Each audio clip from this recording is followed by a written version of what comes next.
Get Galaxy A33 5G. Why? Because it's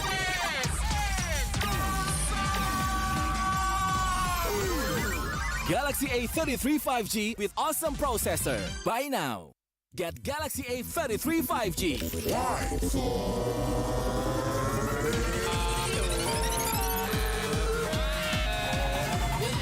Galaxy A33 5G with awesome battery. Buy now. Get Galaxy A53 5G. Why? Because This is smooth. And this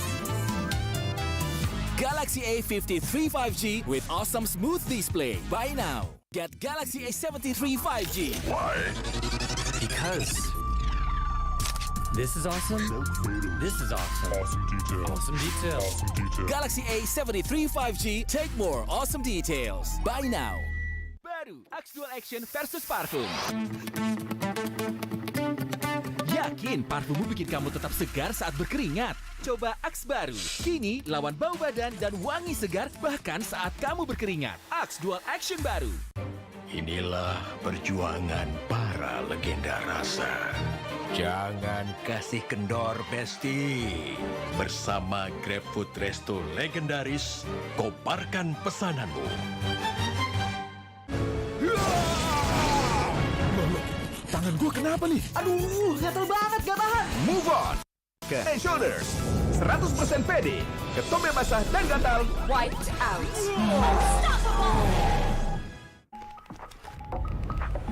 Beli beli, beli beli pasti ori. Beli beli pasti ori. Beli beli. Download sekarang. Pasti puas, pasti beli. Beli beli, beli beli, beli. Gratis ongkir, beli. Gratis ongkir. Beli beli. Download sekarang. Pasti puas, pasti beli.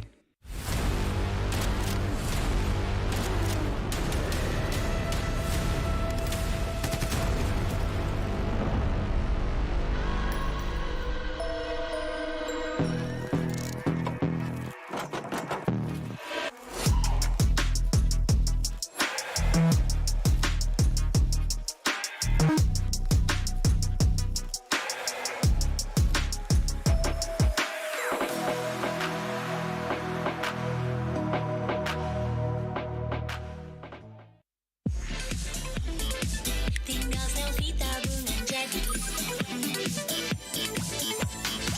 Hidup lagi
even fight for the two of us.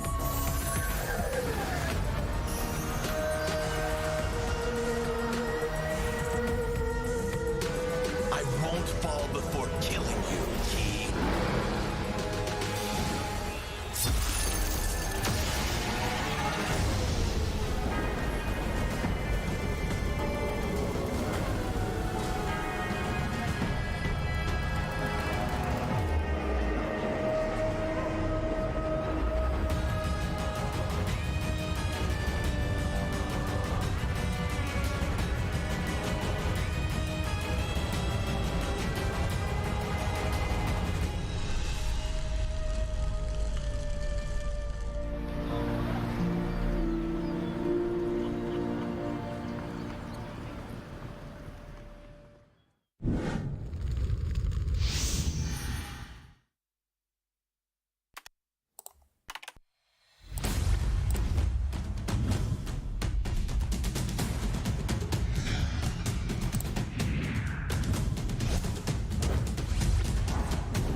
Kalau orang tua gue tuh kayak nggak pernah nyuruh lu jadi ini. Orang tua gue tuh selalu kayak yang lu mau ya udahlah, tapi lu harus tunjukin lah.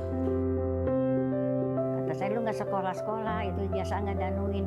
Ya ntar gue Deden punya gaji gitu. Liatin aja dah Deden gitu. Gue nanya lah ke almarhum bokap gue lah, mau yang mana? Terus kayak dia jawab ke RRQ aja.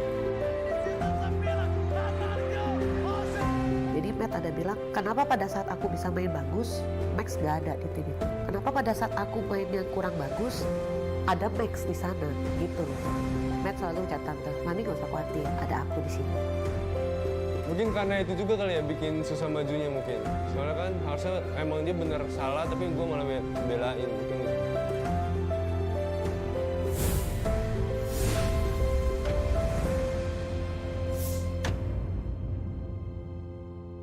Get Galaxy A33 5G. Why? Because it's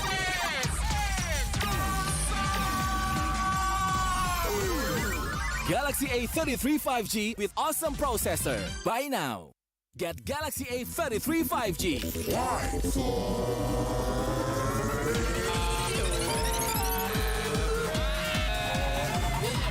Galaxy A33 5G with awesome battery. Buy now. Get Galaxy A53 5G. Why? Because This is smooth. And this? Galaxy A53 5G with awesome smooth display. Buy now. Get Galaxy A73 5G. Why? Because this is awesome. This is awesome. Awesome details. Awesome details. Awesome details. Galaxy A73 5G. Take more awesome details. Buy now. Baru Axe Dual Action versus parfum. Yakin parfummu bikin kamu tetap segar saat berkeringat? Coba Axe baru. Kini lawan bau badan dan wangi segar bahkan saat kamu berkeringat. Axe Dual Action baru. Inilah perjuangan para legenda rasa. Jangan kasih kendor, Besti. Bersama GrabFood Resto legendaris, koparkan pesananmu.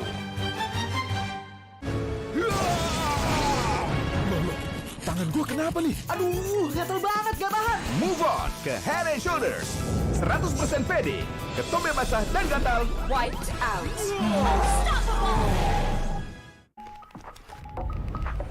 Beli-beli, hihi. Beli-beli. Beli-beli pasti ori.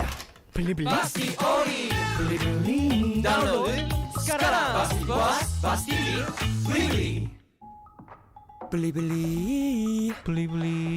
Beli-beli. Gratis ongkir. Beli-beli. Gratis ongkir. Beli-beli. Download sekarang. Pasti puas, pasti beli-beli.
I'll live and fight for the two of us.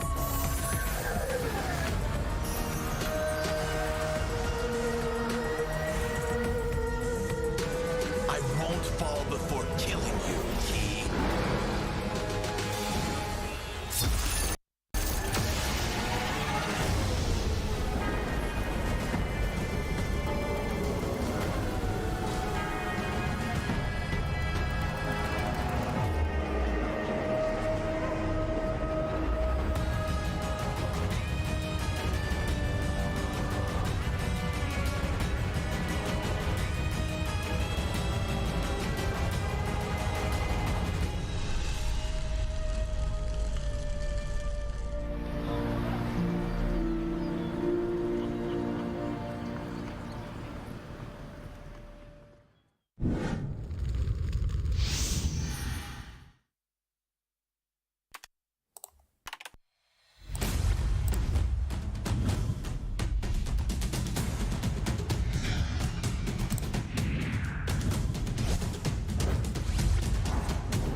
Kalau orang tua gue tuh kayak nggak pernah nyuruh lu jadi ini. Orang tua gue tuh selalu kayak yang lu mau ya udahlah, tapi lu harus tunjukin lah.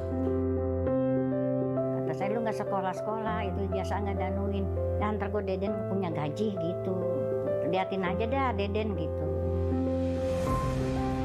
Gue nanya lah ke almarhum bokap gue lah, mau yang mana? Terus kayak dia jawab ke RRQ aja. Jadi Matt ada bilang, kenapa pada saat aku bisa main bagus, Max gak ada di tim itu? Kenapa pada saat aku main yang kurang bagus, ada Max di sana, gitu loh. Matt selalu ucap tante, Mami gak usah khawatir, ada aku di sini. Mungkin karena itu juga kali ya bikin susah majunya mungkin. Soalnya kan harusnya emang dia bener salah, tapi gue malah belain. Mungkin.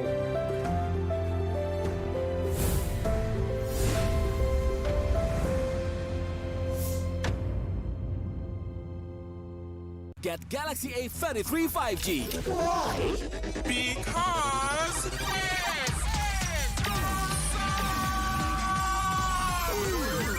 Galaxy A33 5G with awesome processor. Buy now.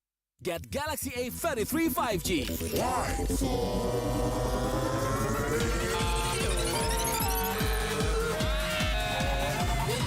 Galaxy A33 5G with awesome battery. Buy now.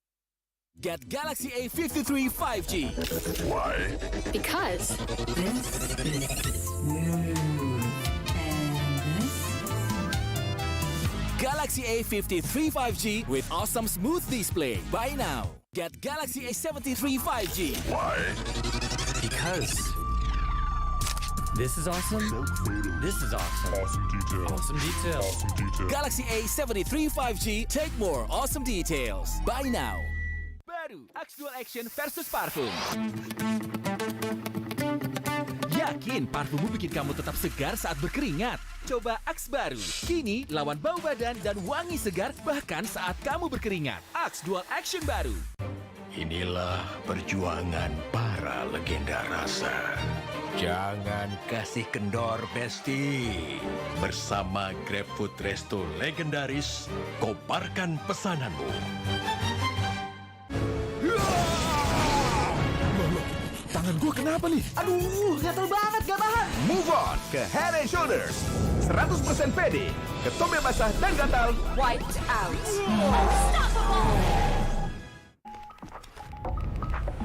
Beli beli hihi. Beli beli beli beli. Beli beli pasti ori. Beli beli. Pasti ori. Beli beli. Download sekarang. Pasti puas, pasti beli beli. Beli beli. Beli beli. Beli beli beli. Gratis ongkir. Beli beli. Gratis ongkir. Beli beli. Download sekarang. Pasti puas, pasti beli beli.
promised her I'll live and fight for the two of us.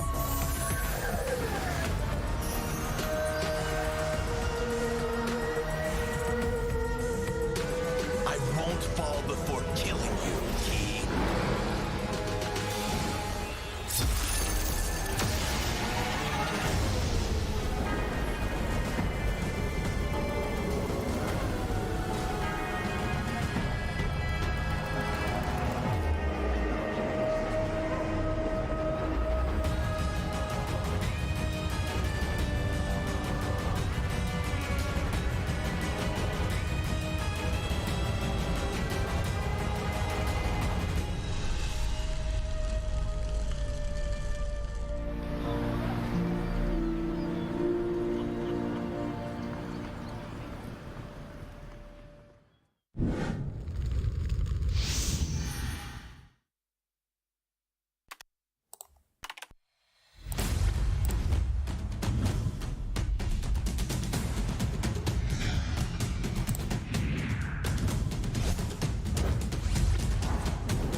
Kalau orang tua gue tuh kayak nggak pernah nyuruh lu jadi ini. Orang tua gue tuh selalu kayak yang lu mau ya udahlah, tapi lu harus tunjukin lah. Kata saya lu nggak sekolah-sekolah itu biasa nggak danuin. Dan ntar gue Deden punya gaji gitu. Liatin aja dah Deden gitu. Gue nanya lah ke almarhum bokap gue lah, mau yang mana? Terus kayak dia jawab ke RRQ aja. Jadi Matt ada bilang, kenapa pada saat aku bisa main bagus, Max gak ada di tim itu? Kenapa pada saat aku main yang kurang bagus, ada Max di sana gitu loh. Matt selalu ucap tante, Mami gak usah khawatir, ada aku di sini. Mungkin karena itu juga kali ya bikin susah majunya mungkin. Soalnya kan harusnya emang dia bener salah tapi gue malah belain mungkin.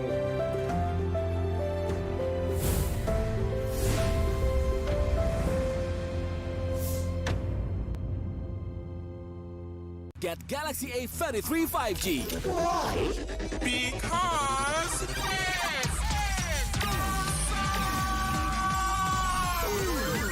Galaxy A33 5G with awesome processor. Buy now. Get Galaxy A33 5G.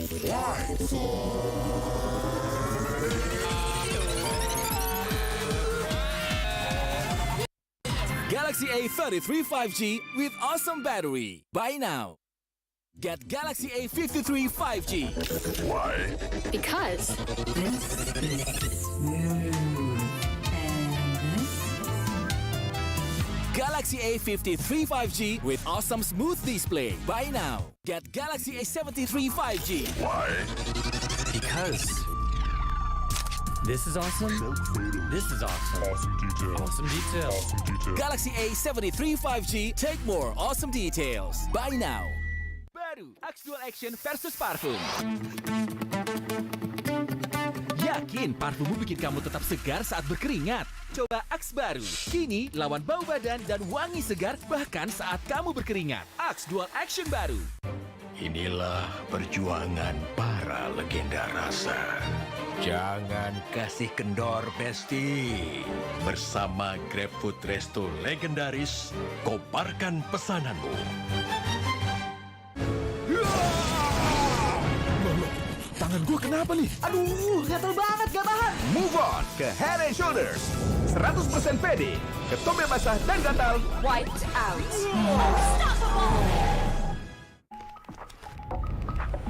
Beli beli hihi. Beli beli beli beli. Beli beli pasti ori.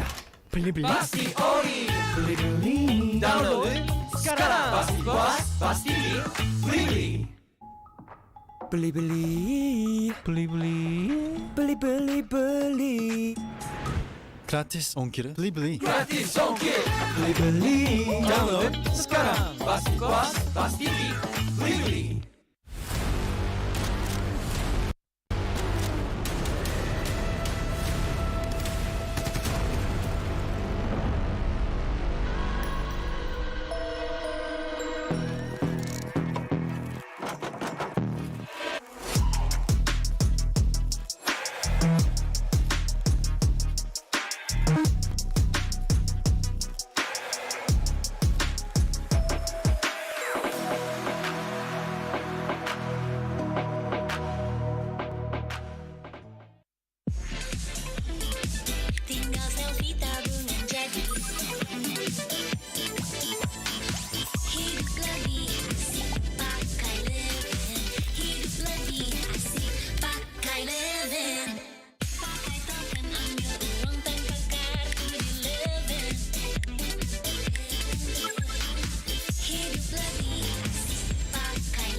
Mister, I'll live and fight for the two of us.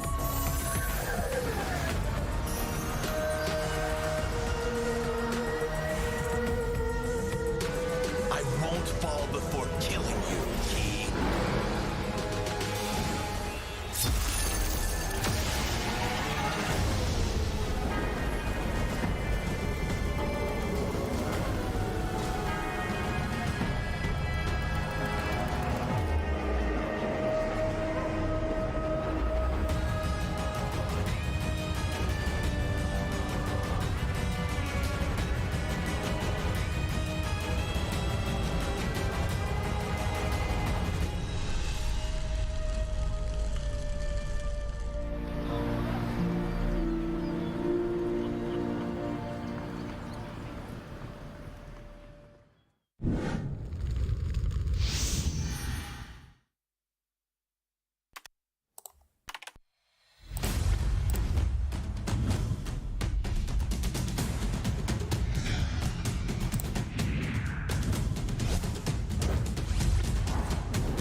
Kalau orang tua gue tuh kayak nggak pernah nyuruh lo jadi ini. Orang tua gue tuh selalu kayak yang lo mau ya udahlah, tapi lo harus tunjukin lah. Kata saya lu nggak sekolah-sekolah itu biasa nggak danuin. Ya ntar gue Deden punya gaji gitu. Liatin aja dah Deden gitu. Gue nanya lah ke almarhum bokap gue lah, mau yang mana? Terus kayak dia jawab ke RRQ aja. Jadi Matt ada bilang, kenapa pada saat aku bisa main bagus, Max gak ada di tim itu? Kenapa pada saat aku main yang kurang bagus, ada Max di sana gitu loh. Matt selalu ucap tante, Mami gak usah khawatir, ada aku di sini. Mungkin karena itu juga kali ya bikin susah majunya mungkin. Soalnya kan harusnya emang dia bener salah tapi gue malah belain mungkin.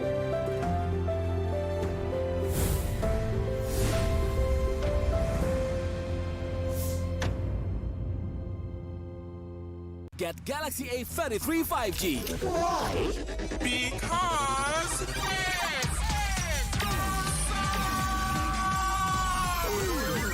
Galaxy A33 5G with awesome processor. Buy now. Get Galaxy A33 5G.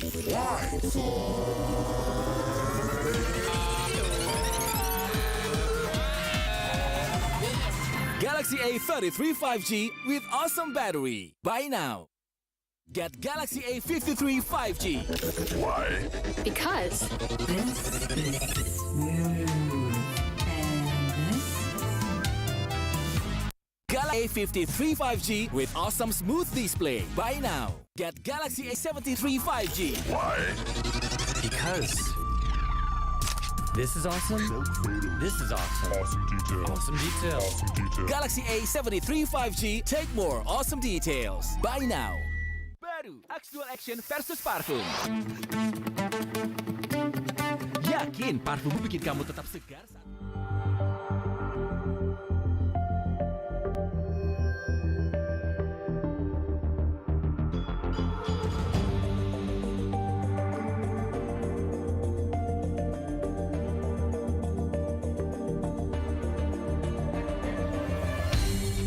aku kan berdiri dan terus berlari, terus ke arah puncak tertinggi.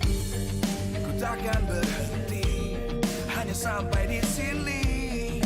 Kemenangan abadi menanti. You know we won't miss if we unite our focus. And if you haven't noticed, we all live. Nyalakan apimu, hadapi semua tantangan, hadang semua serangan, jatuh bukan halangan. Bakar semangatmu, janganlah engkau menyerah.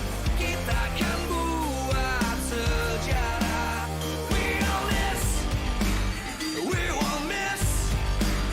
We all this, we won't miss. Saatnya beraksi, jalani ambisi. Aku kan menyawakan hari ini. You know we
dan terus berlari, terus ke arah puncak tertinggi. Ku takkan berhenti, hanya sampai di sini. Kemenangan abadi menanti. You know we won't miss if we unite our focus. And if you haven't noticed, we all live. Nyalakan apimu, hadapi semua tantangan, hadang semua serangan, jatuh bukan halangan. Bakar semangatmu, janganlah engkau menyerah. Kita akan buat sejarah. We all this, we won't miss. We all this, we won't miss. Saatnya beraksi, jalani ambisi. Aku kan menyawakan hari ini. You know we won't miss if we unite our focus. And if you haven't noticed, we all live. Nyalakan apimu, hadapi semua tantangan, hadang semua serangan, jatuh bukan halangan. Bakar semangatmu, janganlah engkau menyerah. Kita akan buat sejarah. We all this, we won't miss. We all this, we won't miss. We all this.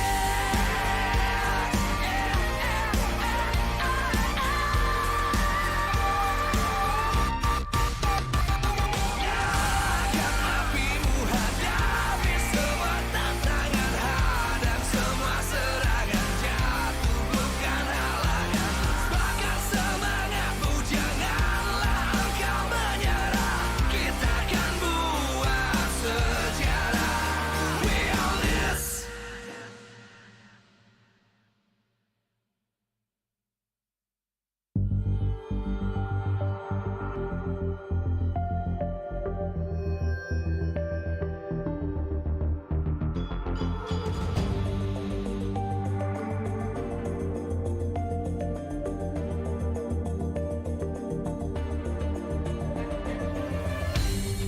Aku kan berdiri dan terus berlari, terus ke arah puncak tertinggi. Ku takkan berhenti, hanya sampai di sini. Kemenangan abadi menanti. You know we won't miss if we unite our focus. And if you haven't noticed, we all live. Nyalakan apimu, hadapi semua tantangan, hadang semua serangan, jatuh bukan halangan. Bakar semangatmu, janganlah engkau menyerah. Kita akan buat sejarah. We all this, we won't miss. We all this, we won't miss. Saatnya beraksi, jalani ambisi. Aku kan menyawakan hari ini. You know we won't miss if we unite our focus. And if you haven't noticed, we all live. Nyalakan apimu, hadapi semua tantangan, hadang semua serangan, jatuh bukan halangan. Bakar semangatmu, janganlah engkau menyerah. Kita akan buat sejarah.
takkan berdiri dan terus berlari, terus ke arah puncak tertinggi. Ku takkan berhenti, hanya sampai di sini. Kemenangan abadi menanti. You know we won't miss if we unite our focus. And if you haven't noticed, we all in. Nyalakan apimu, hadapi semua tantangan.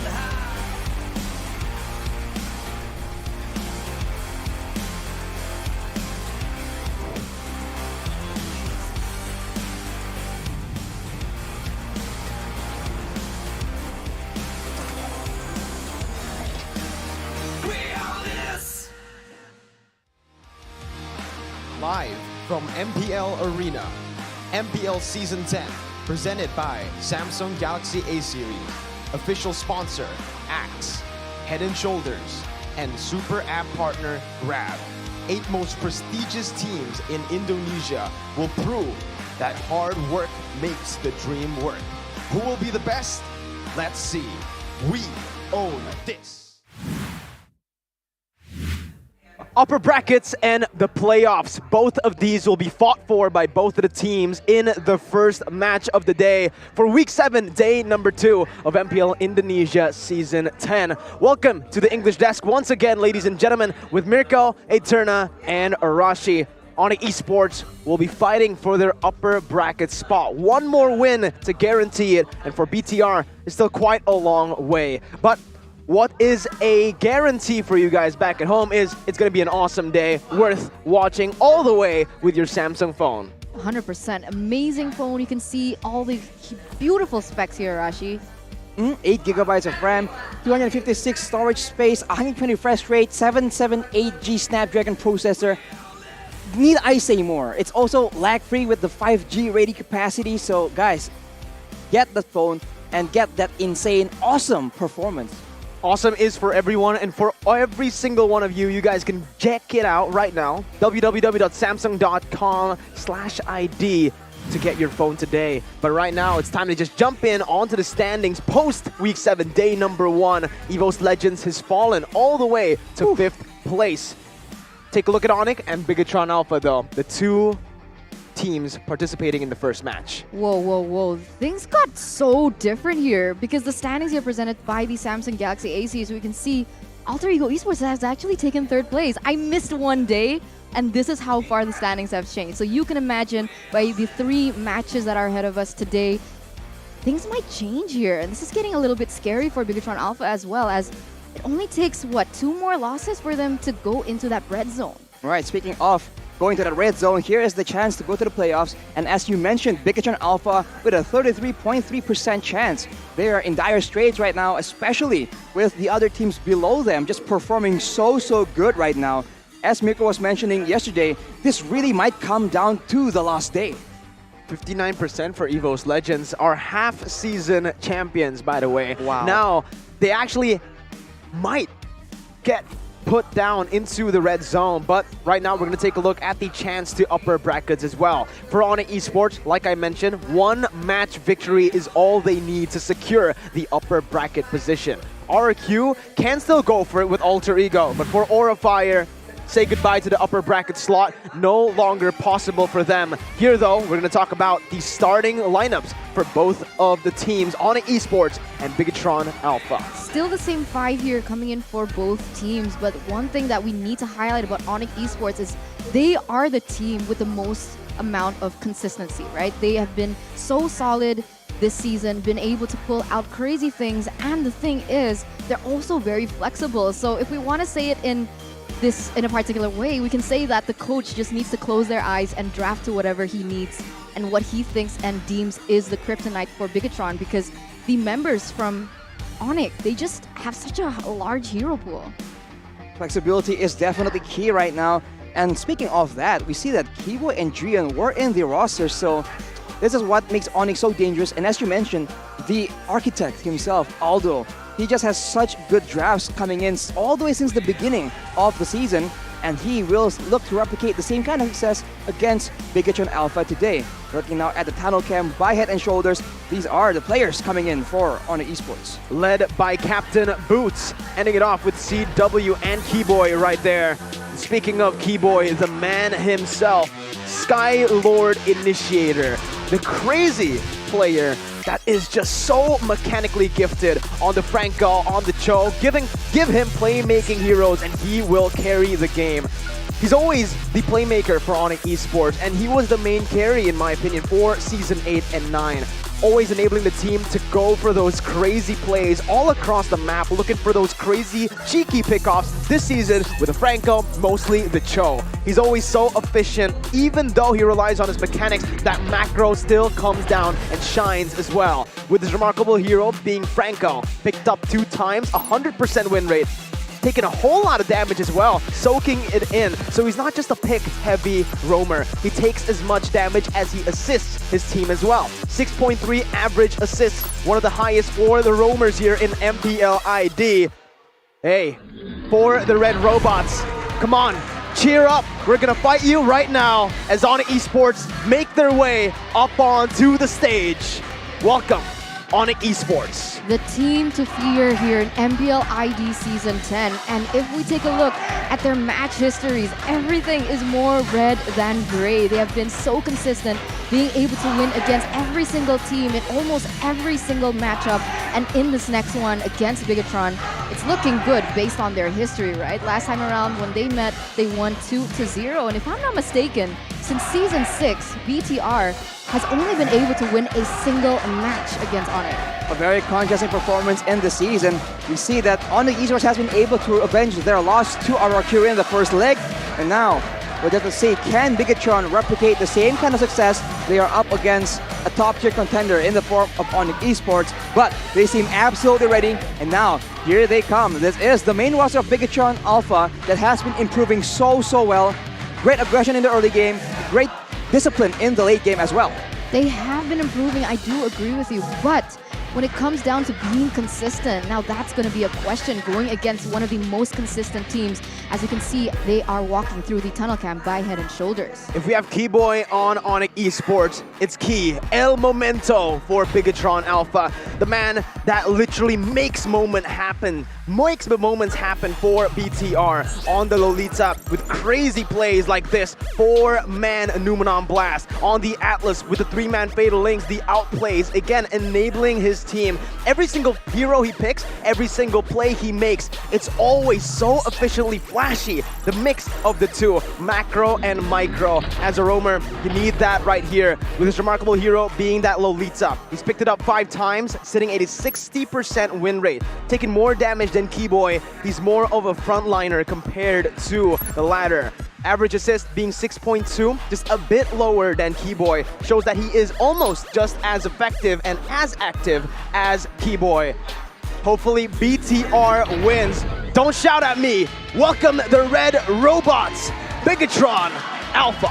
Currently at that 6th place standing, it isn't looking too good for them so far. They did suffer a loss yesterday, as you can see here by the match history, with a 2-0 clean sweep by Alter Ego Esports.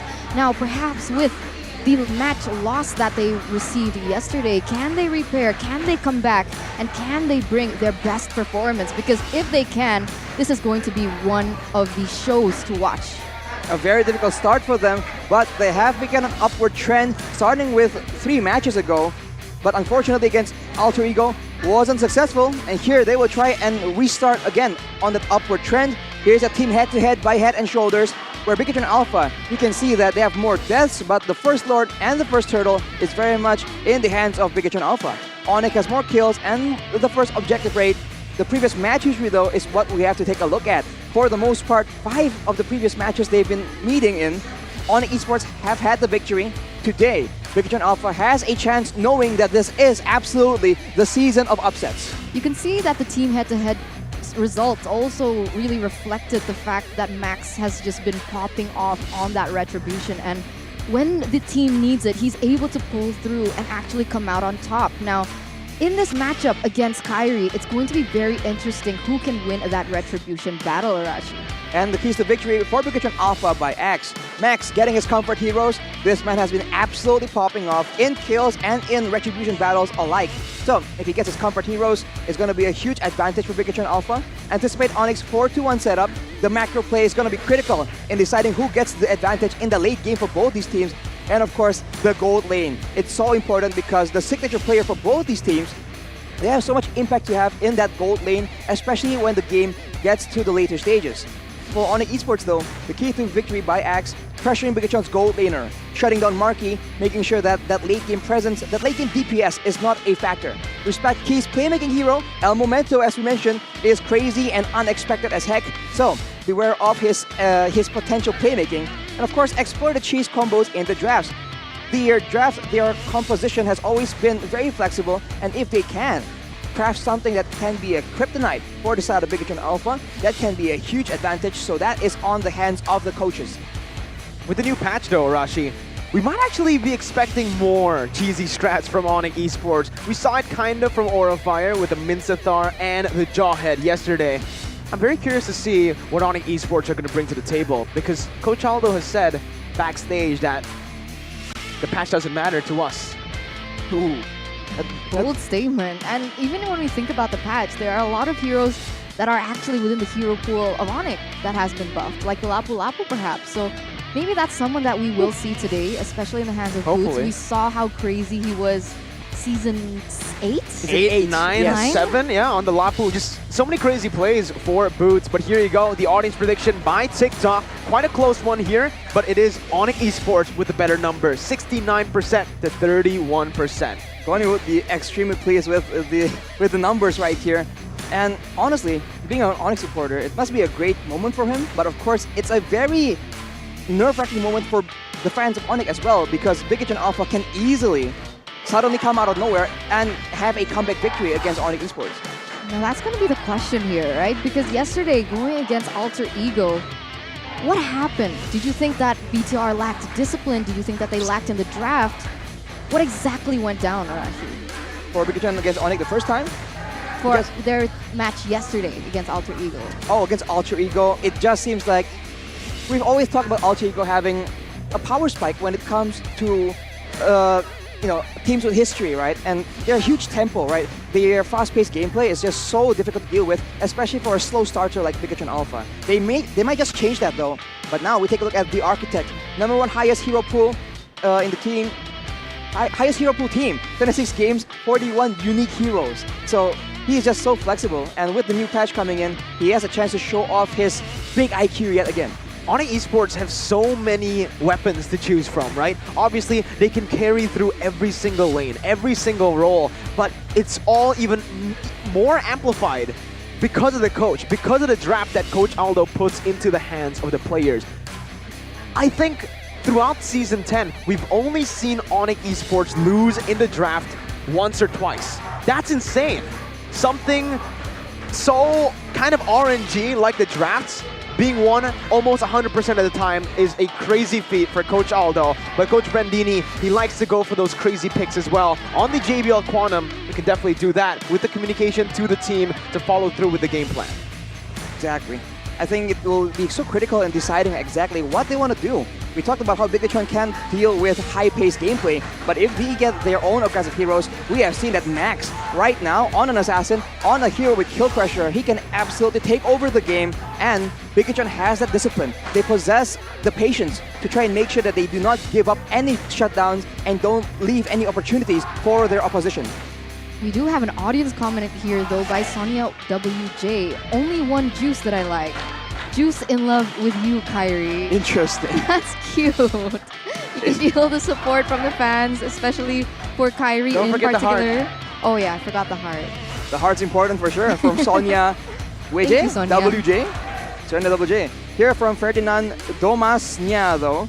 Let Ripple play, bro. I want to see his taunting on the stage. Unfortunately, not just yet, but if Bigetron gets a victory here, you can bet that Repo has something cooked up for us over here. He always has something cooked up backstage, right? It only depends on the outcome, right? But first, we got to talk about the outcome here, because right now, ONIC Esports are definitely the favorites coming into this matchup. Bigetron Alpha with a 2-0 loss against Alter Ego. It kind of shows that maybe the team that we saw last week, that organized BTR, the robot efficiency that we saw, has kind of been lost this week. Maybe because they're finding too much comfort. They're being too comfortable on stage currently with their crazy playstyles. They're not following the game plan that was set by Coach Bandini. They're just going with the tempo of their opponents. Exactly. I mean, you have to stick to your own rules, and speaking of sticking to your own identity, the Turtle Mania, #1 highest turtle secured, 47 turtles for Max. Call him Mario because he's just snapping on these turtles, man. I'm sorry, I'll see myself out. Max Rio. It's okay, I appreciate it. Mario. But yeah, I have to go back to that point as well. Bigetron Alpha, every time we count them out though, they perform, right? So let's count them out. Okay. All right, well, it's over. Let's do that. I mean, to be fair, the odds are kind of against them, right? Based 69%. on match history, based on audience prediction as well, 69%. And so far, looking at their own individual plays as a team, ONIC Esports has been having a better time as we took a look at their match history with the other teams as well. So Bigetron Alpha, unfortunately, they need to explore something different, in my opinion. Sure, sticking to your roots is great, but when other teams are starting to go out of their comfort zone and starting to explore different types of strategies, it kind of seems like Bigetron is starting to get left behind, because we saw the way Alter Ego drafted yesterday, right? Suddenly we saw the Lapu Lapu, the Farsa, we even saw a Mon for Selly Boy, and maybe that's something that Bigetron can explore. That's it. Stepping out of their comfort zone is something that Bigetron Alpha rarely do. Once they find something that works, they spam that thing. They spam the winning condition, the game plan, and they milk it to death. Here up against ONIC, their strengths and their picks will be tested as we jump into the draft for game #1 of the opening match of Week 7, Day 2. Week 7 is on the way right now. Pakiro and Valentina banned out by ONIC Esports.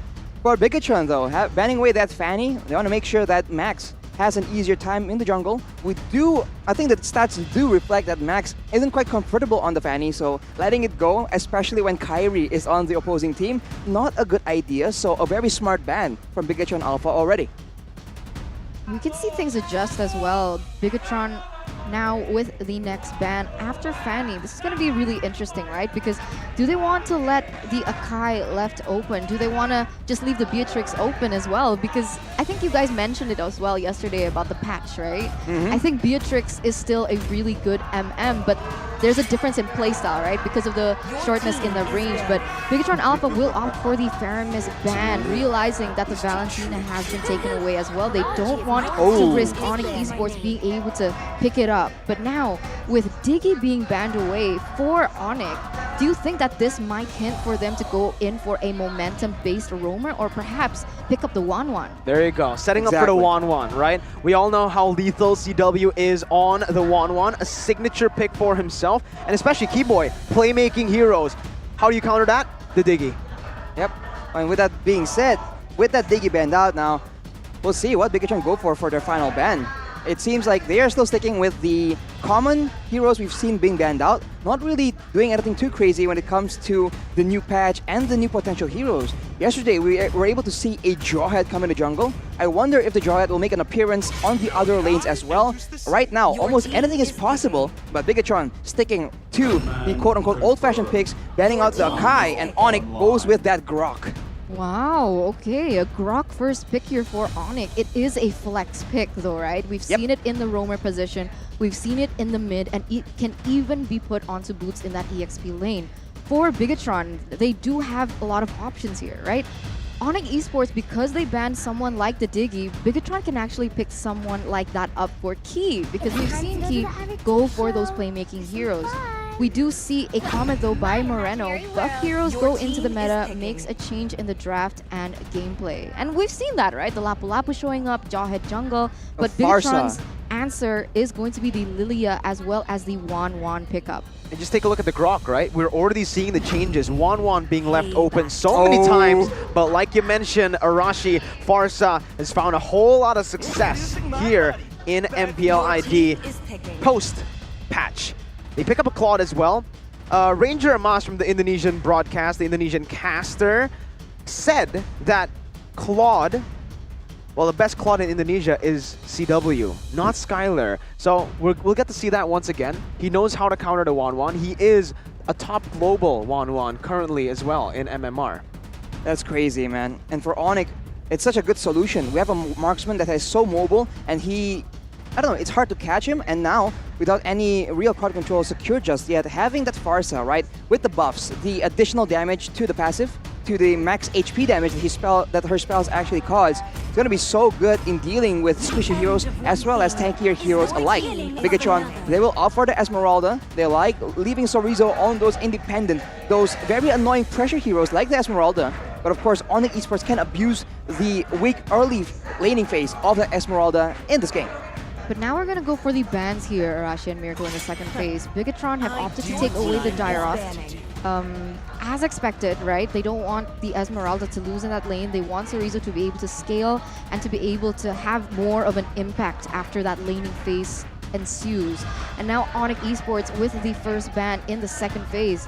What do you think they're going to start limiting here? ONIC Esports, I mean, it seems like they would try and deny a bit more security, right? We've seen that with Farsa, with Grog and Claude. A big threat to them, quote-unquote, is either getting picked off or actually being kited away from. So now they ban the Franco out just in case Key has something to say about that. And now there's a head-to-head between Kyrie and Max here. I think the stats for the most part is really on the side of Kyrie. But of course, Max has only recently started to improve and show his own mechanical prowess and his macro gameplay in the jungle. Coming into the bans right now, though, we got to talk about it. BTR, they're most probably going to have to ban the jungler. Kyrie has found a lot of success on the Amon as well. Last week, I think the ban could be what they're going for, but no, they banned the Uranus instead. Uranus, Gyroth banned away from Boots. Paquito was banned away by ONIC Esports. Do you understand what I'm trying to go for right now? What I'm trying to hint at? It's Lapu. ONIC Esports, Boots, Lapu. We saw it yesterday from Pi. I want to see it from Boots. Currently, BTR, it seems like they want to see it as well. They ban away the Uranus. I think they just want to make sure that they are the only ones with a hero as sustainable, as annoying as an Esmeralda. But of course, with the right counters, with the right game plan, ONIC Esports can very easily shut down the Esmeralda and make Sorizo very vulnerable and then take advantage that way instead. Of course, if you take a look at their mid lane, they already have that ganking advantage, and they finally banned away the Atlas, knowing that the backline is just so vulnerable to Key. El Momento making the plays happen. 100%, especially with the composition that ONIC Esports is going for. Because they banned the Diggy, they don't really have an option to counter the Fatal Links coming in from that Atlas, especially with the Farsa, right, engaging with her ultimate, and she's just going to be a still target for someone like Key, of all people, to look for. So definitely wise ban here for the side of ONIC Esports as Bigetron in the second phase. They do have the first pick here. They can opt to go for either a roamer first or the jungle. Amon or Ling, Matilda? or Lolita. I think those are the three heroes that can work here with their composition right now, right? Picking up a Lolita will be pretty solid, but I think Matilda. Yeah, Matilda comes in for more disengage up against that Grok, right? You need more sustain as well. And ONIC Esports now, they have the chance to pick up the Amon, someone that can just burst down that Esmeralda from the early stage of the game. Exactly. I was thinking the Matilda, and I mentioned it earlier, because with the mobility, with the safety coming in from both 1-1 and Lilia, it's going to be very difficult for ONIC Esports to actually get that catch. So if Bigetron wants to go for the back and forth, the kiting gameplay, having the extra bit of escape with the guiding wind is a valid strategy that we saw Geek Fam completely abuse in yesterday's match. So right now, we have to see the final two picks from the side of ONIC. You're going to see a Balmon here, and it is going to be that Benedetta. Oh man, who's going where? Wait, Yo! It should be the Benedetta on the hands of Boots? I think so. And Jungle Balmon. Yeah, that should be where these heroes are going to go. But with the Benedetta pickup here for ONIC Esports, that means a whole lot of mobility. BTR, they can technically flex the Esmeralda into the jungle, pick up a Phoveus to go up against that Benedetta. But that's only the Benedetta that you're trying to counter here with the Phoveus.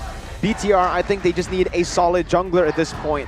Going for the Amon could definitely work out, but they go for the Karina to be able to actually rival the Balmon in terms of clear in the jungle.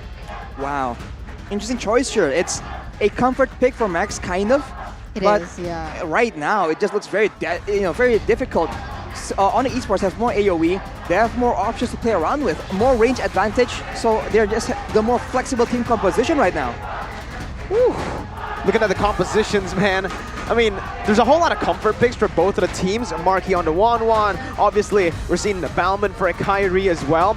We saw him warm up on the Bauman a few weeks back, Arashi. He knows what he's doing, and he knows the calculation for the Bauman using the lethal counter retry.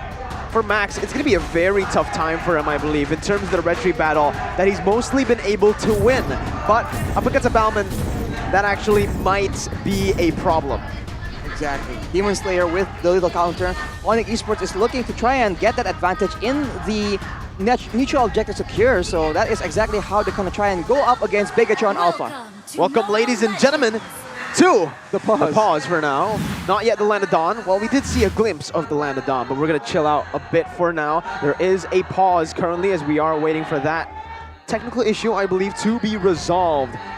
We get a little bit of time to actually speak about the drafts now, right? Taking a look at both of the teams. For the side of Bigetron Alpha, it's kind of a team fight composition. It's a dive comp for ONIC as well. It's two dive comps technically clashing with one another, but it's not entirely just full dive. They have pretty good disengage. They can kite back and they can still poke as well, right? It's a good mix of the two, but it seems like the technical issue has been resolved very fast. We're resuming into the game.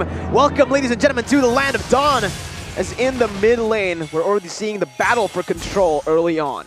This is going to be very interesting, right? Because when we saw the Karina being played yesterday, it was kind of against a composition that didn't favor her. But in this situation, we can see that the Karina can go for the different people. We can go straight for the Farsa. There are a lot of targets on the board, but this time around, Key is going to be the target. Ooh, Key gets bursted down, but unfortunately for ONIC Esports, they're unable to secure the kill. But Keyboy already pressuring away, making sure that ONIC Esports have that advantage with the roaming Farsa. The wings by wings is just so critical, so much more utility, aside with the stun as well. So now we take a look at the talent predictions by Axe. And it's actually quite the balanced mix. Yeah, Rashi and Papulong should join the English broadcast, and you should go over to the Indonesian broadcast. You know? Maybe because two English casters went for BTR here. Hey, what made you go for BTR, Eterna? I just think Bigetron Alpha's composition is a little bit more flexible, right? They don't have to go for a particular momentum-based play because they are and have opted to go with the Matilda. Whereas ONIC Esports, I think, is going to rely heavily on Keyboy to look for those moments and for the rest of the members to follow up on this. So very clear winning condition there, whereas Bigetron Alpha a little bit more flexible. I think the key situation that makes me vote for ONIC Esports is actually their mid lane threat. As we saw right there, barely with the guiding wind is Moreno able to escape. Max now waiting for a moment here, but Kyrie will be able to show him away. In the mid lane, having the clear from the Grok and the Farsa will allow ONIC Esports to be a lot more aggressive and a lot more proactive in ganking the side lanes, and we've seen that that is a winning pattern for a lot of teams in the second leg of MPL ID Season 10. Neutral objective control, the main win condition for both ONIC Esports and BTR early on. Bigetron Alpha able to find that control on the first turtle, but Max will just go back to the purple buff first. Kyrie doing the same onto the orange buff, but Kyrie has been poked down by Key. This is why the Matilda is solid in the early game, right? That poke is pretty insane just with the base damage alone. Like, even if ONIC Esports want to go for a setup, they're caught really, really low. And a lot of people and a lot of casters have said, if you're low, you might as well be dead because you are not a factor when it comes down to those objectives. But look at this. Okay, able to dodge away from both the final blow and the lethal counter. Still will be taken down. A trade coming in as in the top side. CW is forced to use the sprint defensively. Down below, Cerezo trying to cut the waves with the help of Max in the enemy jungle invading. Bigetron Alpha still behind in gold. Objective for kill, Arashi. Who took the lead there? Who took the lead?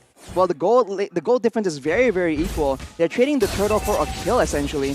I think, for the most part, it's still beneficial for Bigetron because they have the more aggressive composition right now. But with time, ONIC Esports will get more momentum, and with the range advantage, with more flexibility in how they want to approach the teamfight, I think they have a lot more ways to confuse Bigetron Alpha when it comes to the late game setup later on. Oh, be careful, Moreno. The wild charge is there. but he's not going to be able to use it just there. Key, caught, has the guiding wind, has a purify as well. Not really in a threat to, right now, not a position where he should be scared of, but again, it's just him opening up the map a little bit for his team. He did a lot of damage to CW there, and that definitely swings the lane advantage to the side of Marky, kind of. But Kyrie making a play for the purple buff, it might be too dangerous. Feathered Airstrike is opened up. Lethal counter and retribution popped in by Kyrie. Key able to cancel out the feathered airstrike. Drian backing off. BTR able to find mid-control, but they lose their purple buff. Kyrie gonna have a 3 buff advantage here as Marky goes in for a solo kill with the crossbow attack. Able to find it here as Keyboy is looking for that wild charge. Beautiful rotations from BTR by Key and Max to stop that trade from happening from ONIC Esports. Yeah, this is looking really good for Bigetron Alpha, and this is one of the reasons why I adored the Matilda pickup, because one of the main things that's going to carry ONIC Esports in those team fights is going to be that feather airstrike, right? We've seen how much damage it can do. We saw Ugil even steal a neutral objective. And because of the damage, because of the buff with the glowing wand as well, there's just so much to it. But if it can be cancelled, that's a huge resource taken away from ONIC Esports. Black Shoes popped in. Moreno caught in the bad situation as the feather airstrike will be popped to deal damage onto him. Retreat battle coming in. Guardian's barrier popped in. A CW jumps in with a blazing duet onto Moreno, dealing a whole lot of damage. But in the back line, so Rizzo is going to be able to dish out a lot of damage on to Boots and Keyboy. Max looking for the assassination. Comes in onto Keyboy with a flicker. He's able to get out. Max baited in with the lethal counter. Kyrie takes Max down. It's a 1-for-1 trade. No, it's a 2-for-0 trade for ONIC Esports. And now they're going to have the better setup here. We can see the contest coming up, but the Circling Eagle goes in. Very aggressive Guardian's barrier. Beautiful by Keyboy, stopping Marky from getting anything done in this team fight. The better airstrike as well. Oh, no. Sony Sorizo, lethal counter popped in by Kyrie. They don't even need it. Drian is on his signature hero. The last Kage has been popping the feather airstrike literally every single time it's off cooldown. Ooh, Moreno going for a very aggressive play. He will be forced to Black Shoe away. And ooh, that is a very close call for Drian. He will be able to escape though. This is what we talked about, man. More crowd control, more range. They just kite back away from Bigetron Alpha. And with the Matilda in the hands of Key, they cannot engage in that decisive of a manner. They need to play the distance management a lot more smartly, because that is the advantage that Bigetron Alpha has. Stuff. It is tough, especially if you're going against ONIC Esports. 1 or 2 mistakes in the game can actually cost you the entire game, right? That one miss play coming in from Bigetron, losing that team fight, losing 2 members has given ONIC Esports the space, but now 3 members going very aggressively onto Kyrie, but even that is not going to take him down. Man, that was scary for BTR. They walked into enemy jungle. They thought they could get Kyrie, and 3 other ONIC members shows up from the mid lane after the wave clear. I think it's very, a very interesting move from Kyrie there. He was clearing his purple buff, and then he passed towards the gold buff, knowing that Bigetron Alpha were trying to take it. So it just shows his awareness in the jungle and for which camps are being taken and where the opposing team is. So that knowledge of where Bigetron Alpha is pathing towards will be so useful for him to, path around and get optimal farm and gank opportunities for his team, ONIC Esports. Yeah, I mean, at the moment, 1,000 gold lead right now for ONIC Esports. And you can see that CW has started to reach his power spike. Yep, and with that golden staff in the next fight, he was able to burst down, I think, Moreno in the previous fight. And now with the core items completed, it's going to be a bit more dangerous for Bigetron. If they get comboed by a wild charge, by a feathered airstrike into a blazing duet, that's a whole lot of damage. So they need to try and have some better spacing as Kyrie gets the turtle. Lethal counter retribution, very hard to contest there. Kyrie able to get himself a 1-level lead now on Max. Not looking good for BTR as ONIC Esports are building on this gold lead. It was a 1,000 gold lead, now already built up to 1.7k as they've also rotated CW down below, putting the Benedetta up against the 1-1 up top. You can see that Boots already has the Bloodlust Axe, so the sustain game is going to be so much more difficult for Sorizo to try and deal with. But of course, if you take a look at Marky, he has the Corrosion Scythe, he has the Demon Hunter Sword as well, so a lot of damage. But Rian with the Lightning Truncheon, the burst damage is going to be so much more painful right here. Oh, flicker wild charge with a lethal counter. Doesn't even give Marky the opportunity to make any outplays possible. Moreno instantly with the Black Shoes backs off ONIC Esports take full control of that top side. They're looking for more. Guardians barrier again. Moreno taken down by CW with a blazing duet under the turret.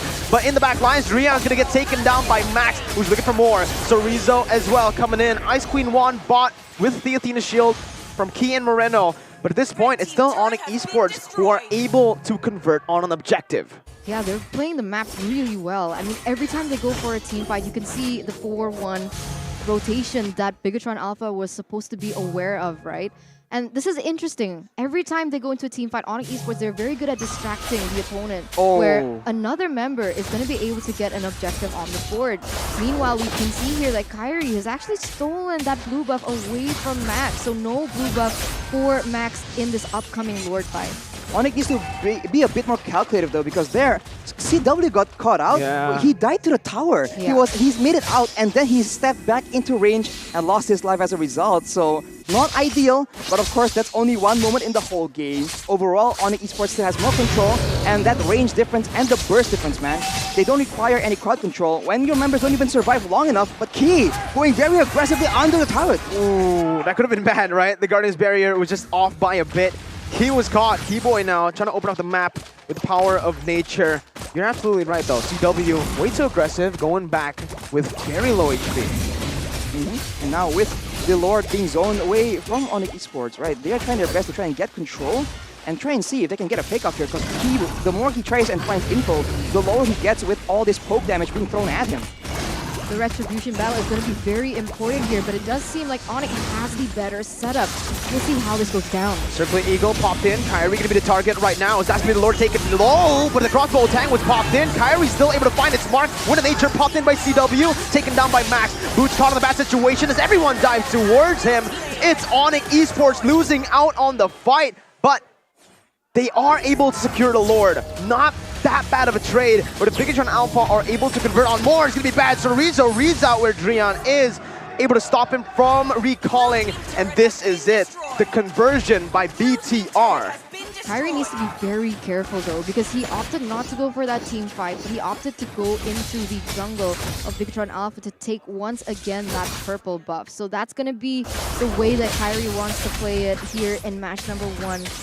And you can see that the Lord has already marked in that bottom side. Oh, I don't know about this. Kyrie jumped in onto 2 members, Max and Moreno. Meanwhile, Key able to zone the other members away, but the Guardian's barrier once again. Oh no! He's able to pin Key down. He has the guiding win, can get out. He baited a few resources there. Lord is taken to a quarter of HP, but the Feather Airstrike is popped, taking half of Marky's HP.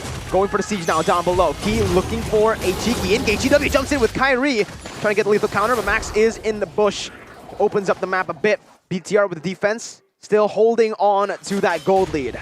They're trying as much as they can to be able to just squeeze out all they can from that Lord push. But Bigetron Alpha, with a really good defense, has actually been able to defend for the most part. They lost a few turrets, but not yet one of the inhibitors. As once again, ONIC Esports still with the control.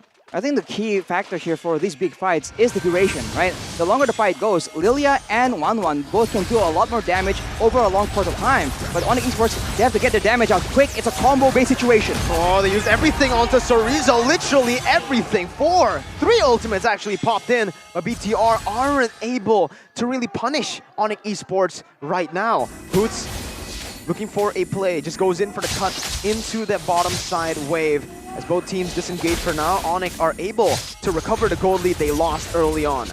Looking at the items here, Marino already with the Ice Queens 1, so trying to slow everyone down, but ONIC Esports, so dynamic, so dangerous, they really can't or hope to try and match the aggression. They're constantly pushed away from their objectives, and that is how ONIC Esports keeps getting control, keeps getting grounds in the map right here. The goal difference initially wasn't that far apart, but ONIC Esports, due to their composition, just have a lot more threat to push Bigetron Alpha away with. They're pressuring every single lane right now, and it's very difficult for Bigetron Alpha because they're roaming as one, and that's actually been capitalized by ONIC Esports. We see Boots not really being a part of those team fights because he's roaming around the map. He's pushing that top lane, and then he rotates back to the bottom, trying to put that pressure on the side lanes when they go for those objectives. And one by one, all the infrastructures from the side of Bigetron Alpha just fall. Now ONIC Esports are the ones playing with the 1 and 4 essentially split. They go for Boots splitting away, but now there's a trap being set by ONIC Esports. They go for Sorizo. While charge blazing duet, Feather airstrike, throw everything and the kitchen sink at Sorizo. And BTR will still not be able to really answer that play with anything right now. They can't go for the Lord Force because Kyrie's there with 2 retributions practically. And ONIC Esports have basically out-macroed BTR. Key now taken low, getting poked down. Marky looking for the play, but oh my god, the final blow comes into the back line. Still Boots able to dash away with the eye for an eye. Feather airstrike popped again onto Marky, taking half of his HP away. Still able to sustain for now. CW jumps in once again. Almost all the weakness points pointed up. Marky is going for the clear, as that's going to be the retribution and the lethal counter by Kyrie. Key bringing Max away. Lord's Lane once again for ONIC Esports, presented by Samsung Galaxy A Series. Look at Kyrie. Kyrie wastes no time at all. Just goes for the objectives again and again, man. They take something, they keep going for the next thing on the map. Wow. Kyrie is able to steal the purple buff yet again. Complete dominance right here. And man, that play to actually trap Sorizo in the macro department, it's just so good, man. On a strategic level, ONIC Esports is operating on a different class. Did he even use the retribution to steal that away? It was a basic attack. Right? It was a basic attack. It wasn't even a spell. It wasn't even a skill. Oh my god. Yeah, not looking great for Bigetron Alpha. I mean, you could see that Bigetron Alpha was trying to go for the same strategy that ONIC did, trying to use Sorizo. But even if Sorizo went for that split push, you saw exactly what happened. He's just gone with all the members from ONIC Esports being able to roam around the map so quickly, like Drian on the Farsa. And the cooldown is insane on that Feather airstrike, no? It's very, very short. I think it was lowered in the patch, the recent patch as well. Of course, right now it's opened up yet again. Half HP gone from the members of Bigetron Alpha. Oh my god, Marky's forced back up. Look at Keyboy, he's zoning everyone away. Just walks up like a Chad. Absolutely showing dominance against BTR. Top side base server taken down. They're looking for the siege all around now. Bottom side, pushed in by Boots. Mid lane, gonna be the next target for ONIC Esports.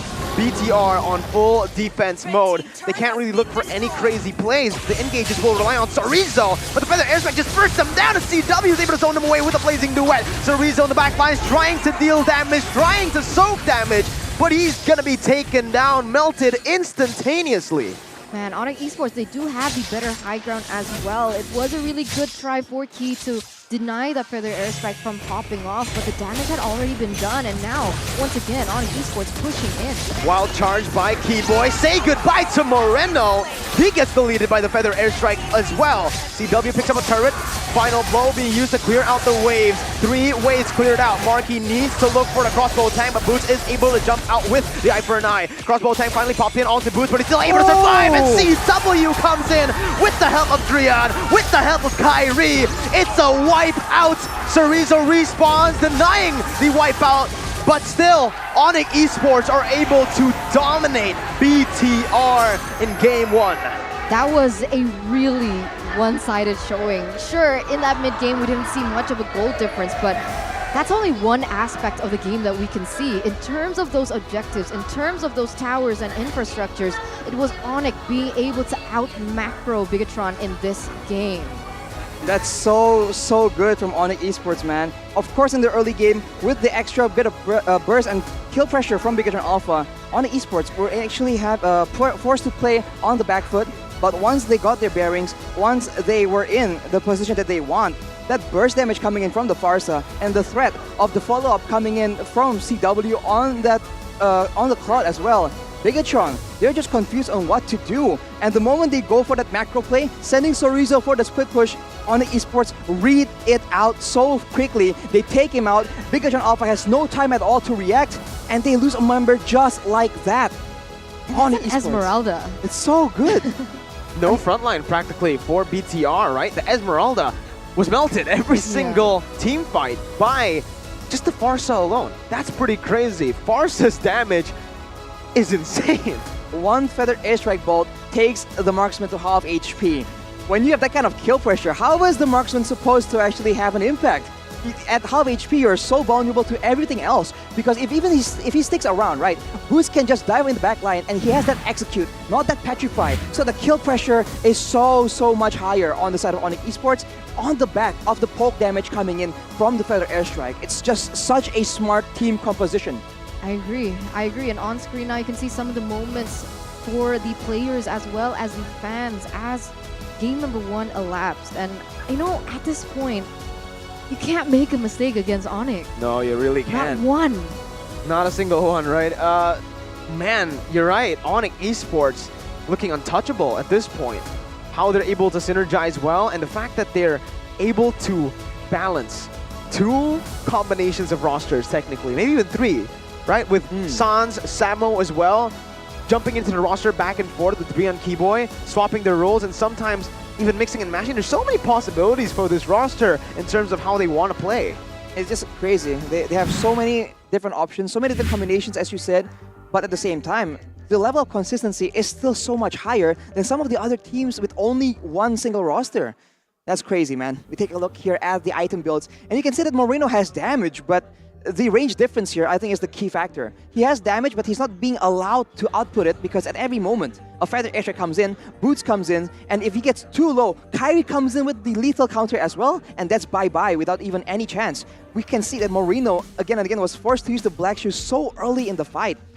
And of course, if the fight does last long enough for Bigetron Alpha to take advantage of the DPS from Matilda, right, from the Karina, as well as the Esmeralda and Lilia, and the Wanwan, the whole team has so much more DPS, but it doesn't matter. When ONIC Esports, they come in, they get what they want, a pick-off, and then they just back away, right? We saw that Bigetron tried to punish them by chasing, using the slows and the movement speed and the circling eagle, but ONIC Esports were able to just kite back so efficiently, and despite everyone getting low, they were able to survive and come out on top. I think trading like for a 3-4-0. That's just insane coordination and maneuverability from the side of ONIC Esports. Wow, but look at this, Drian KP 100% Arashi. 15 kills total, but look at the damage. The rich I guy thought Barca would be the carry.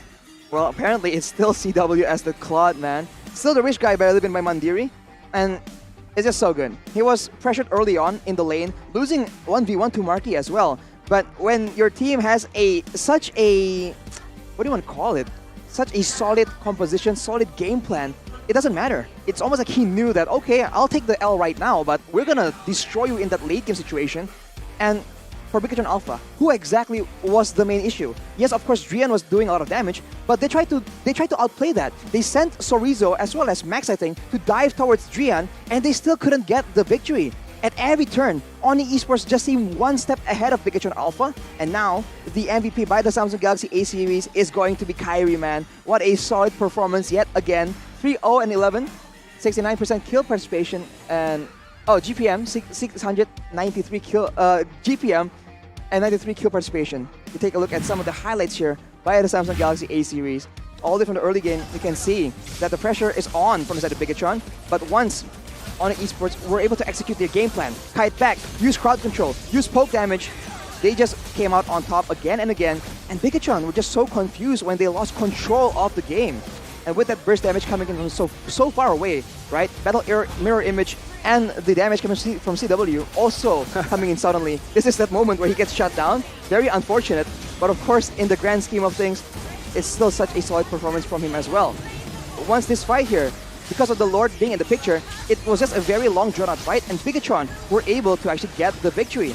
But once they lost that one fight, ONIC Esports recover, they adjust, and not a single time afterwards did they take that kind of long drawn-out fight. It's always back and forth, in and out, playing around the cooldowns of the spells coming in. And look at Boots just barely surviving there. So unfortunate for the side of Bigetron. And with a clean performance, it's just, you know, a very dominant victory for the side of ONIC Esports. It was very dominant, and this is the trend that we've been seeing from the new ONIC Esports with Kyrie stepping in. And I gotta say, ONIC Esports was strong already, but I felt like there was a little bit of a loophole with the jungler, right? Sans is great, he's very consistent, but sometimes that killer instinct falters and he makes mistakes. But now, with Kyrie stepping in as their jungler, it feels like the best of both worlds, right? Kyrie can play that utility, but he can also have that really insane killer instinct, and that's what you want from a jungler. And at this point, ONIC Esports, they're looking super, super strong. Super strong might be an understatement, because perhaps right now they're a game away from securing upper brackets. When all the teams right now are just trying to survive, stay in playoffs, ONIC Esports are fighting for the upper brackets right now. Practically kind of alone at this point, right? 93% to upper bracket means one match. One more game technically now for them to seal the deal. And it's all thanks to how fresh they are with the new Axe effect. Rashi, use the new Axe effect. You can tell them why it's so necessary. Well, it's necessary because, first of all, the better you smell, the better you play. So if you want that insane performance, you gotta get that Axe effect. But more than that, you know, life gets quite busy sometimes, and having the 48 hours of guaranteed 48? freshness from Oh my Axe, God. man, that's just way too convenient. And it's, you know, people can't tell the difference, man. It's just that good. Can you relate? I mean, I don't think that Arashi smells bad. I think he smells good. Did you shower today? Well, no comment there. It doesn't matter because he Doesn't matter, used he the new Axe effect, and you guys can do the same right now, ladies and gentlemen. But let's get back into the game right now. Honestly, looking at ONIC Esports, it's scary. It's so scary because you're trying to look for these little mistakes, the little holes in their game to exploit. But when they are able to recover so fast, right? Because every single team, they will have a little hole to exploit. They will have a little mistake that they make. They're humans after all. But the fact that they adapt and they're able to recover so well in the game, even in the games where they are behind from the get-go. Exactly. It's just getting to be such a problem for people to try and figure out where exactly can you take advantage of ONIC. The drafting, solid. The microplay, solid. The macro play, solid. The mind games, right? They tried to and send Sorizo, and they played that mind game. They completely trapped him in that bot side. So everything is just so solid. You don't really know where is their weakness. We take a look at the game recap here from the previous game in case you at home missed it. Kairi, impact player with that Balmon, 0 deaths, all the neutral objectives taken, and all the purple, well, not all, but a huge amount of purple buffs denied from the hands of Max. The impact player on the side of Bigetron Alpha was Marky. He was able to do so well in the lane, solo kill CW. But of course, once that roaming death squad comes in from ONIC Esports, one bolt of the Feather Airstrike, followed by a little counter, or any kind of follow-up, like a wild charge, guarantees that he gets taken out completely. That is why these long-range mages are just such a threat for these marksmen. And on that note, it was interesting because only one person from Bigetron Alpha opted for the Athena shield, right? We saw these the robe for 1-1, but I think it came in a little too late at that point. And the 1-1 was just really zoned away with how much of a range that the Feather Airstrike could do and the damage that it could deal. And you know, ONIC Esports, they have two top global 1-1 players, right? Coach Aldo is also a top global 1-1, so that's why they left it open. They know how to counter this 1-1. They picked up a Grok, obviously. They went for CW on the Claude, a Farsa that can outrange and burst the 1-1 down, and to top it all off, the Benedetta. Super crazy mobility to get out of the crossbow Atang range and to just make the crossbow Atang kind of a non-factor, because in these fights, there are many times that Marky was able to find the weakness points. Whenever he pops the ult though, he's not able to find any execution, so it's just the lowest duration possible on that crossbow tank. Exactly. With the final blow on the Benedetta, Boots can dodge away from a lot of damage as well. So it's just, it's very solid for sure. I think they counterplayed it perfectly, and the moments where Bigetron Alpha were able to get any advantage, as you mentioned, Mirko, ONIC Esports adjusts so fast, and the adaptability here is just on an insane level. It's got to be very frustrating if you're going up against a team that seemingly has no weak spot. You can see now the players of both teams and their respective coaches are already on stage ready for game number 2. And now the pressure has started to really come down onto Bigetron Alpha right now, right? Because they're not that far away from going back down into that red zone. And if they lose 2-0 here, there's a high chance that Rebellion can actually take that spot away and Bigetron Alpha for, I think, the first time in how many seasons to not make it to playoffs. A very worrying prospect for sure, man. There's a ton of Bigetron Alpha fans just hoping for their team to do well.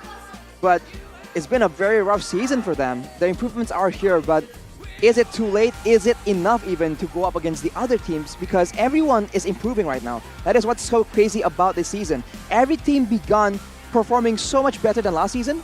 Remember, Geek Fam were able to upset RRQ in the first game of the season. And now, 7 weeks later, we can still see that everyone is still constantly improving. The KDA jungler though, number 2 highest KDA ratio, 6.95, is Kairi. Pretty good number, 6.95 there. But again, right, it's pretty crazy. The fact that right now, I think in terms of KDA, Kyrie's the only jungler in the top 5, right? We have a lot of mages, a lot of gold laners. The fact that he's playing basically kind of like a utility role right now with such a high KDA means that even on these tanks, even on these utility junglers, he's still so efficient. He doesn't die. He's unkillable. And you have to talk about his efficiency, right? At every moment, he gets a turtle. There's no moment left around for thinking, for consideration. He already knows where to go next. He went straight for the purple buff or max, and that is, that speed, that pre-planning from Kyrie is what makes him so efficient. He knows he's already planning out his routes right now. He's not thinking about what to do now. He's already thinking few steps ahead, few minutes ahead as well. So that is just big IQ. Because I mentioned it, right, in the game. I was like, he didn't go in for the team fight. He just went straight for the blue buff. And without the blue buff, 20 seconds left to the next Lord, it was really difficult for Max to really have an impact or even look for a counter, perhaps, to the really high chance of him getting those objectives. And one of the things that I also noticed about ONIC Esports is CW and how much of a development he has had over the seasons, right? Last season, he was able to play a variety of heroes, but he gave me the jack of all trades, master of none type of vibe, right? Exactly, okay. But this season, it feels like he's actually been able to... Master of all. Master of all. And that just makes it a little bit more difficult for the other teams to match up in that lane. A little bit? Because you don't know what to expect from CW. He can come up with something completely insane that we don't normally see in that MM lane. Exactly. And it's very difficult to counter that. Remember, he still has the option of going for the mages in the gold lane. Exactly. That is an option that hasn't been explored thus far. But because I hear that Marky is also able to do the same. Exactly. So the flexibility, we think that right now in the gold lane, there's just so much flexibility, but we haven't even seen the end of it. And on that note, we go straight towards the banning phase for game number 2 right here. Valentina Paquito for ONIC, and Fanny, still respected very much so by Bigetron Alpha. BTR have opted to stay on the red side this time. They banned out the Grok, so they noticed something was fishy about this Grok in the first game, right? He was able to get so many good Guardian barriers, man. That oh my god, the walls were... The wall was absolutely annoying, right? Let's just call it that, annoying for BTR. So they take it away. That's a solid engage tool as well, off of the hands of Keyboy. So BTR now with the final bans. What do they want to go for? In the first game, they actually went for a very interesting ban here, right? Around here, what was it, Arashi?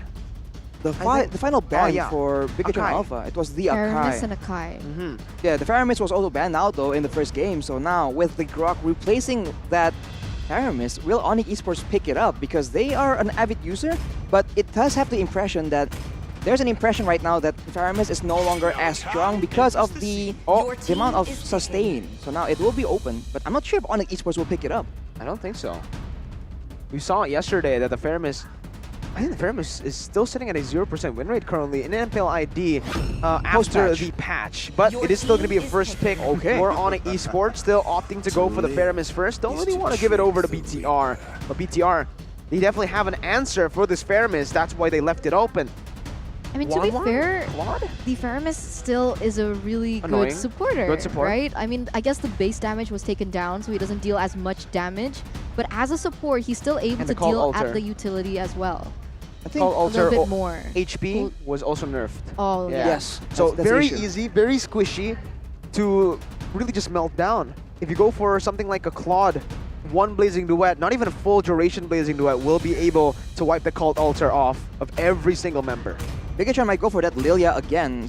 Good security, good lane clearing, good burst damage. Remember, when the Cult Altar was still very, very powerful, Lilia was one of the heroes that can actually burst through the Cult Altar HP and the actual HP afterwards. But for Marky, signature hero Melissa, runner-up of MPL PH Season 8, runner-up of the M3 World Championship. So a man with a lot of accolades to his name, he can still perform very well here. Already showing up to CW. Remember, getting that early game solo kill. We'll just have to see if he can get ahead enough in the gold lane, especially when CW is now on that 1-1. whole lot of signature picks, a whole lot of comfort picks as well, because that's the Cho picked up by Keyboy. I actually think that's his remarkable hero here in Season 10. He's found so much success on that hero. Fairness on the hands of Drian though. We've seen it before. Drian hasn't found a whole lot of success. I think he's still sitting at a 0% win rate actually on the Fairness. It's usually Sans who plays a very, very aggressive Fairness. Interesting point there. So with Sans not at the helm for this Fairness, we'll have to see what Drian can achieve. I wonder what kind of strategy they're going to try and use. Are they going to try and kite back, right, and use the Cult Altar as a last resort for a hard engage? Because right now, Bigetron, they have the Lolita, but if ONIC wants to play kiting away like that, then Lolita will be forced to actually force the engage. Well, and we'll see how successful Key is in that endeavor. You know, I'm not going to be surprised if Bigetron goes for the exact same picks, just a little bit tweaked at this point, right? Lolita, Esme, and Lilia. It feels like a trend that Bigetron likes to go for when they go in these matches. They like to play and just tweak a little bit into their drafts. So Bigetron, once again, goes in for the Dairoth ban. They could opt for another Uranus here to take it away from the side of ONIC, but at this situation, I do believe that ONIC could ban out the Melissa, so that Keyboy can have maximum potential when it comes down to those pickoffs. When it comes down to the pickoffs, you can see, I mean, both teams can opt for the Popo and Koopa as well if they want to aid in that crowd control department, and of course, the tower demolitions. But here there's a head-to-head between the two mid laners, and Drian seems to have an advantage, but of course, Marino, he has his own share of highlight plays as well, but as you predicted, Eterna, Melissa gets banned out. Yeah, I mean, it's a very good ban coming up for ONIC Esports against BTR, because with their composition, it is shaping up to be kind of a dive comp, right? Melissa stops that in its tracks just with the go away. So BTR actually opted to go for the Bauman ban this time because they don't have a 1-1. Why they banned the Uranus in the first game was because they have a 1-1. 1-1 finds it very difficult to actually burst that Uranus down. And with this, ONIC Esports, I think they might just go for another ban towards Marky could work here, but a safer ban would be towards, there you go, yeah, the Amon, the jungler, right? Taking it away from Max, putting him on a hero that's a little bit more, I don't know, in terms of damage, you're not really going to be able to dash as much damage, burst damage as the Amon. As fast as well, right? It's not about amount, it's also about speed. If Bigetron can get a hero that can output a lot of burst damage, we have seen Bigetron push the tempo and play fast games as well, especially when Max is doing well. So limiting his potential heroes is going to be significant, but I wonder if ONIC Esports are going to go for the Pharsa here. It's been so critical in that in the previous game, but with the Faramis, if Keyboy is on the Cho, exactly. It depends if the Cho goes in the hands of Keyboy. If it's flexed around, there's a possibility that the Pharsa will still come through here. So we'll just have to see what gold lane maybe that Bigetron will be using. Your team is But now Bigetron have actually opted to pick up the Irithel. So they're going to fight the heavy dive comp from ONIC Esports with more mobility this time in that gold lane. And ONIC Esports, honestly, sure, Pharsa's great because of the buff, but with the dive comp, don't you think Julian is a better fit? Julian in the jungle could still be picked up as well, right, for ONIC Esports right now. If they are actually looking for some crazy plays, though, honestly, I'm thinking like Lancelot, Ling. Just go for something crazy here. You already have the Faramis, you have the Cho to help you with the pick-off game. Pick a solid frontliner in the XP lane, something like perhaps a Uranus here, or... The Jawhead, Ooh, the Jawhead. We did see it yesterday. We'll see. I think an Assassin and possibly a Lapu Lapu might be picked up, but no, whoa. They go for the Atlas, so Boots is going to be on the Cho, and Kyrie is going to be playing the Karina. Once again, a unique draft coming in from ONIC Esports, flexing the Cho, like you mentioned, Arashi. I'm not sure if I remember seeing Karina in the hands of Kyrie, actually. Is this the first time? In Season 10. Exactly, in Season 10, I mean. So, wow. I think that's, most people were not expecting this. So now they have a great mix of AoE, right? They have the Fatal Links, they have a combo coming in, the damage coming in from Drian as well on that Faramis. So, we'll just have to see. You can say that in a way, it seems like they lack a bit of damage, but the crowd control game is on point. And into that crowd control, Bigetron picked that Ling. Interesting choice. Very interesting choice. Max didn't have much of a choice. The only heroes that was left open for him was either the Julian or the Ling. And or in the that Lancelot. situation, Yeah. this season he picked up the Lancelot. Yeah. So 3 options. 3, but you're right. But like, even then, it's kind of shaky. Exactly. If you go for the Julian, you have the enhanced sword to get out of the Fatal Links technically, but you need more mobility up against this composition. A very heavy lockdown composition, honestly, from the side of ONIC Esports. So much CC, just crazy amounts of CC, and it's a very solid draft for ONIC Esports. BTR though, with the Irithel and with the Esmeralda, they're going to look for that winning lane, and that's their win condition. Right, the winning the lanes gonna be so critical in deciding the rotation pattern as well. But of course, we saw that for ONIC Esports, that mid lane has been so lethal, so aggressive. We'll just have to see if Bigetron can match it from the mid lane or from the side lanes. Well, we're gonna jump into the Land of Dawn. Ladies and gentlemen, ONIC Esports need one more game to secure the upper bracket slot. The first upper bracket slot will be here for ONIC Esports if they're able to win. BTR, they need to force a third game if they want to still go and make it competitive in the bottom of the standings. and talking about forced, you can see Marky opted for the Purify spell because of how much CC is in the composition of ONIC Esports, and that actually might be a problem later on. Well, there you go. A little bit of a contest already early on. Lethal Wanderer secured by Kyrie. And for Max, he is going to have a tougher time in his jungle up against the Karina in terms of wave clear. The clear difference is going to be the main issue here because Kyrie, well, they both have the Demon Slayer, but in that mid side, that's key almost getting pulled back. The combo between the Atlas and the Theramis is going to be so scary to deal with later on. In the top side, though, we can see that with the Inspire, CW was able to make a play and get a bit of an advantage against Marky here, who's already used the Purify as well. Ooh, he has to be careful though. Already some setups coming in from ONIC Esports trying to disrupt Max's farming pattern as well, and it's starting to show perhaps. We'll see what happens as it is still 20 seconds to the Lord. Both teams have a lot of time to set up as the emphasis right now is in that top side. With the Cho in the EXP lane, it really feels like it's like a throwback situation here because we've seen that, we can see that, you know, the Cho, Boots on the Cho will be able to be so proactive in trying to go for those big flanks. Yeah, you can see as well in that top side, right? CW knows the risk of getting ganked in the gold lane. He knows that he is the losing lane currently for ONIC Esports, so he needs to play it very safe. Meanwhile, down below, Moreno has the Black Shoes, gets the level up in time with the Black Shoes, able to back away for now, but Boots jumps in with the help of Kyrie to pick up first blood. Numna Blast connecting all the 3 members, but the damage isn't enough, and Boots is able to use the way the Dragon Flicker to bring Chorizo under the turret. Keyboy gets the Fatal Links onto Key. No Flicker available. A solo kill up top, but BTR lose 3 members in the 2nd minute of the game. And we can see here the talents prediction by Axe. Also very different though. I changed into ONIC. I think they have more things to play around with, like you can see on screen. Speaking about that though, they tried different things, but ONIC Esports are still on top right now. And that crowd control difference, man, they completely abuse it in the bottom lane. Again and again, Bigetron Alpha tries to maneuver around a particular crowd control, but ONIC Esports comes back with another one. So right now, when it comes to those skirmishes, ONIC Esports for sure have the advantage. I think Bigetron, they need to try and match ONIC Esports with that damage output, the same way ONIC did in game number 1. Oh, CW needs to be careful though. Keyboy jumps in as well. Purify is ready there. He goes in for Fatal Lanes. Demon Blast popped in. Keyboy gonna be stunned up there as Marky is able to get out with the Purify. Drian caught, still able to flicker out.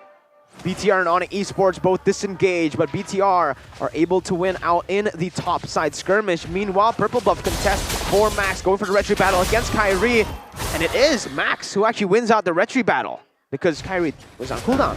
Exactly. And now with that advantage, Bigetron, they are pressuring the gold lane immensely right here. Marky almost taking down that turret, and the fight seems to be breaking out a bit. But of course, with the Purifies, they have ways, methods to outplay Keyboy's engage. So he needs to be a bit more unexpected, unpredictable with that Fatal Links. They need to be thinking about this really well, right? I agree with you. Because of how Bigetron Alpha have a lot of good disengages, they need to look for a way to perhaps bait the Purifies from coming down. Because from the side of ONIC Esports, they have a lot of CC. And when we're talking about CC, Keyboy actually gets taken down in a 4v1 situation.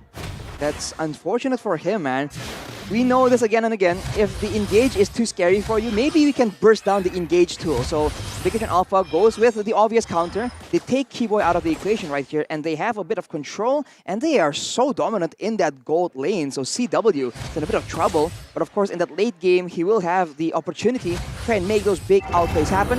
Now with the turtle spawning though, ONIC Esports, they're a bit on the back foot because 5 members of Bigetron Alpha already ready for a fight. Oh, Marky very aggressive onto the back line of ONIC Esports currently, as they are going to be able to zone ONIC Esports away. BTR picking up the second turtle of the game and building their gold lead now. All, again, because of Marky's lane. He was the winning side and BTR were playing around it. Keyboy goes in for a perfect match, not really able to find anyone, and BTR are just forcing the take onto the tier 1 turret, getting it, and again, pushing themselves even further in terms of that gold lead.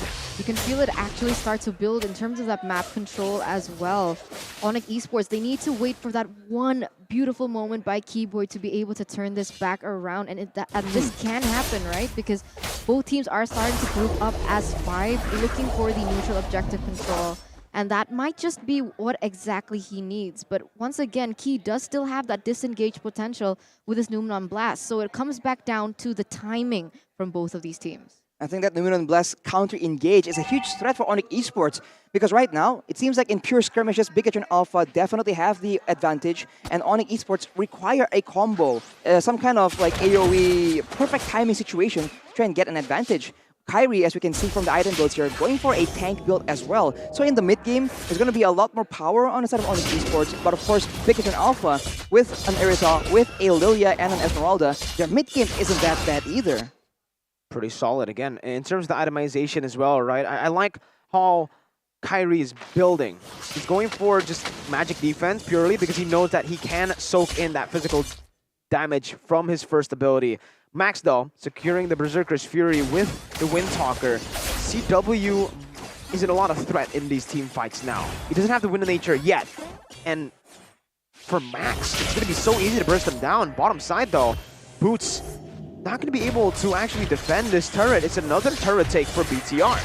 Yeah, but remember, ONIC Esports, they're used to be put in a position where they're behind, right? It only takes one moment, one mistake from Bigetron Alpha for this to turn back around. So for Bigetron Alpha, they need to keep it this way. They need to stay disciplined, stay on that pressure, as now it's gonna be the contest for the next turtle. Falling Star Moon used, Sorizo zoning Kyrie away as Max goes in, but look at that! Max still able to find the Retribution onto the turtle, securing the third and final turtle for Bigetron Alpha. 2-1 in terms of that neutral objective right now.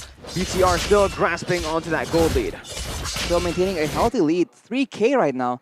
ONIC Esports are still trying to find ways to try and catch up, but overall, Bigetron Alpha, they're just way too scary. You can see that anyone who mispositions, there's just so much damage available for Bigetron Alpha to punish with, and that is the main difference. They're playing how ONIC is playing in game number 1, and that will be Keyboy taking out yet again the battle for vision and control. Bigetron Alpha is ruthless. I mean, it's difficult, right? Because that's exactly what Keyboy was meant to do. He's meant to go and look and open vision for his team as well as look for moments. But every time he does that, he instantly gets punished by the damage coming in from Bigetron Alpha. And this is Marky on a Purify, not on the battle spell like CW. Right. So later on when the fights get more sporadic, when there's more priority in taking out that gold lane, Marky will have an advantage over CW just because he has an extra get out of jail free card. For now though, consider damage dealt by X. Marky just unforgivingly dashing out again and again a lot of damage, and Sorizo not far behind as the Numenon Blast gets charged up. And you can see here, fight is not gonna begin, I think. Yeah, they're using that contest actually to convert and to translate over to an objective up top, where Marky has just been farming up a storm. 1 level lead against CW. I'm very curious to see just the individual lead that Marky has on CW on this Erytha, because the later the game goes, it's going to be tougher for ONIC Esports to actually look for the play onto the Erytha. That Purify adds so much peel for himself.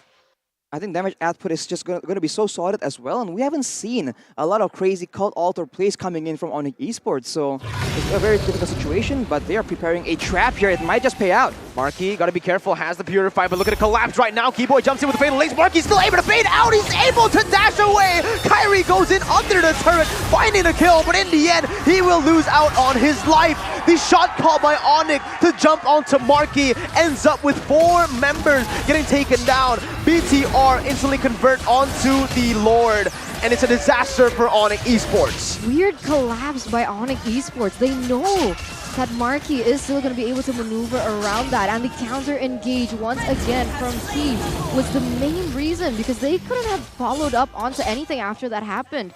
4-0 trade, a Lord already in the hands of Bigetron Alpha, and now a 6,000 gold lead as we're going to go into the instant replay presented to you by the Samsung Galaxy A series. Everyone going at the same time towards Marky, and finally, Kyrie is able to take him out, but with that Purify, he's able to just buy so much time, and fighting under the tower when you're at a gold disadvantage against Bigetron Alpha, who has a lot of DPS, a lot of AoE as well. Not the right call. They trade 1 for 4 right there.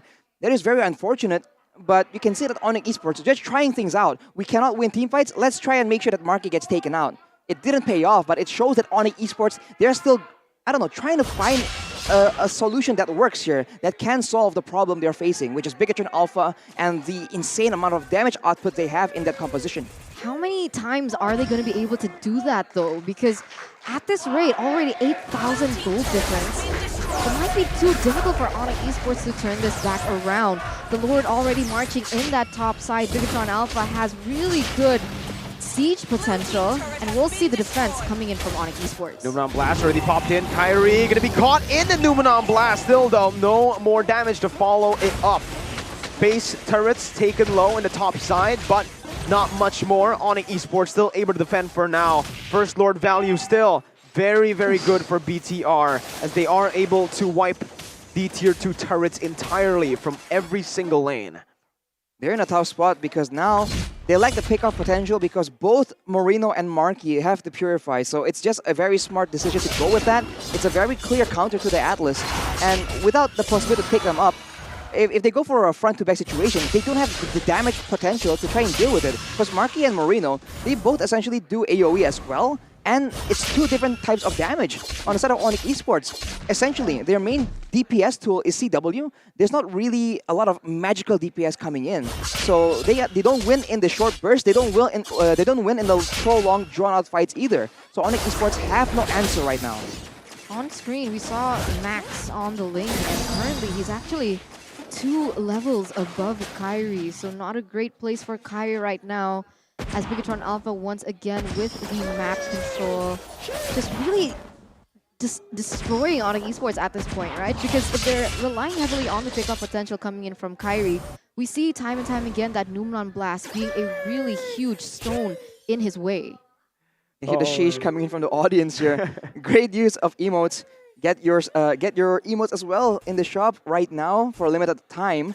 But you can see that Marky is finishing up his final item here only at 12 minutes, well, 2.5 minutes, as well as Max. So it's going to be more and more difficult. But of course, once Bigetron Alpha max out on the item difference, on the gold difference, ONIC Esports has a chance to try and catch up. But of course, Bigetron, I think, has different plans in store for ONIC Esports. No, for sure. You know, BTR are right now manipulating the waves pretty well, right, to set up for the objective take. With Kyrie being 1 level down, he is going to be put in a disadvantage in retry battles up against Max. But it's all going to come down to, again, setup. ONIC Esports needs to find a way for Kyrie to actually enter into that Lord Pit, because if this continues to happen here, the zoning, no, Kyrie's going to be caught by the Falling Star. Now Blast as well popped in. He not going to be using the Flicker just yet. Cold Ulcer placed in. ONIC Esports lose out on a very, very important resource right before the fight even happens here. Concealed Blade pops in once again. Fatal Links on the 3 members. And Moreno is able to bop away with the Black Shoes. The damage comes through once again. CW, the crossbow tank, deals no damage. Falling Star Moon comes over, picking up a double kill. Boots is able to find the way to drag it onto Marky, but a key comes with a stun. Boots taken low. BTR lose Max, but it's done. They are able to get a 3-for-1. At least they're able to buy some time for ONIC Esports as well before being able to get that Lord. It's so difficult, right? So 5v5, ONIC Esports, they're gonna lose out on the trade. So what exactly can they do here, Rashi? How can they win this? Do they split up? Do they just continue with this 5v5 or do they try and look for trade? They go for the same exact thing because right now Marky and Moreno do not have to purify. Unfortunately for them, Bigetron Alpha, they know that. They want to make sure that this Lord gets taken out right here, right now. He delays everyone, and without 5 members available, Bigetron Alpha will be able to take that Lord and back away. There is still a small window here where ONIC Esports can try and take advantage of the Purifies being on cooldown. But of course, Bigetron will wait for those battle spells to be up again before going for the next fight. So it's just so difficult, man. The Purify is literally what is shutting down ONIC Esports right now, because when you have an advantage, it's all about ONIC Esports trying to force Bigetron Alpha into mistakes, right? But with the Purify, it just denies the possibility of them to do so. Did you guys notice something? What? Literally no towers from Bigetron has fallen in this game. Perfect game so far. Wow. And that just shows, again, right? BTR, they're definitely still in this to win it. Even though they were dominated in game number 1, BTR are looking for a comeback victory here. Maybe possibly reverse sweeping. Whoa, Max jumps in there, picking up the base turret as it was very, very low. Now BTR look towards the mid lane. Boots able to zone for now. Now Luminous Blast comes in though. He has the flicker. He doesn't pop it just yet. Cold Ulcer placed in. Drian able to bring Marky back onto the team, but the Cold Ulcer was popped in. Boots in the midst of it all goes in for Jikundo. The Fatal Link's connecting onto 3 members, but Max is able to dash away with his Defiant Blade. They go for the base and they force a 3rd game in the series up against number 1 in the standings. The team that we thought was unbeatable have been taken to the 3rd game. It's all about adjustment here at this point of MPL ID Season 10. And the adjustment coming in from Bigetron, those 2 Purifies on the 2 core members from Bigetron really made that much of a difference. Every time ONIC Esports wanted to utilize their CC potential, it wasn't possible for them to go for it. And at the end of the day, it was Bigetron winning it out. And unfortunately, that gold lane also played a huge difference to the map control in that early game. It's really funny because it seems like Bigetron, they were playing how ONIC Esports were playing in game number 1. They don't require the crowd control. All they need is that damage. With Marky just outputting that burst damage with Moreno also just bursting everyone down. It doesn't even matter if they lose out in crowd control. And with that Purify, they just saw that ONIC Esports, they need that team fight with the Cult Altar, with the Faramis, with the Atlas, and knowing that that is their win condition, they very intelligently go for that Purify that's on such a low cooldown, and they shut down any kind of decisive team fight situation for ONIC Esports. Maybe if ONIC got ahead and went for the pickoffs instead, there is some potential, but they tried to do so against Marky and they got absolutely punished. So it's a very smart game plan for the side of Bigetron Alpha and a very clean execution as well. Huge question about Faramis though. And Wanwan. Yeah. 2 heroes that haven't really found success here after the patch. Faramis still, again, sitting at a 0% win rate. Wanwan, today, it's been picked up by both BTR and ONIC. And it seems like everyone who picks Wanwan up loses in the end. It's just so difficult when the Cult Altar requires everyone to just stay in the team fight, commit to it. And Bigetron, they were, like I said, doing what ONIC was doing and just backing away when it's not favoring them. And then after the spells were used, after the Fatal Links is on cooldown, then they just pull the trigger and go afterwards. So they have all the control, they can pick and choose which fight they want to take. And that is eventually what leads to their very decisive victory. Marky winning the laning phase allows Bigetron's win here in the 2nd game. And yeah, this is something that we discussed, right? In the laning phase, it was very difficult for the Wanwan because of the mobility from Irital to actually win in that laning phase. And now let's head straight into the post-game stats between ONIC Esports and Bigetron Alpha in that 15, almost 16-minute game. Well, look at ONIC Esports, they're just so behind on items. And remember, Kyrie was going for the full tank build as well. So they have 3 tanky members and they only have Drian and CW as a reliable damage source. And none of those heroes are essentially that big burst source of damage. So Bigetron Alpha, they were in no real threat. The only real threat they had was the crowd control potential, but of course the Purify completely nullifies it. This is why I guess ONIC Esports in this match was just a bit too one-dimensional. I thought Kyrie on the Karina was gonna go with damage, and maybe then, you know, they can actually have some burst damage to try and counter the lack of catch on their own composition. But Bigetron Alpha, You can see the Marino with the glowing one, with the ice creams one as well. The glowing one, by the way, now does, it's been buffed, quote unquote, in the last patch as well, so it's a very solid item. And on a hero as spammable, with as spammable spells as the Lilia, Marino was able to do so much. And the rich guy and the carry is still going to be Marky though, being so dominant in the lane, and yet still, you know, using that Irithel to counter the 1-1 so perfectly and making sure that if he gets taken down, ONIC will pay the price for it. It's a very good game for Marky. Very solid game for Marky, right? The carry, rich guy, and the fact that they were able to win because Marky was winning in lane. They actually adapted really well in the game. They tried their best to play for Chorizo, but then they realized, hey, why are we playing for the XP lane when our gold lane is the one winning? Push that even more, we get the turret, and we will be able to convert on more objectives with Marky having a massive lead against a hero that he's already countering. Exactly. I mean, you were mentioning this again and again early on, Mirko. The side lanes, right? The winning side lanes has so much to do with whether or not you have tempo in the early game. And of course, in this game, the MVP by the Samsung Galaxy A series is going to be Marky on that very dominant side lane. Marky. It is the Irithel. Wow. 318 KDA, a GPM of 819, and an 85% kill participation. That's quite high for a gold laner. Very solid. And now we see some highlights by the Samsung Galaxy A series. Although in the early game, man, we said that ONIC were able to get some advantage when it comes to the skirmishes because they have crowd control to rely on. But when it comes down to Bigetron, started to group up together, starting to make use of Marky, who is just winning the lane so hard, they can't pick him off. And even when they do, they have to use so much time and effort, and of course they get punished so severely afterwards, it's not worth it at all.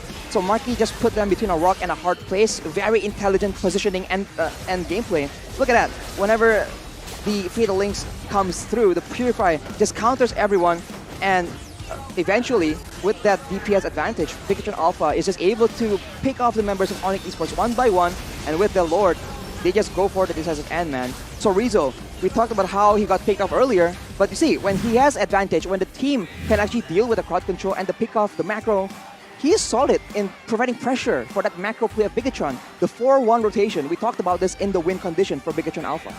And we saw it there, right? The Ling as well. Sometimes split pushing, sometimes they put Marky on that duty like we saw with the baits technically in the bottom side. But honestly, for BTR, there is one thing that I've seen in just the pattern of how they play. Ooh. They always try to contest the first turtle every single time. Even though their XP lane isn't a winning lane, even though it's a losing lane, they still try to play in the bottom side. And in that game, it showed. They lost the team fight bottom. They went for a skirmish to control the turtle, and it didn't work out. I guess it stands for that belief that the first turtle, and some teams believe that, okay, if you get the first turtle, you get the early game. And honestly, that's not the case, man. There's ways to circumvent that. It depends on the composition. It depends on which hero is in which lane. We saw yesterday, a lot of teams are just able to actually get advantage by trading it out, right? Depending on when the power spikes come through, because sometimes your team maybe don't win at level 4, but they win at level 6, level 8. So you have to adjust very smartly. Yeah. When there's a particular need. What do you need, Eterna? I'm feeling a little down. I think I need to freshen up. You need to freshen up? Well, you know, your hair is pretty smooth, right? I think you use this back at home. Is it true? How did you know? Well, obviously, Ty Grill told me right now, just like he's telling you guys to get Head and Shoulders. Because you use it at home and because your hair is so fresh, tell them about the effects. I gotta say, when I use this, and if I'm losing in a ranked game, like if I was ONIC and I lost that game, you know, I could easily turn it back around because with a cool head, you can make better decisions on the fly. You're not tilted, and that's the beauty of Head and Shoulders. Quoted by Ty Grill, limited edition as well. But on that note, ladies and gentlemen, we're going to take a quick break before we get into the decider. Best of 3, 1-1. We'll be back in a bit.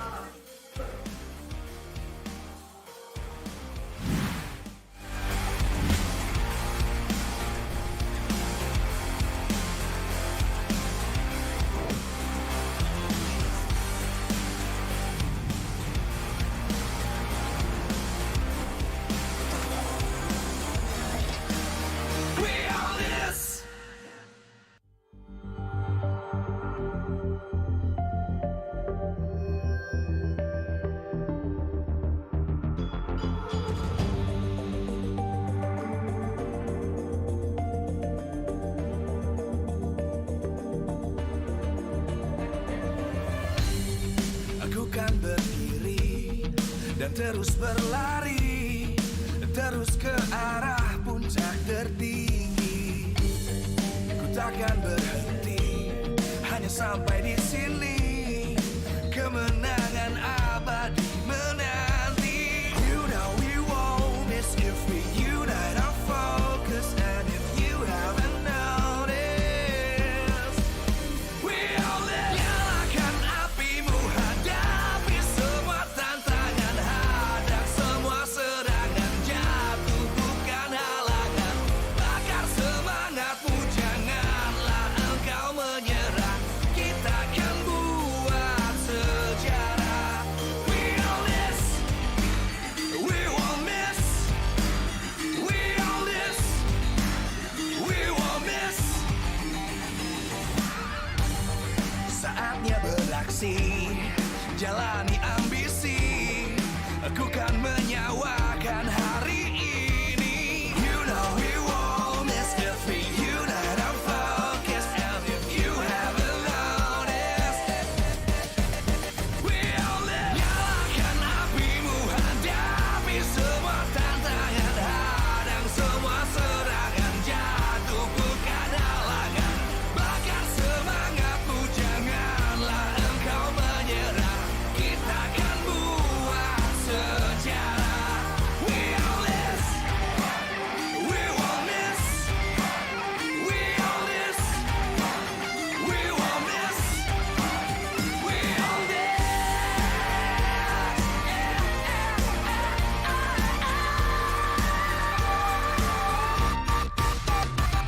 Nyalakan apimu, hadapi semua tantangan, hadang semua serangan, jatuh bukan halangan.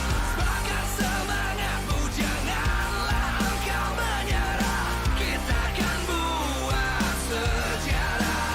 We all this.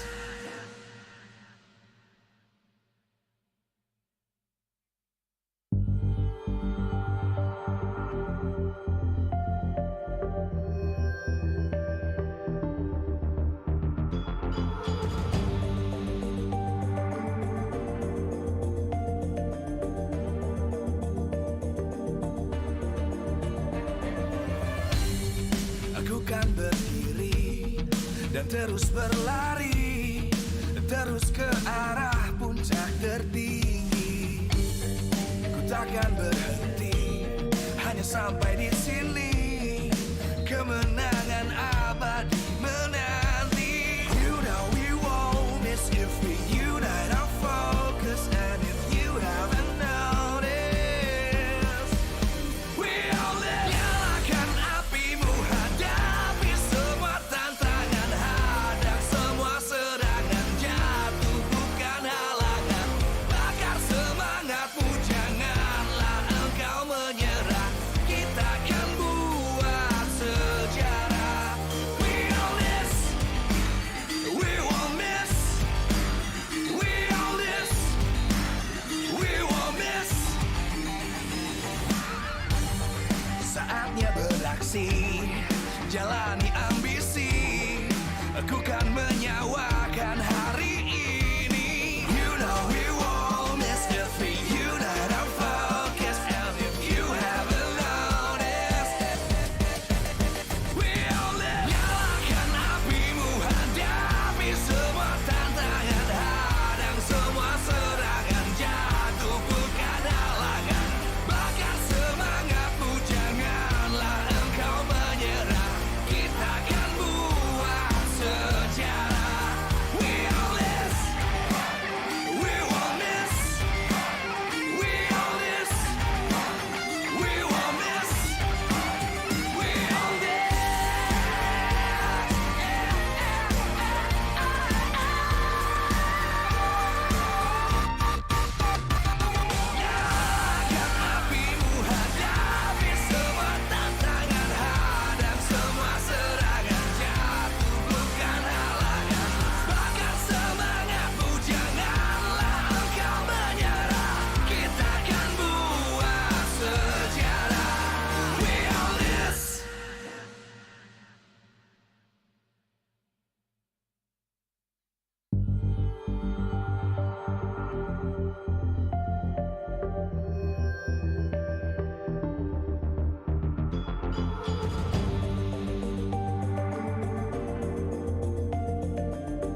dan terus berlari, terus ke arah puncak tertinggi.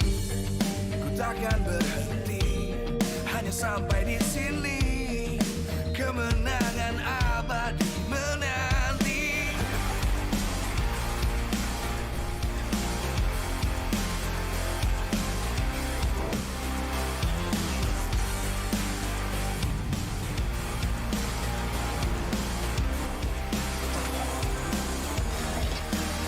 We are this.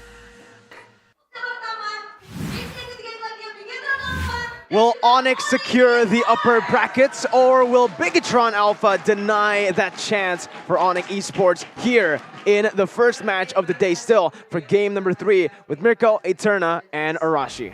Yeah, so many things up at stake, so many questions still up in the air, as well as we are heading into game number 3. And coming into this game, right, what exactly needs to be repaired from both of these teams? Because in game number 2, it didn't seem like Bigetron had too many mistakes that were done, right? It wasn't allowed, they didn't give any chance for the side of ONIC Esports to exploit that fact. So coming into the second game, what can ONIC do to win this 2-1? They need to have a lot more flexible winning conditions. Right there, as we mentioned in the previous game, it seems like the only way they win is to catch Marky and catch Moreno, right? So it's very easily denied with Purify. So if they can have different win conditions, maybe a side lane advantage, maybe damage potential, maybe range to play around with. We saw that in game number 1. They can just adjust what they have to do to ensure that Bigetron cannot fight back. So more flexibility and, I don't know, more feints towards Bigetron I think will be very, very important. We take a look at the game recap though for the previous game. Kyrie is still the impact player, going with the tank build, but of course, unfortunately, Bigetron were still able to get that victory. Yeah, and it's a very uncharacteristic draft, I believe, just for ONIC Esports in that game, right? It was a very one-dimensional draft. What they can do, their winning condition was basically team fight. If they win the team fight, they win the game. Atlas, Faramis, Wanwan as well. They drafted more for the team fight than they did for the individual lanes, and it showed.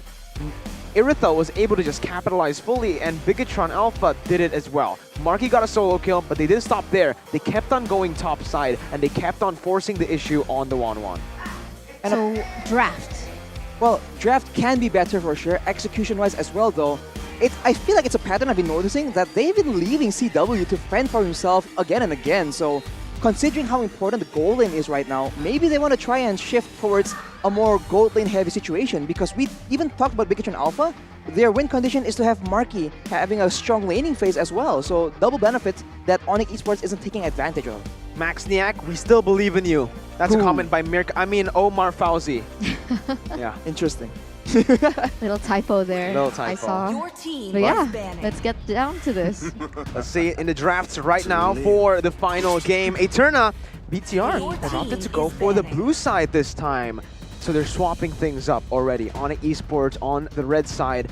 Veramis banned out by ONIC. Veramis banned out for ONIC, and Bigetron have opted for the Farsa ban this time around. So a lot of respect happening here, and it seems like because ONIC Esports didn't really find the synergy, the tempo from the Veramis, they are going to just opt to ban it out and not going to risk it being taken up by Bigetron. With the Diggy being banned by ONIC Esports, that still leaves the Valentina this time around, as well as that Paquito. Exactly, two very strong picks that can be flexed around kind of. For the Veramis though, I felt like in that game, we only saw, what, 3 cult altar plays happening, so maybe Drian just isn't comfortable on that hero. Because the idea is that especially in the early game, you can be so proactive, you can roam so fast, and you can facilitate dives, etc., right?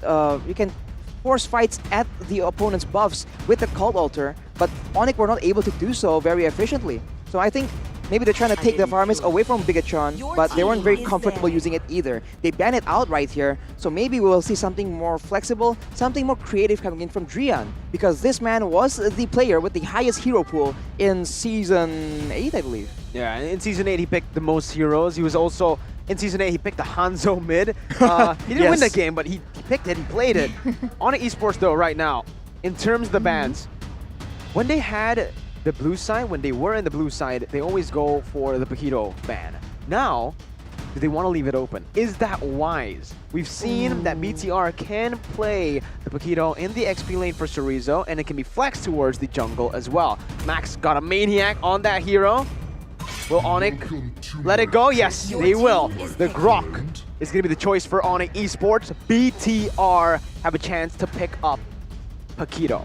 But remember, the Paquito is great, it is strong, but there are a lot of loopholes to it, right? ONIC Esports can pick up someone like Defovius to try and counter the engages coming in from Bigetron. There's another. Ooh, there's another? There's another hero that can counter the Paquito. We saw it yesterday, Mintathar. Ooh. Oh, you're right. It's very, very smart. And ONIC, Coach Aldo, man, the architect probably has that in consideration. We'll see if it actually comes through. It's a good source of engage. It's a good source of protection as well, knowing that the Paquito just wants to go in guns blazing. We'll just to see though. Cho is picked up and Akai was open, so it gets picked up right here. Interesting situation. We take a look at the Season 10 rankings for the average GPM though, and CW still all the way up there, man. Number 1 still, 760 GPM, followed by Matt, who's no longer in BTR Alpha. He's now in BTR Beta in MDL. But right now, we are going to take a look at BTR's last 2 picks in the first phase. What do they want to go for right here? They picked up a Paquito, up against an Akai and a Cho. Do they want to go for another just Esmeralda, right? If you want to just go for the kind of a winning lane or just a solid lane, Esmeralda can be a pickup for them. They don't go for the Esmeralda just yet. They go for the Lilia and Wanwan. Negative trend so far for Wanwan, but BTR still believe that Marquis can pull it off. And they also still believe that Lilia is going to be the answer 3 times in a row. The Lilia for Moreno. In game number 2, he did put a lot of damage and a lot of utility with the slows coming in from Lilia. So maybe that's exactly what they want to do. They want to slow the tempo from ONIC Esports with the composition that they have brought forth already. Now, ONIC Esports with the next pick on the board. What are they going to do? What are they going to pick? Some burst with some damage at least, because they have a tanky jungler. Some source of damage would be nice. We take a look at the Season 10 ranking for the average KDA though. Clay is all the way up there. Number 2 is going to be Kyrie. And Povius gets picked here, being able to actually jump towards Paquito and the 1-1. But as you know, Mirko, as a 1-1 player, Povius isn't a hard counter, right? It depends. If you put the Phobius in the gold lane, no, not a hard counter. Actually, Wanwan's going to have a blast going and poking you down, going for the all-ins as well. But if you put the Phobius in the XP lane, let him scale up to level 4, that's where the Wanwan's going to have a lot of trouble, actually. As now, we are going to take a look at both of the gold laners. Again, Marquis has picked up the Wanwan, and BTR have opted to go for the ban towards Claws. So already respect given to CW. Absolutely. Stat-wise though, CW is all the way up there. He is one of the more consistent gold laners. And of course, ONIC has been performing really, really well in the season. So the stats really reflect that. But Marquis has been performing really well in today's match. So we'll have to see who is the better man in the final game here for match number 1 of day 2 in the week 7. Without a Uranus on the side of Bigetron right here, they're denying Chorizo's pressure picks as well, so we'll have to see if the Paquito is put in his hands instead. The only option left for him is going to be the Masha or the Fredrin this time around, but Bigetron have actually taken away the Kadita from the side of ONIC Esports, and I do believe that this Phobius is going in the EXP lane because of the Esmeralda ban. You don't want it to be countered by the ability from the Esmeralda to take the shielding from Phobius, so that might exactly be what they are going for, as ONIC Esports, they once again have the first pick here in the second phase. We have a comment here from Baytugger. ONIC is the opponent who is very hard to read because their gameplay are always changing, so we can't expect who is going to play. As we mentioned, the swapping of players instead of the heroes is what makes it so difficult. And now for ONIC Esports, they have 3 fighters, right? So a lot of aggression, and they have that Popo and Koopa. Turret demolitions seem to be what they want to go for. Oh, the aim on though, already locked in from Bigetron Alpha. One more pick here. It will be the Atlas instead. Will we see Purifies? Well, I think we should see Purifies, right? Like, going up against an Atlas without Purify, you're basically asking for the Atlas to go for those crazy TikTok plays on you. ONIC Esports, they do have an Akai, however, right? They have a solid disengage tool to actually go up against the Atlas. So maybe they might actually just opt for no Purifies. Use the heavy spin from Akai to actually disengage from these crazy engages from the side of BTR. ONIC, though, with the final ban in the series, or final pick actually in the series, should be the mid laner. Should be, and it will be Kagura, the last Kage's Kagura. Something we haven't seen in a long time, but it's a welcomed surprise. Very nostalgic here in the caster desk, looking at the Kagura being picked up, but if I'm not mistaken, the last time he picked it up, he didn't find much success. So we'll see exactly how this is going to go down. They do have to consider the fact that Bigetron have really good CC.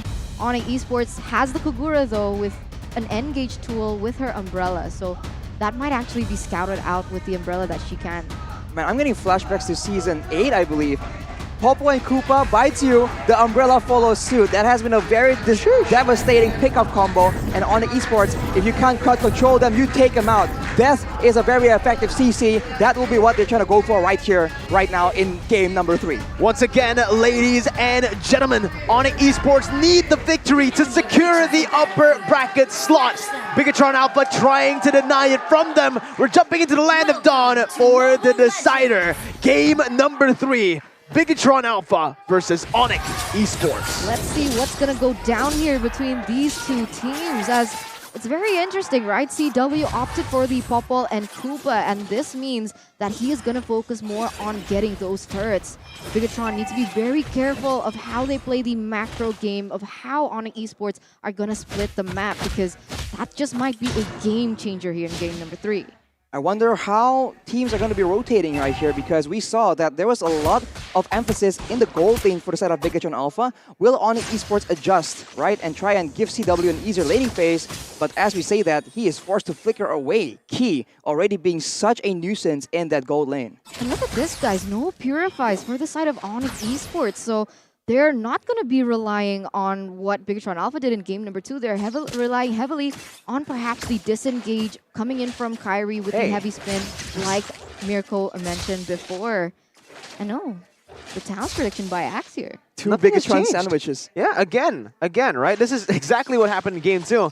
And guess who won game 2? Anyways, coming into the third game. All right, Mirko. ONIC Esports, 180 gold lead. Bottom side, though, Kyrie still able to secure the jungle creep with his Retribution. BTR already trying to put some kill pressure on the board.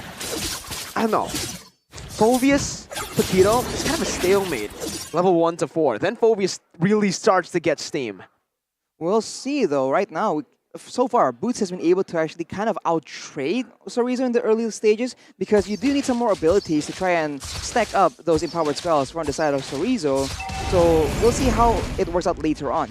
Bigetron Alpha, though, if they get a huge Fatal Links, there's a lot of follow-up here. Knock-on strikes, damage coming in from Moreno and Max as well. So that's going to be very dangerous. And ONIC Esports now, they are going for this turtle contest as well, but it might be too dangerous. Oh, Sorizo able to dodge away from a whole lot of abilities there. Yining overturn as well. Max looking for the Retribution, but Kyrie is able to finish it off. Keyboy with the way the Dragon bringing Max back over for the Demonic Force. But an Endless Shards comes in. He's able to go invisible. The Flame Shot connects from downtown, but it will not find a kill. ONIC Esports leading in objectives. Let's take a look at the emblems.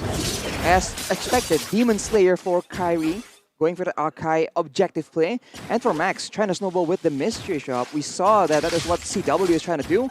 And look at that. That is the Popo and Koopa power. And now it's a 2v2 because Keyboy is already on the scene, making sure that CW does not get shut down. That is something that ONIC Esports does not want to have happen. It's a very strong pick that needs to snowball to get full efficiency, the Popo and Koopa.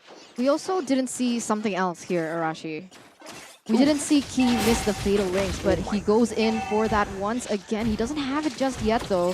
He is just trying to zone right now, and ONIC Esports are going to go for it.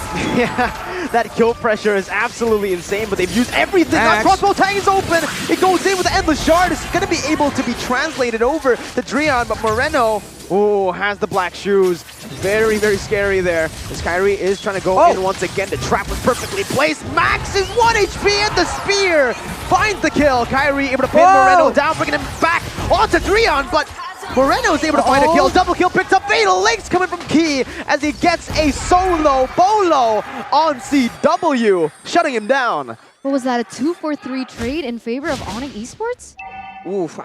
That's hard to... Everything happens so fast, it was so chaotic. But honestly, right, if they want to trade damage like that, I think that ONIC Esports, they kind of lose out because they have more fighters, they have more kill pressure in the early game, more burst damage. If they let Bigetron Alpha equalize, right, keep trading 1-for-1, Bigetron Alpha has better late game, especially with a 1-1 and a Lilia. And look at the Atlas, right? Again, he's just trying his best to zone CW in this lane. CW picked up 3 kills. So a lot of resources, well, technically all of the resources were placed on him. If Bigetron Alpha can nullify, take him off the map in these team fights, ONIC Esports will lose out in the damage department. But once again, it's ONIC Esports being able to get the next turtle. So already 2 turtles for them, as they're not going to stop in those rotations. They're going for the sandwich. Uh-oh, Marquis has a crossbow tang, will choose to pop it here with the Inspire as well. He looking to re-engage once again, doesn't have the flicker to go for the Fatal Links onto them. They just back off for now. Drian is in the bush. Chorizo finds him, goes in for the knockout strike, but a very beautiful dash from Keyboy is able to help them disengage. ONIC are happy with the turret, and they'll back off, but maybe not. ONIC are looking for the gank once again. Good read by Marquis. Meanwhile, in the mid lane, BTR are looking for that control, trying desperately to look for a pick-off. Boost jumps in with the Demonic Force onto Max, zoning them away from the mid turret. The top turret has already been taken though by ONIC Esports, so they are going to have a little bit of an advantage when it comes down to those rotations in the top side. Now that the Popple and Koopa can start to, you know, just have a effect, an impact in the game. He has a Blade of Despair already completed, and 2 Clock of Destinies are available. So we talked about how ONIC had 3 fighters earlier. Right now, we can see that Boots in the side lane will have a lot of damage, well, potentially a lot of damage, to be able to use against Bigetron Alpha. So already more threats, not only relying on crowd control, a step in the right direction, and we'll see if Keyboy can actually make the plays happen, as Fatal Links is popped out on him instead. Where the Dragon popped in, reversing it right here, but wow, good perfect match by Key there. He's able to jump back to the other body technically, as BTR are still able to actually stay alive here in the bottom side though. Key jumps in, going for the stun onto CW, able to find it, but Moreno jumps back. The black shoes was popped in. A bit of a miscommunication or a mistap perhaps from Moreno as CW is able to get out. Oh, that's... Oh my god, they were almost able to take CW down. What was that, a 1v3 situation and he was still able to get out? That's not great. And even with that in mind, they are starting to anticipate CW's movements, but with that information even, they're still not able to punish him for it. We now see the setup from both teams coming into the next and final turtle. Chorizo has to be careful. He's diving in deep to the back line. Very good positioning now that I'm thinking about it, because look at BTR. They're going to be able to do a lot. Fatal Links connects onto 2 members where Demonic Force comes in, and the shards dealing damage onto Boots, who's able to find another Demonic Force proc, but Moreno finds a kill. Chorizo somehow is able to survive in the back line as Marquis is just pushing in that bottom side, free farming, getting to the power spike that he desperately needs. He will get a turret as well here, it seems like. ONIC Esports, CW wasn't there to actually participate in the fight in the early stages. So Bigetron Alpha, again, showing that their macro gameplay is on point. They get 2 turrets in one fell swoop right now, and ONIC Esports, they want to try and equalize, try and get something on the map. Oh man, the retribution battle isn't enough. Kyrie wants more. He goes in for Max. Moreno is able to get out with the black shoes. Look at who's coming though. Chorizo opening up the map in the mid lane bush. Both teams disengage. ONIC Esports, more neutral objectives. Well, more objectives in general, but BTR, skirmish heavy, going again for the Fatal Links, able to combo it in. CW, all the weakness points have been popped in, but Marquis can't look for the crossbow of Tang. That's the nerf for 1-1. He gets all the weakness point, but CW died. He can't pop the crossbow of Tang onto anyone else. But that's 0 traded for a gold laner, so still worth it for the side of Bigetron Alpha, and I gotta say, they've been playing this quite intelligently. Notice how Chorizo is actually putting so much pressure on the side lanes, forcing Boots to go for it. And afterwards, when Boots is busy, Bigetron Alpha go for the hard engage, the 5v4 team fight. fight. And without Boots, you can see that Sorizo is still having a really good time because he's not being countered in those engagements. Exactly. They want to make sure that either Boots or CW won't be present in that big fight. So ONIC Esports, they have to play this a bit more intelligently, and they have to make sure that CW isn't in the front line, because without a heavy spin to try and protect him, he is so vulnerable, like in the previous fight. And now you can see that both teams are just converging around in the mid side, but the side lane gameplay from Bigetron is just so much more superior. Yeah, Sorizo on this Paquito. That's really the pressure that you're able to put on the lanes. The Paquito has such good wave clear. Meanwhile, in the mid lane, they're able to do this as well because they control the side lanes. They forced ONIC Esports side laners to actually respond to the wave manipulation. CW. And because of this, CW might actually be pinned. Concealed play was popped in. No engages just yet because BTR, no, they don't really need to go for anything too desperate here. Paquito is doing a lot in that bottom side. Key with the perfect match, going in, finding Kyrie in that push, but Kyrie is not going to be engaged on just yet. All of the weakness point in, and look at the retribution from Max. He's able to find it. Sorizo with a flash onto Drion. One more hit is all he needs. A flicker there by CW, getting out, but Key comes in with a perfect match, stunning him up. He's going to be frozen, and he's going to be taken down. Punched in, demonic force now by Boots, finding the kill, not just yet. He is able to survive. 1 for 0, technically 2 for 0 with the Lord as well. What is going on with Bigetron Alpha? They just improved so much over the season, and now they're leading against the #1 in the standings. This is very, very impressive. You saw when it came down to that team fight that the Akai, that Kyrie wasn't able to do that retribution as optimally as he could because he was caught in the fatal links coming in from Key. So really well timed and executed by Key. And now Bigetron Alpha have got the lead. They just weren't able to play the fight out as they wanted, man. We saw the Kyrie got caught controlled before he can use that retribution, and CW is just way too immobile. He gets caught out. Keyboy goes for the play. He doesn't succeed though. Fatal Links gets popped out. Heavy spin catches Max. Another beautiful Fatal Links by Key as they're looking for more. Demonic Force popped in. Boots might have all of the weakness points popped in. Marky needs one more. He's able to dodge away. One more is all he needs. Marky not going for it. He's still dashing away. He gets out as Moreno jumps in. One more weakness point. He finally gets it, and that's the crossbow of Tang to take him down. Meanwhile, on the back line, Sorizo jumping deep. CW able to zone Sorizo away. BTR able to find every single tier 2 on the side of ONIC Esports' base. And it's time for that item check in the 11th minute. Ice Queen's 1 and the Clock of Destiny on the side of Boots. He has damage, but unfortunately, Marky was just too clean with it, dodging from all the damage until backup finally arrives.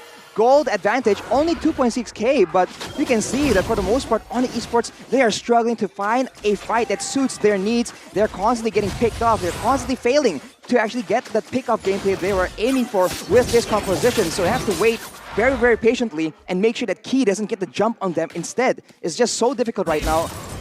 It's just double the trouble. Double the trouble. You're right? Key is such a menace, man. He goes in every time the team needs it, and when he does, it's as effective as ever. It wins them the team fights, and when they do that, they have more options and more space and more time to go for those infrastructures. And look at all those 3 lanes crashing down. ONIC Esports in the 12th minute here, being asphyxiated at this point. They're struggling to find an opening. They're struggling to look for an engage. And even if they were relying on the heavy structure damage coming in from CW, at this point, it's just not possible. I think Bigetron Alpha were just so much more mobile, so much more dangerous with the roaming Atlas early on. It shuts down the potential for ONIC Esports to get the side objectives. You can see that they were able to get the first 2 turrets with relative ease, but afterwards, Bigetron Alpha were able to adjust, and now they have the turret lead, they have the vision lead, and the engage potential as well. With the Lord coming up here, ONIC Esports needs to get very creative. To make things worse, you can see that Sorizo is still such a nuisance, but they try and trap him yet again. Stun comes through. Madam Koopa coming in, Keyboy with the way the Dragon Flicker combination, able to lock him down as that's going to be damage enough to take him down. Meanwhile, on the top side, Kyrie baiting, buying some time for his team with the heavy spin. Retribution battle. Max and Kyrie will need to go for it, but crossbow attack popped in by Marky on towards Kyrie, taking him down, not leaving it to chance. Able to dodge away from the demonic force again, getting out of the damage again. He is unkillable and he is untouchable. He's finally stopped dashing, finally going in for another dash once again. He's trying to dodge away from the damage. One more is going to be enough to take him down. He finally is able to find the kill onto Marky, but at what cost? And the shards onto the back. Max surviving, but Drian comes in with the damage. Keyboy taking low. Moreno dealing out the damage once again. Key onto Drian. A 1v1 is both to the sides, but Takage comes in to finish up the kill. In a 1v1 now. Key able to take down the enemy roamer. Perfect match popped in. One more hit, but Drian will not be able to find it. ONIC still surviving in game number 3. What a turn of events here, coming in from both the teams. A 4-for-3 trade in favor of Bigetron, though, as once again, both teams, they're playing it so well. Things are so close, and what initially was a large gold lead has actually now diminished for Bigetron, only leading with 1,000 at this point. It could be anyone's game. And Arashi, I gotta ask, when we get to that late game point, who is gonna have the better composition to do so? I think Bigetron Alpha has the huge abundance in DPS. Remember, Popo and Koopa, they can do a lot of damage, but for the most part, not nearly as mobile, not nearly a hyper carry the same way 1-1 is. So later on, Bigetron Alpha has the advantage unless ONIC Esports can get those pickoffs, that big chunk of damage. Look at Moreno, already down to almost half HP with only a single bite on Koopa. That is what ONIC Esports needs to take advantage of, especially with Drian in the picture as well. Key again jumping in, Fatal Lane bringing 2 members back for the damage to come through. Heavy spin popped in defensively. Marky looking for one more weakness point. Where the Dragon finds it, Marky is going to be taken down. Lord Slane, Cerezo absolutely melting the back line. Drian taken low. Demonic Force popped in again. BTR don't need to take this fight and they will back off. They've secured an enhanced Lord. Jungler for Gold Laner traded in as well. But that's going to be Marky taken down. Are they going to be able to extract all of the possibilities with this enhanced Lord on the way without Marky? 17 seconds left on the gold timer. Oof. I mean, they can probably try and rely on Moreno for that high ground, for the clear, essentially for the siege potential. But ONIC Esports, remember, they have a lot of ways to close the gap. And if Keyboy, if Boots are able to actually start something, that's going to be so dangerous for Bigetron to fight without their gold laner. They get a base tower right now, and Key already makes his move. ONIC, of course, knows where the members of Bigetron is due to the scouting tool, the new, what do you call it, the magic ward coming in for from that new patch. But it doesn't seem like they will be able to get anything of value. Yeah, they're opening up the map. It's a very good tool right now for ONIC Esports to really look for those plays to happen. Again, no! Fatal Link from Key! Getting 3! Key! Oh my goodness gracious! Marky looking for the weakness points once again. Demonic Force popped in. Cerezo is able to dive again. 1 more, 2 more weakness points. Crossbow tag ready. On to Boots. Winter Truncheon popped in, but he's still going to be taken down. BTR looking for 1 more kill. Kyrie trying to defend once again. It's Drian able to get a kill on the Cerezo. Looking for Moreno. Ooh. Black Shoes popped in. Kyrie needs to recall. Drian looking for the miracle play. Jumps in. Endless charge. Dodged away from Kyrie. Looking for the defense once again. Miniwave's coming in. Kyrie with a Winter Truncheon. Drian with the kills. Monster kill picked up. 1 more minion is there. They're not going to be able to do it. ONIC lose. A massive upset as the robots take down #1 in the standings. What are the porcupines to the cold red robots? And this has been a beautiful spectacle of how improvements make the dream work. Bigetron Alpha, 6 on the standing, being able to win this 2-1, denying ONIC Esports that playoff spot. And this is how competitive MPL ID Season 10 has turned out to be. What a performance, man. Every single member from the side of Bigetron Alpha performed out of their minds right here. ONIC Esports, they have no choice but to accept defeat. At every turn, in game number 2 and 3, the macro play, the execution, the combos coming in from the side of Bigetron Alpha. It's way too much, man. What a fatal links to end the fight right there. Oh, the Key. brilliance of that fatal links. He jumped in with the perfect match. He went back to just create a curveball. They're like, oh wait, he's not going for it. Flickers in, fatal links gets 3 members instead of just the one that he caught with the perfect match. What a brilliant performance by BTR. We're looking at repo at this point. Yeah. Oh. We're all waiting. We're all waiting for the moment that we have been waiting for. Oh, no. What's the picture though? Oh, okay. Oh. So the meme was on top of the sky, there's ONIC. Well, no, it's not ONIC, it's BTR. What can you do against superior technology, man? Bigetron Alpha. They show up. They tell the audience that, okay, you're wrong. We are still in it. We will take that game, man. It doesn't even matter what the standings are right now. Bigetron Alpha, programmed to win. Programmed. Everyone wrong. They did. What audience predictions? 69%? This is a lot, right? Oh my god, I love MPL ID Season 10. Just when you think things It's a can be guarantee. predicted, Uh-huh. when things are a guarantee, these teams just really step up and slap you in the face. Yeah, they beat you up for your predictions technically there. What a moment. Not only did they take down the #1 team in the standings, the team that has looked unstoppable in the second leg, they reverse swept them. You have to wonder, man, would things have been different if Purifies were on the table, right? We saw that in game number 1, in game number 2, it's all about the Atlas engage, denied completely with a Purify. In the final game, it also came down to an insane fatal links. Again, you just have to wonder, with Purifies available, would have that been the same conclusion? That's just how close things are, man. The difference of one battle spell, 1 minute, 1 moment in the game can just make or break the whole thing. Wow. You can see Key shouting his lungs off. But we are going to throw it over to Bude Clara Mongstar right now to get an interview with a Bigetron player. Let's hear from them. Bigetroopers, kemenangan yang sangat dramatis 2-1 pasti bikin kalian teriak-teriak. Dan ngelihat bagaimana back and forth-nya terjadi peperangannya begitu luar biasa. Dan Bigetron Alpha di sini udah kedatangan dari Sorizo. Congratulations, 2-1 dramatis banget. Itu tadi kalian ada deg-degdukser nggak sih? Deg-degan sih. Deg-degan banget? Pas game 3 kah atau game mana? Dari game 2 aja udah deg-degan. Udah deg-degan, tapi kalian menang melawan tim ONIC Esports yang ada di pucuk.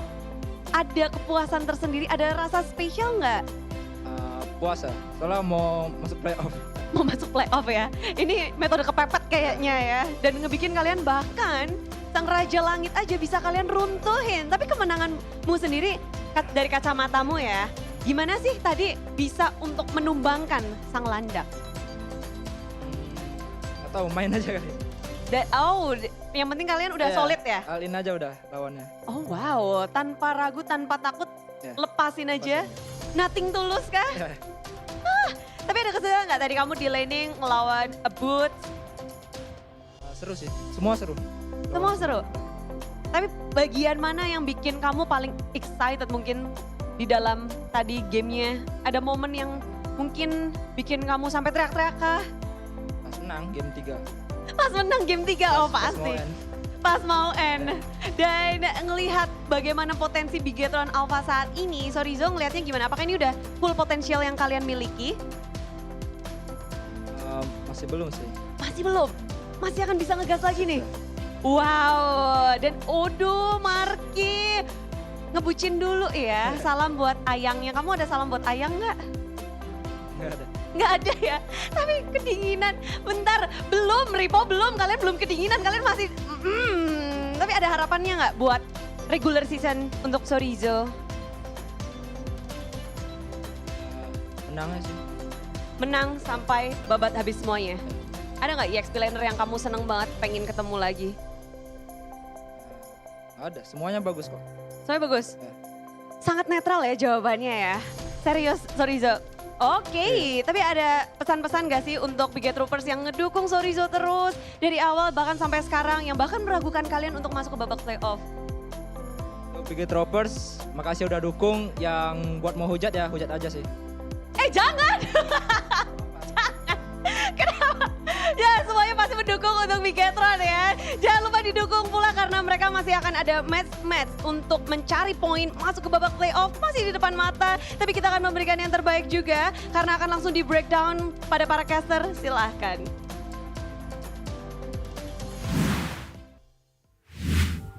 Welcome back, ladies and gentlemen, to the caster desk, or to the item sheets for game number 3. 17 minutes, 1 second.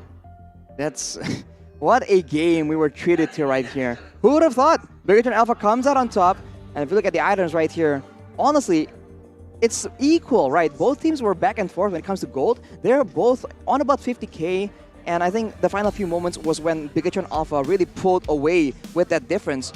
But for the most part, it's not like ONIC Esports don't have the damage to deal with Bigetron Alpha. It just comes down to the execution, right? They want to go for a lot more pickoff potential, and they tended to do so using Keyboy with the Way of the Dragon, Jeet Kune Do combos, with Kyrie with the heavy spins, with the Bite of Koopa from CW.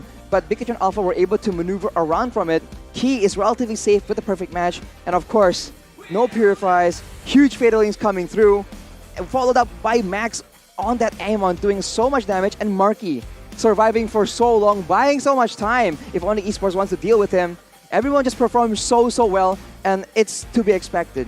Marky also went for the Sea Halberd as well here, understanding that there's shielding potential. There is regen coming in from the side of ONIC Esports, just for good measure. The rich guy is gonna be Marky with a 890 gold per minute by Livin by Mandiri. He is the carry as well. Like we said, he's able to buy so much time, and ONIC Esports were unable to find him in the midst of all the chaos. And even if they want to try and dive towards him, they just can't do it, man. There's just way too much punish coming in from Bigetron Alpha. The knockout strikes from Sorizo, the fatal links from Key, and of course, Moreno dishing out tons and tons of damage. Every single member participating, showing up to try and get this insane comeback story. Underdog, beating the odds. Dealing ONIC Esports, denying their chance to go into the upper brackets. Arashi, I also noticed when we looked at the items, Max built Glowing Wand on the Amon. Exactly. That's just, the glowing one is so good right now. It's been buffed, and it's just a very solid item that most magic damage dealers won't want to miss out of. The MVP though, by the Samsung Galaxy A series, need we say more? It's gonna be Key on that Atlas. You gotta respect it, man. Ban it out or get some purifies, because this man will find that moment. You might as well call him the key to victory. Okay, we've heard that again and again. It's very true for today though, as we take a look at the MVP highlights for game number 3. It was very close, man. Early on, we see that ONIC Esports, they were able to get the game plan, the advantage, the pickup potential, but once it comes to that mid-game, late-game situation, they were just unable to find the right targets at the right time. Boost tries his best, using the Probius with the Demonic Force again and again, but for the most part, look at that damage coming in. I wonder if CW could have itemized for a bit more magic defense, considering that the Amon outputs so much. It's so sporadic, and you have hype moments like that where it could really swing in any direction.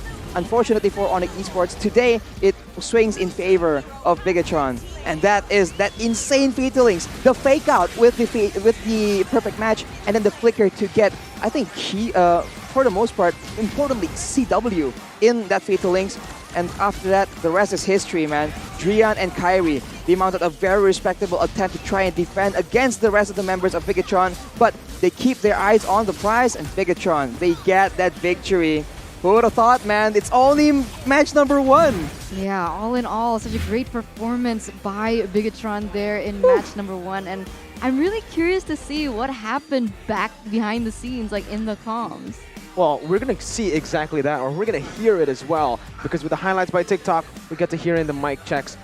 Eterna, unfortunately, every time you root for a team, the team lost. Yeah. So game 1, you went for BTR, the talent prediction, and in game 2 and 3, it was ONIC. Lost. Well, we'll see what the players have to say about that, Eterna, as we're going to throw it over to the highlights by TikTok to check in with the communications. Wan, lihat Esme. Wan-wannya nggak bisa lewat. Wan, 3 detik ya. 3 detik. Sabar. Belum. Esme boleh sih guys. Esme boleh. Ayo cancel. Mati! Gua recall ya. Oke. I can skill tuh. Si Esme first bang. Esme ulti Esme. Ulti guys. Nice. Mau. Cover. Bunuh one guys. One first ya guys. Mati. Gua ada Imo. Enggak mati sih gua. Mati deh. Esme up ya, Esme up. Be careful Esme. Nice. Lebih santai bro. Have me. Nice. One. Go. Nice one. Here. Top. Nice one. Lord. Fight. Careful. Aman nggak? Perang. Perangin. War. Win. War. Paramit no ulti. Guys. Flicker. Paramit no flicker guys. Sabar. Pelan. Ratain. Nice. Nice one. Gua tempel. Mati diheng. Nice. Simi. Nice banget, Heng. Rata dia sumpah. One mati. Lock kick. Marki. Kagura marki. Kagura nober. Poppy marki. It's okay, we can end. Nice. Pelan. And. Lak. Kill. Kagura with me ya. And then. Lak. Nice! Oh man, the passion, the screams from the BTR players right there. Marky as well, with a lot of the calls in the game with Key. Yeah, both of them were very vocal. Well, Very you could see vocal. like Max was just doing his own thing. Vocal for sure, man. Water. Yeah, Key just kept on Put going. it on a t-shirt. Put it on. Just 20 wars. That man is out for blood, man. When he knows his team has the advantage, his team is there to back him up. He just finds those moments. It's so good. Great to see their, passion coming Oh, back. yeah, For for after sure. like their real. A disappointing first leg. Yeah, like their journey was huge here. I mean, they didn't do well in the early part of the season, and then you saw them like having a lose streak, and eventually they got into a win streak, and then yesterday they lost against Alter Ego, and now they won against ONIC Esports. It just doesn't make sense, right? Like, you win against number 1 and you lose against number 5 yesterday. Alter Ego obviously now are number 3. But with this, actually, are EVOS 6 now? With Bigetron winning this game, we're gonna have to see later on in the standings. Obviously, EVO still need to get a victory against Geek Fam later on. And for Alter Ego, the team that beat Bigetron Alpha yesterday, they're gonna face up against RRQ Hoshi. Hopefully, these teams can grab a victory to secure their slot in the playoffs and maybe even the upper brackets. But you guys at home, you guys can grab food, grab Mart, grab anything on the Grab app with grb.to/MPL. There you go. Or you can always scan the QR code. Where like is the Arashi. QR code? It's under Arashi. It's under Arashi. Always Arashi. under the cute caster, guys. Don't Arashi, forget that. Why are you so cute, my guy? See? What He am I doesn't suppo- have to say anything and he's so cute. What am I supposed to say to that? Hashtag Arashi Hoshi. Hashtag Arashi Hoshi. So coming into this next match, Next Arashi match, Hoshi, Arashi. how confident about RRQ are you feeling? Nice pauses there. Eterna. Emphasis. But I think RRQ, right? You gotta root for them, man. I mean, I'm waiting for something crazy to happen. Unfortunately, they are a team that's known for, staying on their comfort picks and coming up with crazy plays of their own. So maybe we can see some of that coming later through TikTok. Maybe, right? And you guys can also upload your excitement where and how, Eterna? Oh, I thought you meant give an example Well, no. of excitement. Well, you can do that too while you're showing them how to do it. Yeah, you always can just use the hashtag MPL celebrations with a 10 for the IO, to get attractive prizes during the challenge. What attractive prizes, Eterna? Just everything you see on your screen right now. You have a Really? chance to get the secret lab. They can get you. No, unfortunately. Not everything you see on camera. I said everything, not everyone. Ah, wordplay. There you go. Everything is up for grabs, obviously. JBL Quantum, we got the Samsung Galaxy A-series phone, and we have El Momento Secret Lab.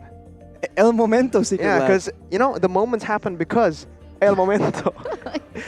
I see. You didn't see that. Now, Right. speaking of El Momento, He likes his comfort picks. I like my comfort picks. My comfort pick is the Secret Lab chair. Fully adjustable. If you want one hand up, one hand down. If you want both hands up, sideways, everything. You can just get it, right? Magnetic. Here, I'll do it again for you guys, all right? Look at this.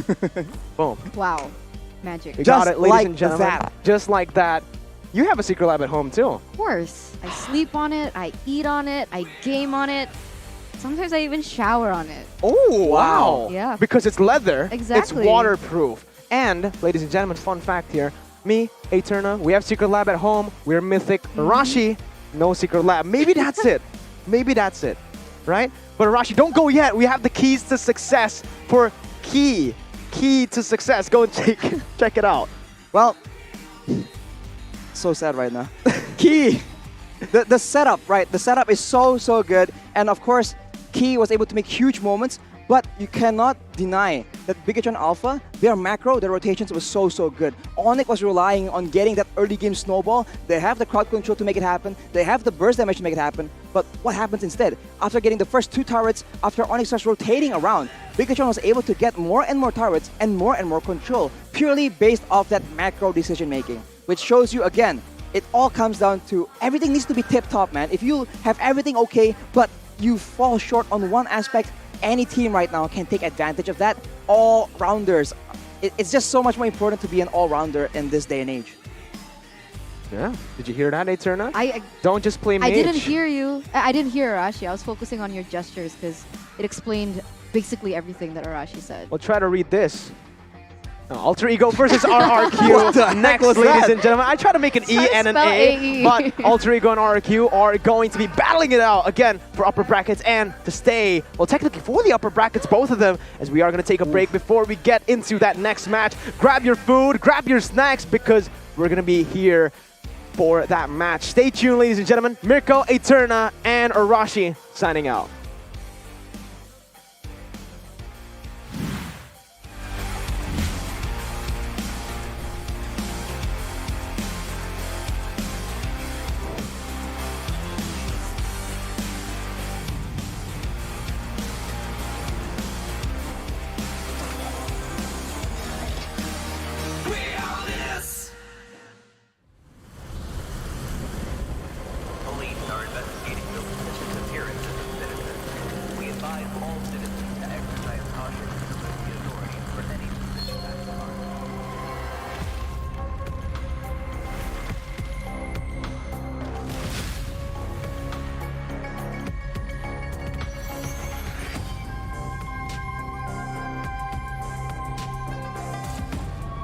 Promised her I'll live and fight for the 2 of us.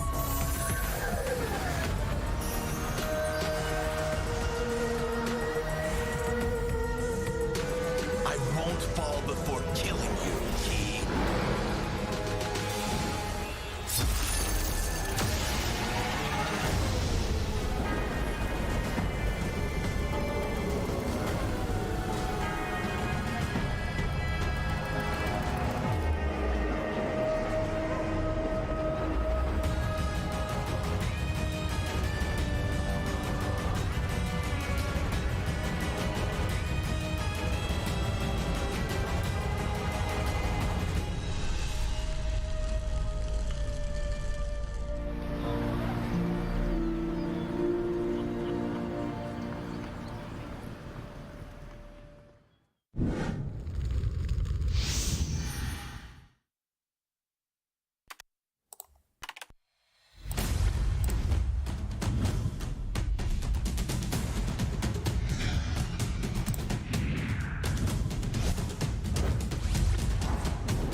Saya lu nggak sekolah-sekolah, itu biasa nggak danuin. Nah, ntar gue Deden punya gaji gitu. Liatin aja dah Deden gitu. Gue nanya lah ke almarhum bokap gue lah, mau yang mana? Terus kayak dia jawab ke RRQ aja. Jadi Matt ada bilang, kenapa pada saat aku bisa main bagus, Max gak ada di tim itu. Kenapa pada saat aku main yang kurang bagus, ada Max di sana, gitu loh. Matt selalu ucap tante, Mami gak usah khawatir, ada aku di sini. Mungkin karena itu juga kali ya bikin susah majunya mungkin. Soalnya kan harusnya emang dia bener salah tapi gue malah belain mungkin.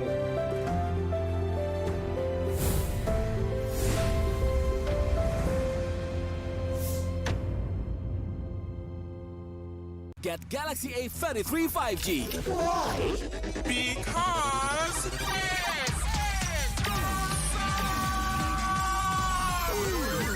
Galaxy A33 5G with awesome processor. Buy now. Get Galaxy A33 5G.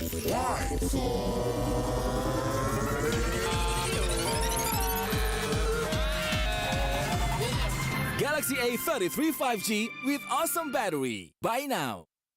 Get Galaxy A53 5G. Why? Because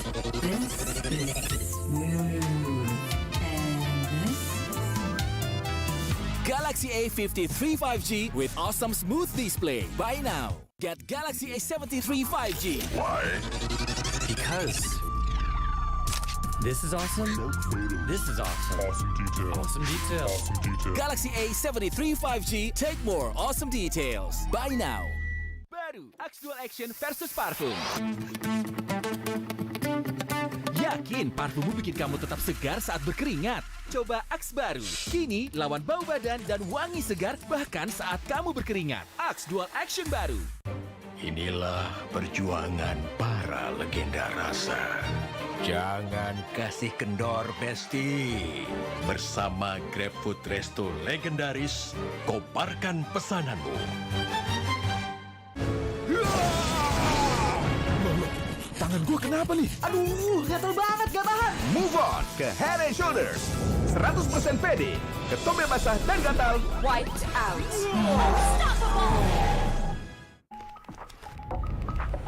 Beli beli hihi. Beli beli beli beli. Beli beli pasti ori. Beli beli. Pasti ori. Beli beli. Download sekarang. Pasti puas, pasti beli beli.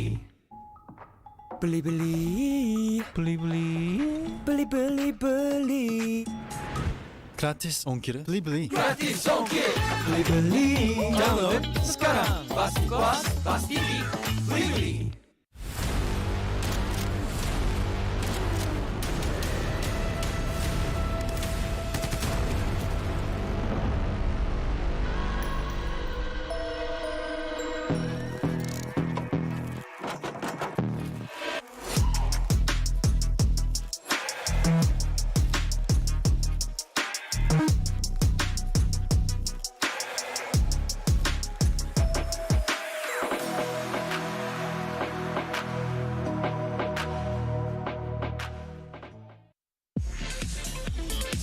Tinggal selfie tabungan jadi. Hidup lagi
even fight for the two of us.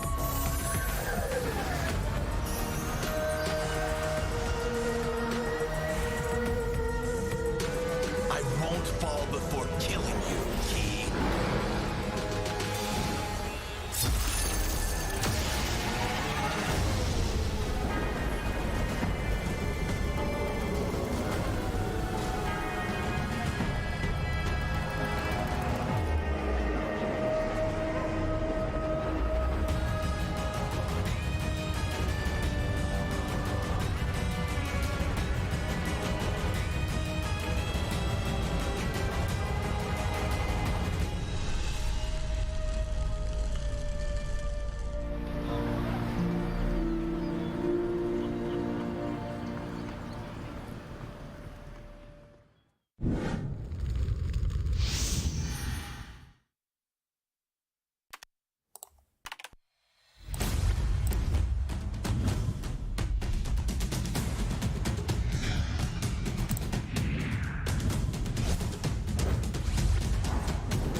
Kalau orang tua gue tuh kayak nggak pernah nyuruh lu jadi ini. Orang tua gue tuh selalu kayak yang lu mau ya udahlah, tapi lu harus tunjukin lah. Kata saya lu nggak sekolah-sekolah, itu biasa nggak danuin. Dan ntar gue Deden punya gaji gitu. Liatin aja dah Deden gitu. Gue nanya lah ke almarhum bokap gue lah, mau yang mana? Terus kayak dia jawab ke RRQ aja. Jadi Matt ada bilang, kenapa pada saat aku bisa main bagus, Max gak ada di tim itu? Kenapa pada saat aku main yang kurang bagus, ada Max di sana gitu loh. Matt selalu ucap tante, Mami gak usah khawatir, ada aku di sini. Mungkin karena itu juga kali ya bikin susah majunya mungkin. Soalnya kan harusnya emang dia bener salah tapi gue malah belain mungkin.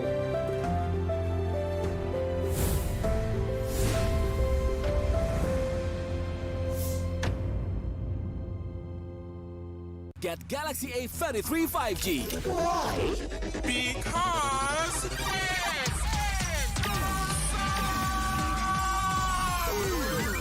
Galaxy A33 5G with awesome processor. Buy now. Get Galaxy A33 5G.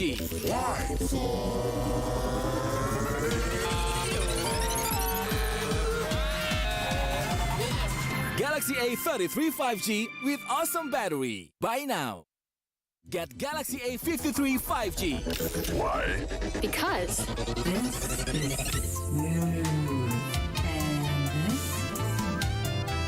Galaxy A53 5G with awesome smooth display. Buy now. Get Galaxy A73 5G. Why? Because this is awesome. This is awesome. Awesome detail. Awesome detail. Awesome detail. Galaxy A73 5G. Take more awesome details. Buy now. Baru Axe Dual Action versus parfum. Yakin parfummu bikin kamu tetap segar saat berkeringat? Coba Axe baru. Kini lawan bau badan dan wangi segar bahkan saat kamu berkeringat. Axe Dual Action baru. Inilah perjuangan para legenda rasa. Jangan kasih kendor, Besti.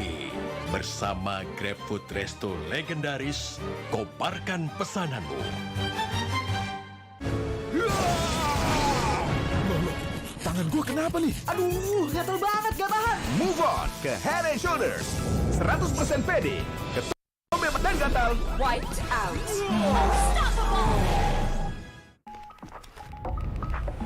Beli beli hihi. Beli beli beli beli. Beli beli pasti ori. Beli beli. Pasti ori. Beli beli. Download sekarang. Pasti puas, pasti beli beli. Beli beli. Beli beli.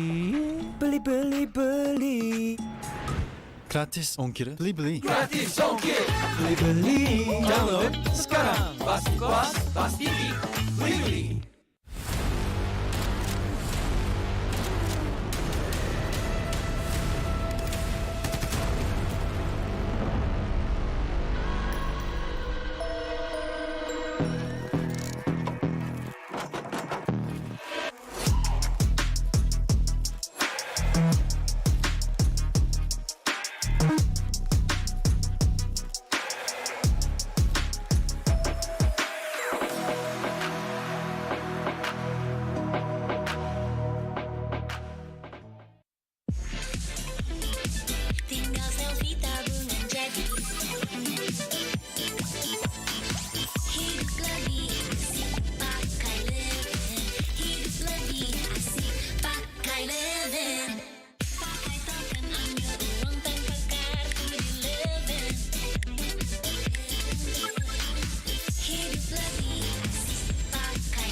promised her I'll live and fight for the two of us.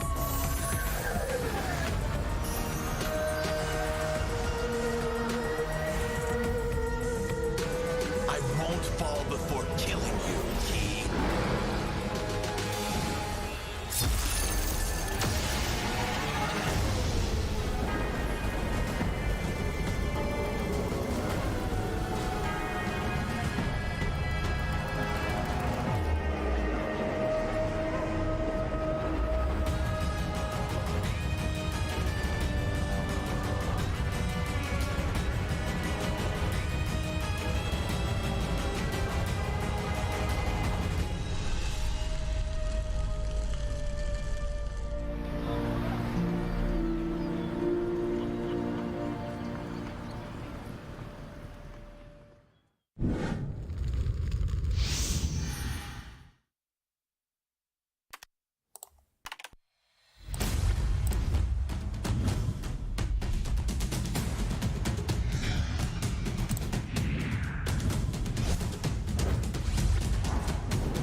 Kalau orang tua gue tuh kayak nggak pernah nyuruh lo jadi ini. Orang tua gue tuh selalu kayak yang lo mau ya udahlah, tapi lo harus tunjukin lah.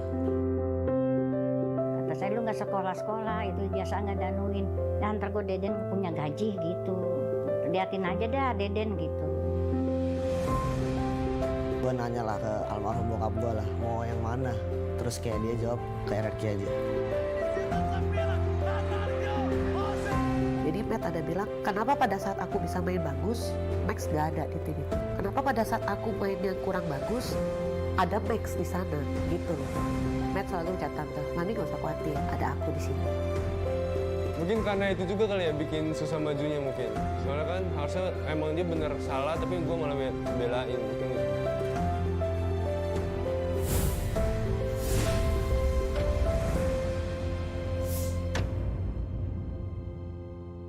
Get Galaxy A33 5G.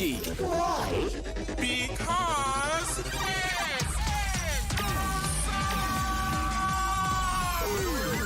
Galaxy A33 5G with awesome processor. Buy now. Get Galaxy A33 5G.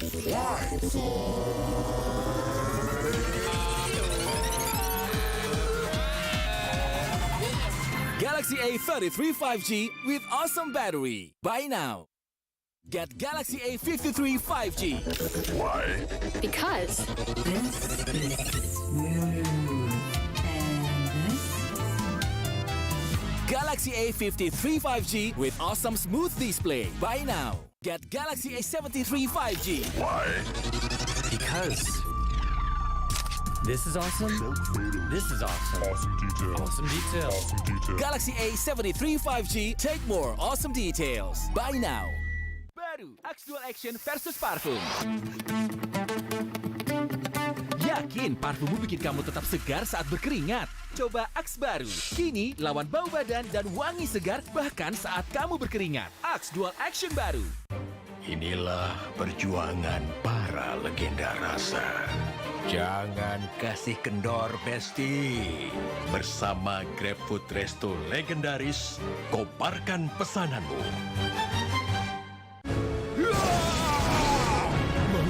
Tangan gue kenapa nih? Aduh, gatel banget, gak tahan. Move on ke Head and Shoulders. 100% pede, ketombe basah dan gatal. wiped out.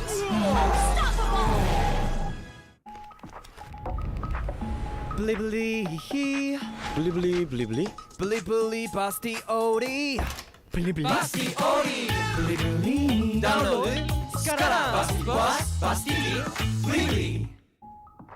Beli beli. Beli beli. Beli beli beli. Gratis ongkir. Beli beli. Gratis ongkir. Beli beli. Download sekarang. Pasti puas, pasti beli beli.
Monster, I'll live and fight for the two of us.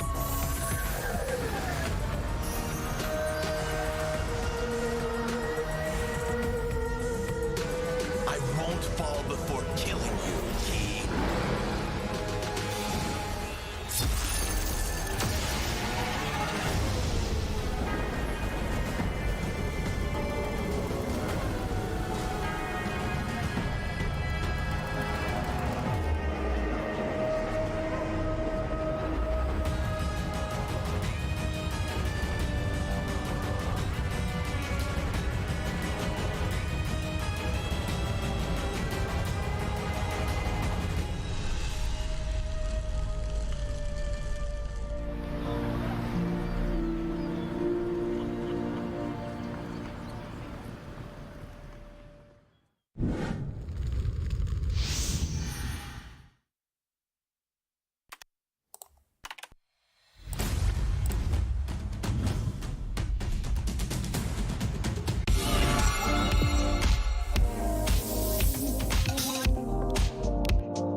Kalau orang tua gue tuh kayak nggak pernah nyuruh lo jadi ini. Orang tua gue tuh selalu kayak yang lo mau ya udahlah, tapi lo harus tunjukin lah. Kata saya lu nggak sekolah-sekolah, itu biasa nggak danuin. Ya ntar gue Deden punya gaji gitu. Liatin aja dah Deden gitu. Gue nanya lah ke almarhum bokap gue lah, mau yang mana? Terus kayak dia jawab ke RRQ aja. Jadi Matt ada bilang, kenapa pada saat aku bisa main bagus, Max gak ada di tim itu? Kenapa pada saat aku main yang kurang bagus, ada Max di sana gitu loh. Matt selalu ucap tante, Mami gak usah khawatir, ada aku di sini. Mungkin karena itu juga kali ya bikin susah majunya mungkin. Soalnya kan harusnya emang dia bener salah tapi gue malah belain mungkin.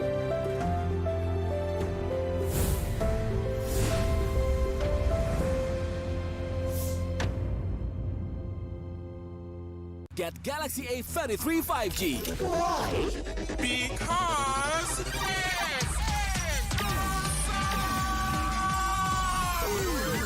Galaxy A33 5G with awesome processor. Buy now. Get Galaxy A33 5G.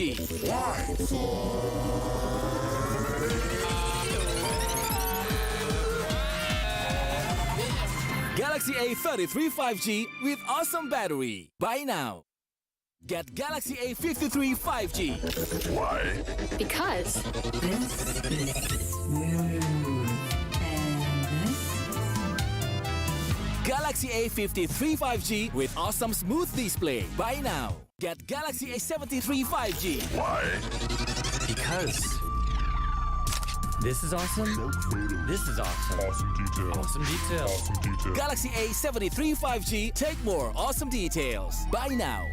Baru Axe Dual Action versus parfum. Yakin parfummu bikin kamu tetap segar saat berkeringat? Coba Axe baru. Kini lawan bau badan dan wangi segar bahkan saat kamu berkeringat. Axe Dual Action baru. Inilah perjuangan para legenda rasa. Jangan kasih kendor, Besti. Bersama GrabFood Resto legendaris, koparkan pesananmu.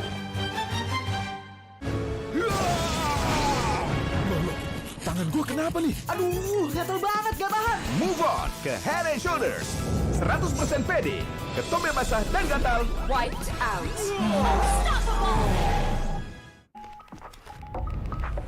Beli beli hihi. Beli beli beli beli. Beli beli pasti ori. Beli beli. Pasti ori. Beli beli. Download sekarang. Pasti puas, pasti beli beli. Beli beli. Beli beli. Beli beli beli. Gratis ongkir. Beli beli. Gratis ongkir. Beli beli. Download sekarang. Pasti puas, pasti beli beli.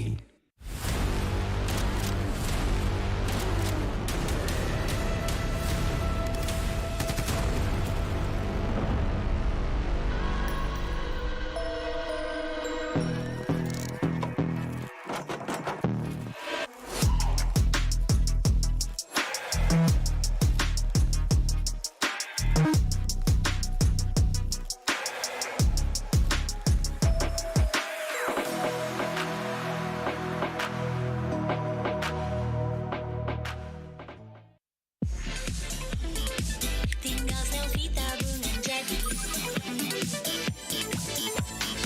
Hidup lebih asik pakai Leven. Hidup lebih asik pakai Leven. Pakai token ambil uang tanpa kartu di Leven. Hidup lebih asik pakai Leven. Hidup lebih asik pakai Leven.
Aku kan berdiri dan terus berlari, terus ke arah puncak tertinggi.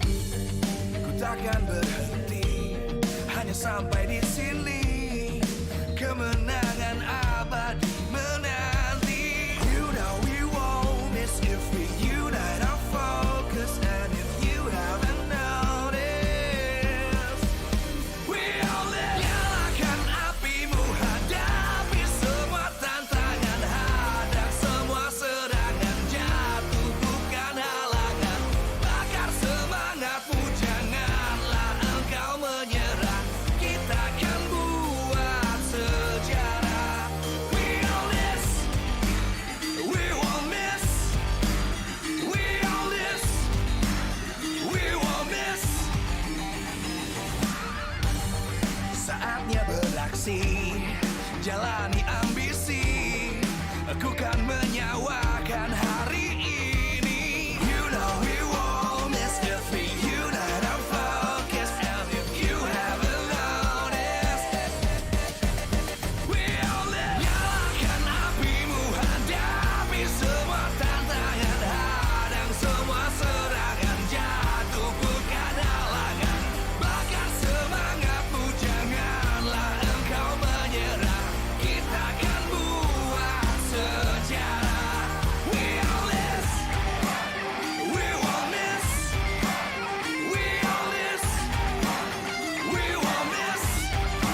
terus berlari, terus ke arah puncak tertinggi. Ku takkan berhenti, hanya sampai di sini. Kemenangan abadi menanti. You know we won't miss if we unite our focus. And if you haven't noticed, we all live. Nyalakan apimu, hadapi semua tantangan, hadang semua serangan, jatuh bukan halangan. Bakar semangatmu, janganlah engkau menyerah. Kita akan buat sejarah. We all this, we won't miss. We all this, we won't miss. Saatnya beraksi, jalani ambisi. Aku kan menyawakan hari ini. You know we won't miss if we unite our focus. And if you haven't noticed, we all live. Nyalakan apimu, hadapi semua tantangan, hadang semua serangan, jatuh bukan halangan. Bakar semangatmu, janganlah engkau menyerah. Kita akan buat sejarah. We all this, we won't miss. We all this, we won't miss. We all this.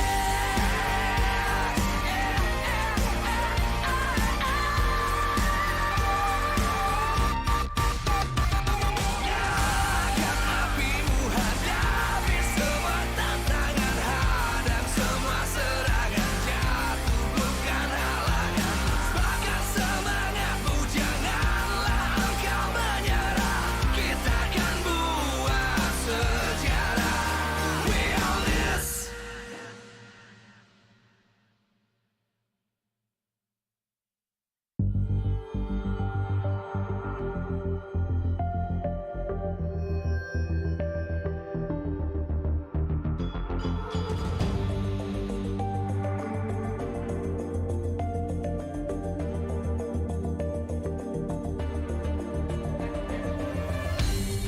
Aku kan berdiri dan terus berlari, terus ke arah puncak tertinggi.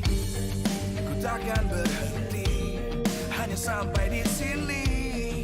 Kemenangan abadi menanti. You know we won't miss if we unite our focus. And if you haven't noticed, we all live. Nyalakan apimu, hadapi semua tantangan, hadang semua serangan, jatuh bukan halangan.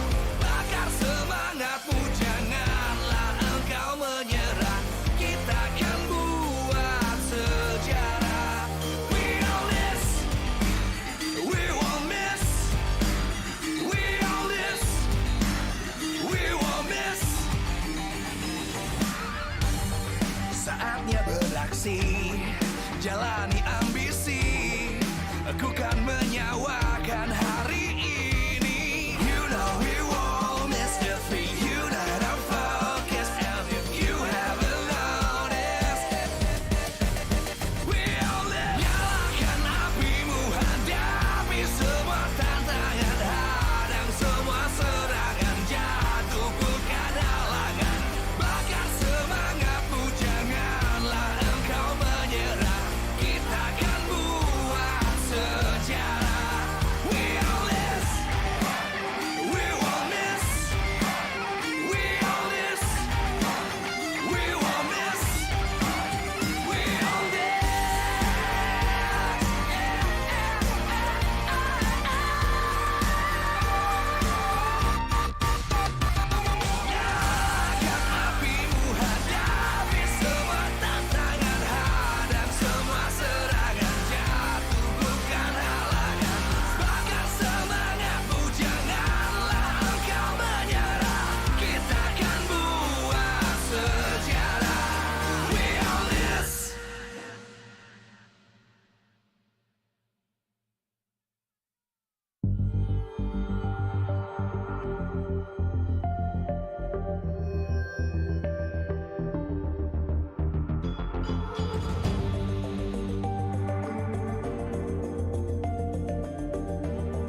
terus berlari, terus ke arah puncak tertinggi. Ku takkan berhenti, hanya sampai di sini. Kemenangan abadi menanti. You know we won't miss if we unite our focus. And if you haven't noticed, we all live. Nyalakan apimu, hadapi semua tantangan, hadap semua serangan, jatuh bukan halangan. Bakar semangatmu, janganlah engkau menyerah. Kita akan buat sejarah. We all this, we won't miss. We all this, we won't miss. Saatnya beraksi, jalani ambisi, aku kan menyawa.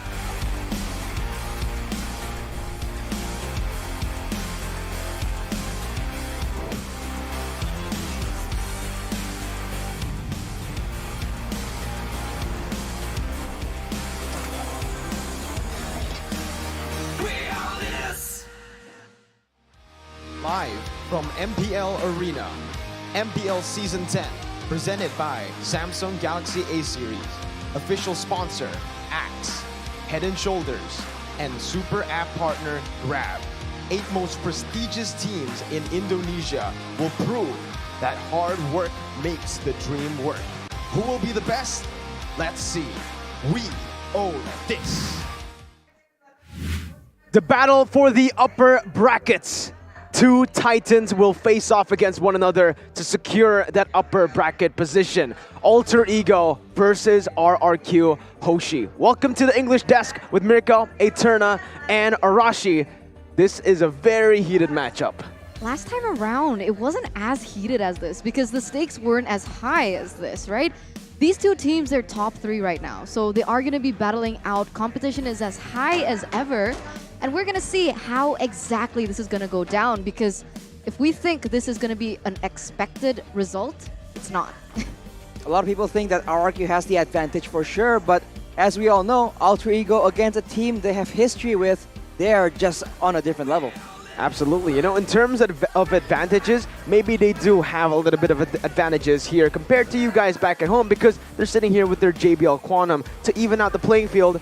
Go get yours today as well, because the JBL Quantum special offer is here. JBL Quantum 50, only IDR 275,000 Eterna from its original 500,000 price. Almost half price Almost there, half. Mirko. It's kind of crazy. It because is. Sound and Survival Eterna, you would know.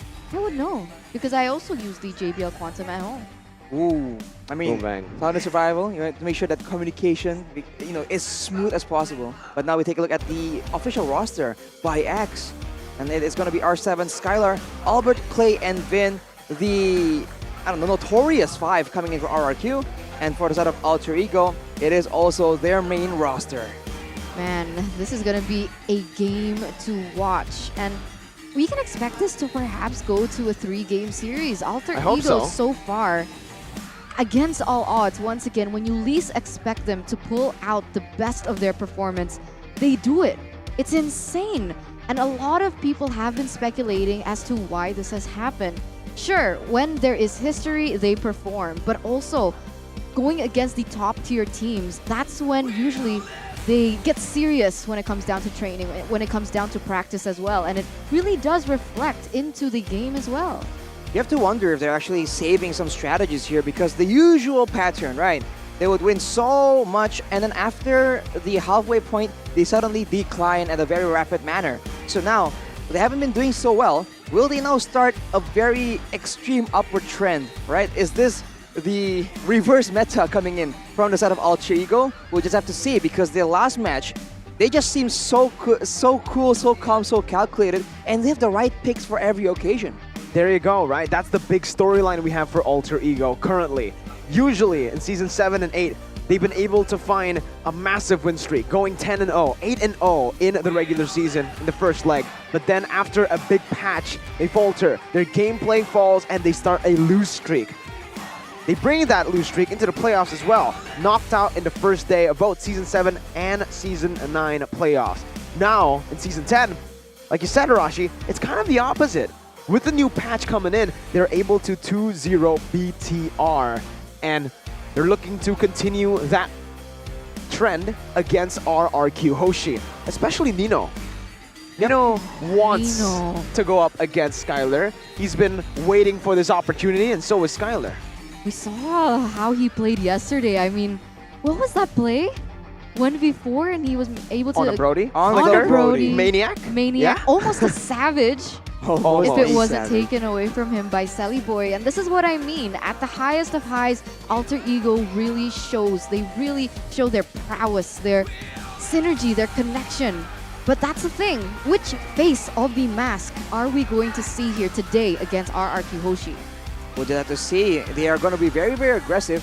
And it just seems like they know exactly how they want to play it out, and they are more disciplined. Tunnel Cam by Head and Shoulders here will show the rest of the players walking in, but who exactly are we keeping our eyes on, Mirko?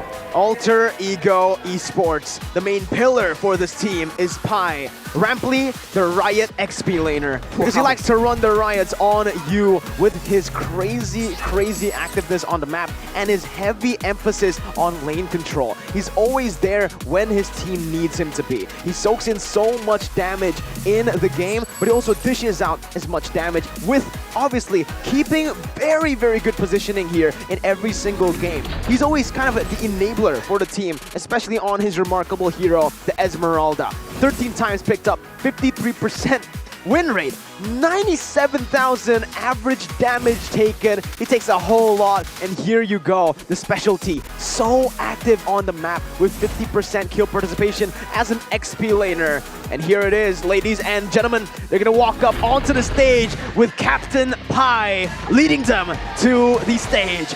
Alter Ego. The three faces here from Alter Ego Esports, and in that quote, they wrote, "Never say never." It does seem like from the match history, they haven't been able to secure a win against RRQ Hoshi, but man oh man, do they believe themselves as they are sticking at a 2-win streak. Exactly. You have to keep in mind, they were able to win 2-0 against a Bigetron Alpha that was able to reverse sweep ONIC Esports. What does that mean? We'll just have to see, are they that good, or does Styles just make matchups? You know, we'll have to see if Alter Ego, do they have a specific strat they can use specifically for RRQ Hoshi? Remember, Alter Ego yesterday against Bigetron pulled out the Lapu Lapu and the Farsa that actually did them wonders in that particular matchup. But on the other side, this is an opponent not to underestimate. It's going to be RRQ Hoshi here walking their way into the tunnel camp by Head and Shoulders. You can see R7 very confident here. We talked about Pi earlier, but the captain right now, R7. We'll see what kind of impact he'll be trying to get as we take a look at the players on the Head and Shoulders tunnel camp. Let's see, ladies and gentlemen, the defending Season 9 champions with Clay as the genius wizard. The man who's able to just pop off with those crazy high ground heroes. But this season, we've seen him pop off with even the playmaking heroes like the Valentina. Very creative in the itemization, in the abilities he steals away, and he always is positioned to perfection, stealing the right abilities every single time as well. And again, forcing the enemy team to actually come over to him, using this hero as a bait. Clay has learned so many things from the mistakes he made in the past, and with his remarkable hero being this Valentina, 4 times picked up, 100% win rate, 131 total assists, and the highest KDA, with also one of the highest kill participation in MPL ID Season 10. He is more than just active, he is a nuisance for any other team. Welcome, ladies and gentlemen, Rex Regum Kaon, the King of Kings. They're going to bring their best here because that is exactly what they need to be able to secure that second playoff spot. If we take a look at the match history, it does seem like RRQ Hoshi have suffered an up and down performance, but my oh my, are they back in form, winning 2 times in a row against Geek Fam as well as Aura in a 2-0 fashion. After their initial burst of success in the beginning of the season, a bit of a downward trend for sure, but now we have seen that they are shaping up back to tip-top form. The RRQ that is able to win in every single lane and leverage that pressure to the rest of the map. Here's a team head-to-head stats by Head and Shoulders here. You can see that the assist is higher RRQ Hoshi, with the first Lord and first Turtle on their hands as well. But kill and death for Alter Ego is a lot higher. It's gonna be aggression against the new calm, disciplined RRQ. Looking at the previous match history, it does seem that RRQ have it in the bag. They've been able to actually withstand that kind of aggression and wait for their moment. But now, Alter Ego has shown that they can be disciplined. They can make sure that they take the game to long, late game situations as well. So RRQ, they need to be very, very careful. And on top of that, one of the loopholes that could be observed onto Alter Ego Esports is the fact that their pool hero is kind of lacking, right? They like to go for those comfort picks. They like to play with what they know. And that's situational. Sometimes it works, sometimes it doesn't. But because of the fact that we saw them pull out really different picks, that perhaps might be overcome by them. As now we're going to take a look at the keys to victory by Axe. Respect Udil and Nino's comfort hero, because obviously that's a very scary duo on the side of Alter Ego. Shut down Pai's movement in the XP lane is a common goal for a lot of teams going up against Alter Ego right now. Vin getting his pick of heroes and of course be solid and disciplined. That has been the problem for RRQ. They seem to be so dominant that they make questionable plays sometimes. They need to curb that aggression. Now, piece of victory for Alter Ego by X as well. Nino winning the laning phase against Skylar. This is the highlighted rivalry between both these teams. Beware of Vin's playmaking potential and contest Clay on the high ground hero. In addition to that, making sure Sunny Boy gets to farm and Snowball. These are all very solid win conditions, especially if they combine Sunny Boy's Snowball with that mid control the way a lot of teams have been trying to do in recent times. And also, in terms of just the hero pulls here, Rashi, right after the patch, Alter Ego seems to have found the jam super fast, right? Again, bringing off a whole lot of new heroes into the mix with the Lapu on Pai. We saw it yesterday. Honest prediction by TikTok, though, still heavily favoring RRQ Hoshi. 83% to Alter Ego, 17%. No surprises here. I mean, this exact audience prediction is reflected in the arena as well. The chants coming in from RRQ Hoshi, the RRQ Kingdom has never failed to impress. But yeah, on that note, I do agree with you. I feel like the patch really favors them. And honestly, Pharsa might just be a contested pick between these two teams. We have seen the Pharsa being put to amazing use by RRQ. They banned out that Julian, which we have not seen so far in today or yesterday even, if I do recall correctly. For Alter Ego, they banned out that Akai that has made an appearance once today. Not the best of results, but this Grok pick now from RRQ, this has been the pick that's been rising in popularity, and it seems to be a ban or pick hero in the past 1 week at least, since the updates on the patch. Why do you think that that's so? Well, it's flexible. It has a lot of uses depending on how you want to play it around. And of course, pressure, right? Wave clear seems to be the name of the game right now to make sure that you have that lane control. And of course, with that lane control, you can then leverage that into superior ganks, superior rotations, which of course means just more objectives, essentially free based off pressure alone. Alter Ego, though, they're going to go for the Paquito ban this time. They know that RRQ have been utilizing the Paquito a whole lot here to get the 2 victories in the last 2 matches that they have played. RRQ Hoshi going for the final ban. Yesterday, we saw Udil absolutely pop off with the Pharsa, the buffed Pharsa. Will RRQ choose to contest it as a first pick, or perhaps will they just ban it right here? I mean, that's a really good question because Udil on the Pharsa, he stole, what, 2 Lords with the Feather Airstrike? So the artillery, the high ground, and that burst damage is just a little too much to let go. And even from the side of Alter Ego Esports, you don't want that to land in the hands of Clay. So now, RRQ Hoshi faced with a choice, and that choice is going to be the Amon ban. If you cannot. We saw Sunny Boy perform out of his mind on that Amon, so that won't be allowed by RRQ Hoshi. So Alter Ego will have to find a replacement, but Fanny will be respected just in case RRQ are feeling that confident. But now this is the first pick for this game. We'll just have to see what RRQ deems worthy enough to prioritize as their first pick. This is the big question right now. For the first pick, Faramis, Valentina, both left open. It's a comfort pick for Clay, but it has been nerfed quite a bit in the last patch, in the new patch that just came out a few days ago. Will RRQ still opt to go for it? We've seen that the Faramis still sitting at a 0% win rate, but the Valentina has found success. Right, so Faramis I think will be a bit too dangerous, but of course, depending on how RRQ want to play, it will come down again to their game plan, right? If they want to go for those crazy dives, the Faramis can be a very useful tool. But they go for the Valentina, which as you mentioned, has had better success.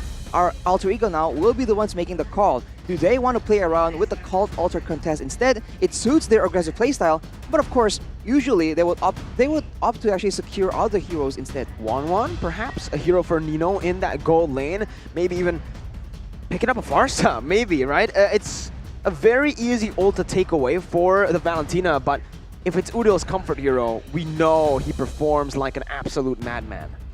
But on that note, we do have a comment here by Nino. There is someone who wants to meet Nino. So this week, Nino wants to prepare more to meet that person, Skylar. Yeah, this is something that we've mentioned a couple of times before this draft pick. It is going to be an amazing gold lane to watch between Skylar as well as Nino as the rivalry just really heatens itself. But on that note, Alter Ego Esports have opted to go for the 1-1 for Nino and the Farsa for Udil. But remember, both of these ultimates can be taken by RRQ Hoshi with the Valentina. The range though is the problem right here for Valentina going up against that Farsa. The bird combo, the 1-1 and the Farsa, it will allow Alter Ego to be a bit more flexible right here, a lot of outplay potential. And of course, when you talk about that gold lane matchup, you have to remember that this is a team game, so the roamer as well as the mid laner will play a huge part. Valentina matching up against the Farsa, what roamer will allow them to actually have the edge in that ganking game? Oh, wow. Yo, that's crazy. Well, we did see this approach from Bigetron actually yesterday. They picked up the Valentina, Alter Ego picked up the 1-1, and, well, not the Farsa, I think it was Grok yesterday, and Bigetron responded with a Faramis. So RRQ still sticking with the same kind of strategy here with the Valentina and the Faramis, plus the Claude. They have a whole lot of team fight pressure. But Alter Ego can just use this and say, hey, if you want to go for these crazy team fights, we'll just poke you down. We'll just bait that Cult Alter away with the Farsa that we picked up, with the disengage that 1-1 has, and maybe just a disengage hero right here. We'll see. Alter Ego Esports, they're going to choose the Cho here. So a really good hero, especially into the hands of Leo Murphy. At this point, we already know that this is a power pick for him as well. So Alter Ego right now looking quite comfortable.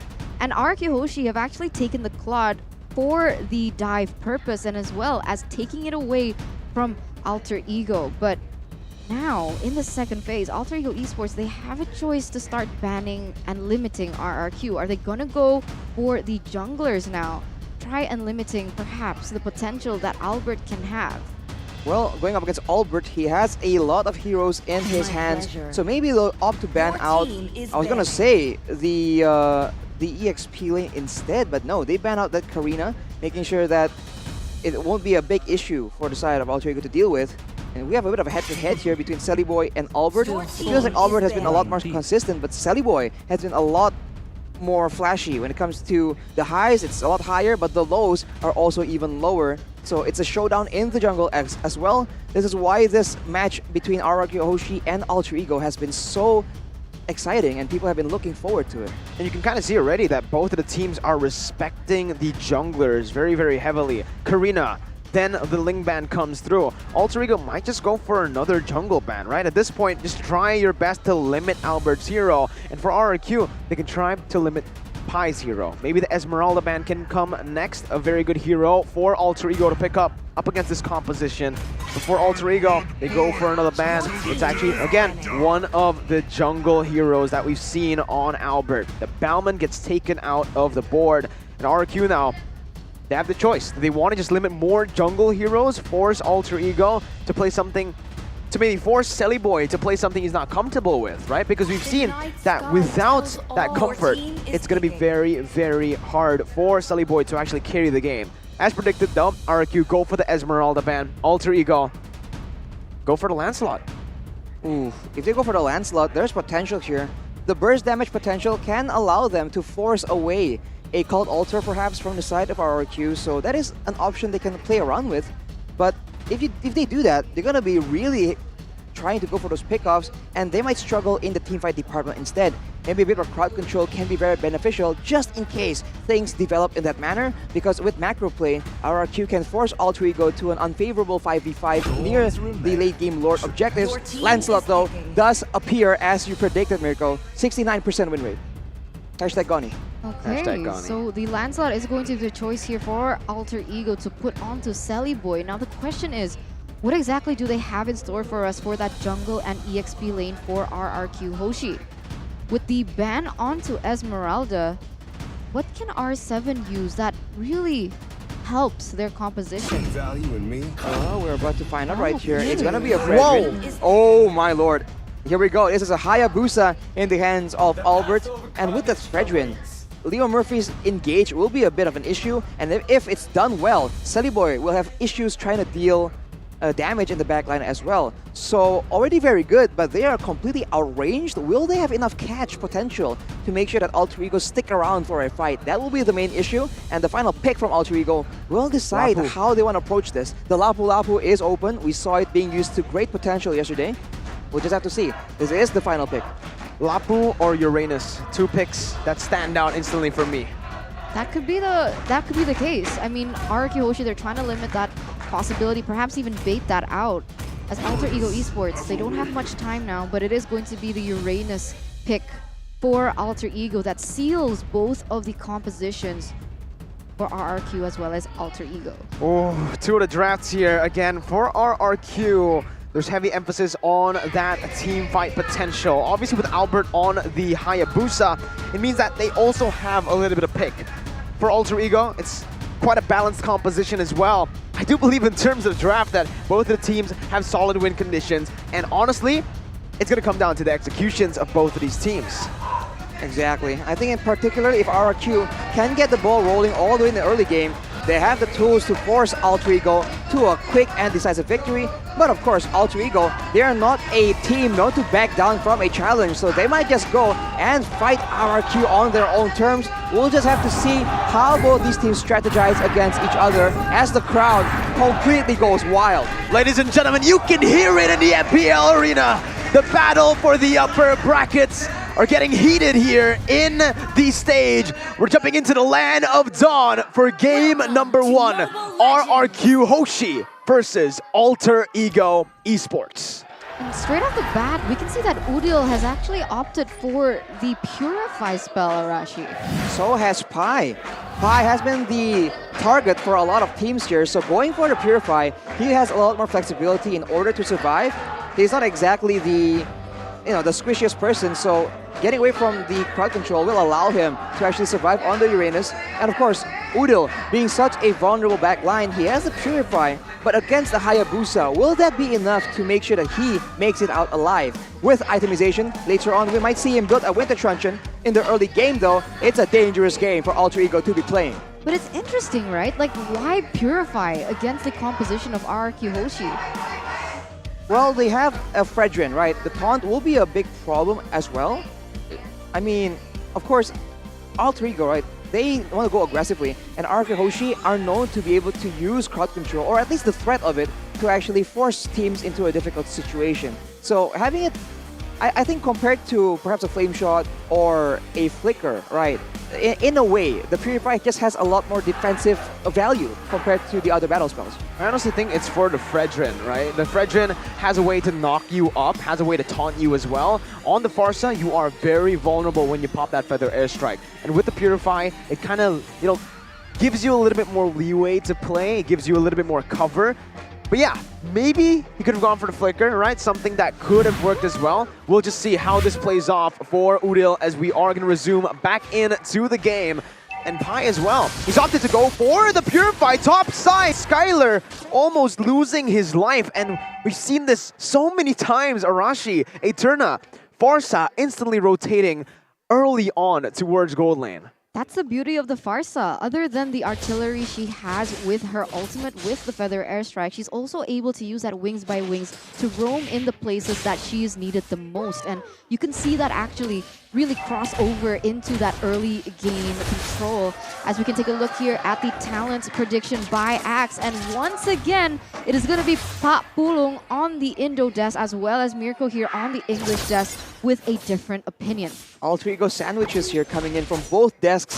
And right now, it seems that Alter Ego, they are the ones pushing the tempo. They are not ones to play patiently and just cruise through the early game. They want to make all the plays happen right here, and they have a chance, but RRQ are trying to strike back.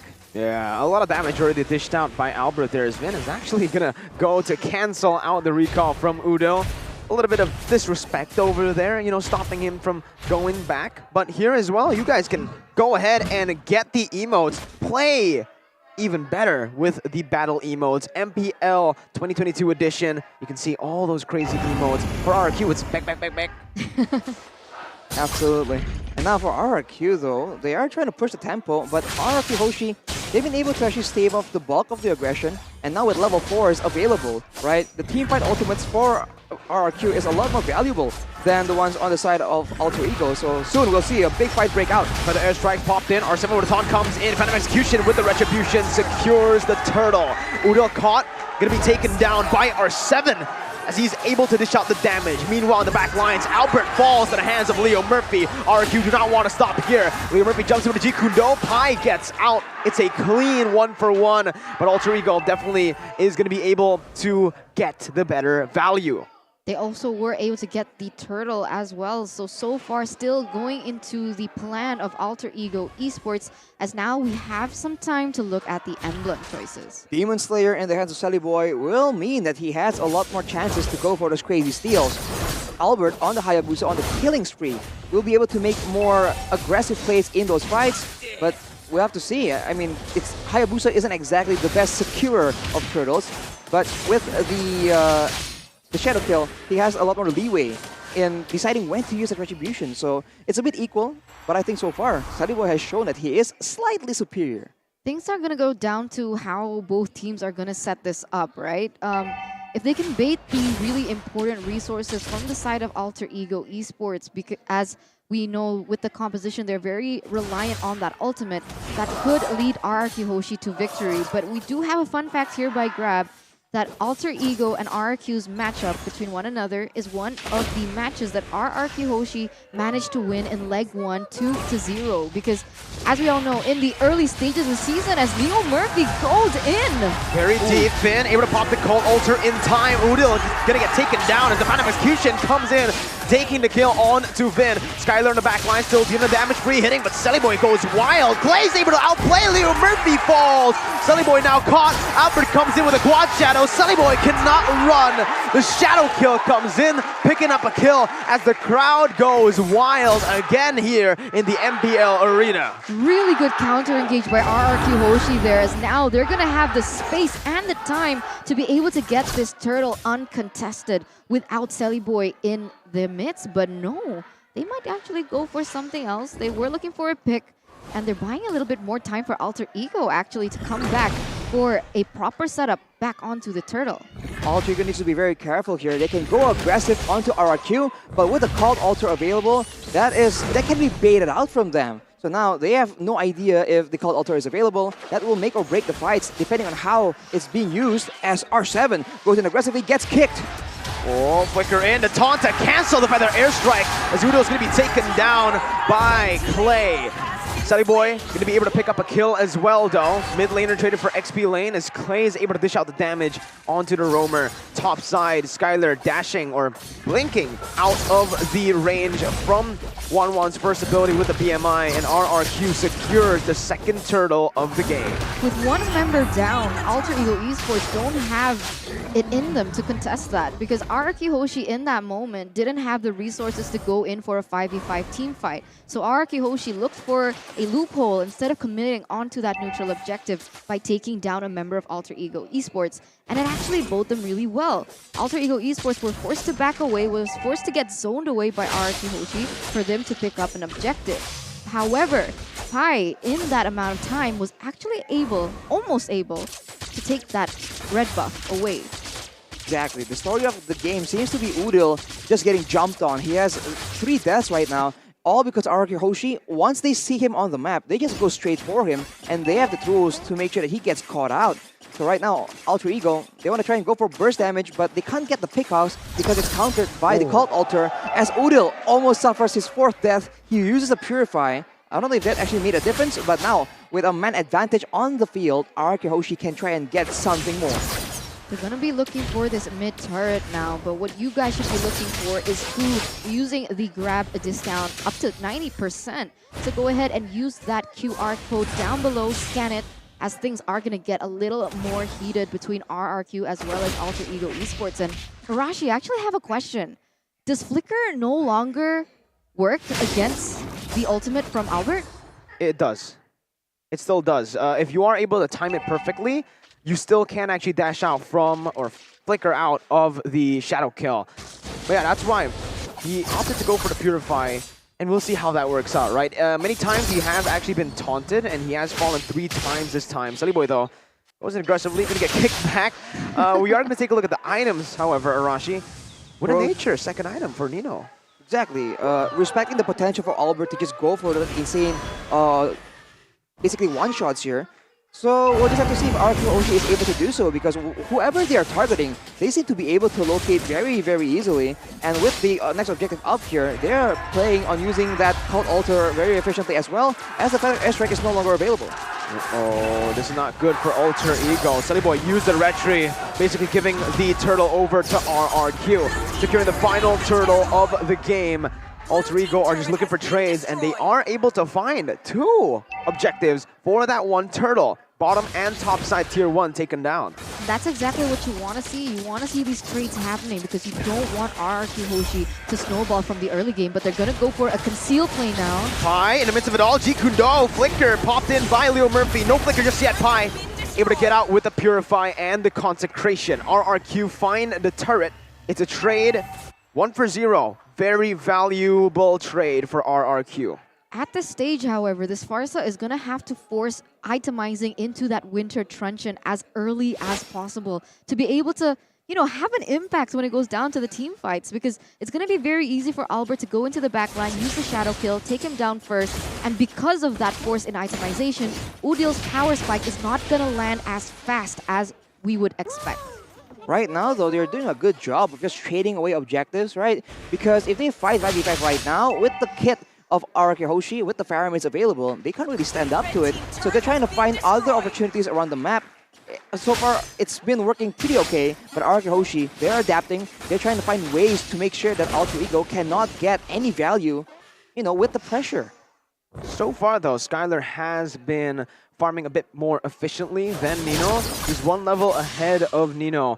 And when it comes down to that power spike, I do believe in team fights now, it's easier for the Claude than it is for the Wanwan. Remembering the nerfs towards Wanwan, the Blazing Duet will certainly be a more, efficient way to dish out damage. Exactly, just counted so fast and towards everybody, but Sully Boy gets crowd controlled right here. He will be able to back away. Feather Airstrike zones the rest of the members, but that will be ultimates used by Alter Ego on a very little movement from the side of RRQ Hoshi.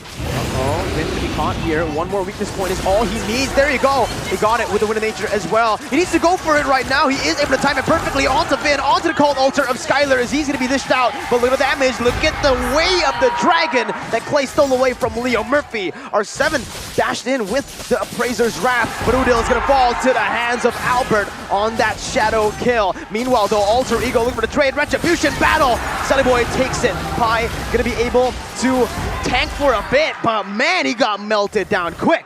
That was nearly a disaster for Alter Ego. They got a Lord, thankfully, into their favor, and so it kind of levels it out and buys their team a little bit more time, because if RRQ Hoshi went in as Albert was there to steal it, that would have been a different story. You can see now that the Lord is going to be melted down. But here, in the 10th minute, we do see that the gold has actually equalized Arashi. Clay has just picked up the Holy Crystal as well. Another source of damage that Alter Ego needs to be very careful about. We know that Clay is so good at selecting the ultimates to be stolen, and with a great mix of physical and magical here, it's going to be a bit difficult for Alter Ego to have a solid front line. You see that Pi already has the Dominance Eyes. He is building more towards magical defense. And Sully Boy styling on RRQ Hoshi. Pi needs to be very careful here. The Praiser's Wrath actually deals so much damage to him. And in the top side, Nino is actually able to find a trade, winning out in the objectives once again. Vin needs to be careful. R7 jumps in with a taunt, able to find Leo Murphy. Nino kiting away very well. Conceal popped in by Alter Ego. Disengaging with a good trade already. They don't really need to force anything to happen anymore. Damage dealt by Axe. Still Clay and R7 leading the pack. Oh, look at the damage coming in from Clay, Rashi. It's a lot of damage, and it's very subtle. In those big fights, you don't really see that Valentina is doing crazy things, big ultimates, but it is there for sure. There's a reason why this Valentina has been such a contested pick. And so for team fights, RRQ Hoshi just seems to be so dominant right now, and Alter Ego, they don't have an answer. They can go for a split push using the Lancelot, but of course, on the split push department, RRQ Hoshi are no pushovers either. And on the topic of Clay, it's actually interesting, right? Because he's been opting to take away the Way of Dragon instead of like the Feather Airstrike. Because we know the Crossbow of Tang is a little bit harder to pop off because of the nerf coming in for Valentina. She has to be able to get all those 3 weakness points as well. And on Valentina, it's not going to be as easy as it is naturally on a 1-1, right? But why the Way of Dragon? Is it an additional layer to take away the Feather Airstrike? Well, you know, firstly, it provides very good peel, very good lockdown. Secondly, if you steal the Feather Airstrike, you leave yourself vulnerable to that dive, to Cho, and obviously the Lancelot that can just dive you, CC you, and take you down. Exactly. And on the side of Alter Ego, there's plenty of mobility, right? There is the 1-1, there is the Cho as well. So having a bit more lockdown, especially for the Lancelot later on, right? Taking away the Way of the Dragon, it's a very well-known counter for these assassin picks, and maybe for the 1-1 as well. So it's not a bad idea, and so far, it has been working out for the side of RRQ. There is a pause though right here, and the game, I think, is still very much equal. It's very much equal. We can see, though, by the total kills that RRQ Hoshi has twice the amount of kills, but Alter Ego Esports have been able to secure more objectives. And so when it comes down to it, kills over objectives, who does it favor more? I think both teams require the objectives very much, and it seems to also still be equal. It all comes down to later on, the later the game goes, how will both teams approach the neutral objectives, right? Because RRQ Hoshi, as we mentioned again and again, they have the advantage of the Cult Altar. Yes, it's not as strong as it used to be, but with the Claude on your team as well, there's a lot of potential for them to actually force Alter Ego into a very unfavorable fight in the Lord situation. But if Alter Ego are able to try and get a pickoff, for example, or poke down the members of RRQ, then they can have an opportunity as well. So it's a very balanced game from two teams that are just so exciting. Right now, honestly, I'm looking at like the 1-1, right? Will the 1-1... It's so tough for the 1-1 right now. I'm trying to think of how she gets a valuable crossbow attack. If you ult towards the Fredrin wants to taunt you, right? So you're always going to try to actually pop the weakness points on Fredrin in these team fights because he's always going to be way up front. Meanwhile, that back line, technically they don't have a back line. Technically, no members are as vulnerable. No one is really that vulnerable for the weakness points to be popped off that easily. Albert can shadow kill. He has crazy mobility. Claude as well with the BMI. Fredrin can just take it. And for the others, Cult Altar. Exactly. Cult Altar and the Valentina also very mobile, so he can actually, Clay can just dash away from the potential crossbow of Tang, and that will be it. So Nino is stuck in a difficult spot.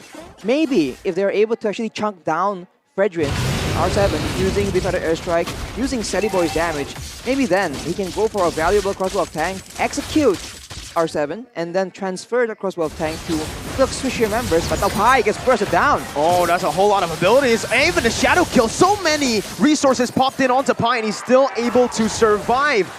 Massive value. Leo Murphy with the conceal. He's looking for flank. He has the flicker as well. He jumps in onto Albert. He goes in for the way the dragon, but the Cult Altar is placed down for the airstrike as well. Leo Murphy losing out on his life. Skylar gonna fall to the hands of Silly Boy. No, it's just the Cult Altar. And the amazing duet comes in, taking Noodles down. But in the back lines, the same thing happens towards R7 and Vin. Clay is still alive right now.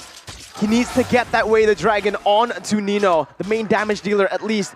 3 members still strong for both of the teams, but Vin will respawn faster with that passive. Oh, weird play by RRQ though. So many resources spent on Pi of all people right before the Lord. It's really interesting, right? Perhaps they were looking for someone to pick off, get a man advantage, and prevent Pi from putting pressure on those side lanes for a proper setup, but it hasn't really done them justice. Now Alter Ego Esports are leading with a 1,000 gold lead, and they're going to be the ones to set up first. This is dangerous. Alter Ego. They're trying to bait the Lord. Maybe just look for a fight this time as Leo Murphy jumps in with the Jikundo.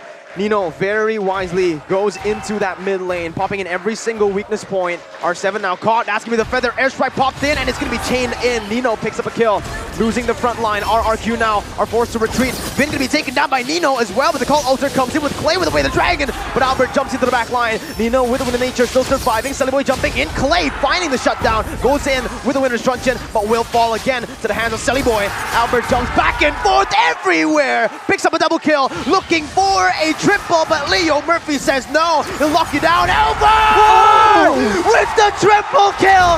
What in the world was that, Albert? What? How was it?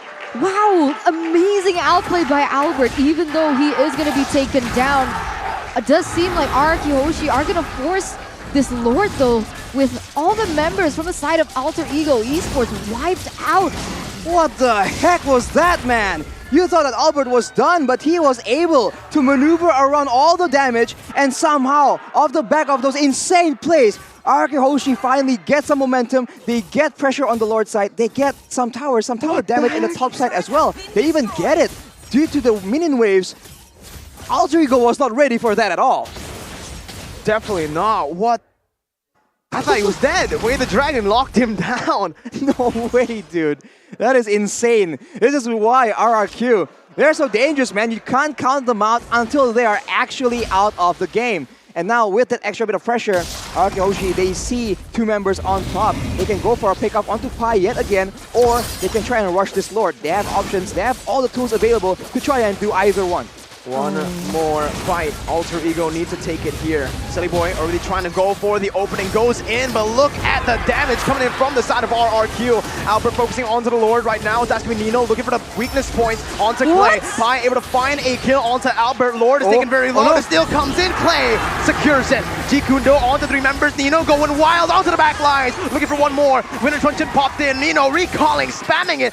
Toss all the way as Clay still able to find the outplay, but he's not going to be able to find Nino. A good disengage, and Alter Ego turn the tides again. A 3-4-1 trade in that team fight, and oh my god, it's getting mind-blowing the way things are playing. Boy was taken out first, so I thought that RRQ Hoshi would have a better chance on the Lord, but Pi goes in and is actually able to execute Albert. So both teams had an equal chance, but at the end of the day, it is going to be Clay with a 527 KDA right now, and he's popping off. He's doing a lot of damage, and he nearly outplayed Nino right there. And now with the Lord on their side, RRQ Hoshi, they're trying to make the best of this, but with three members just trying to take the Lord out, they're going to be forced to back away, and that will be an unfortunate conclusion, unfortunate end to the Lord on the side of RRQ Hoshi. It's unfortunate that it seems that there's a bit of a disconnect, right? Some members are trying to go for the team fight, and some members were still trying to secure that Lord. I think that is one of the main issues that allowed Alter Ego to get that insane value, but RRQ Hoshi, they're back at it again, playing with the vision, playing with the control, setting up traps for the members of Alter Ego Esports. But with two Purifiers available, you have to be very careful on who they decide to jump on. And so far, Skylar, the man himself on the clock, 10 times picked up with a 50% win rate. He hasn't been taken out at all in this game. 406 KDA, and that's super impressive. He's now just secured the boots, but on the flip side, Nino hasn't fallen in terms of that level or that gold either. Looking at the items right here, already an Athena Shields, just in case Clay goes for the big play. He has the Wind of Nature to try and counter Albert as well, so he has all bases covered, and Udil right now has the Divine Glaive, has the Winter Truncheon as well. The damage is starting to ramp up for sure, and he has that bits of security to ensure that he does not get one shot, the same way we've seen throughout the course of this game. Boy has the same Malefic Roar as well, so everyone is just starting to build up to their full inventory slots, and Skylar as well has the same items, right? He has the Wind of Nature and the Athenas because the game is just so sporadic right now. The marksmen can't afford to skimp out on defensive items. Now it's kind of a dilemma as well for the Cho, right? If you're Leo Murphy right now, you have that peel for your team. Who do you want to use it on, though? It's Albert or Skylar, right? How do you choose? If Albert jumps in, you go for the Way of the Dragon. Skylar just comes in with a Blazing Duet. But again, if Skylar jumps in first, he's locked down. Albert can just dive into your back line. Mainly Udil, who's just so vulnerable right now. As we are going to take a look as well at the real-time win probability presented to you by the Samsung Galaxy A series. That is still very much shifting back and forth. 64% though for Alter Ego Esports right now. And when we take a look at what's happening on the objectives that have been taken, it seems like Alter Ego Esports, they're winning in terms of those towers by 1 only. So why such a heavy shift for Alter Ego? Well, Alter Ego, I mean, they have more range to play around with, right? Udil has more flexibility on how he wants to pick an engagement. RRQ Hoshi, they are reliant on Alter Ego coming in, wanting to participate in that 5v5. Right now, though, Pi is just pressuring everyone away, but that's a lot of damage, and that is the Way of the Dragon. R7 gonna get kicked in, Phantom Execution as well. Cold Alter already baited out. Nino goes in for the crossbow attack onto R7, taking him down, but look at that HP coming in. Albert jumping back and forth. Nino with the Wind of Nature. That's the Skylar's Blazing Duet canceled out by Leo Murphy, who loses out on his immortality. Has a Shunfu, dashes out. Pi use the Purify and the Consecration. 0 members falling, but Alter Ego winning out in the resource game, instantly going on to the Lord. That's crazy. Keep in mind though, Alter Ego lost 2 immortalities, and Vin goes in for an aggressive play. Better airstrike is used by Udil though. And Vin is going to lose out on the immortality and his life. Passive is there, so he can respawn very fast. Lord taken down to 1/4 of its HP. In the back lines, though, it's going to be Albert jumping with the Shadow Kill. Suppression there. Winter Truncheon popped in for both Udil. And look at Nino with the crossbow tag. He's able to find so many. A triple. He's looking for a Maniac. Another one here today. Clay will go in, but Udil denies the Maniac. Alter Ego pick up the Lord as well. It's an evolved one here in the 21st minute. Albert down. R7 and Skylar. Clay as well. Vin all alone left to defend. Will he be able to make the miracle play happen? Base turret number 1 taken down in the mid lane. Vin goes over to Cold Alter with a Phantom Execution, and away the Dragon brings Vin back. The wipe out for Alter Ego will seal the deal, securing the lead in this series. An unexpected chain of events here for Alter Ego Esports. What a game! What mechanical prowess! Really proving that RRQ Hoshi, they're not the only ones mechanically gifted, but Alter Ego as well. And once again, Nino popping off. That's crazy, man. The itemization from the side of Alter Ego is so smart as well. In that last fight, the presence of 2 Winter Truncheons in the hands of Pi as well as Udil was what actually, I think, made the fight so difficult for RRQ to try and go into. They used all their resources and they were unable to secure a single pickoff, and that just allows Nino to output all the DPS he needs to almost get another Maniac, man. Alter Ego and RRQ, this is an absolutely competitive game. They need to chill, though, right? Like, this is not the end of RRQ. We've seen RRQ pull off crazy stunts, reverse sweep. So Alter Ego Esports, with the passion that they have, sometimes when they lead, they get a little too overzealous. They start to lose that discipline. And so I hope they tone it back down, reset, and come back into game number 2 with the same mindset they did in game number 1. And there's another fun fact as well. Ferrum is still at a 0% win rate here in week 7 right after the patch. Arashi, is the Ferrum that weak that the nerfs really hit him that hard? Well, you have to give credit to Alter Ego, right? They dealt with the Cult Alter problem very, very efficiently, but I really do feel like it really is so difficult to make it work out. Sometimes maybe the Cult Alter can actually have a lot of value, but for the most part, right, in this game, you don't really see the Cult Alter being so OP, just changing the tides completely. It's just another factor. It doesn't seem that special any longer. It's kind of crazy, yeah? From all-time high for the Ferrum is down again to 0% win rate right after the nerfs. Season 10, man. And RRQ and Alter Ego, honestly, you know, when we took a look at the team head-to-head, we expected crazy fights from Alter Ego and an objective gameplay from RRQ. But what we saw here was kind of a mix of both for both of the teams. Alter Ego, they weren't just going for blind fights, crazy fights here and there. They had setup, they played the macro game, and so did RRQ. Against the best teams, Alter Ego Esports, you can see how they really respect, right? You can see the discipline coming in as well. And Nino's 1-1 gave Alter Ego a chance to go to the upper bracket. They are top 3, so that might be exactly what they get if they can win this 2-0 against RRQ Hoshi. But you know what else is sitting at a 0% win rate? Oh no, what? My prediction. You're right. I think I'm on the same. I'm on 0% as well, I think. We're going to take a look at the items here. And you're going to see that it's going to be very, very close. Again, the game was absolutely back and forth. It really felt like at the end, it's going to come down to execution. Nino, a lot more sustainable with the Has claws. So in those late game fights, being able to survive and then just come back with the damage is just so, so good. And I do want to just mention this, right, Arashi and Aeterna, before you dive into the items. It's the clash of styles for Skylar and Nino. Nino, very aggressive. He goes in for those risky plays. Sometimes he gets caught, but most of the times he carries. Meanwhile, Skylar, more conservative. He goes in for the plays efficiently, waiting for that position and waiting for the abilities. He doesn't go for the risky plays. I must say, though, it really feels like RRQ Hoshi, they lack crowd control, right? We talked about how Clay was essentially forced, I would say, to actually steal the way of the dragon again and again. It is because they really desperately require that crowd control. Their only real engage is Vin on the Faramis.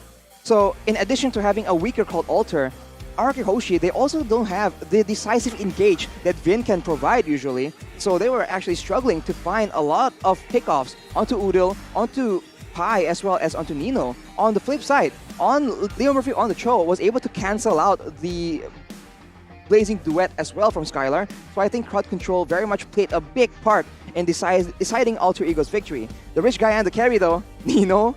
NINO is back at it again, living by Mandiri's highest gold per minute.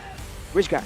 And we can see here, in terms of the statistics, it was really quite even. I mean, damage dealt larger for RRQ Hoshi, but Alter Ego Esports able to get more objectives on the board, and that's why I asked when we went into the break, like, how are we able to make a mid prediction if both of the compositions scale into the late game, right? Does it really all just come back down to that execution, or are there other factors at play? Is it better to go for the objectives now? I think it just comes down to execution, right? I think the neutral objective is a tool that teams are using now to just manipulate their opponents. That's how I think it's being played out. If you don't want to go for the fights, right, because somehow your late game composition is not as good as their late game composition, you can pull them other places of the map. But the MVP for this game by the Samsung Galaxy A series is gonna be Nino yet again. This man is climbing up in the MVP stats, man. It's quite dangerous for the others in that stat. He's now tied with CW at 45 with this MVP. Yikes, man. We'll have to take a look at some of the highlights by the Samsung Galaxy A series soon right here, where Nino, he was just able to maneuver so well in this very chaotic game. You can see in the fights, it just comes down to which team can actually get the more decisive pickoffs, and that's exactly why I feel like the Winter Truncheon in the end was just able to shut down the damage coming in from RRQ, because they are very much a combo-oriented team. The DPS, when it comes down to longer fights, benefits Nino unless he gets taken out by Clay, by Albert, by Skylar as well. So many threats that Alter Ego were just able to maneuver away from. This is that Lord fight where it seems like RRQ, look at Albert, right, and Skylar. They're trying to go for the Lord, and everyone else is kind of like buying time, I guess. But I think it's a bit too greedy. They get the Lord eventually, but they lose a lot of members in the process, and they're unable to actually use it to its maximum potential. Here we go. Winter Truncheon by Pai, Winter Truncheon by Udil. Ensures that Albert doesn't get any of the kills, and once the combos are over, Nino just takes over, man. He's just jumping around all over the place, and his last kill gets taken by Udil, but after that decisive victory, it's just a matter of time. How many times are we gonna see these plays from Nino? Right? Yesterday he went in for that flicker, and I honestly thought everyone was like, Nino, don't do that. Like, no, that's too risky. What are you doing? He actually manages to get that, and You know, oh man, Nino. If you listen to the mic checks, even in that game, his teams were like, Nino, you got this. Yeah. Kill everyone. Full support. So Alter Ego, man, they are a hype and they are so solid. The trust they have in each other is just so inspiring. It's crazy. It's flashbacks to season 6. Ooh. Yeah. The season 6 Alter Ego that made it all the way to the grand finals. And I don't know if you mentioned this ironically, but they lost to RRQ in the grand finals. You're up against RRQ right now. That's why. Alter Ego can definitely take revenge right here. If they are able to 2-0 all RRQ Hoshi, that will place them, I think, in second place, yeah? Could oh be, my could be. goodness. Man, they're buying things off the shop with the gold so fast, just like you guys can buy. Obviously, tickets to MPL ID. The playoffs were already sold out for the early bird ones, but you guys can obviously complete your Mobile Legends account with how much promo? 40,000. 40,000 IDR. So much. Tell us. 40,000 equals so much. So much. Yeah, and how can you get that? You can use the game voucher here, games-MPL10, or, you know, if you don't want to, you know, get too hassle, you can just scan the QR code below the cute Arashi. Or you can go with Athena's doctrine of, you know, if you can do it difficult, why do it easy? No, the wording is hard. There you go. There you Eternal go. likes it hard, I see. Yeah, ladies and gentlemen. It's still a very hard game right now for Alter Ego. They are up one score, but RRQ, they are known to go for the reverse sweeps. Here's a game recap for those of you who missed it. A very close back and forth game. RRQ got defeated, unfortunately. Skylar was the impact player, but of course on the other side of the pitch, it's gonna be Nino on that 1-1. Will he get a chance to try and get that 1-1 again? It's so dangerous in the hands of Nino. Very dangerous. And that's why I actually thought that RRQ might go for the Irithel, right? Like, when they picked up the Claude, I understand. The Claude can scale really well, and I said it as well. More efficient when it comes down to the late game. When you have the DHS Golden Staff of Nature, you are able to dish out damage more efficiently and safer, with less risk, right? But again, in lane, you're going to have some trouble, and we did see that in this matchup. Nino was able to dictate that lane. Even though Skylar was able to farm better, the turrets fell, right? And Nino was the one who took the turret. So still having a gold lead, even though he was losing in XP.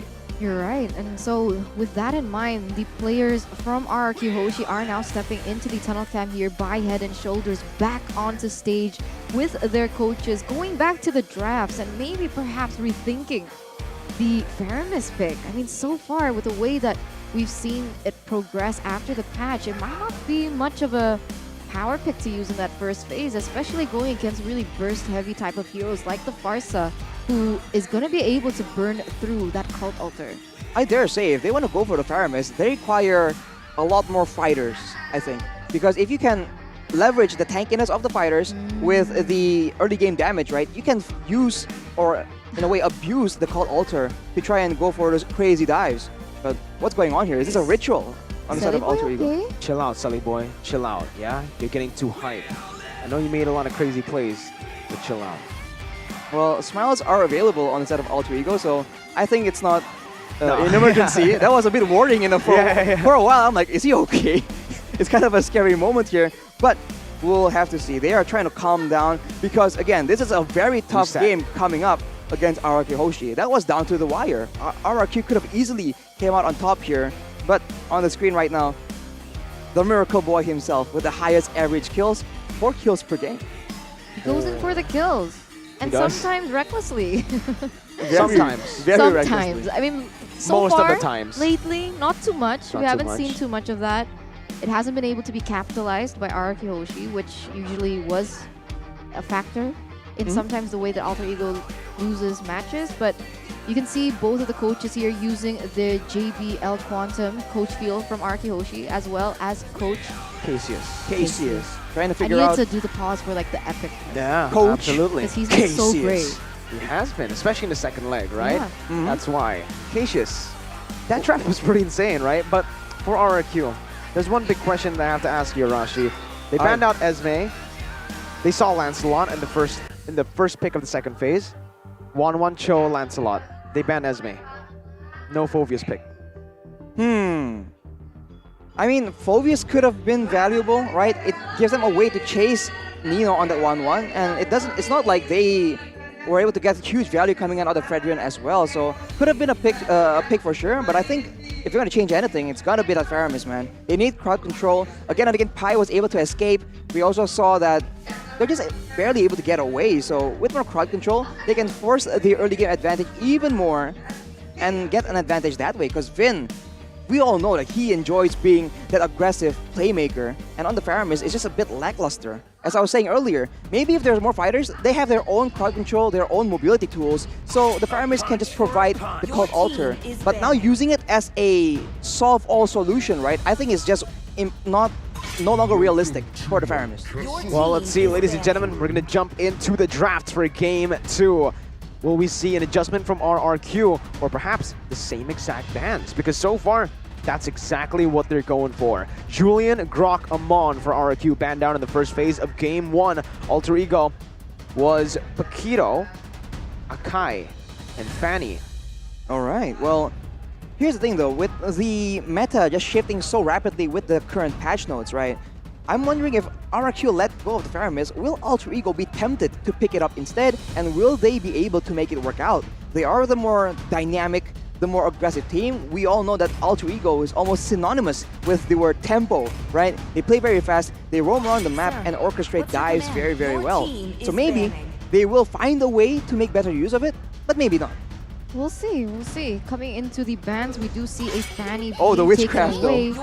as the 1-1 now is going to be respect banned by RRQ Hoshi, taken away from Nino. And we do see something at play here on screen in the audience, like we saw yesterday. Is it having fun? It's like a ritual. It's the ritual for Alter Ego. So far, it's been working. It's been working. They're That on a is win scary. streak, so a bit scary. But, you know, all right. Alter Ego, Paquito, Fanny, same bands. If they want to go completely, you know, just with the same route, Akai. But yeah, the 1-1 ban coming in will mean that Amon will be open. Alter Ego go for the same 3 bans. If it ain't broke, don't fix it. RRQ first pick Valentina in Game 1. Do they want to first pick Amon? I don't think Amon. Is Amon first pick Prio? Is it Prio? I don't think it's that Prio. Maybe first phase Prio, but not first pick Prio for sure. So RRQ, what they want to go for is going to decide what they're going to pick right here. Valentina is still a very flexible option, but of course, if they want to try and deny some of the picks from Alter Ego as well, I don't know, man. Tough decisions must be made right now for Coach Phil. I mean, Rebellion Zion have picked up the Amon in the first phase, so perhaps they see the value in that, right? It all depends on the objective of the team. But wow, RRQ Hoshi, they're gonna choose the Faramis once again here as that first pick. Not a big fan, as I mentioned, but maybe they're gonna amend the problems, or maybe they really feel like, okay, we have banned away. Yes, Phil has felt that, okay, Nino is not on the 1-1 right now, so he was the main problem, he was the main carry, he was the MVP. With him not on the 1-1, we can use the same strategy and come out on top. But of course, Nino has other weapons in his arsenal. It's a bit too idealistic, I think, to believe that banning one of his heroes will shut down his momentum. Let's see, for Nino. He popped off on the Brody yesterday, the 1-1 today. Maybe another new hero for him, but they're just going to stick with the Farsa. They do pick up a hero for Nino. It's the Claude, taking it away from Skylar. Hey, you banned my hero away? I'll use your hero. I'll show you how it's done. Oh, that's nasty. And remember, there's rivalry between these two. Exactly. In the interviews, they both said that they want to meet each other in that gold lane. So that, once again, is going to be the matchup to watch. But now, RRQ Hoshi in the second phase, they've picked up the Faramis, right? The Valentina is still a viable option for them to pick up. So what do you think they're going to go for? The Amon is also actually still available if they want to go for it. I think crowd control is going to be very crucial. And, well, unless they want to go for full burst. We've said that a lot of teams have circumvented the need for crowd control by having more burst. We have a comment here from Colius though. In the new patch, some of Clay's heroes got buffed, like Farsa, and the Glowing Wand, which will synergize with the high ground heroes as well. If we can maximize this patch, the potential for RRQ is very high, and they can be stronger than ever. But Beatrix finally, since the updated patch notes, has come to make an appearance in the hands of Skylar. One of his signature picks, a comfort hero for Skylar with the Esmeralda as well. Alter Ego can just pick up a Dairoth right here, right? Shutting down Esmeralda from the get-go. Or they might go for something a bit crazier. No, not crazy, but it works. Cho is, again, a very good hero for Alter Ego to make use of because of Leo Murphy. But we were talking about how the changes to Beatrix didn't feel like a hard nerf. It's more of a mini rework instead. So now we'll finally see in the hands of a very adept player, can that Beatrix still be as amazing? Of course, he is up against now a Farsa. When Beatrix was being so dominant, the high ground mages were not quote-unquote meta, and now Alter Ego, we'll see if the high ground mage will be able to counter the very strong marksman strategy. Now that's the question that I wanted to ask. Like, if I'm not mistaken, Wesker was nerfed in terms of that range, if I'm not mistaken. So does that mean that she needs to play more around the bushes, look for those, like not those, front to front type of engages? And if that's the case, then wouldn't she be outranged by the Farsa? Well, that's exactly the issue, but a lot of Beatrix players, they've just been content rolling forwards and just flickering onto their main targets, playing more of an assassin that way. But we saw earlier in the head-to-head, Leo Murphy, 99.7 was it? 99.6, yeah. 99.6 kill participation. This man is absolutely lethal. RRQ right real? now, you have to. It makes you question the legitimacy of those statistics for sure. But right now, RRQ has banned out the Dairoth, a good counter to the Esmeralda. And ooh, this is apparently Nino's parents in the crowd. This is such a great moment for him, performing out of his mind in the presence of his parents. MVP in game 1 with his parents watching? That was kind of crazy, right? Again, his parents are there watching in front row seats for his son here, as maybe that's the buff. The double parent buff. The double parent buff. That must be nice to have indeed. So, right now we're back into the game though. 2 more bans available for our Alter Ego and RRQ. We'll have to see. Karina as well as Lancelot actually. So they want to make sure that Albert gets shut down, but his hero pool just seems to be a bit too deep for that kind of targeting. Yeah, remember, Amon still available. Julian was banned though. He does still have the ability to take the Hayabusa or even the Benedetta perhaps if they want to go for it. But RRQ Hoshi have opted to ban out the Amon. So, alright, because Alter Ego Esports have actually not picked up a jungler. So that was kind of a double-edged sword for Sully Boy, no? Yeah, it was, right? But the Ling is up for grabs. There you go. Another hero that is also open is the Masha. A hero that can dive deep onto the Beatrix. Can be a solid counter. We've seen it before. But maybe here, Ling might be a better option. Again, I don't know. Because if you leave the Ling open, RRQ want to take it. RRQ want to force Sully Boy on a hero he's not comfortable with. What are Alter Ego going to do? It's a hard decision for Cassius to actually try and make right here. We'll have to say, they can hide their last pick and adjust. So they go for that bot. Is this a jungle box yet? Oh, I'm not a fan. I'm just saying though, Alter Ego with high tempo, with the wings by wings available for Udil. If the box is in the jungle, this is the signature. This is the signature roaming kill squad that we've seen from Alter Ego. But of course, as you mentioned, it can go into the XP. But Pi on a non-flashy playmaking hero is not nearly as impressive. So we'll have to see what this box is being used for. RRQ though, they have to expose their final 2 picks to Alter Ego before they can adapt with that final pick. Does the Boxia not counter the Esmeralda? It does, that's why. Yes, that's why. XP. I think it's a solid hero to choose up against an Esme, a Fairness as well, technically. But RRQ, Alter Ego are forcing them to pick up the Balman right here. Because if it's not picked up, there you go. They go for the Balman, Valentina as well. Still, Valentina Fairness coming in, and this leaves the Ling open for Alter Ego. They can pick it up, but up against this comp, mid-control should be fine. Ling should have a pretty okay early game, so I don't see why not for Alter Ego. If they want to change things up, Hayabusa for Selly. Yin. Whoa! Oh, wait, against Aramis? It's a fancy choice. I mean, we've seen Boy pull it off before. He can do it again for sure. So it all depends. It's gonna really tell. Is it gonna be the Boxia? This is the main question. Because Pi on the Boxia is a lot more lackluster. But against the Esmeralda, I guess it's just a sacrifice they are willing to make. Final pick right here in 3 seconds. There's some drum roll moments coming in for the drafting phase of Alter Ego. It's gonna There you be a go. Hayabusa. It is a EXP lane box here. Called it. Oh, this is so nostalgic. What? Oh. When did we see Selly Boy on the Hayabusa last? Last man, season? 2 season 9, seasons ago? season 9 when he was able to make the outplay with the winner Yeah. truncheon. Oh, this, I love it. I love it. No tanks in the, Balman technically, but all right. Like after that crazy performance by Albert though, he's gonna have to perform out of his mind to wow the crowd right here because we have almost been pampered by the crazy plays from Albert for sure. I know I'm asking a lot of questions today, but I have another question. Go ahead. If Selly Boy goes in for the quad shadow onto the Balman, can he still pop the retry?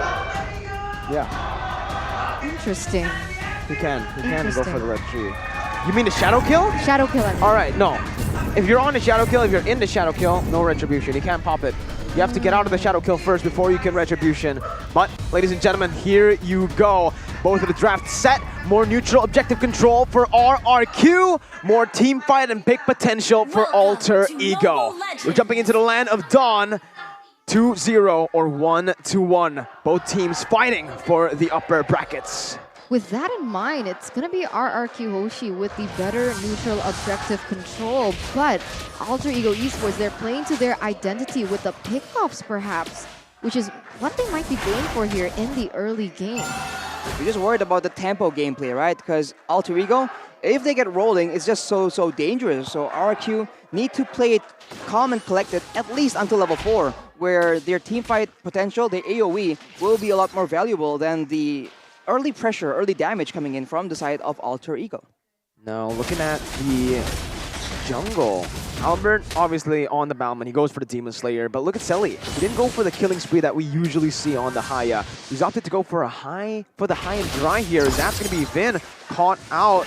Has a stampede, but Leo Murphy chain sees him with Udo picking up first blood. Has the flicker to get out. Didn't go for Purify this game. An Alter Ego lead early on. That's the early game pressure that we expect from Alter Ego Esports. Even if Udil hasn't reached level 4, which we're known to feel like the Farsa is reliant on, he does still have the Wings by Wings and the first 2 abilities. That, wow. Talent's prediction by Axior shows a unanimous prediction for the side of Alter Ego Esports. So very different here, as all of the casters agree that they have a better and more reliable composition. Even R7 is getting pressured in that top lane just by the damage from Selly Boy alone. Skylar is picking up a whole lot of turret gold, right? This is going to be scary for Nino once Skylar gets level 4. But Nino with the sprint, honestly, I feel like the Claude is going to be able to have a better time here in the lane, actually. Well, Selly Boy is level 4 right now, but Albert is level 5, so the clear gap is very apparent here. But the members already chunked down. Selly Boy makes a big play.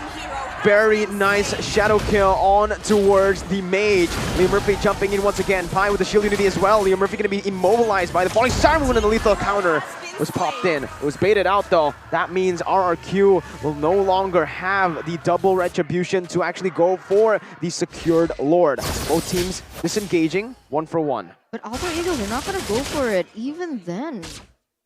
Exactly. They just don't have the tools available because Selly Boy just used the Shadow Kill as well. RRQ, they come back straight away. They send Vin to disturb Selly Boy and they get the first turtle. Of course, they have the advantage in those big team fights, man, so they are using it to its full leverage.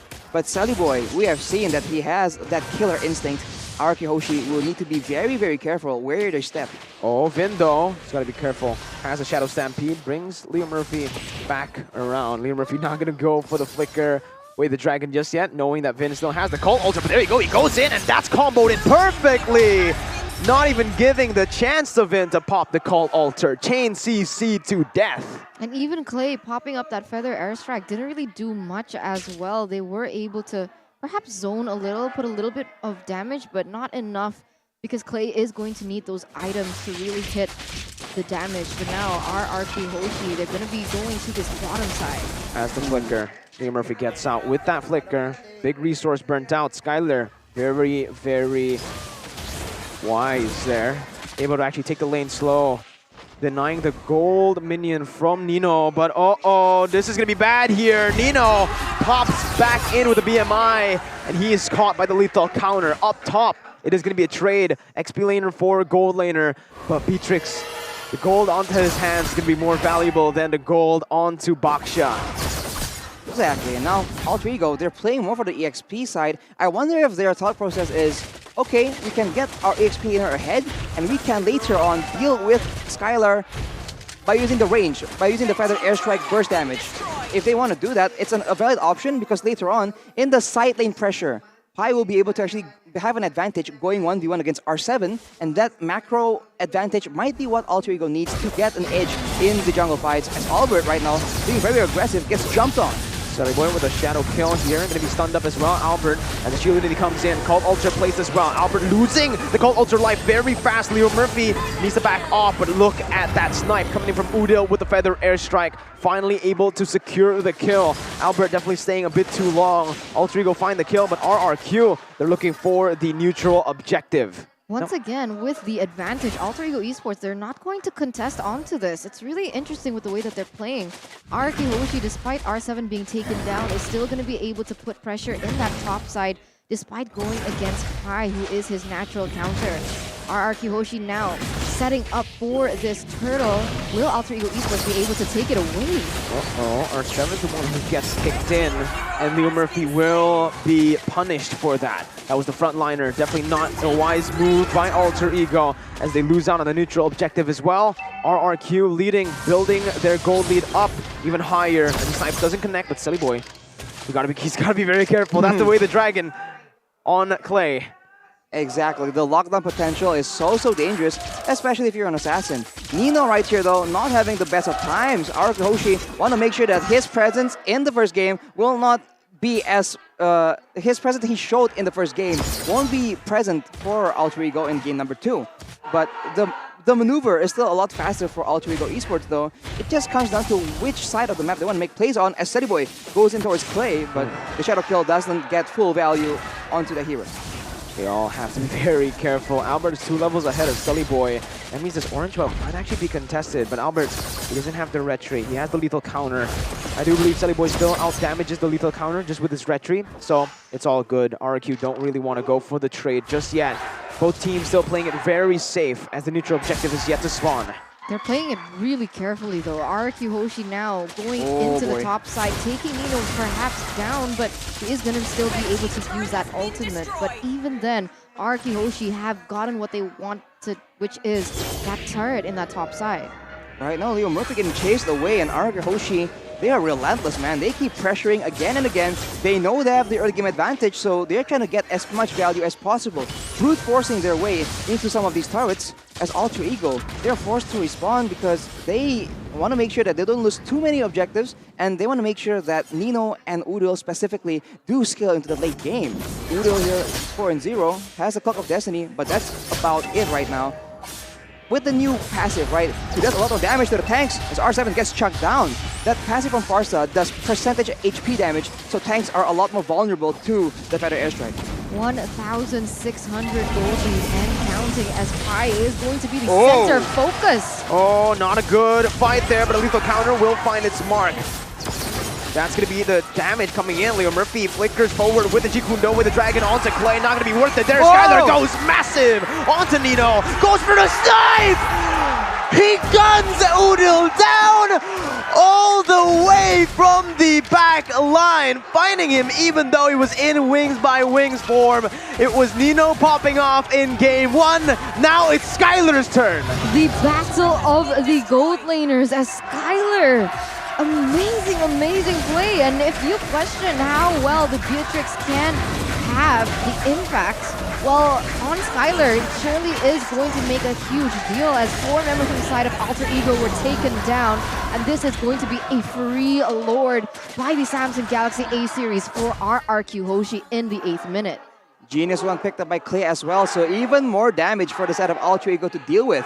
It's just quite a big contrast from game number 1. It's a 5k gold lead for RRQ Hoshi in 8 minutes. Alter Ego Esports still trying to buy time, still trying to scale into that late game, but RRQ Hoshi, they're intent on ending it early, it seems.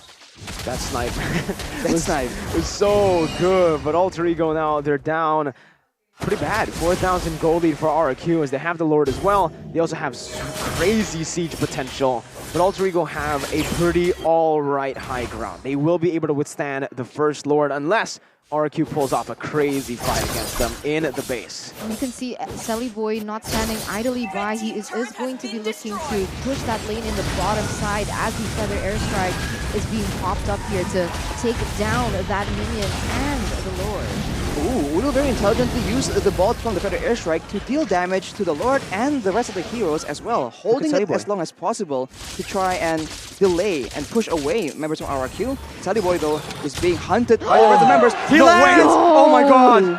Skylar again, my goodness gracious, my god! Back, Skylar! Oh, we saw this last season. Maybe this is why they haven't been picking up the Beatrix. He's too damn good. What a read. Map hacks, bro. No way. Oh What was that? Skylar, stop. He used the Rennet to prevent the recall coming in And he from read it Selly out. Boy. And then it was, oh my god, that was just so beautifully executed by RRQ Hoshi there, taking Selly Boy down, and now he's gonna think twice if he wants to go for the plan B split push. He can't even do it that well. He only has a Malefic Roar and a War Axe, so 1v1, he can't really go toe-to-toe against anyone on the side of RRQ Hoshi. Even if he goes against Skylar, the Wind of Nature is available, so this is a tough spot for Selly Boy to be in, and RRQ Hoshi, they maintain full control right now. The shoe's on the other foot.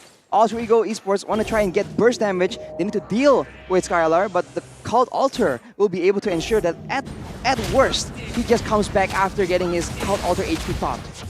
I'm still just flabbergasted. Man, Skylar on the Beatrix is definitely a different beast right now, but R7, he's not even going to be able to take any damage. He doesn't take any damage. Selly Boy's damage and his abilities basically tickle him right now. 18 seconds for the Lord, and it's not even going to be the enhanced one. RRQ have dominated this game so far, and they might actually have to wait for another minute to make it an enhanced Lord, because it won't really be valuable if they take it right now as it stands. With a 7,000 gold gap, can Alter Ego Esports even look for pickoffs? I guess Selly Boy can try look for Skylar, but once again, Selly Boy using his ultimate to clear the lanes as fast as he can to try and alleviate the pressure, because they do maybe want to contest for the Lord here. Well, if they want to do so, they have to contend with RRQ Hoshi with a gold advantage of 7k, with all the AoE coming in from Clay and Albert, and of course the potential for Skylar to just combo everyone. Remember that Bandit now does a lot of slow, so if they position, carelessly, they can get slowed down and chased down by RRQ Hoshi for sure. And right now, the only one who can actually kill Skylar is Udil, right? Yes. Because he has the Wind of Nature. Selly Boy and Nino with the Blazing Duet and the Shadow Kill, if they go together, it will literally be useless. Skylar has the Wind of Nature. Udil needs to make a massive play for them to be able to come back here, but it doesn't seem like RRQ want to give Alter Ego a chance at all. They go for the Lord, instantly taking it down. Nino is able to find that orange buff. He got it for himself, but an 8,000 gold lead has already been built up by RRQ Hoshi. No breathing room whatsoever for Alter Ego Esports as, RRQ Hoshi, they're picking up the pace, they're pushing the tempo, not allowing Alter Ego Esports to go for anything at all. So far, Selly Boy's only been able to clear those side lanes and perhaps look for a pickoff, because he did pick up the high and dry, but like you mentioned, Arashi, he doesn't have the items equipped for it. Exactly, and you have to start wondering if going for the Claude against the Cult Alter is the best of ideas, right? Because it seems like early on, the fact that they have more damage, a lot of DPS to burst and do damage afterwards is going to be enough. And now RRQ making the aggressive play here as the Feather Airstrike is used up, zoning everybody away. But they are going for more than one base tower here. Yeah, they're looking to get more here, maybe translating it over, but honestly, that was really good micro-management on the waves by Alter Ego.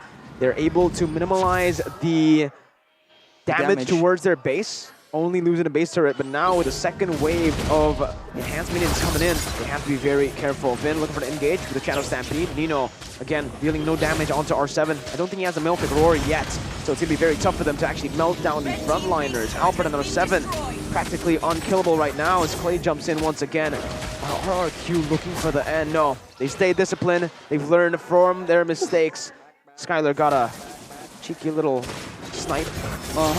And this is the difference right now, right? The build coming in for the Beatrix is not the one shot, the big snipe one tap we saw coming in before the patch. He has a Demon Hunter sword, so a lot more DPS coming in. And in the Cult Altar situation, if both teams are just trying to out-damage each other, I think the DPS is a lot more favorable on the side of Beatrix compared to Claude.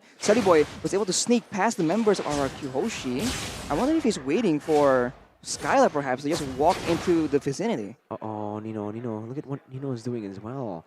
He's trying to get farm. Yeah, he is trying to get farm. He's going to the enemy jungle to get it, right? This is very dangerous because if anyone spots him... Oh my God. Nerve-wracking. Oh my God. Few seconds. Oh my Few God. nanoseconds.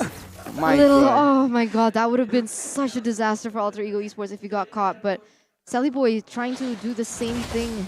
Very risky plays, and honestly, that's all Alter Ego Esports can do. It's either go big or go home at this point, as we can take a sneak into the items before it goes down.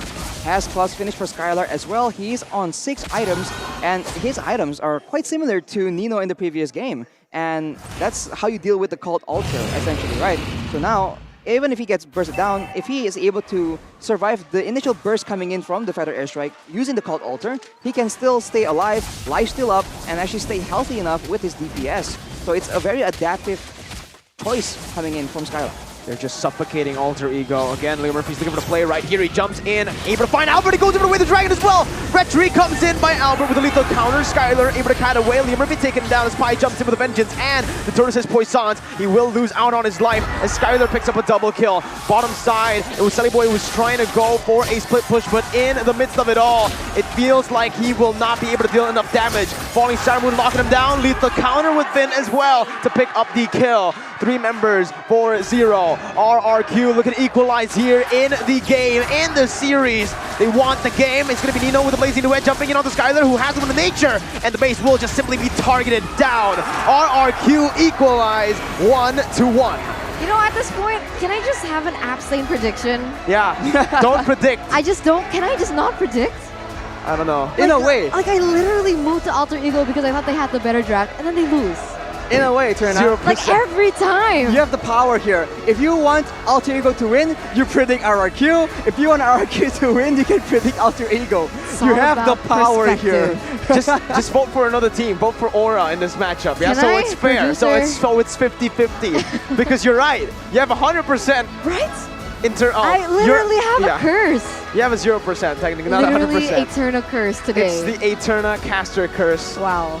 And it's on full throttle, literally 0%. I can't believe it. We'll see the next game. Man, RRQ Hoshi coming back again. The momentum from Alter Ego, not enough to secure the victory, but this will mean that we have a show, right? We got another game on our hands, and it's only match 2 out of 3 for Week 7, Day 2.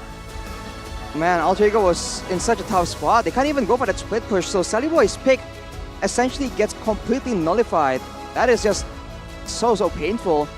And I can't help but feel like the Baxia pick on Pi is so lackluster. He doesn't get to do anything. He doesn't get to make use of that mobility as well. I really felt that, in a weird way, the Baxia in the jungle was the way to go, and if they put someone more playmaking, someone that can have more crowd control in the hands of Pi, you'll see something better. The ritual coming in from the Alter Ego fans, not working out in game number 2, but of course, there's one more to go. I agree. I don't like the Balman and the Hayabusa matchup. Great, for Alter Ego, you're gonna go for those pickoffs, but when you saw it go down, when they tried to implement that in the game, RRQ Hoshi wasn't allowing that pickoff to happen at all. So what their initial plan was just superseded with how aggressive RRQ Hoshi roamed around the map. And because of the Balman, they were able to get almost all the objectives as well. And so Alter Ego Esports were left with nothing. It's just so interesting, right? The Cult Altar here is not used to actually quote-unquote win the team fights. It's used to mitigate burst damage. I think it's a very smart way of using it. There's not enough HP to win the whole fight completely, but if you want to try and quote-unquote mitigate the damage coming in from the Feather Airstrike, the Cult Altar provides that, and that is what they use to ensure that Skylar cannot get picked off And the Beatrix being used as a DPS source instead of a burst source, I think this is a great adaptation from RRQ Hoshi. Well, it's time to take a look at the itemization here. 11-5 in terms of just the score, the kills, but take a look at the objectives. One-sided, 3 lords, 2 turtles for RRQ Hoshi, and that explains the massive gold lead that RRQ were able to accumulate throughout the 16 minutes of game time.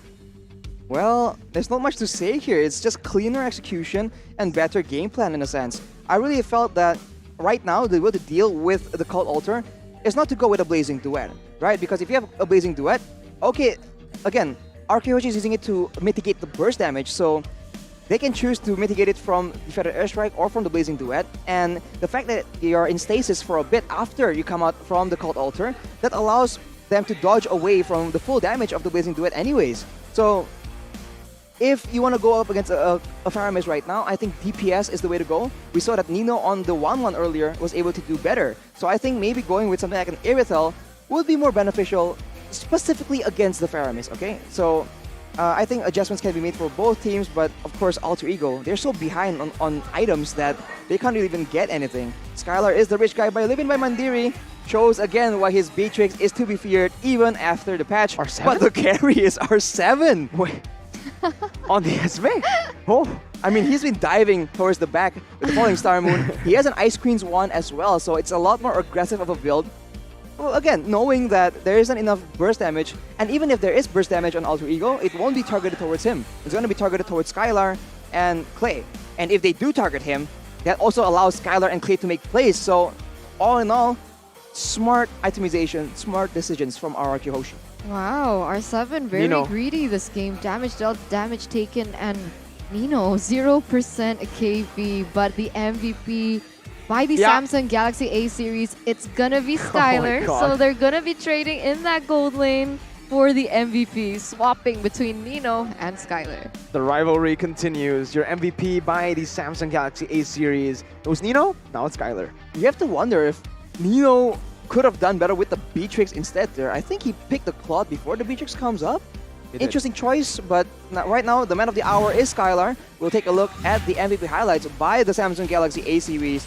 In the early game, he's just very, very passive. Albert and the rest of the team who was making plays. The burst potential from Alter Ego was a bit much to deal with, but afterwards the rotations comes in and you can see the DPS difference coming in. You can look at Skylar just hitting again and again, knowing that he can just out-damage anyone coming in, and he is safe from the bulk of the potential pick-off potential coming in from the Alter Ego. And look at that, Nibiru's passion, man. Oh, there's so much damage, followed up by that snipe from downtown.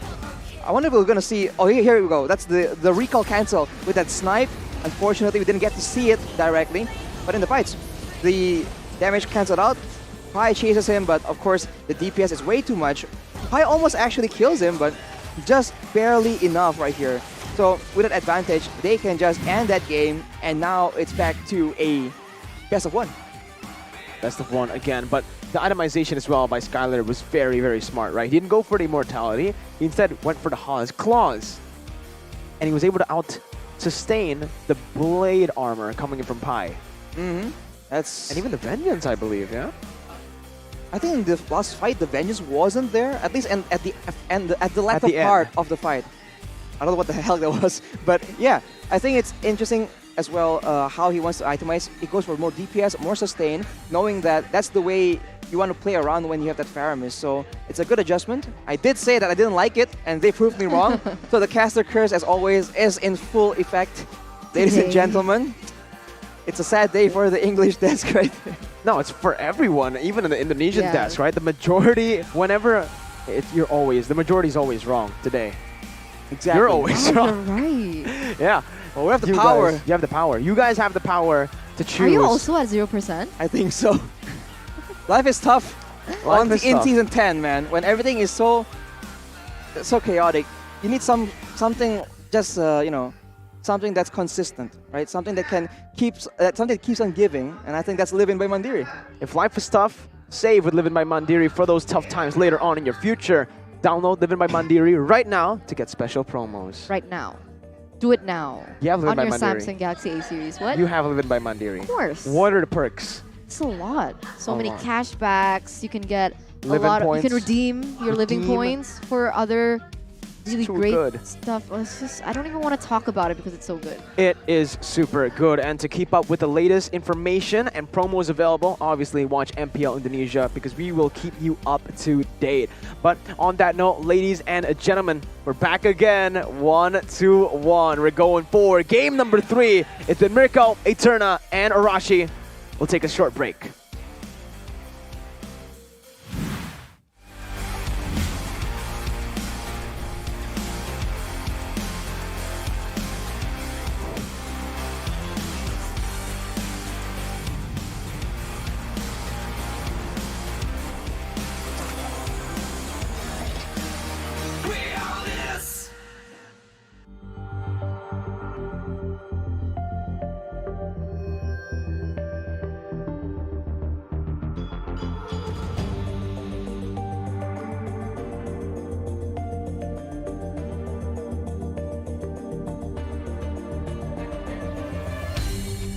Aku kan berdiri dan terus berlari, terus ke arah puncak tertinggi. Ku takkan berhenti, hanya sampai di sini. Kemenangan abadi menanti. You know we won't miss if we unite our focus. And if you haven't noticed, we all live. Nyalakan apimu, hadapi semua tantangan, hadang semua serangan, jatuh bukan halangan. Bakar semangatmu, janganlah engkau menyerah. Kita akan buat sejarah. We all this, we won't miss. We all this, we won't miss. Saatnya beraksi, jalani ambisi. Aku kan menyawakan hari ini. You know we won't miss if we unite our focus. And if you haven't noticed, we all live. Nyalakan apimu, hadapi semua tantangan, hadang semua serangan, jatuh bukan halangan.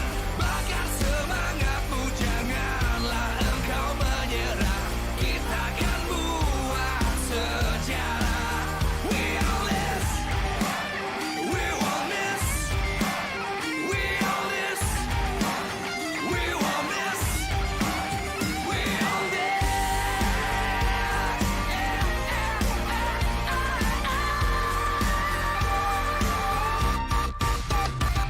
Nyalakan apimu, hadapi semua tantangan, hadang semua serangan, jatuh bukan halangan.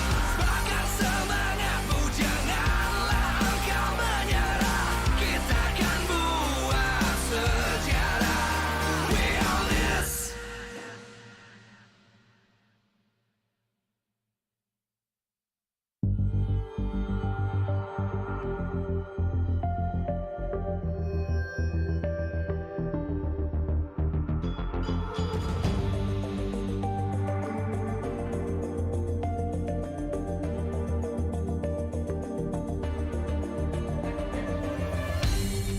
Aku kan berdiri dan terus berlari, terus ke arah puncak tertinggi. Ku takkan berhenti, hanya sampai di sini. Kemenangan abadi menanti. You know we won't miss if we unite our focus. And if you haven't noticed, we all live. Nyalakan apimu, hadapi semua tantangan, hadang semua serangan, jatuh bukan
terus berlari dan kemenangan abadi.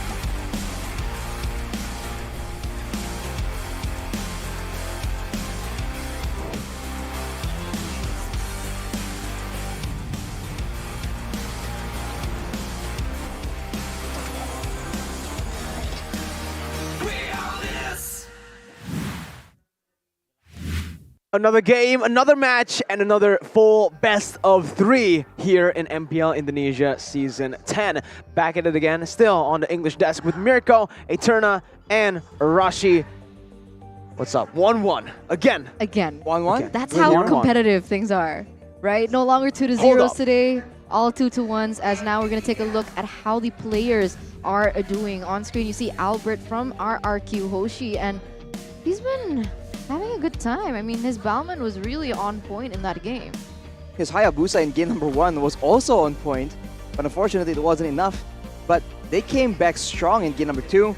This is the impact players for game number 2 here in case you guys at home missed it.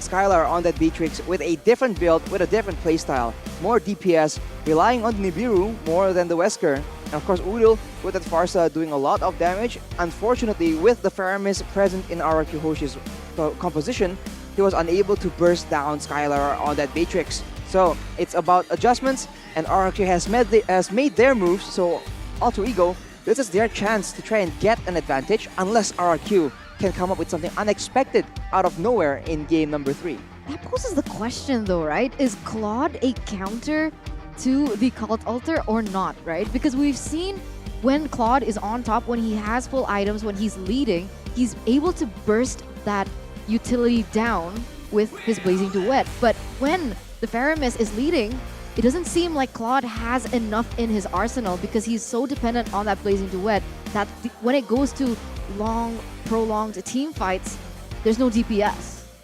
Exactly. I think the Cult Altar right now just counters burst, and you need to try and counter it with DPS instead. So if the Claude has enough quote-unquote burst damage that it can be counted as DPS almost, sure, it can work out. But if you're not that ahead and you have just enough to one-shot, let's say, the marksman, well, with the Cult Altar, you're effectively nullified. So I think it's just about creativity. It's just about how the teams with the Faramis or the Claude can actually position and play around their tools of the trade. We are back into the drafting phase though, finally, for the final game between RRQ and Alter Ego. Akai, Julian, and that Grok. Same bans again, right? And Alter Ego, again, staying in the second pick. As the red side, they ban out the Paquito, the Akai, RRQ go for the Julian, and the Grok. They banned the 1-1, now they do it again. You know, if it ain't broke, don't fix it, but Alter Ego might need to actually make some adjustments here. What do you think? I don't know. Beatrix ban?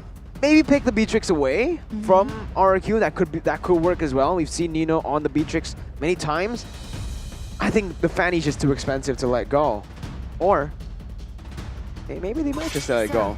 No, they don't let it go, so now RRQ, let it go. We'll see what they pick first. Okay, also relax. The Fanny is going to be banned here by Alter Ego, which gives RRQ Hoshi another chance to pick up the Faramis if they want to replicate their success in game number 2, or perhaps just pick up the Beatrix from the get-go. They picked up Faramis last time, and they will do it again. They will do it again. So for Alter Ego, what will be the solution? 1-1 kind of worked out, but it won't be available this time around. Alter Ego, knowing now that burst damage won't be enough to cut it, what will they try and go for? Are they going to try and get more pressure in the early game?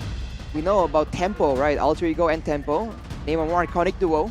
So with 2 picks right here, I wonder if they're going to go with the Cho as well on Leo Murphy. Because yes, it's good pick-off potential, but with how RRQ Hoshi has been able to maneuver around, it hasn't been giving birth to a lot of success. Definitely not. Yeah, I mean, right now, I think stick to what works. The Farsa was definitely not the reason they lost. It was mainly the reason they were able to defend a whole lot. So pick that up, change something. They pick up the Cho first. So they're trying to give RRQ the opportunity first to pick up a gold laner. Then maybe we'll try to counter it with Nino's pick later on.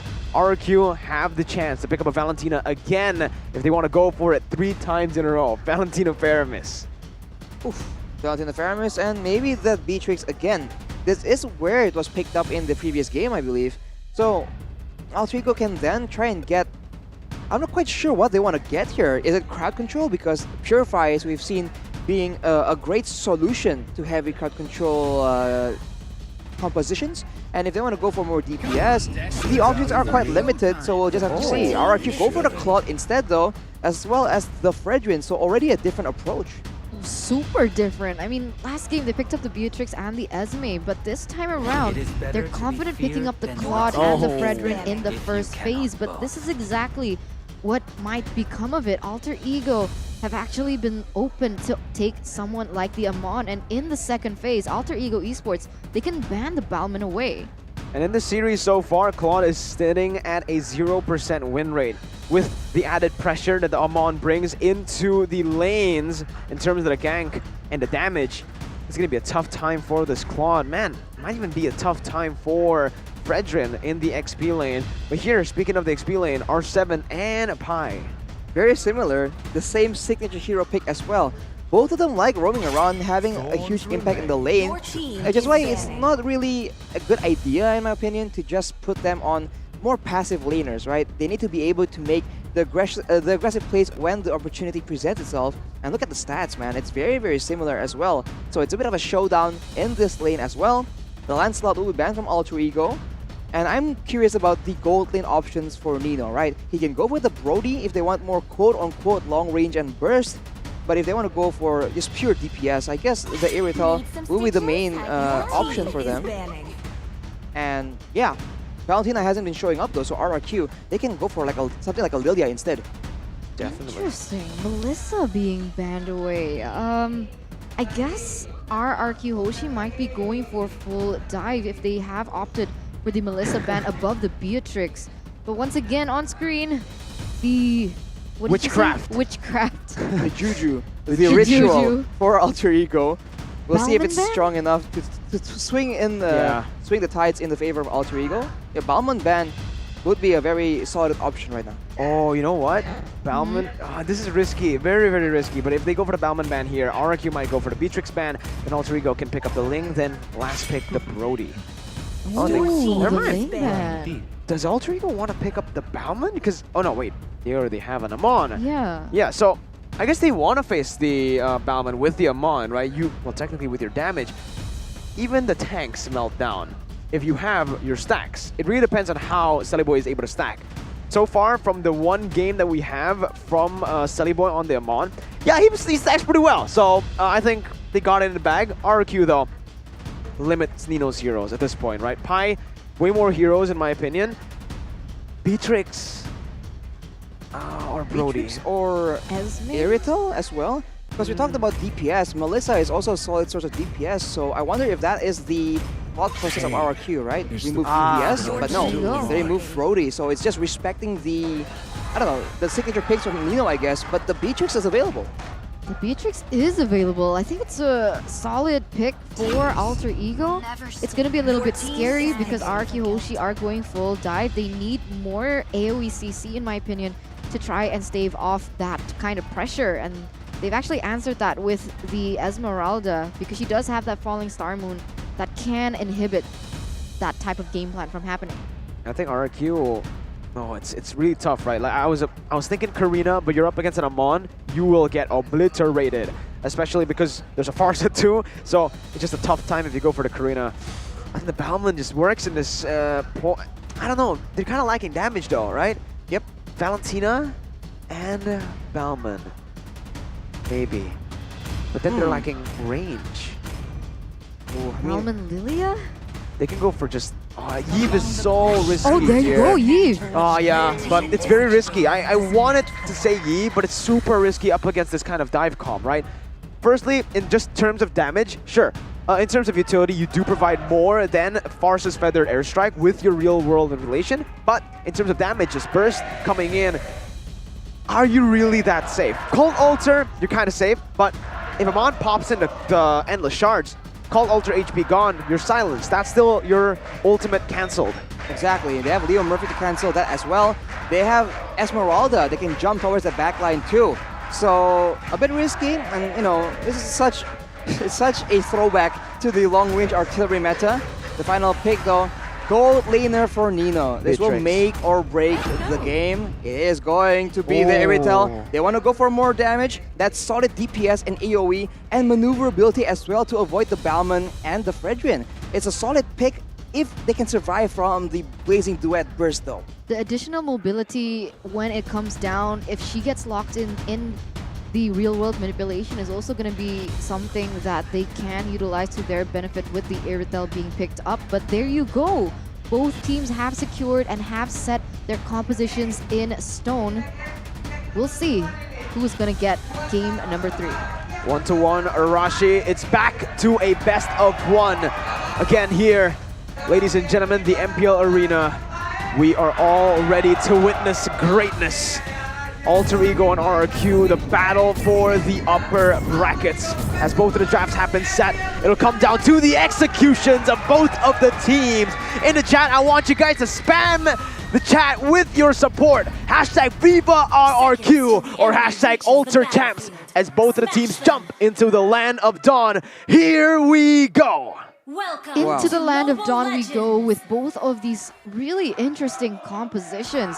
We're going to see how the Amon is going to fare against the Balman in those neutral objective takes, because as we all know, Albert on the Balman, a double retribution, they do have that in the bag. But if Sellyboy is able to use those endless shards to perfection, it might be the win for Alter Ego Esports. It can really go either way right now. And in the mid lane, you already see the contest coming in from both these teams. They want to get the advantage. They want to have more roam pressure. And I think both teams will have a lot more urgency to play for that gold lane. We've seen that for the most part, teams who abandon, quote-unquote, their gold lane, they have a harder time in the mid lane because no DPS. Udil, though, gets bursted down. He stuns Clay and flies away. But remember, Alter Ego Esports has a very strong backline, but here we go. The reverse. Completely split here, completely reversed, with 3 of the casters eyeing for Alter Ego and 3 for RRQ Hoshi. But once again, you are in a sandwich here, Miracle. Why do you think the composition from RRQ is better? Well, you know, in terms of just the neutral objective control, we gotta give it over to RRQ, right? And Alter Ego have the kill pressure, but if Albert is constantly able to just invade the enemy jungle, taking a whole lot of that farm away from Sellyboy, he's not really gonna have a good time in this game. Plus, as well as this Farsa. Wait a minute though, top side, and the charge popped in. R7 gonna be able to survive for now. Has the split, pops it. Gets out as well. 3-man gank evaded by R7.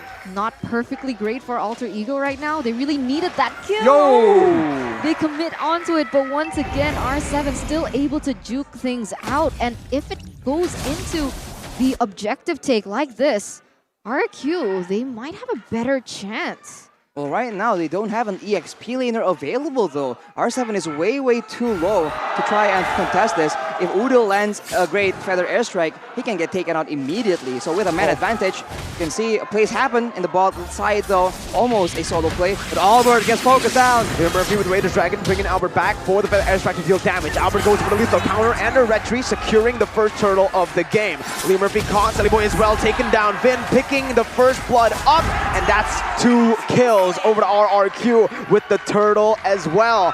RRQ with a 700 gold lead 2 minutes in. The snowballing from RRQ Hoshi is not great once again for Alter Ego Esports. They have an equal amount of pressure, I feel, in that early game. Alter Ego Esports, though, are better at those pickoffs once again, like in game number 2. And they need to be able to capitalize on this, Arashi. Well, we already said it. When you have a Cult Altar, now it doesn't win you fights, but it does save you from burst damage, and we saw it in that previous fight. The Blast Shards, the Feather Airstrike as well, everything just got nullified, and after the initial burst was gone, RRQ Hoshi were the ones who can outlast and provide a lot more stable DPS. I think until Nino is participating in these late game fights, it will be very difficult for Alter Ego to find any success. It's a good start though, he does steal away that gold buff. So Nino is scaling at a very healthy pace. He needs to scale, but you can see the pressure onto him. Vin constantly rotating towards his bottom side as Sellyboy is looking for a counter engage, but the damage just isn't there so far. 40 seconds left, but Sellyboy, is he going to commit onto this? Oh, I don't know. It's a bit too risky to commit there.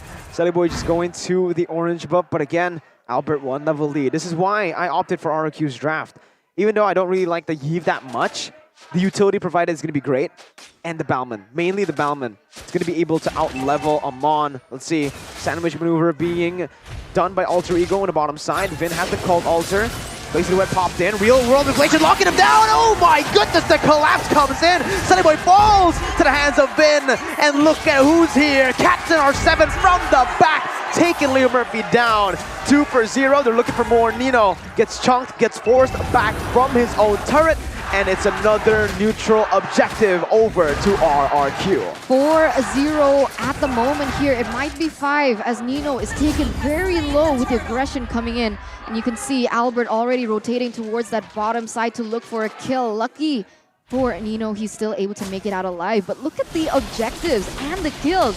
All 0. Alter Ego has not been able to pick anything up on the board. Nino only with a Windtalker and Skylar actually with the EHS already completed.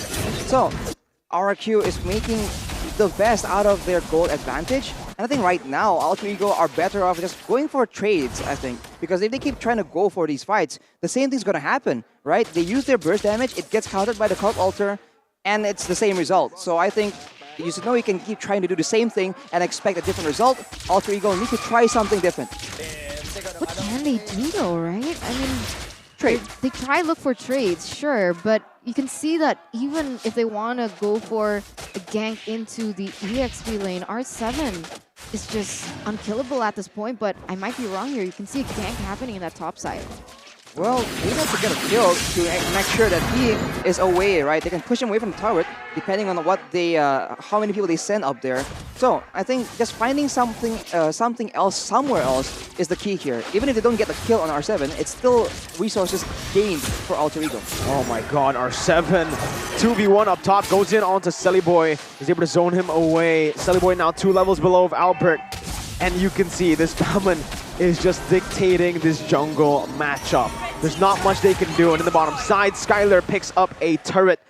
2.8k gold lead. RRQ looking to invade once again, taking everything they can from Selly Boy. Ooh, they're also denying a lot of gold from the hands of Nino. That's not a good sign because later on, he is the man that Alter Ego is depending on, right? The burst damage is already countered, so DPS is the only real solution they have for that late game. The other side, Pi is making aggressive plays, and the turret is very, very low. Pi might just go for it right now, but as we said, trades, right? Because the turtle, there's no way Alter Ego goes for a fight right here. Yeah, it seems like they are going to be pressuring this top side here, though, as once again that turtle is going to fall into the hands of RRQ Hoshi. But even then, even if Alter Ego Esports had a trade in that top side, all the objectives and buffs are taken away from them. Uh-oh, Feather Airstrike was popped in with real world inflation, but I guess the Feather Airstrike range wasn't really able to get Clay. Vin now, the Shadow Stampede goes in, trying to find Selly Boy. Pi is in the midst of it all, jumps in as well. Doesn't go for the Falling Star Moon. And the charge, wow, dodged away from by Clay. The respect given to that ability flickers out.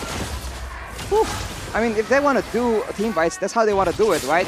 Go and bait out the spells first, but we have the dragon is popped right here. Called Alter, though, counters it. Yeah, beautiful Called Alter as Leo Murphy is forced to back off. Lethal counter not finding its mark. Selly Boy trying to go for something. Nino going to be knocked up by R7, who is going to be able to find a taunt. Feather Airstrike popped in. R7 still gets out. Woo. Pi doesn't want to let that happen. Goes over the Falling Star Moon, not connecting here. Pi, he's caught. Selly Boy is here. He goes in, he has the Handless Charge, he puts it onto Clay, but the real world inflation comes in. Selly Boy gets baited, and Selly Boy will fall. It's a jungle for a mid laner. RRQ, Pi, looking for one more trade, but RRQ deny it from Pi again. Wow, derby here between RRQ Hoshi and Alter Ego Esports as both teams, they don't want to quit. And they do still want to make it into a full-blown war. RRQ Hoshi, though, have been the one in the advantageous spot as they are leading with 3,000, have always been able to get the better pickoffs. And Alter Ego Esports, they're starting to look reckless in these team fights. Later when it goes to the late game, though, I think Alter Ego have more options, right? They can force the Cult Alter using multiple tools, and for the most part, RRQ Hoshi will be forced to react to it. Purify being used by Vin to cancel out that engage. Alter Ego, man, they're trying to problem solve. If the Cult Altar is denying the pickoffs, maybe we can pick off the source of the Cult Altar instead. But Purify will ensure that that won't happen. The trigger discipline from Vin, though, might not allow Alter Ego Esports to do that. I mean, if it was any other person, seeing Leo Murphy engage on you like that, or even engage on any other player, that would be a instant pop on the Cult Altar. But wow! Pi gets taken down just like that. Oh my god, and Vin is on point with the Cult Altar. Boy gonna be taken down to the top side with a real world manipulation, locking him down. R7 going wild, zoning the other members away, recalling in front of their faces. Complete domination from the King of Kings, the defending Season 9 champions, as they look for the first Lord of the game. Uncontested, Albert picks it up.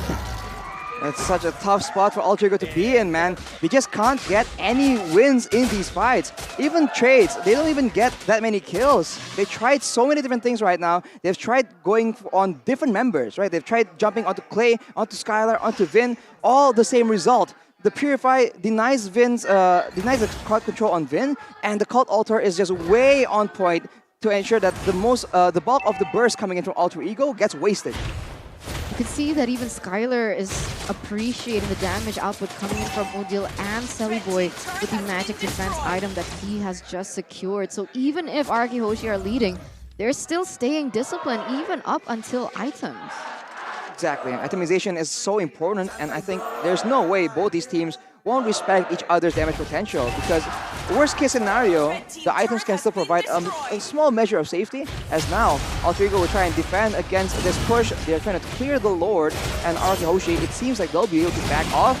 They are the ones that can counter-engage, right? When it comes to the other foot, RRQ Hoshi cannot force fights that easily anyway, so it's all about whether or not RRQ Hoshi can force Alter Ego into these fights by using the neutral objectives, as we discussed earlier.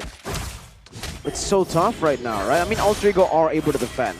RRQ Hoshi, not crazy value out of the first Lord. They didn't get the top side turrets, but now it's time to take a look at the items again and just take a look at the Claude. He opted to go for the Athena Shield, Arashi, instead of the Wind of Nature, knowing that again, in terms of damage, who can burst him down? The mages. Gotta be the mages, but of course, burst is not the main win condition for Alter Ego. Once this game gets into the later stages, like I said, Pi, for example, will be a lot tankier. Leo Murphy already has a Radiant Armor. They can outlast the initial combo coming in. But of course, if they are stuck 1v5, it's a whole different story. Oof, Pi is in a very tough spot right now. He will be able to sneak away. No, he gets spotted. Yeah, Vin spots him. Pi now, oh no, Shadow Stampede brings him back. He has a sprint. Is he going to be able to actually bait out? No, that's a lot of resources. Real world manipulation as well. Still alive. Still alive. Trying to buy some time for what? For Alter Ego to look for the trade up top. Pi still surviving for a little bit. Finally falling. Not traded for that much. Alter Ego weren't really able to do much. They were able to clear out the top and bottom side. That's about it. Well, it's still space given for the side of Alter Ego, because RRQ Hoshi, they would be in the jungle of Alter Ego, but since they spend so much time and give up so much ground trying to secure the kill onto Pi, you can see that at least in the jungle right now, Nino as well as Boy, they are getting some resources. It's better than nothing. Oh! Wait, the Dragon Flicker, bringing R7 back. R7 jumps in onto Nino, Feather Airstrike popped in, but R7 not even sweating there. Just use the sprint, gets out. Boy looking for the play, onto Clay! Winner Truncheon! It was the flicker last time. Now he's built a counter in the items. Exactly. Now, RRQ Hoshi, they're going to start setting up for the next Lord. You can see that Clay is just waiting in the bush, waiting for the proper engage, but in that top side, it's going to be Nino versus R7. I don't know if you win that, Nino. All lethal counter and retribution picking it up, and in the top side, Nino is forced to use the sprint. Lee Murphy trying to look for a pickoff will fall to the hands of Skylar as Albert is just recalling using the Aura battle emote. Ente, kadang-kadang Ente as he opens up the map. Pi and Boy forced to back up. Albert does not want this to go, this opportunity to steal Boy's purple buff. He has the lethal counter ready again, and Boy will be zoned away from his own purple. It's a disaster for Alter Ego. We'll see if they can actually get the victory though. their only real play later on, once the Lord is here, once they're at the base of Alter Ego, is to get an engage with a flicker. But R7, with a taunt, doesn't have the flicker. They have the high ground coming from the Eve, but that's about it. No real crowd control, no real way of forcing Alter Ego into a bad fight. So Alter Ego are content. They can just pick apart the members from far away. But we'll have to see, maybe RRQ Hoshi will do something completely unpredictable. Let's see, coming into the final fight perhaps right now. Taunt coming in, Pi gonna be knocked up by R7. No more burst damage coming in. Appraiser's Wrath will be able to chunk Pi down. Base taken down, top side is gonna be the real world inflation, as that's gonna be the cold ulter as well. Backing up, Pi jumps in with the falling sun, trying to buy some time as Leo Murphy jumps in as well, but the blazing duet just wreaks havoc onto everyone, anyone possible. Mega kill picked up, and RRQ reverse sweeps Alter Ego in the series. A reverse sweep in match 1 and another one here in match 2. Closer to the upper brackets. Taking away and slimming the chances for Alter Ego as well. Such an amazing display of events unfolding here in match number 2. What a performance by RRQ Hoshi. What a draft by RRQ Hoshi. And it really was well deserved. What a performance, man. I think Alter Ego had a good chance of coming on top as well, but the adaptability, how fast they're able to change up their game plan when things don't work out. RRQ are just ahead in that department. They prove it here yet again. Unfortunately for Alter Ego, despite their best efforts, RRQ is the better team for today. I mean, what obstacle did they have in game number 3? That was really one-sided in terms of kills, in terms of objectives. Literally, Alter Ego Esports weren't able to get anything on the board. But they're already further behind, and when it comes to the neutral objectives, right? We talked about using it to force fights. RRQ, with Albert on the Balman, they can get that guaranteed neutral objectives. And right here, you can hear the crowd going wild, man. RRQ, what a victory. I do believe RRQ outdrafted Alter Ego in the final game there. That Balman pick. That's why I expected it to be banned out. It's so powerful, especially when you combo it with a Faramis. Neutral objective pressure is just too much to handle. You really can't take those fights in the choke points, in the Riverside, because of the Faramis combo with the Balman. And to add on to that, the real world manipulation, which is so good because it enabled the Blazing Duet to go full throttle all the way. It locked them down in place with the immobility, with the slows when you had the Ice Queen 1, and Clay, that itemization. Winter Truncheon early, he made Amon a non-factor. But for the most part, all the burst damage in the world won't be a factor against the Faramis. We've seen it again and again. I feel like Alter Ego has a way of coming on the top, but they need to go back to the drawing board to go up against this strategy, man. Look at the crowd, though. Those are both the RRQ and the Alter Ego fans, though, so showing their support for both of the teams.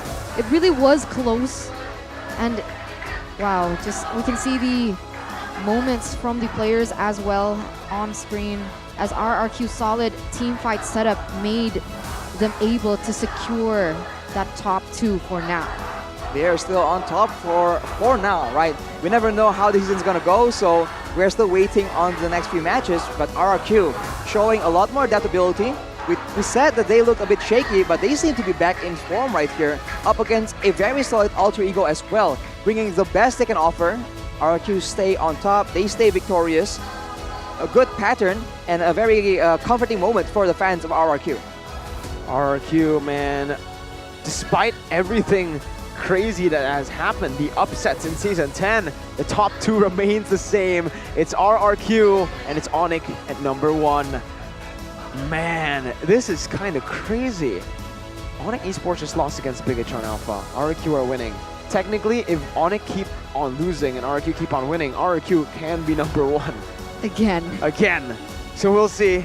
Will they be able to do that right here? That's the big question for all of us. Eterna, how are you feeling? Still 0%. I'm feeling kind of sad about myself, to be honest, but now we're going to take to Bude Clara Mongstar, the host, for an interview with RRQ Hoshi. Bude Clara Mongstar udah siap langsung langsung bertanya-tanya di belakang sini. Dan RRQ Kingdom sorak-soranya sampai kedengeran di sini karena RRQ Hoshi berhasil memenangkan 2-1 melawan Alter Ego. Leg kedua mereka berhasil menundukkan Alter Ego lagi. Dan di sebelah Bude ada Skylar lagi yang akan Bude tanya gimana tadi? Udah puas belum sih berhadapan dengan Nino di regular season ini? Ya belum puas lah, siapa tahu kan Nino lolos playoff juga ya, pengen ketemu dia lagi lah. Pengen lagi, nagih ya Skylar. Nagih loh, tapi gimana? Seru pokoknya. Tadi sih aku ngelihat kalian balas-balasan terus ya di laning ya. Dan di game yang pertama kamu pakai Cloud, di game kedua Nino pakai Cloud, di game 3 kamu pakai Cloud lagi. Ini kalian tuh lagi bener-bener pembuktian pakai Cloud atau gimana? Gua lebih prepare ke Cloud sih. Prepare ke Cloud tadi ya? Dan di game pertama kenapa Cloudmu nih?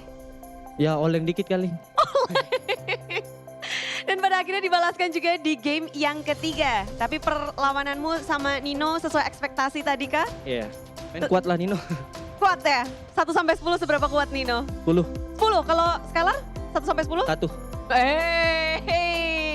Begitu seru permainan. Ada nggak sih momen dimana kalian mungkin agak sedikit gusar saat melawan Alter Ego tadi Skylar? Ya lumayan lah. Lumayan ya? Iya lumayan. Dan ada bedanya nggak sih? Kan leg pertama kalian 2-0 nih. Di sini kalian 2-1. Nggak apa-apa lah, dapat 2-1 penting menang aja. Yang penting menang ya, apa Alter Ego yang makin kuat? Alter Ego kalau dari sekarang sih makin kuat. Biasa kan update patch mereka kan ini lumayan ini gameplay, tapi mereka nggak terpengaruh lah dari zaman sekarang. Terbukti ya? Terbukti. Jadi untuk season ini Alter Ego nggak terkalahkan oleh patch? Iya. Wow, tapi Skylar, untuk Nino lagi nih, mungkin kamu ada yang mau sampaikan nggak sih buat Nino tentang match tadi? Ya mungkin buat Nino semangat lah ke depannya. Gua selalu support lu kok. Oh, see you di playoff? See you di playoff. See you di playoff. Tapi congratulations sekali lagi kalian masih bertahan di top 2 klasemen. Dan akan langsung di breakdown tentunya game kalian kepada para caster, silahkan.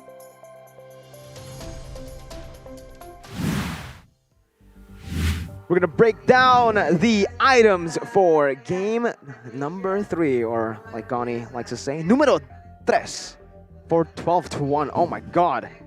Yeah, this one was absolutely dominated by RRQ. It's just a dominant showing, and RRQ Hoshi were able to just exert their will onto the side of Alter Ego Esports. Play actually built up a necklace of Durance as well, just for good measure, I guess, ensuring that Leo, Murphy, and Pi are just that much more vulnerable. But as you mentioned, the Winter Truncheon getting built in its inventory, making sure that any kind of burst above getting used, above countering the burst with the Cult Altar, he can use the Winter Truncheon as well to ensure that no burst damage is available, and it won't be baited out as easily as well. Skylar, though, has a solid performance here. Full inventory slots, Berserker's Brute Force Breastplate, as well as an Athena Shield to ensure that he can just stay alive and do a healthy amount of damage without too many problems. And I think that if the game keeps going on, Alter Ego can come back with the abundance of damage with tanky heroes of their own, but as is, they were just too behind, and the neutral objective gameplay from RRQ Hoshi is too good. The rich guy by Living by Mandiri is going to be Skylar as a Clod, and the carry will be R7 yet again. On a Fredrin, not the Esmeralda. This man is next level. Always the carry, always the sandbag, and just like that, Alter Ego will have to swallow defeat. Saliboy, the only person with a kill on their team. Wow, twice in a row, he's been able to get the carry and the sandbag, so very interesting. R7 really at his peak performance right now. And now we're gonna crown the MVP for game number 3. Finn. And it's gonna be Finn with 100% KP on the Faramis. So even though we haven't seen Faramis being played to the potential, he's actually been able to make it work. It's just used in such a very creative new way, I think, and one of the first teams to actually do so, I think. This is the MVP highlights by the Samsung Galaxy A series. All this at the beginning. The strategy for RRQ is pretty simple, right? We go for fights, and if they try and burst us down, we have the Cult Altar, and then afterwards we can do damage after that. So I really think that Alter Ego needs to play a bit more carefully. And right here is the only kill on the board for Alter Ego, but it comes at such a heavy price. And from there, it's just a whole downward trend. The gold lead keeps getting worse and worse at every turn. The Cult Altar is there, the Winter Truncheon, and despite everything being tried out by Alter Ego, focusing different people, setting Pi to just take away pressure from their base, eventually with the power of the Lord, because of the Bauman able to secure all the neutral objectives, RRQ, they were able to get the final fight so dominantly and end the game just like that. They made it look kind of easy, man. Yeah, they made it look easy in the final game. 12-1.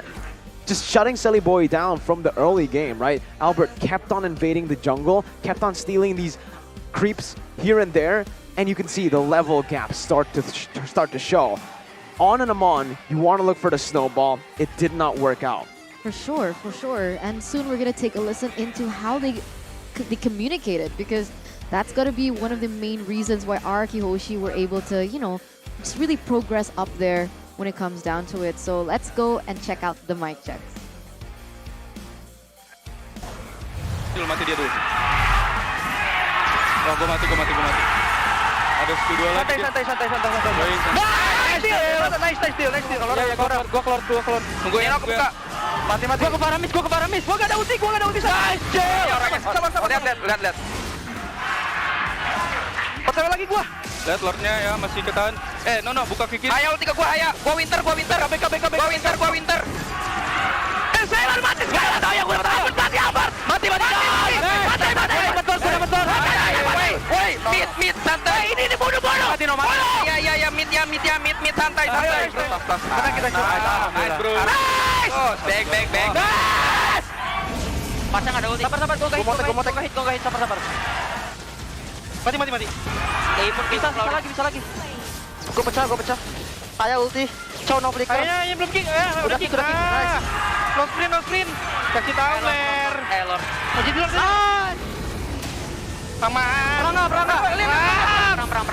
Perang. Sabar. Lagi pengen sprint aja di sini. Dan ayo ke depan. Sini. Ada gue di sprint. Lihat tuh gua langsung aku bisa kill. Nice game. Gue Nino. Nice, bro. Nice semua. Nice. Reset ya semuanya ya. Sorry, Den. Aman. Nice, lihat nih. Gua bilang aman guys. Bisa merah, bisa birunya di sini. Nice. Amonnya. Amon low. Pelan-pelan. Nice. Ini gua taruh. Gua congkel. Nice. Amon sayang, Celi Boy. Amon mau kemana? Bisa enggak? Gua udah ulti ya. Perang. Aman tuh. Perang, Amon mati. Bisa. En. Banget kan. Gua tahun. Anjay. Again, the mic checks there, highlights by TikTok, shows exactly how they were able to make the calls. Nino was super hype in game one. Yeah. Lee Murphy had to be like, yo, chill, we got Relax, this, right? fam, Relax. And obviously, with that momentum, they weren't able to carry on to the next game. Unfortunate for them, but for RRQ, all smiles, especially for the Kingdom as well. The fans who have been watching loyal to RRQ since the start, even when they were not really performing that well. I guess being loyal to the team that you support, man, that has value for sure. I mean, like Bigetron. Like Bigetron, for example. I mean, on the desk we have Aura and RRQ as well. So, Aura. In a way, right, I really hope that last game would be a lot closer, right? We've been treated to such a back and forth in game number 1, right? I really hope game number 3 would be as exciting. But, you know, overall, I think we are still treated to a great performance, and this is the key to success, essentially. RRQ Hoshi makes Sally Boy have no target kill for the snowball, right? And then, especially in the third game. And of course, the solid team fight setup and discipline until the end game. I think that applies in game number 3 as well. The fact that they understood their win conditions and they didn't take the skirmishes, the 2v2s, the 1v1s. Yeah. They want to make sure they take all the fights with the Cult Altar, right? When they're all together. It's just so smart, so intelligent. The combo definitely was very impactful there, and it was very unfortunate. Like 2 games straight, Alter Ego Esports couldn't go through with the game plan that they initially had with their draft, and you know what stopped them? What happened? Bauman.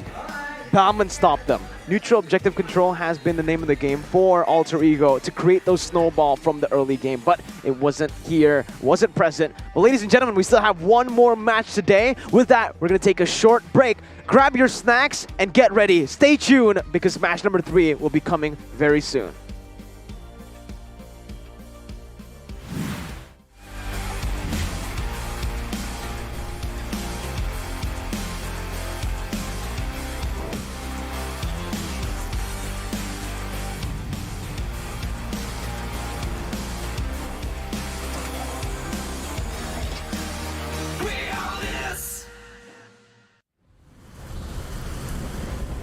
Police are investigating the disappearance of the citizen. We advise all citizens to exercise caution with the authorities for any suspicious acts of harm.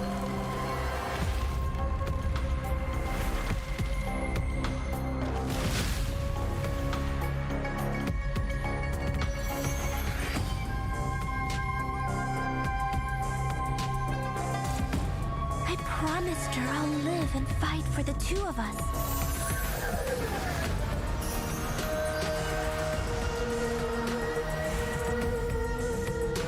I won't fall before killing you, Key.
Kalau orang tua gue tuh kayak nggak pernah nyuruh lu jadi ini. Orang tua gue tuh selalu kayak yang lu mau ya udahlah, tapi lu harus tunjukin lah. Kata saya lu nggak sekolah-sekolah, itu biasa nggak danuin. Nah, ntar gue Deden punya gaji gitu. Liatin aja dah Deden gitu. Gue nanya lah ke almarhum bokap gue lah, mau yang mana? Terus kayak dia jawab ke RRQ aja. Jadi Matt ada bilang, kenapa pada saat aku bisa main bagus, Max gak ada di tim itu? Kenapa pada saat aku main yang kurang bagus, ada Max di sana gitu loh. Matt selalu ucap tante, Mami gak usah khawatir, ada aku di sini. Mungkin karena itu juga kali ya bikin susah majunya mungkin. Soalnya kan harusnya emang dia bener salah tapi gue malah belain mungkin.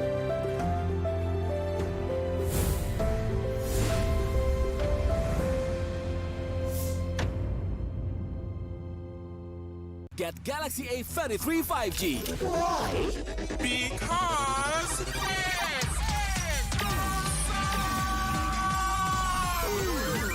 Galaxy A33 5G with awesome processor. Buy now. Get Galaxy A33 5G.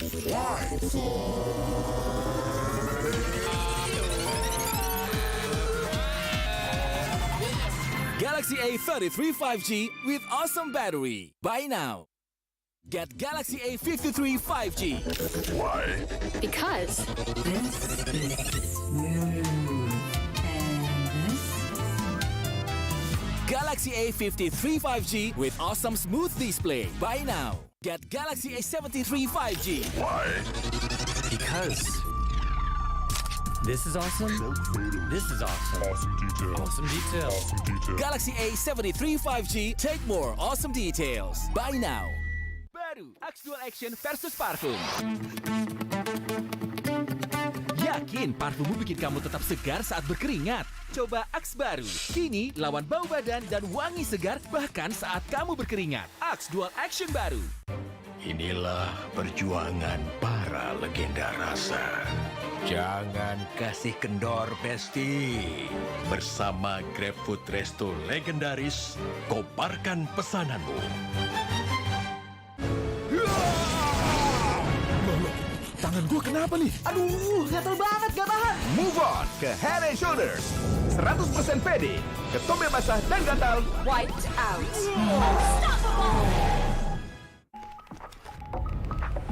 Beli-beli.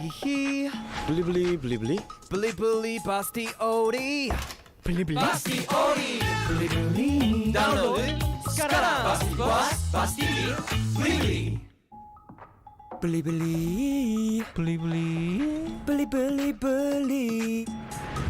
Gratis ongkir. Beli-beli. Gratis ongkir. Beli-beli. Download sekarang. Pasti puas, pasti beli-beli.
promised her I'll live and fight for the two of us.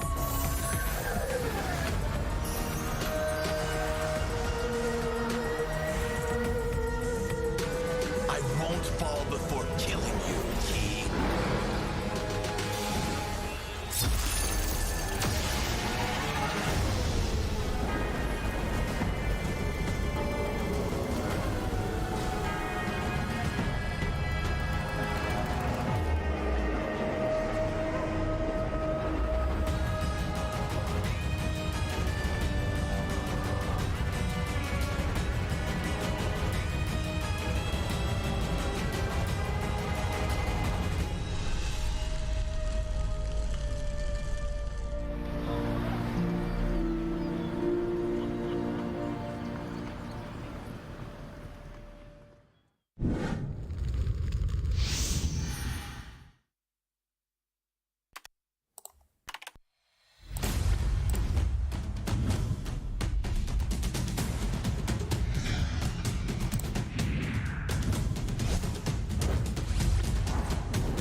udahlah, tapi lu harus tunjukin lah.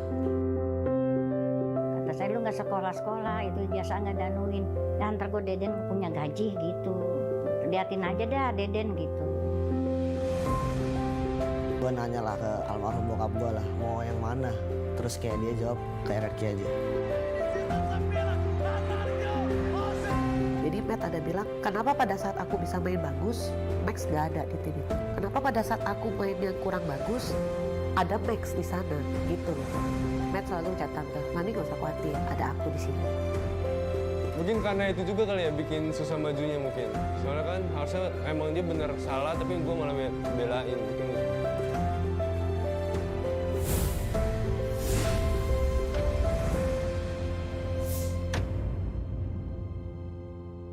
Get Galaxy A33 5G.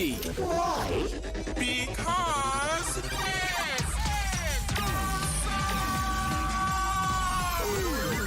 Galaxy A33 5G with awesome processor. Buy now. Get Galaxy A33 5G.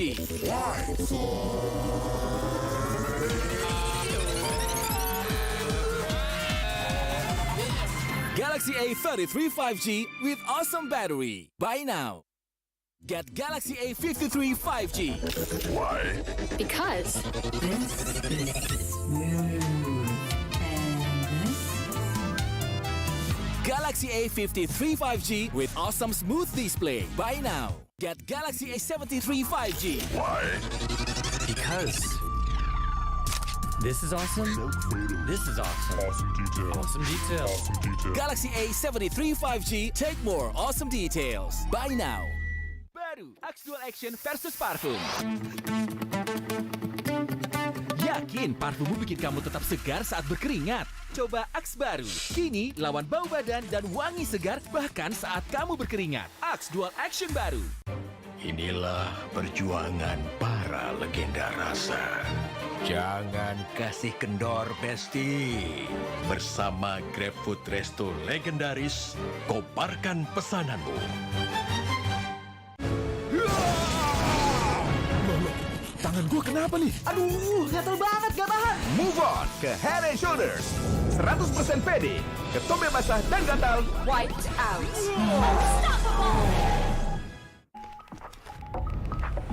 Beli beli hihi.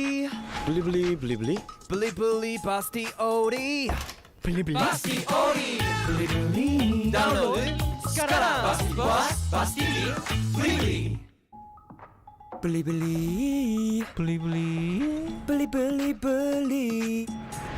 Gratis ongkir. Beli beli. Gratis ongkir. Beli beli. Download sekarang. Pasti puas, pasti beli.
Police are investigating the disappearance of the citizens. We advise all citizens to exercise caution with the authorities for any suspicious acts of harm.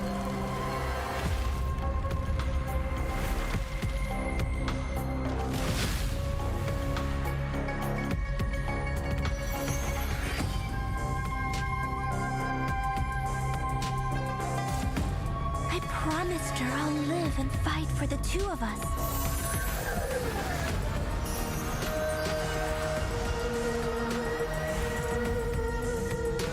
I won't fall before killing you, Key.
Kalau orang tua gue tuh kayak nggak pernah nyuruh lu jadi ini. Orang tua gue tuh selalu kayak yang lu mau ya udahlah, tapi lu harus tunjukin lah. Kata saya lu nggak sekolah-sekolah, itu biasa nggak danuin. Ya ntar gue Deden punya gaji gitu. Liatin aja dah Deden gitu. Gue nanya lah ke almarhum bokap gue lah, mau yang mana? Terus kayak dia jawab ke RRQ aja. Jadi Matt ada bilang, kenapa pada saat aku bisa main bagus, Max gak ada di tim itu? Kenapa pada saat aku main yang kurang bagus, ada Max di sana gitu loh. Matt selalu chat tante, Mami gak usah khawatir, ada aku di sini. Mungkin karena itu juga kali ya bikin susah majunya mungkin. Soalnya kan harusnya emang dia bener salah tapi gue malah belain mungkin.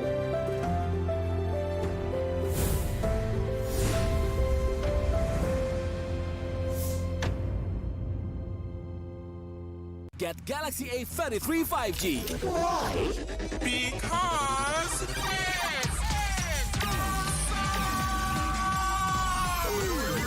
Galaxy A33 5G with awesome processor. Buy now. Get Galaxy A33 5G.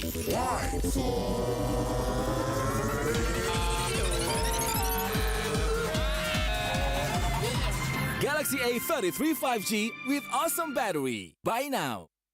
Get Galaxy A53 5G. Why? Because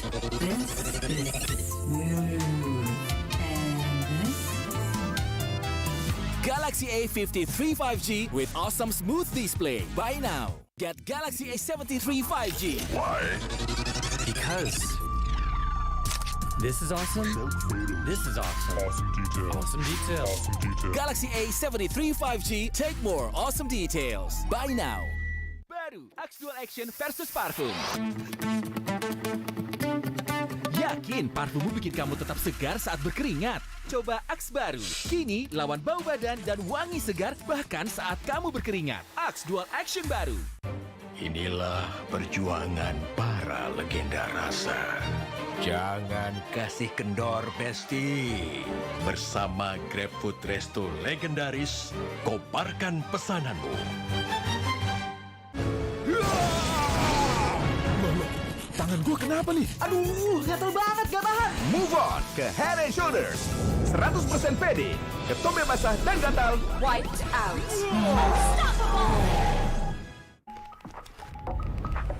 Beli-beli. Beli-beli. Beli-beli pasti ori. Beli-beli. Pasti ori. Beli-beli. Download sekarang. Pasti puas, pasti beli-beli.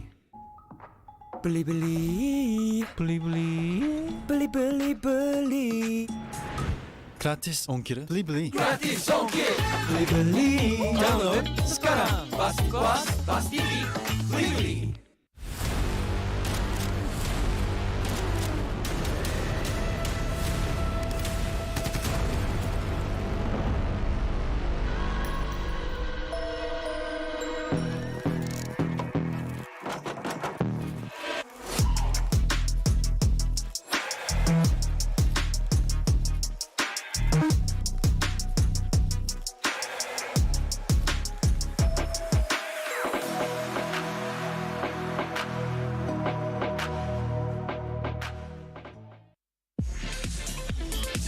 Tinggal selfie tabungan jadi. Hidup lebih asik pakai Leven. Hidup lebih asik pakai Leven. Pakai token ambil uang tanpa kartu di Leven. Hidup lebih asik pakai Leven. Hidup lebih asik pakai Leven.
Police are investigating the disappearances of citizens.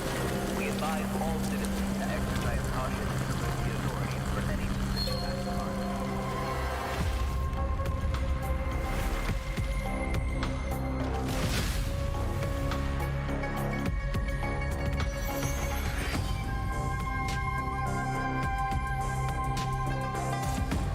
I promised her I'll live and fight for the two of us.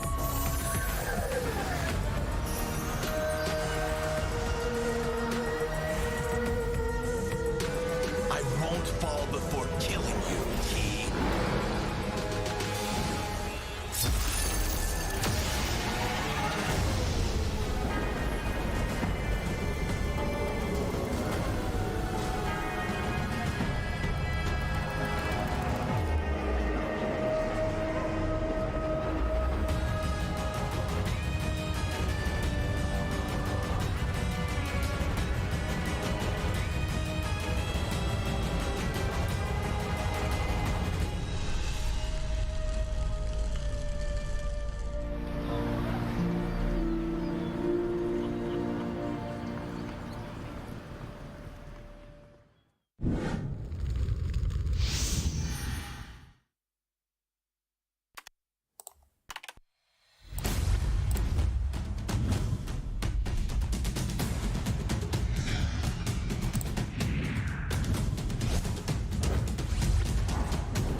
nggak sekolah-sekolah, itu biasa nggak danuin.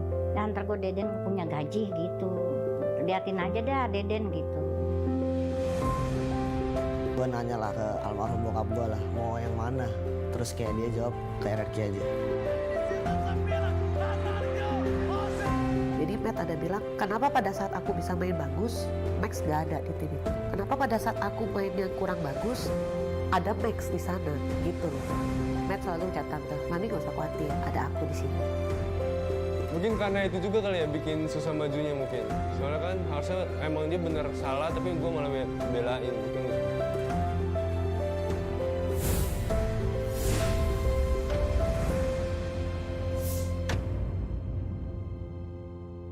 Get Galaxy A33 5G.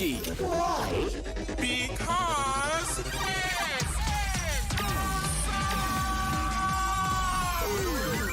Galaxy A33 5G with awesome processor. Buy now.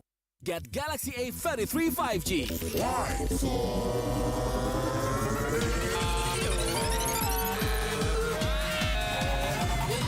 Galaxy A33 5G with awesome battery. Buy now. Get Galaxy A53 5G. Why? Because this is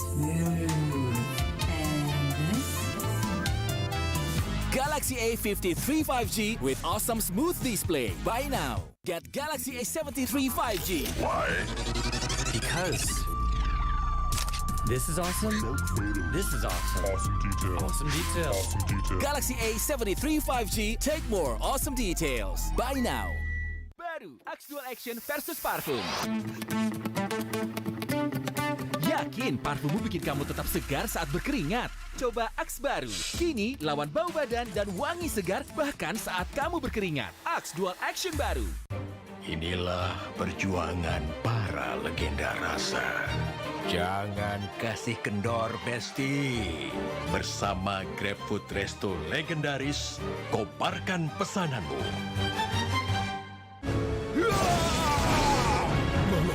Tangan gue kenapa nih? Aduh, gatel banget, gak tahan. Move on ke Head and Shoulders.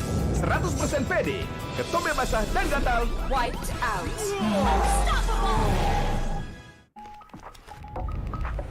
Beli beli hihi. Beli beli beli beli. Beli beli pasti ori. Beli beli. Pasti ori. Beli beli. Download sekarang. Pasti puas, pasti beli beli. Beli beli. Beli beli. Beli beli beli. Gratis ongkir. Beli beli. Gratis ongkir. Beli beli. Download sekarang. Pasti puas, pasti beli beli.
promised her I'll live and fight for the two of us.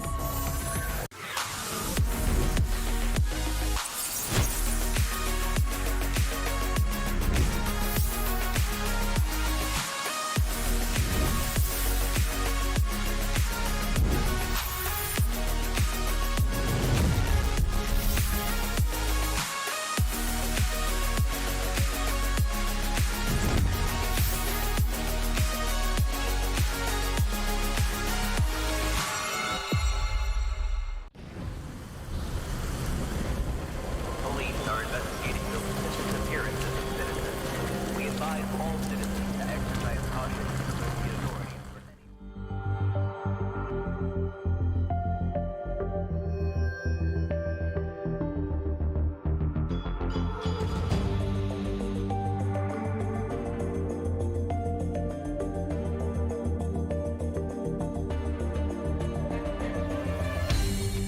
Aku kan berdiri dan terus berlari, terus ke arah puncak tertinggi.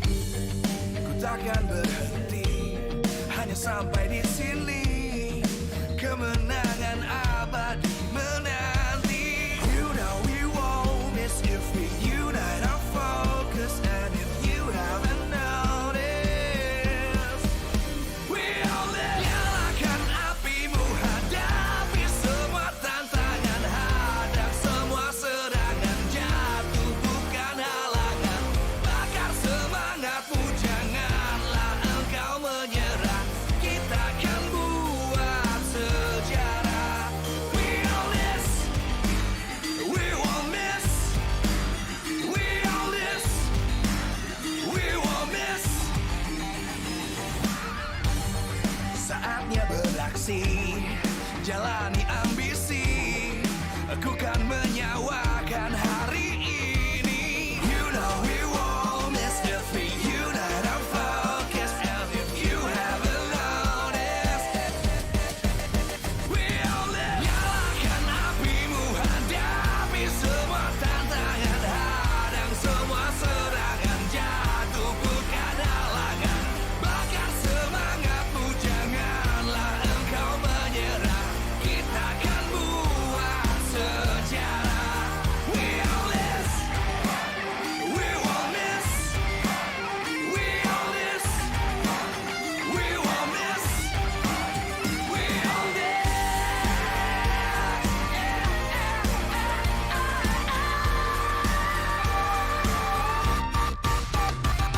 Nyalakan apimu, hadapi semua tantangan, hadang semua serangan, jatuh bukan halangan.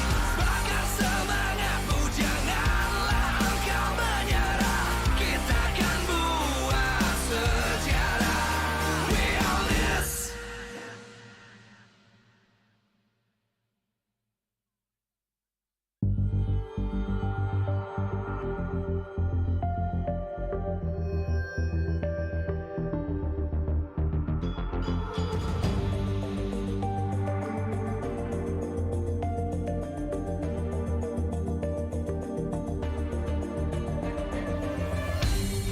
Aku kan berdiri dan terus berlari, terus ke arah puncak tertinggi.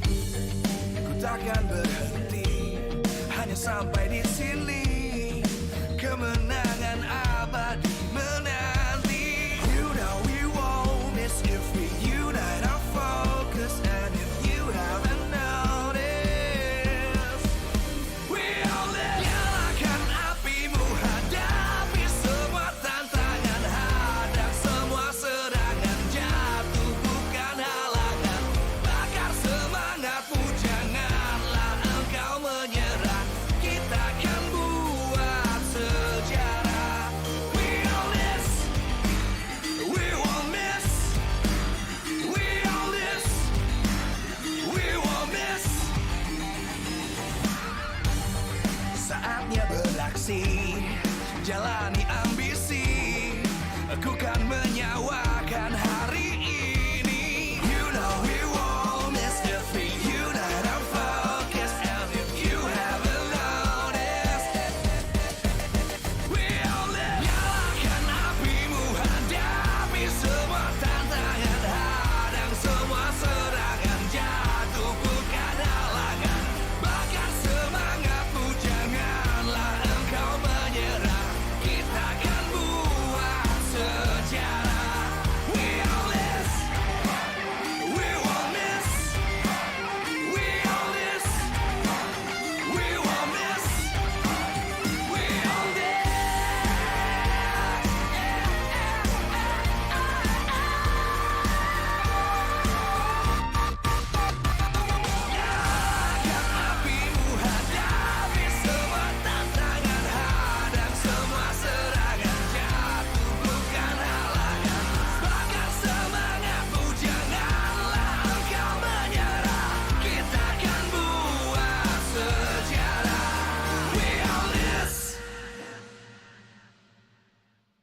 kan berdiri dan terus berlari, terus ke arah puncak tertinggi. Ku takkan berhenti, hanya sampai di sini. Kemenangan abadi menanti. You know we won't miss if we unite our focus. And if you haven't noticed, we all live. Nyalakan apimu, hadapi semua tantangan, hadang semua serangan, jatuh bukan halangan. Bakar semangatmu, janganlah engkau menyerah. Kita akan buat sejarah. We all this, we won't miss. We all this, we won't miss. Saatnya beraksi, jalani ambisi. Aku kan menyawakan hari ini. You know we won't miss if we unite our focus. And if you haven't noticed, we all live. Nyalakan apimu, hadapi semua tantangan, hadang semua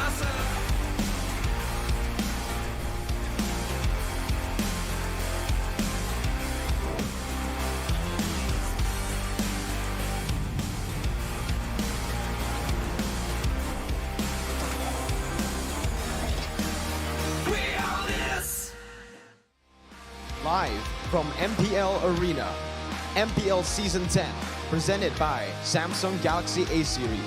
Official sponsor, Axe, Head & Shoulders, and super app partner, Grab. 8 most prestigious teams in Indonesia will prove that hard work makes the dream work. Who will be the best? Let's see. We own this. The battle for playoffs, surviving in the playoffs is the #1 priority here. Getting out the red zone is the #1 for Geek Fam. Welcome back to the English desk. Mirko, Eterna, and Arashi back at your service for the final match of the day. Things are getting way more heated in this particular match between EVOS and Geek Fam, because Geek Fam does still have an opportunity to make their way into the playoffs, whereas EVOS Legends, they need to be able to get as many points as possible to stay in the playoffs. So whoever wins this is going to get a little step closer to the dream that they want to realize here in MPL ID Season 10. Geek is definitely in the tighter spot, though. They are dangerously close to being confirmed to being in that red zone. So we'll just have to see. Right now, we're going to take a look at the official lineup by Axe. Right now, it is still the main 5. No Psychots, Pendragon for EVOS Legends. And from the side of Geek Fam, we have Luke, Janacuti, Beloyski, Elzura, as well as Kadera. So still same 5 for both of the teams, but already a different roster since the last time they actually met up. Because if I'm not mistaken, it was Beloyski in the EXP lane and Versik in the jungle? Dlarski in the XP lane. I meant Dlarski. It was Lar in the XP, it was Versik in the jungle. But both of those players are now in the MDL, Rashi. We are going to take a look at Geek Fam, though, with their main lineup. Elzura leading the pack. Wow, man. This man has a lot of accomplishments as well, but as we mentioned, the Geek Fam coming into the tunnel camp, they're up against a completely different opponent, and they need to be, their opponents need to be watching out for this player right here. This player from Geek Fam, the man, the myth, the legend from the Philippines, Lord Hades, king of the underworld, Jana QT. He's changed his name, but his presence is truly, truly outstanding here in MPL Indonesia. He has made so many crazy moments happen on his Akai, on the Julian.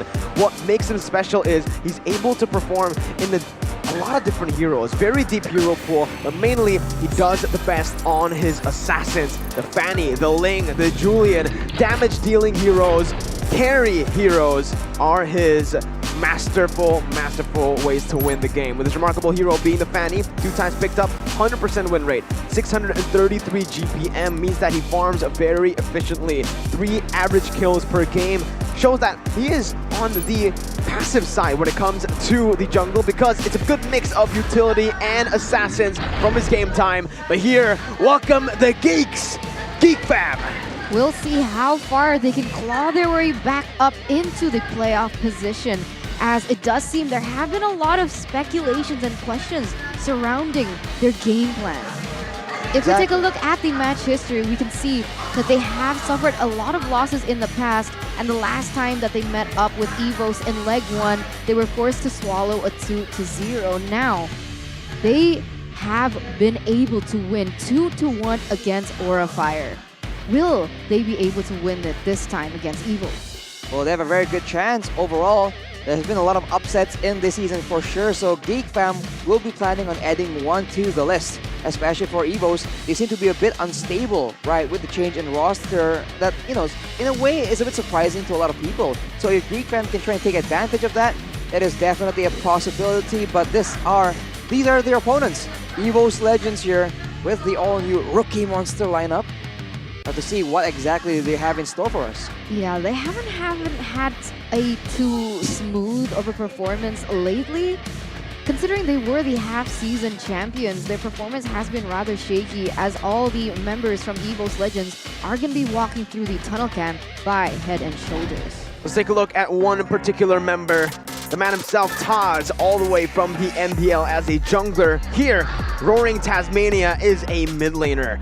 As a mid laner, he performs best on these playmaking heroes as well. Going for that Valentina, the Faramis plays as well. He always knows and understands what to do. And to top it all off, he has that jungler killer instinct. So it just adds up when you put him on such a crazy hero like the Valentina. He's so creative in when he goes for the ultimate, which ultimate to take, how he uses it, and how to end the game by taking the team fights. Remarkable hero being the Valentina, 5 times picked up. Although he is still sitting at a 40% win rate, his assist says that he's a very active player on the map as a mid laner.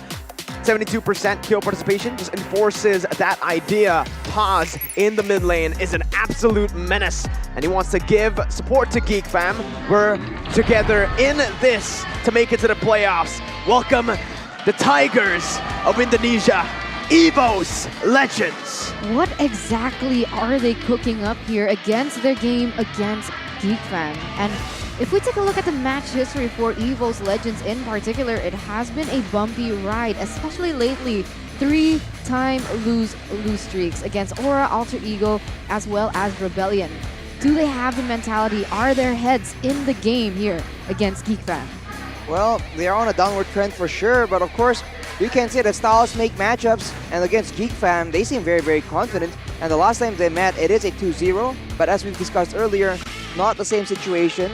In this later stage of the tournaments, the teams, the coaches, they have all adapted, and right now, these are the coaches trying to give instructions, trying to get that crisp, clean communication with the players with the JBL Quantum.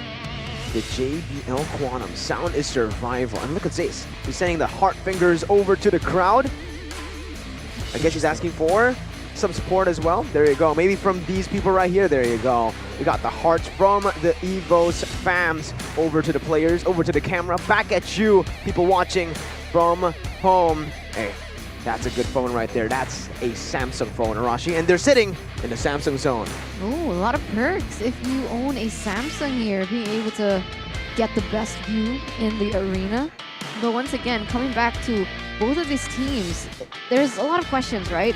Geek Fam, they love to play early centric. They like to go for those really strong mid rotation and try and push that pressure onto the side lanes. But this has actually been one of the strats that have begun to be read by whoever goes against them as their opponents. So will Geek Fam be able to secure that same pressure in that early, now that a lot of teams have actually caught up onto them? Well, team head-to-head by Head and Shoulders here, we see that for Geek Fam, they actually have the kill, death, and assist advantage, so monopolizing all the statistics. But the first objective rate is on the side of EVOS Legends. The first turtle is on the side of Geek Fam though, so early game pressure will be very much in the hands of Geek Fam, although the previous match history shows that EVOS Legends have a dominant streak, 5 wins, 2-0 against Geek Fam. They, of course, will be trying to upset that prediction that has been the trend of the season so far. We'll see if Geek Fam succeeds in their endeavors. They need to get 2 zeros across the board all the way to pull off the miracle run to the playoffs. Right now, if they lose a single match, they will be eliminated from the playoffs. Heavy stakes for Geek Fam right now. Nothing to lose at this point. Go all out up against EVOS Legends. Don't hide the strategies anymore. It's now or never. It's now or never. Remember, this is week number 7. We have one more day in this week and another 3 days left, but that's not a lot of time. So if they do want to bring out the big ones, it seems like this is going to be their last chance, as once again, we're looking at EVOS Legends, and why has it been a trend for them in the lose streak? Like, what happened? How did they fall so hard to the bottom? Well, we'll have to see, man. The keys to victory here by Axe. Maybe we can glean some info from these points. Optimize the new patch, especially Clover's hero. He is a flexible player with a lot of experience. We'll see if any unique picks come through. Contest Beloyski's Franco. Make sure that the early game isn't so dominant for this other Geek Fam. Syzygen enjoying the game and not falling under the pressure. That is a critical moment because he is a rookie. He does need more time under the spotlight. And of course, be disciplined in the win and wave management and the objectives. That is where EVOS has been criticized. The side lanes, the late game wave management before a big fight, before chasing after kills, critical kills that can win them the game. They need to be aware of what's going on throughout the whole course of the game because Geek Fam will very much take advantage of that. Just very tough. Again, looking at the keys to victory for both of the teams again, right? EVOS Legends, they have had problems with mid control. Meanwhile, Geek Fam, with their new compositions now that we've seen, the Grok, the Mathildas, mid control has just been a priority for them, and it has been a good one because they know exactly how to get that mid control. And speaking of Geek Fam, let's take a look at their keys to victory by Axe. Prioritize Kadira's comfort hero. This man with the right heroes can be a hard carry for his team, given the right tools as well. Do pick out strats from the early game. Beloyski will be very happy to do so, especially if Jana Cutie gets his comfort heroes. This man on Assassins is an absolute menace. We've seen him perform under all the pressure in the world. And of course, being disciplined, especially in the mid to late game after getting a very dominant early game. There has been the test that Geek Fam occasionally falters on, but right here, this is a whole different Geek Fam, and that is an insane number in the audience prediction by TikTok. Wait, 56% for Geek Fam up against EVOS Legends, 44%. Well, you guys can join in the fun. Vote for your team on TikTok, but I definitely did not expect this. What? EVOS losing out on the audience prediction. EVOS with one of the biggest fan bases in Indonesia. I don't think we've ever seen this happen. This is an upset perhaps for the audience predictions, as Geek Fam, they're starting to really round up the support coming in from all the audiences here, and this is very interesting. Wow, what an unexpected statistic. But here we take a look at the fluid player. Oh, he's fluid, all right. Oh, he is absolutely fluid. Playing in the mid laner and the jungler. That's just so flexible, and we've talked about flexibility. It can absolutely be a secret weapon. Yeah, usually Eterna and Arashi, when we say a player is good, we're like, he's always a solid player. With this guy, he's a liquid player, right? He's so fluid. And he swaps to every single role. Jungle, mid. At this point, maybe he might go to the gold lane. That could be a possibility, as 6 seconds left on the clock here for the draft picks to begin. And I gotta say, if Kadira is gonna be able to get his comfort heroes, he can actually carry his team. Oh, he's a menace. He's an absolute menace, man. You give this man his comfort heroes, especially on the 1-1. I think a lot of pro players have said this before as well. Zin, Anti-Mage, they said that his 1-1 is comparable to Clover's. Ooh. And guess who he's up against now? Well, it is Clover in the gold lane, so we'll have to see. It's a 1-1 showdown, and given how effective 1-1 has been in the past few games we've been watching, I think it's going to be very interesting to see how that lane plays out. Two 1-1 masters, even if they don't get the 1-1, they know how to counter it as well. So the laning phase will be absolutely critical in deciding who gets the advantage as far as the gold lane is concerned. Syzygen, though, there's a big shadow of doubt upon this rookie monster. Syzygen, when he came in onto the MPL scene, he was an absolute monster. He decimated everyone in his path with the Akai, with the Julian, focusing on the utility junglers. But since then, since he hasn't been able to get that Akai, He's been forced onto heroes maybe he was not comfortable with. He doesn't have the same level of performance, and we're gonna see it here again. Has he improved as we jump into the drafts for game number 1, the final match of the day? EVOS Legends opting for the Grok ban, respecting Baloyski. Then over to the Fanny, Melissa. Geek Fam instantly goes for the Akai ban, as we just mentioned earlier. Paramus has also been banned here by Geek Fam, and now they are the ones in the hot spot. Valentina is going to be their choice, so EVOS Legends, they do have the option to pick up the 1-1 for Clover. Oh my god. It's been a long time since we've seen Clover actually get his hands on that 1-1, so that is absolutely critical. Now for Geek Fam, what is the solution they want to explore?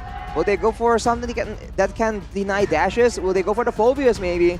We'll just have to see. Early on here, the Paquito is still available though. It's a very strong pick available for the side of Geek Fam. The Fredrin can be picked in as well here. We'll just have to see. I think the Paquito has more options, being able to be flexed to the other roles as well. But of course, you never know what Geek Fam is thinking of, as we see a comment here from Anti-Mage. This is the strongest Geek Fam roster ever. A comment by Anti-Mage via Jonathan Leandi's YouTube, if I am correct. MP Show. But now Geek Fam have responded their first 2 picks. It is going to be the Paquito as well as the Lilia. So already a really reliable source of burst damage magic in that Lilia. And to be honest, one of the main counters to the 1-1 is just Winter Truncheon, no, at this stage? Winter Truncheon, Diggy as well is still up for grabs. Technically just the Purify spell. The Purify spell can work as well. It's been very useful in the past few games we've seen. And with the Lilia, the Geek Fam has a good amount of security in the mid lane and a lot of potential to just go with that early tempo strategy. But EVOS, they go for the Julian, and they go for the Esmeralda. Staying true again, EVOS Legends just pick up the comfort heroes. Pendragon on that Esme, Julian.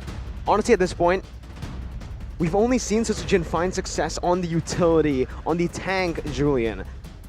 I think he might just go for it again, right? But Geek Fam, they're up against Esme, Julian. Diggy kind of gets countered by Esme, but honestly, the value that the Diggy provides here is just pretty massive. They can also just change it up, maybe go for the Matilda here. We did see yesterday that Baloyski was able to just be such a nuisance towards the enemy team with that Matilda. And that's how they like to play. They like to pressure that mid and start rotating towards the other lane. So I do believe that the Matilda is one of the things that we're accustomed to see from Geek Fam.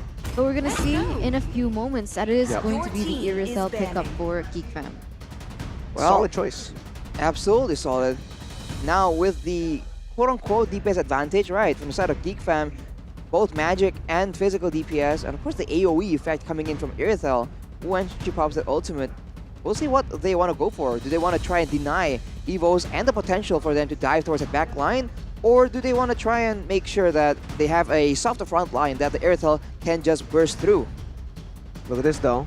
The head-to-head for both of the junglers, both of them Julian players. The difference being Jana QT likes to build the damage, goes in for the mystery shop, but for Sutsujin, we've mainly seen him on Demon Slayer going full tank. We're gonna see what else do they have in store for us, as Geek Fam has opted with the Selena ban here, taking it away from Dreams.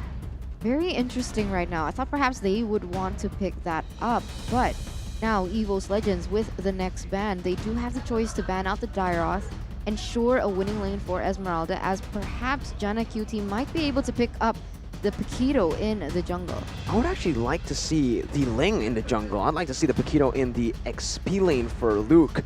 We saw that they found a whole lot of success with the Ling yesterday.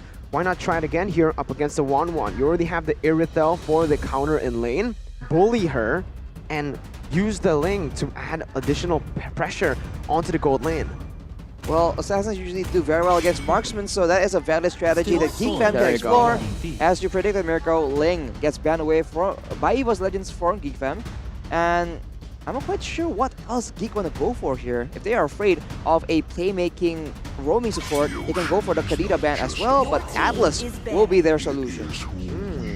Very interesting ban coming in from Geek Fam. Again, respecting the playmaking potential of Dreams, the Nightmare, as EVOS Legends will go for their final ban in this series.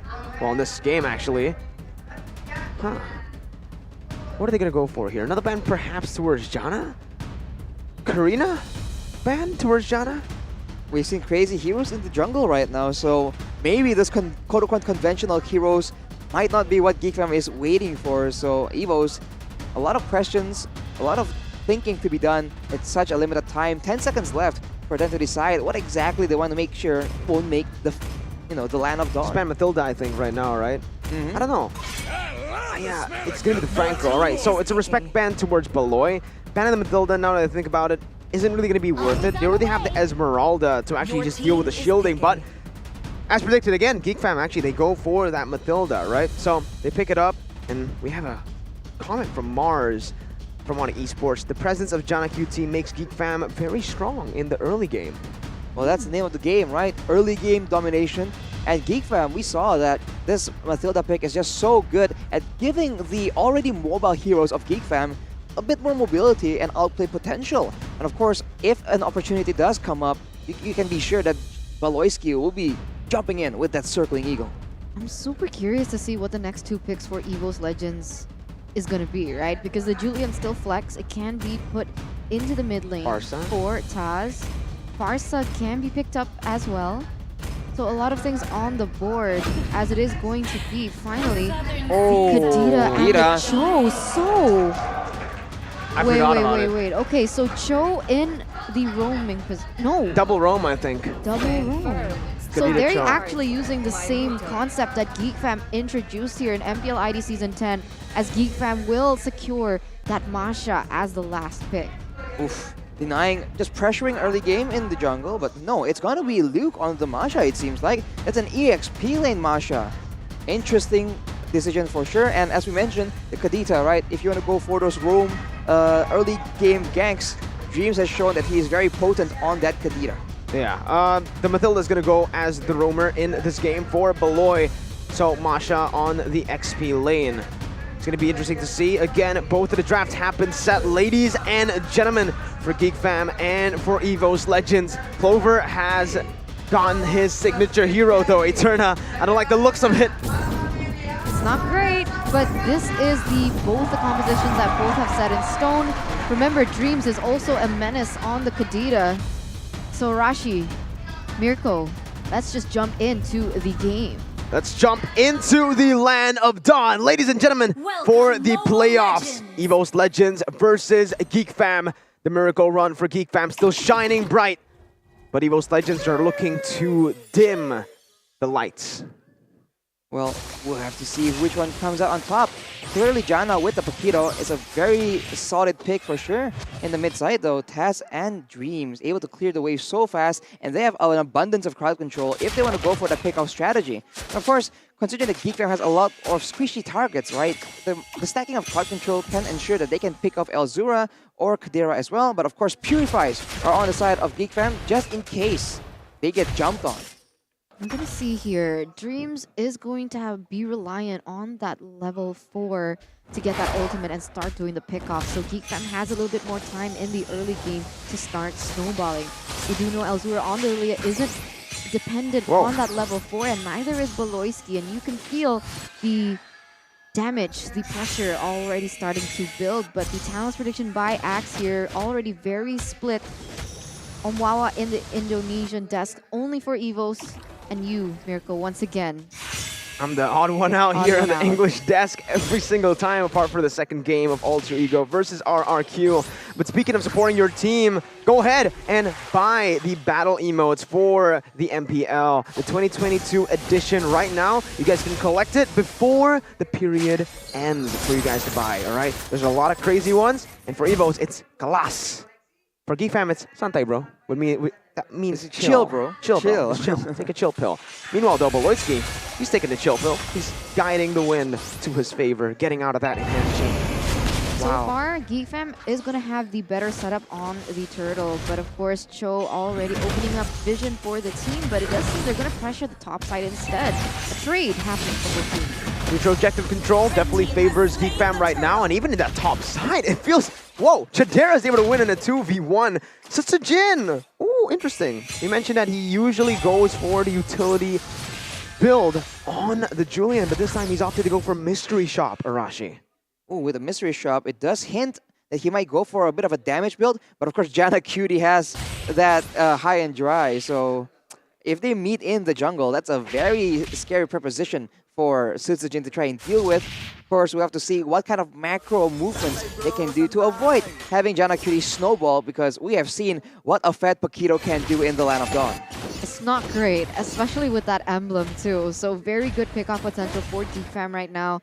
As once again, EVOS Legends looking to rotate, looking for pickoffs, and there you go! Yeah, that's it.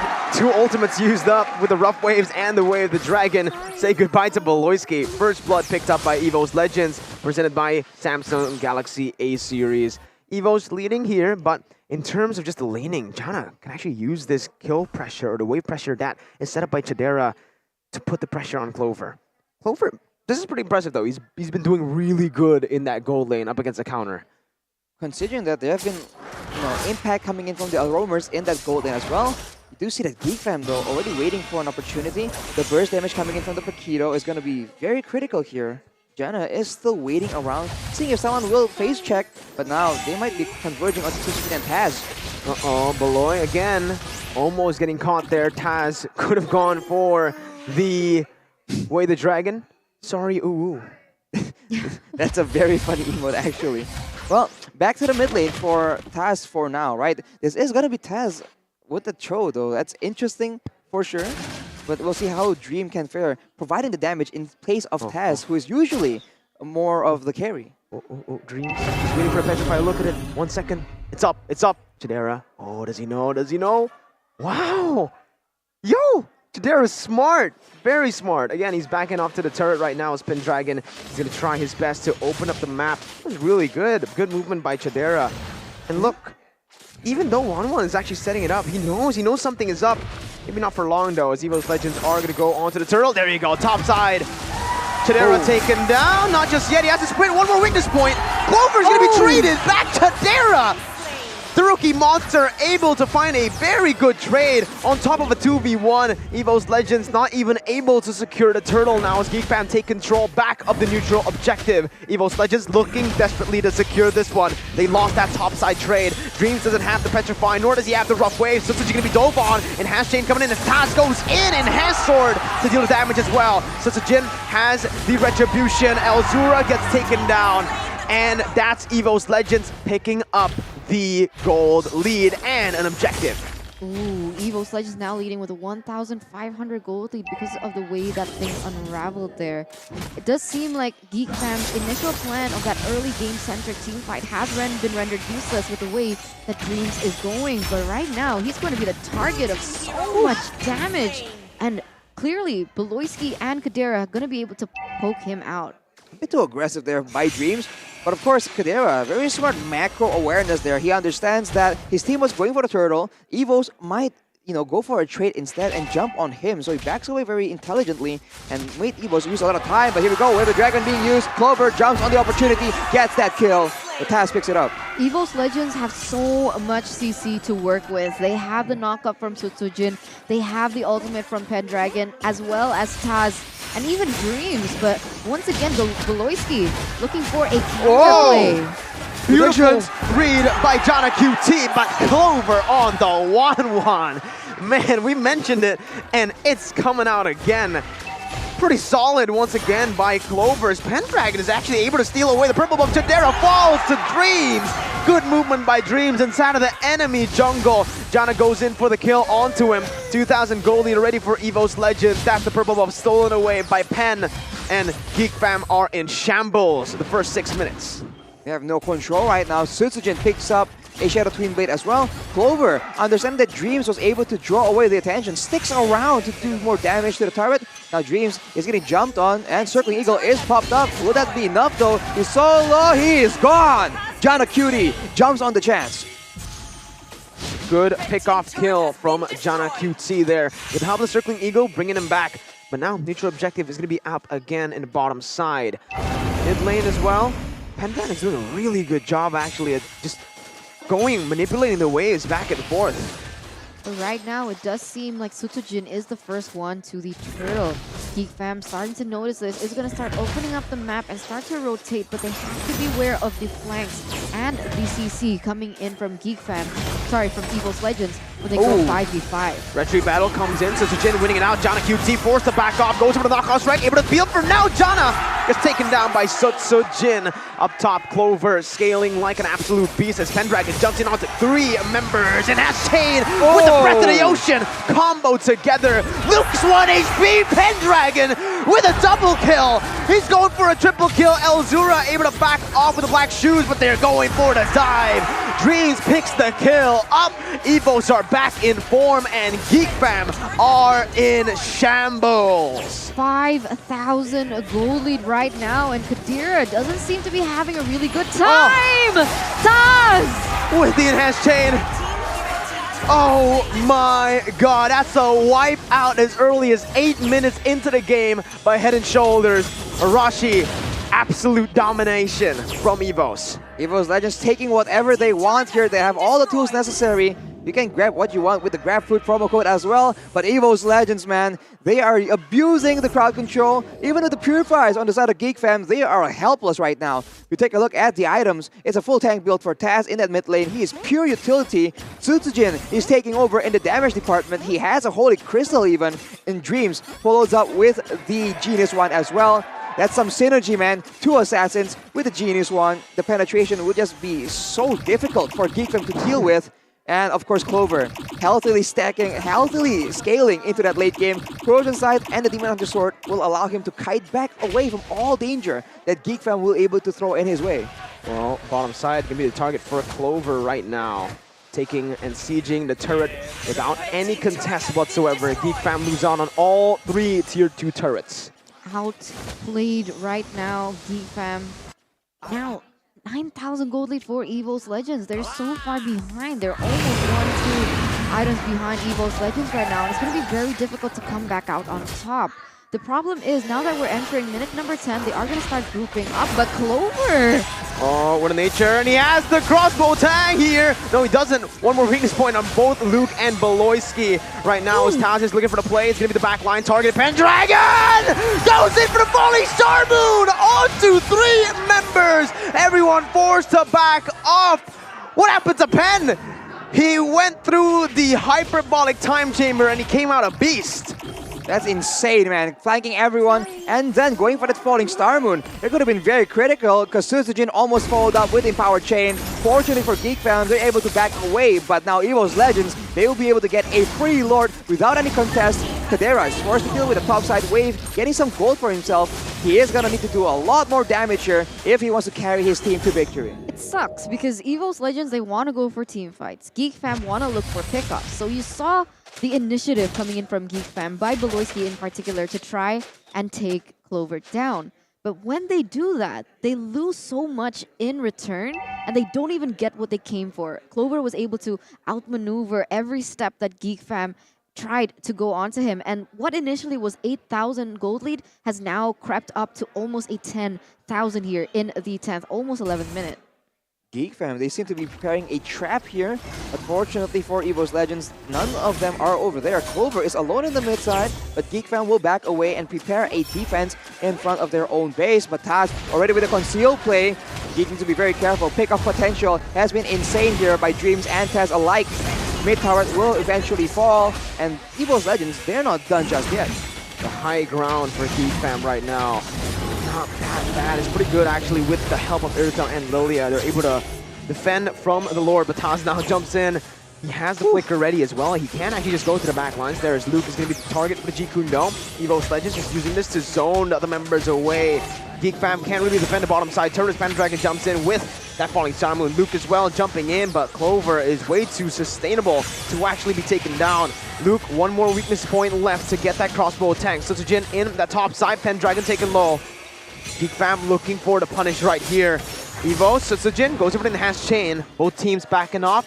Geek Fam are able to reveal the purple buff area, but they're not really going to make a lot. They're going to not be able to utilize it that much, as that's Beloy, who actually steps out way too much, overextending and gets punished. You see now Pendragon already using her ultimate onto 3 members. Oh man, Pendragon, he's not stopping. He's all the way under the base. Arashi. You can take the shield away from the Matilda's own kit, so he's just so tanky. And Kadera is also very much behind. He does not have the damage needed to melt through, and Jana Kitty gets discovered. He is going to try and run away, but the flicker from Taz will ensure he gets kicked into an Infra chain, and that will be Sisajin picking up that kill. EVOS Legends, they're out for blood. This is very one-sided. 12,000 gold lead in 12 minutes, Eterna. It's insane, man. You can see 12,000, right? That isn't like that's nearly 1,000 gold per minute at the stage as they're gonna try and push all the lanes and try and make them collapse at the same time as Pendragon once again goes in. Taz doesn't have the flicker ready. Elzura with the black shoes able to back off for now. Again, both teams still able to actually fend off for themselves. Loisky jumps with the circling eagle, but the rough waves there by Dreams is caught in. EVOS Legends, they didn't even bother freezing up the waves. They go straight for the push. They didn't get it, and now they can actually chain it to the Lord. Geek Fam opening up the map once again. But still, I don't know if they can take this fight. It's going to be very difficult. They need to make sure that Kadera gets all the protection he needs, because right now, even if they just jump onto the back line, Clover can just kite back so efficiently, and Kadera, on the other hand, is just so vulnerable to all the burst potential from Kadira, from the Julian as well, and even Pendragon jumping on them will wreak so much havoc as Taz makes the play here alone against 4 people. Way the Dragon on to Luke. Crossbow Tang is ready in the back lines though. Sitsujin able to find Elzura, and it's a disaster. Beloyski caught with the rough waves. Chadera trying to cut away, but in the end, he will fall. Not just yet, Jana! With the play, goes in for the double here, but he will not find it. It is an immortality still intact for Taz, and it's a double kill picked up by Dreams. Chadera and Luke, the two side laners of Geek Fam, trying to save the day. EVOS Legends looking for the siege once again. They might actually be able to look for the end right now as Pendragon is able to zone Luke away. Mini waves coming in, crashing onto the turrets. They're going to go for it. Falling sidewind again. Chadera deals no damage to the front line. Taz goes over the way the Dragon, bringing it back, but the base will just be taken out. 1-0 domination from the Tigers. One-sided performance there by EVOS Legend in that first game. The Kadita Cho pick came into clutch there, being able to take Iritel down, who usually for the most part is waiting in that back line. But what better way to penetrate that than the Kadita, who can go in for that burst combo. That's so good by EVOS Legends, man. Having all the early game tools to go for a snowball, and then making sure that their efforts are concentrated on that gold lane. They got Clover ahead on his signature pick of the 1-1, and they made sure that Kadera, we usually see that even though his team is behind, he gets a lot of gold. In this game, I think it's going to be very difficult for him to match the gold income from EVOS Legends. He was constantly shut down. So tough for Geek Fam in that game, right? The kill pressure that they had on the gold lane wasn't utilized properly. They kept playing for the bottom side, kept playing for the turtles when they had the winning lane up top with the Iritel against the 1-1. Honestly, the draft was a little difficult to implement in the game as well, right? I mean, EVOS Legends, they had so much flexibility with the way that they could engage onto the members of Geek Fam, right? They had the Way of Dragon, they had the Falling Star Moon, they had the enhanced chains coming in from Julian, they also had Kadita, and even is like, what could they have done differently? I mean, pickoff didn't work. They tried that. They couldn't go in for that early pressure as well because it was denied by the Kadita. Draft-wise, EVOS had like really put Geek Fam into a corner this time around, I believe.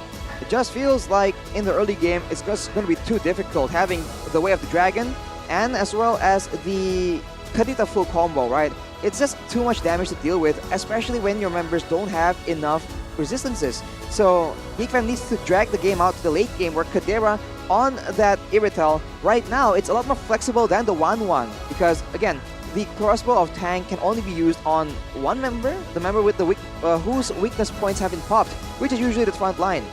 I think Iritel can do a lot more damage to all the other heroes as well. So it's just about being able to withstand that early aggression, but EVOS don't let that happen at all. Definitely not, man. We're going to take a look at the item builds right now. And again, with just such a massive gold lead, there's not much that Geek Fam were able to build. Just take a look. Chadera, he went in for a DHS early. He wanted to just get a little bit more sustained, but it didn't really matter. Geek Fam, I think the main reason they lost this was because they tried playing for XP lane a bit too much. I think they were also they tried to go for the golden actually, but EVOS Legends, they matched the movements from Geek Fam. They also want to make sure that their own gold lane can do fine. So Geek Fam trying to go up against the amount of burst and crowd control, it just wasn't working out. And of course, the several times they had some resemblance of success, Clover was able to outplay, he was able to survive from the very dangerous situations. And with the gold lane, the gold advantage just getting worse and worse for the side of EVOS Legends, Geek Fam eventually just don't find any opportunities. Janna with the Bloodlust Axe, the Hunter Strike, and the Malefic Roar, he does damage, but he's never in the right spot and the right time. EVOS Legends just has superior positioning, and with the Empowered Chain, Sutsujin can just go for the counter engage, and so can Dreams. With so many tools available, they can engage and then wait for a counter engage afterwards, and that is what usually gets Geek Fam punished with a false sense of security. The Rich Guy by Livin by Mandiri is gonna be Sutsujin.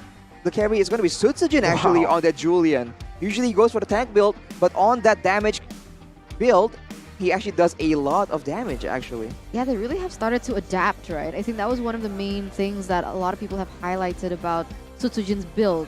He went in with the Fanny, no, that was Taz. Taz with the tank build as well as one of the jungles also tank build, and now that they've started to kind of adapt to it, realizing the potential of that damage in that early game, it's starting to show.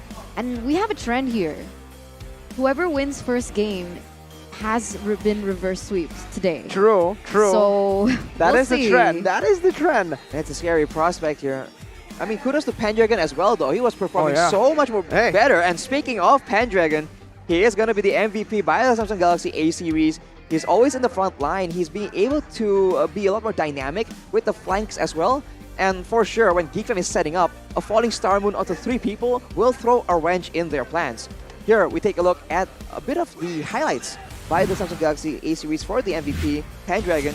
And all this since the early game, you can see he's just a big problem because the side of Geek Fam, they have to deal with all these kill pressure coming in from Dreams, from Sutsujin on the Julian. So Pendragon, being such a nuisance here, being able to dive as well, knowing that he can absorb all the shields coming in from the Matilda, he's just so tanky, and he will tank in the damage from the turret in order for his team to be able to do the damage instead. He just zones everyone away, and whenever the fight breaks out, the Falling Star Moon is yet another tool that EVOS Legends can use to counter-engage.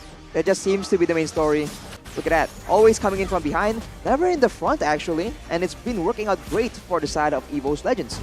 And with that kind of control, with them ensuring that no big shutdowns gets given over to the side of Geek Fam, EVOS maintain control, go for the objectives, and even without even the Lord, they're able to end that first game in absolutely dominant fashion. That was really dominant, right? Like, it didn't feel like Geek Fam had a grasp in the game at all. No. Well, they did, but it was in the gold lane, right? When Chidera was able to actually get out in a lot of few ganks in the early game, when he was able to get out, finding a trade there, Geek Fam were able to actually get the neutral objective. No, they didn't. That's the reason, right? Even with Chidera buying the time up top, getting a good trade, with the man's advantage down below, Geek Fam weren't able to capitalize, weren't able to punish. That's the thing. Draft is very important. I think how you play it out as well is important, knowing that EVOS has so many ways to just initiate kills. I think Geek Fam need to play a lot more safely. They do have a Matilda that can be used to save people, right?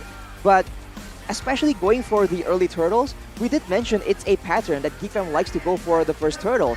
EVOS completely abused that and starts, farming up kills all the way since the first turtle. So when you don't have the draft for it, I think you need to know when to let go, man. There you go. Too much emphasis on the turtle when the gold lane is doing really good. Irithel 1-1 matchup. I think that was the reason they picked it up in the first phase, but they weren't able to really capitalize on that. And that's the thing. That's what happens in the game when the enemy team on the Julian, on the Kadira, gets a little bit of a lead.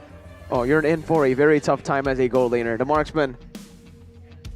Shout out Chidera, man. That feels bad. As a gold laner, dude, up against a Kadira, up against a Julian, if you fall behind and they get ahead, it's a sad day for a gold laner. Absolutely. I mean, there's also tasks trying to make sure that you get Jeet Kundo, wear the dragon into the whole enemy team. It's just painful. Because even Elzura, right, with the black shoes, he got one shot multiple times without even getting the chance to use the black shoes. The amount of burst and CC from EVOS, that is oppressive. And I think if Geek Fam wants to maybe delay the game a bit towards that late game, they need a few more tools to try and at least stave off that kind of aggression, man. The Matilda alone isn't quite enough, especially when the Esmeralda is on the side of EVOS Legends. Talking about Esmeralda, I think there has been a lot of, I don't want to say hate, but a lot of doubt onto Pendragon in particular. I think it started when he didn't clear the lanes against Aura Fire that allowed Kabuki to go in for that split push. The backdoor, yeah. The MVP was given to him in game number 1, and it was very, very evident. Perhaps he has started to come back in terms of that performance. But if you guys missed game number 1 between EVOS and Geek Fam, this is your game recap. Of course, it's not about just not avoiding failure. It's about having failures and still improving and moving forward. Pendragon here, if you guys missed it, is the impact player for the previous game. He's able to tank damage, do damage, start fights, counter-engage fights for EVOS. So everything the team needs him to do. So he's showing already that he is a much more capable laner. We'll have to see. He will try and show off again in game number 2. But for Geek Fam, they are the ones that can adapt right now and try and see if they can get a read onto EVOS Legends and come up with a solution. Against Aura Fire yesterday, they were able to actually come back, right? They reverse swept Aura Fire yesterday with a read after game 1, and it was a dominant game by Aura in game 1. So that's something we can expect from Geek Fam, a team that adapts very, very fast to the circumstances. Up against EVOS though, right now, it all comes down to, firstly, the drafts. Geek Fam need to be able to get a grasp on the drafts right now.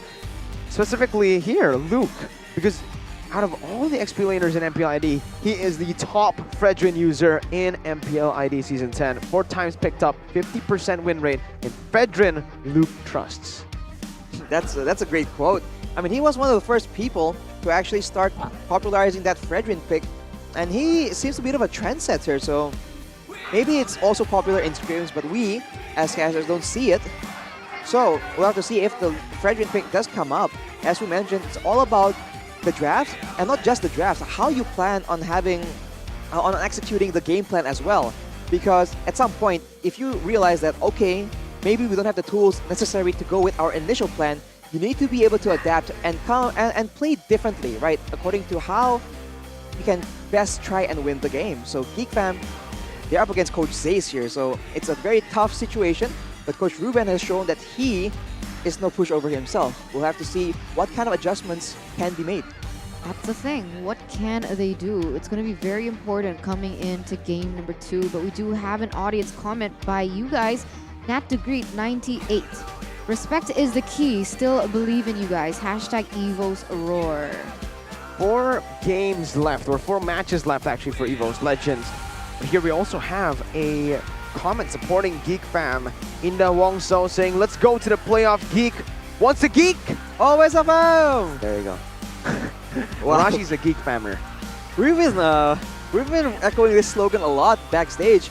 Come on, it's a very cool story, right? Geek Fam performing so poorly before and now improving so much in such a short span of time. You can't help but want to root for them just a little bit. But now we are going into the very, very important drafting phase for game number 2. Geek Fam opting to go for the blue side this time. EVOS Legends on the red, but same ban still for Geek Fam. Veramis coming in for EVOS. They banned out the Grok, my bad, the Fanny, and then the Melissa. But for Geek Fam, they banned out the Valentina, Veramis, Akai. Will we see the same? Right now, so far, it is literally the same. EVOS Legends are trying to deny the Grok pick from Geek Fam, as it is one of the main strategies that they have come up with, right? With the Selena Grok mid lane, heavy rotation, double roamer, and that is going to be denied from them once again here in game number 2. Geek Fam, still the same with the Akai being taken away off the board, of course respecting the potential that Sutsujin has on this hero. I mean, another hidden benefit for banning that Grok, it's also that if they want to go for hardcore crowd control plays, Grok has that crowd control immunity, so a lot more security when face checking into those dangerous areas. If it's banned out, Geek Fam, they'll have to send a figurative sacrificial lamb to get fed into the jaws of EVOS. EVOS Legends, or will they go for the same route? I mean, they banned out the Fanny last time. What's your command? Seems like Your they will. team is If it ain't broke, don't fix it. But for Geek Fam right now, they have the blue side, right? So if they go for the exact same bans, they're going to be the ones who have the first pick, maybe towards the 1-1. Something that EVOS Legends were able to pick off, and something that was able to actually become one of the win conditions for EVOS to win game number 1. I think it's important for Geek Fam to be able to identify which part of the game actually was the cause for their defeat in game number 1. Because, yeah, okay, Clover on the 1-1 does a lot of damage, and he is actually so good at playing it, but is that in its own the reason for the defeat, or is it the crowd control? Because if it is, they have to start banning out, let's say, the Kadita to respect the potential for Dreams to just get those pickoffs going. It's the Julian. The Julian, exactly. Different, also adapting from the side of Geek Fam, taking away Julian from the side of EVOS Legends.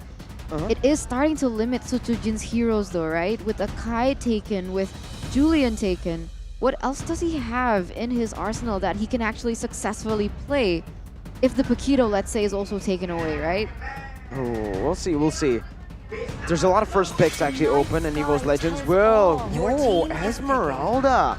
Interesting ban. So, in the first game they banned the Melissa, in the third ban, now they go for the Esmeralda, leaving the 1-1 open, and Geek Fam, without a shadow of a doubt, they go for the 1-1 first pick. EVOS Legends now with the response, Paquito up for grabs. Yep, perhaps with something like a Farsight could definitely work.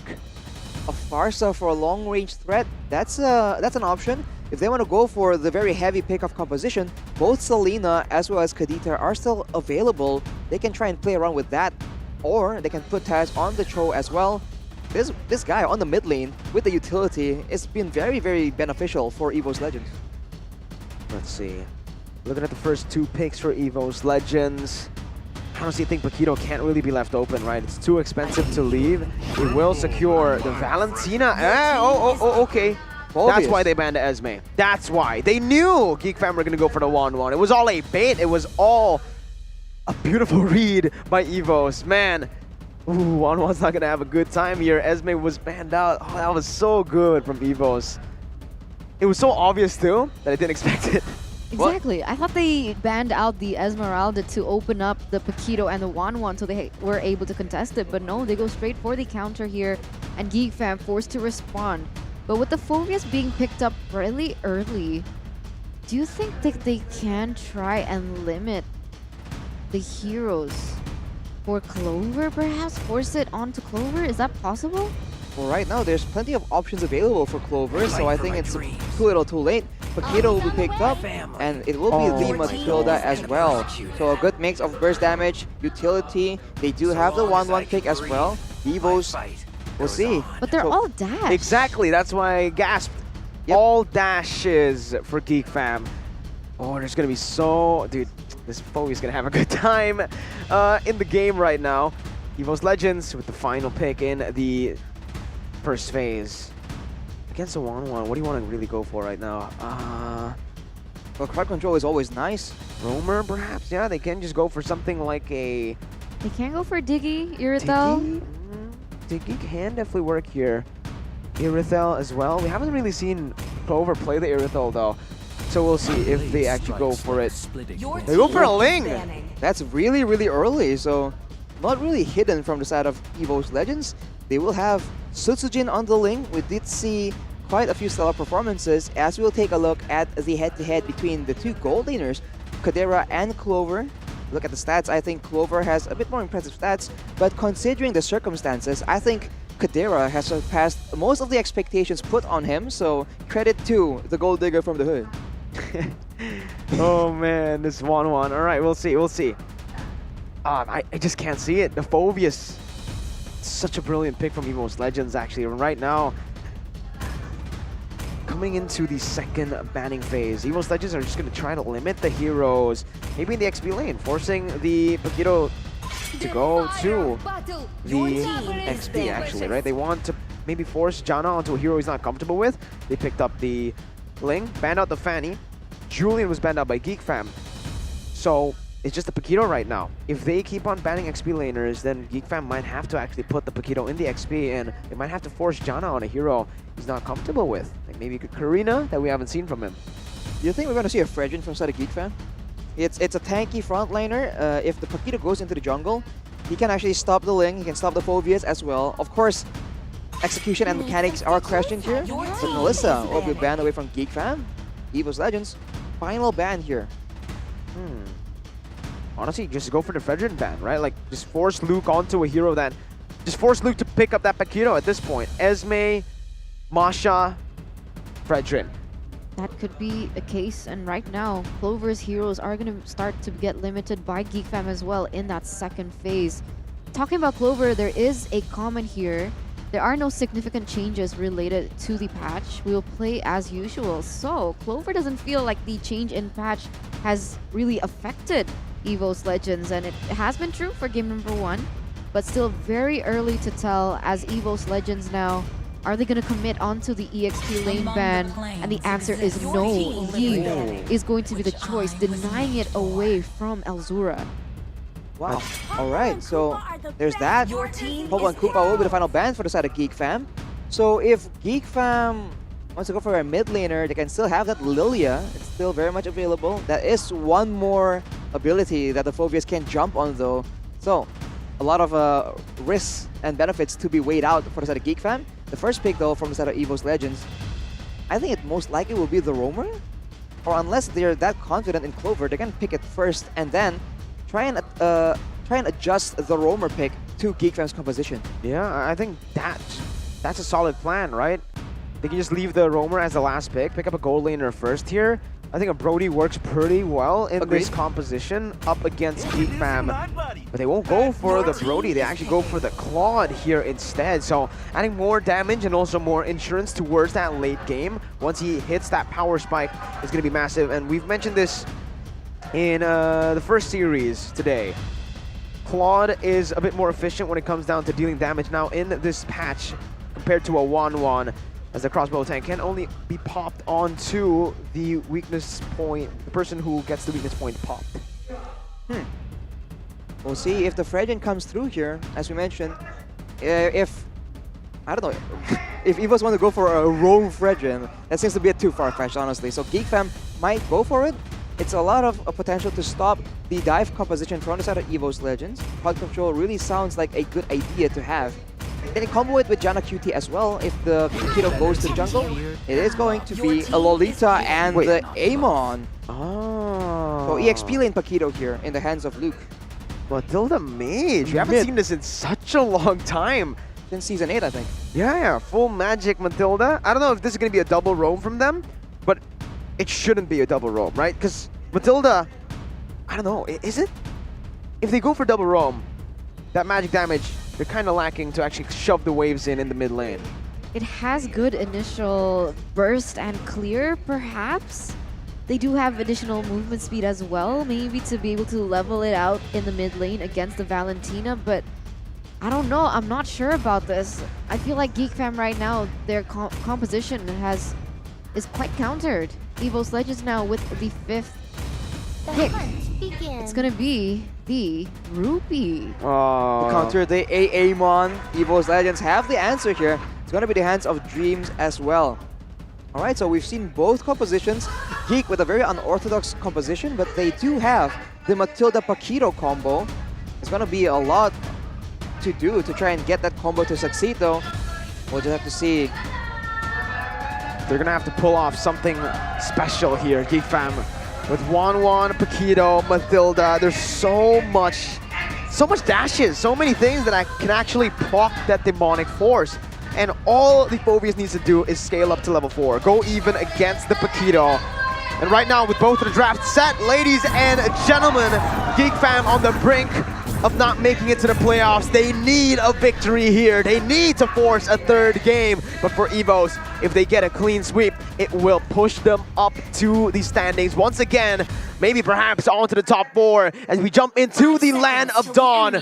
Will it be a clean sweep or will Geek Fam force a 3rd game? They need to at this stage, right? And it's going to be difficult here because with the Phobias pick and picking so many heroes with dash heavy.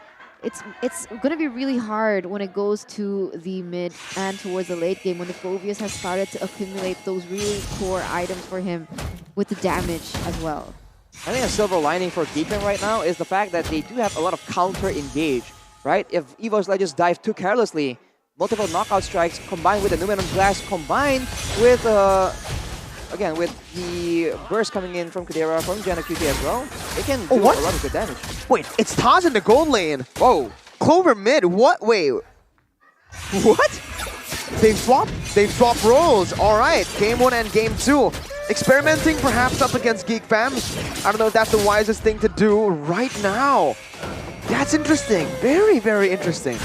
Okay, and how is this gonna fare? We'll have to see. I mean, Taz in the gold lane, he does have experience. Does he? No, he doesn't. He doesn't.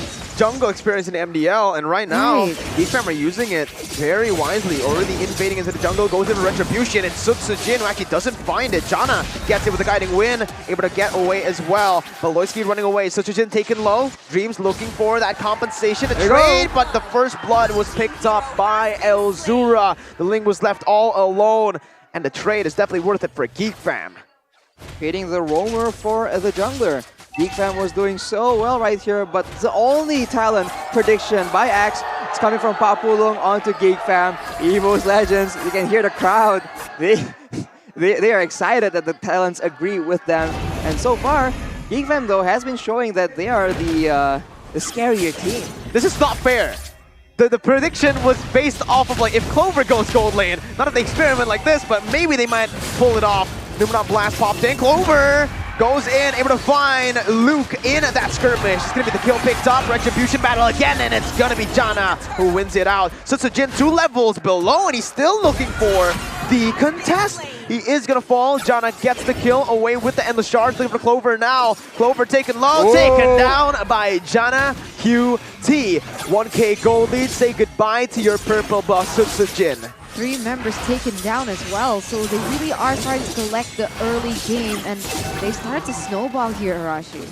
This is dangerous, man. If they let Geek Fam get momentum, the Matilda as well as Luke on that Paquito, they can do a lot of insane pickoff potential. They have a lot of mobility in their kit, and you know, especially if you're playing Ling, right? I think Sutsujin does not want to be that behind against this composition.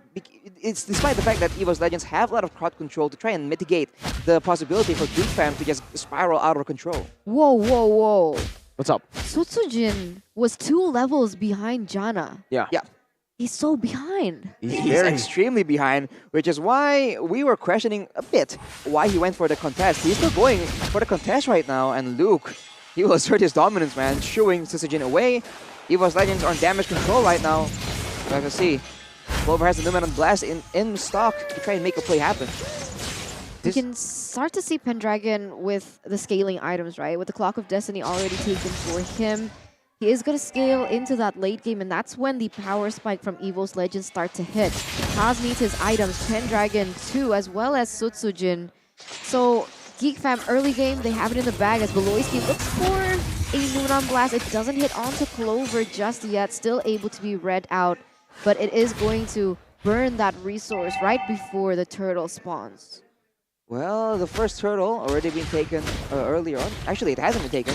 So we'll have to see how will you want to play this out, because Taz gets taken out. Yeah, taken out in the top side. A good gank by Jana. And again, right, you can't help but think, like, they're experimenting here this late onto the season. Geek Fam goes in for the turtle.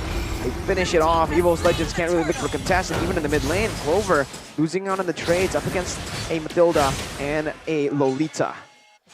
A lot of the balls being blocked by the Bulwark. Now Geek Fam, they're asserting dominance, they're pushing Sutsujin away. Even in the bottom side, Luke is having such a good time going up against Pendragon. Paquito is the aggressor in the situation, and Elzura coming in for that backup. If you're alone, the Wisps from Matilda do a lot of damage, depending on the build that Elzura will be going for. We'll see, we'll see. 3,000 gold lead here, Arashi. what have they been able to build above EVOS Legends? Genius one completed for Jenna Cutie, so a lot of burst damage. Right here, Valoisky is the recipient for a lot of damage. Oh, blast flicker though. Doom Blast flicker comes in. Clover, an amazing engage, picking up a double kill for himself. But still, it's Geek Fam holding on to that gold lead, grasping onto it. Meanwhile, bottom side, Luke able to dish out the damage onto Sutsujin, who's able to get the creep, but whoa, say goodbye to Clover out of nowhere. Janna with the endless shards, able to pick him off. That's a lot of damage, man, with that Genius one. Now Kadera being aggressive, but Dreams comes in to try and make a play happen. Kadera will be backing away though, understanding that he does not want to play games. They have to be careful now, though. Geek Fam, they're really pushing the pace. They're really pushing the pressure. Right now, EVOS Legends, if they want to go for 5v5, it might not work just yet. They need to play a little bit more patiently, help Sutsujin in the jungle, but Luke just won't let that happen. Beloy goes over the stun. I'm offended flicker by Dreams, as that's going to be Sutsujin who jumps in. No damage just yet. Pendragon goes in, able to get one on a force proc, but now he goes in once again onto Elzura. Numnum Blast popped in as well by Beloy, but Luke had the on a force proc onto him. Evo still surviving, and top side, not even. Hey, come on, man. When 1-1's bullying the Ling, it's getting really tough for Evo to actually help the Ling farm up. But Taz, he's actually able to take Luke very low. That's a kill picked up, but Dreams takes it. Meanwhile, Geek Fam are able to trade it for a turtle up top. Sutsujin gets the red tree on to the orange buff. Small victory for the side of EVOS Legends, but they are still so far away from finding success. Clover on the mid lane, man, he's been able to make a lot of plays happen, but it's been so sporadic for the side of EVOS Legends. A stark contrast from their first game. 2,500 gold lead for Geek Fam once again, though. Tens of Blades haven't been popped up for Sutsujin. And for the Claude as well, Townsend actually been farming pretty darn well, right? Golden Staff finished in the 7th minute of the game. Blast though, connecting on to Sutsujin. Elzura, unfortunate, very unfortunate. He hit the wall there. Could have been a kill perhaps there, but we'll never know. Kadera again trying to pop the weakness points. I'm offended. Miss. Clover trying to go for the terrifying Blast as well. Oh, hang on. Clover not really getting that just there. Chadera jumping in. That's going to be Demonic Force bringing the damage onto Chadera. Baited in. Gets the kill. Pendragon going wild. Bouncing here, back and forth, getting the kill. Ooh. But it's Luke who is able to trade it back. Meanwhile, Sutsujin in that top side is going to be able to get a tower for themselves. So Geek Fam's early gold lead has started to diminish here. 1,000 only, as it is going to be Luke trying to put the pressure onto Sutsujin. But because he is a mobile Ling, he is still going to be able to get out. What a sporadic game coming in for EVOS Legends. We saw that they were able to maintain control the whole duration of the first game, and in game 2, it's almost like all the crazy plays from game 1 they were holding back just comes out right here. Sutsujin still risking it, forced to use the Tempest of Blades to escape from the aggression, and Geek Fam trying their best to still pressure Snowball against EVOS Legends. He took the buff away. Yeah, he did with the red tree. I mean, he's 2 levels ahead. Sutsujin didn't even have a red tree there, right? And it's very sad to see as a Ling player, because you're 2 levels below of Janna. Right now only 1, but in terms of gold, I do believe Geek Fam have the lead, and EVOS Legends, I don't think they can really contest this right now. Dreams is trying to open up the map for the team, but Lucy goes in for the stun onto him. Lord taking down a quarter of HP. Numnum Blast popped in, and look at the combo, and they're going to be able to get it, but the Lord falls in the hands of Janna QT. Chadera with the crossbow tank going on the Tots, able to dish out the damage right now, but look at the bonding force onto Chadera, onto Beloyski. It's a double kill by Pendragon. They might look for a triple here, but Pen gets taken down. Sutsujin, no purple buff, he jumps in. What? Evos get wiped out by Geek Fam by Head and Shoulders. What is going on with EVOS Legends? Why did they commit to that? I saw perhaps that EVOS Legends were trying to distract the members of Geek Fam by trying to pull out a similar strat with a split push, because we saw that the Ling was in the top side trying to get those towers, but he went back in 2v1 without a buff, and he gets taken down in the process. What is going on? Geek Fam now once again leading with 3,000 gold, almost 4,000, and a Lord on the way in that bottom side. It's a crazy game for sure, and it really seems like a lot of decisions are done on the spot. It's almost like not premeditated, so it's just done on the fly. Sutsujin wasn't participating in the fight at all. He comes in alone in the end of it. And now Geek Fam with the Lord, they're going to try and make something happen here, but they don't have any high ground, any long-range artillery either. So EVOS Legends will be able to defend so far with the wave clear from Clover, and Geek Fam back to preparing traps for EVOS Legends as Sutsujin sneaks in to try and get farm and a purple buff perhaps. Oh no. Dangerous, dangerous. Sutsujin goes in for red tree, and oh my god, he gets it though. Doesn't Blaze actually might be able to outplay. Oh, Sutsujin! Oh! 2 levels below. No, 3 levels below. That's a worth trade in my books, man. 7-0 up against a 0-3 Ling, and he still is able to outplay. Wow, you can't underestimate the kill potential coming in from the rookie monster, man. He just grabbed that kill like you can use the grab promo code to grab food and other things as well as the flicker comes in from Beloyski. Demonic Force as well. Look at the blazing duet dealing a lot of damage, but Chadera with the crossbow tang able to pop it onto Dream, getting a double kill for himself. Pendragon going wild to the back lines again. One more Demonic Force. Guiding Wind popped in, but look at the chase coming in. Chadera stopped. Basic attacking. Sutsujin picks up the kill. It's back and forth here and there. Sutsujin getting out. EVOS Legends. Did they win in that one? It's a 1-for-2, so technically Geek Fam still lead. Still lead, and now their gold lead has actually gone up, risen here. Yeah. Almost 5,000 Arashi. They just kept fighting, so EVOS Legends, they don't have the same opportunities that Geek Fam has. Every time Geek Fam come out on top in a fight, they can farm, they can clear waves, they can go into the jungle. EVOS Legends, they've been stuck fighting and respawning, so the only income they have are from these sporadic kills, which is not nearly enough. The game is won on the back of minion gold, right? Jungle gold, not just kills. Look at the items as well, right, Arashi? This is getting to a point where it's going to be very dangerous for Geek Fam. Look at the quad. Very close to the Meltic Roar. And exactly, with the left floor and with Sutsujin having a lot of burst potential, they might be able to pull something off here, but the Lord gets taken out before they can even react. Yeah, uncontested Lord here for Geek Fam, as that is going to be the Lord slain by the Samsung Galaxy A series. And on the topic of Malefic Roar, Kadira is actually going to be the first one to take it down first. So EVOS Legends, they need to be very careful when they go and try and defend this next Lord push, because Geek Fam, they have it in their arsenal. They've already reached their power spikes, and EVOS Legends still lagging a little bit behind. Janna Cutie in particular, almost a full inventory slot, so tanks as well as Fishy players alike will get shut down. Pendragon though actually has one of the highest, actually the highest damage in the game right now.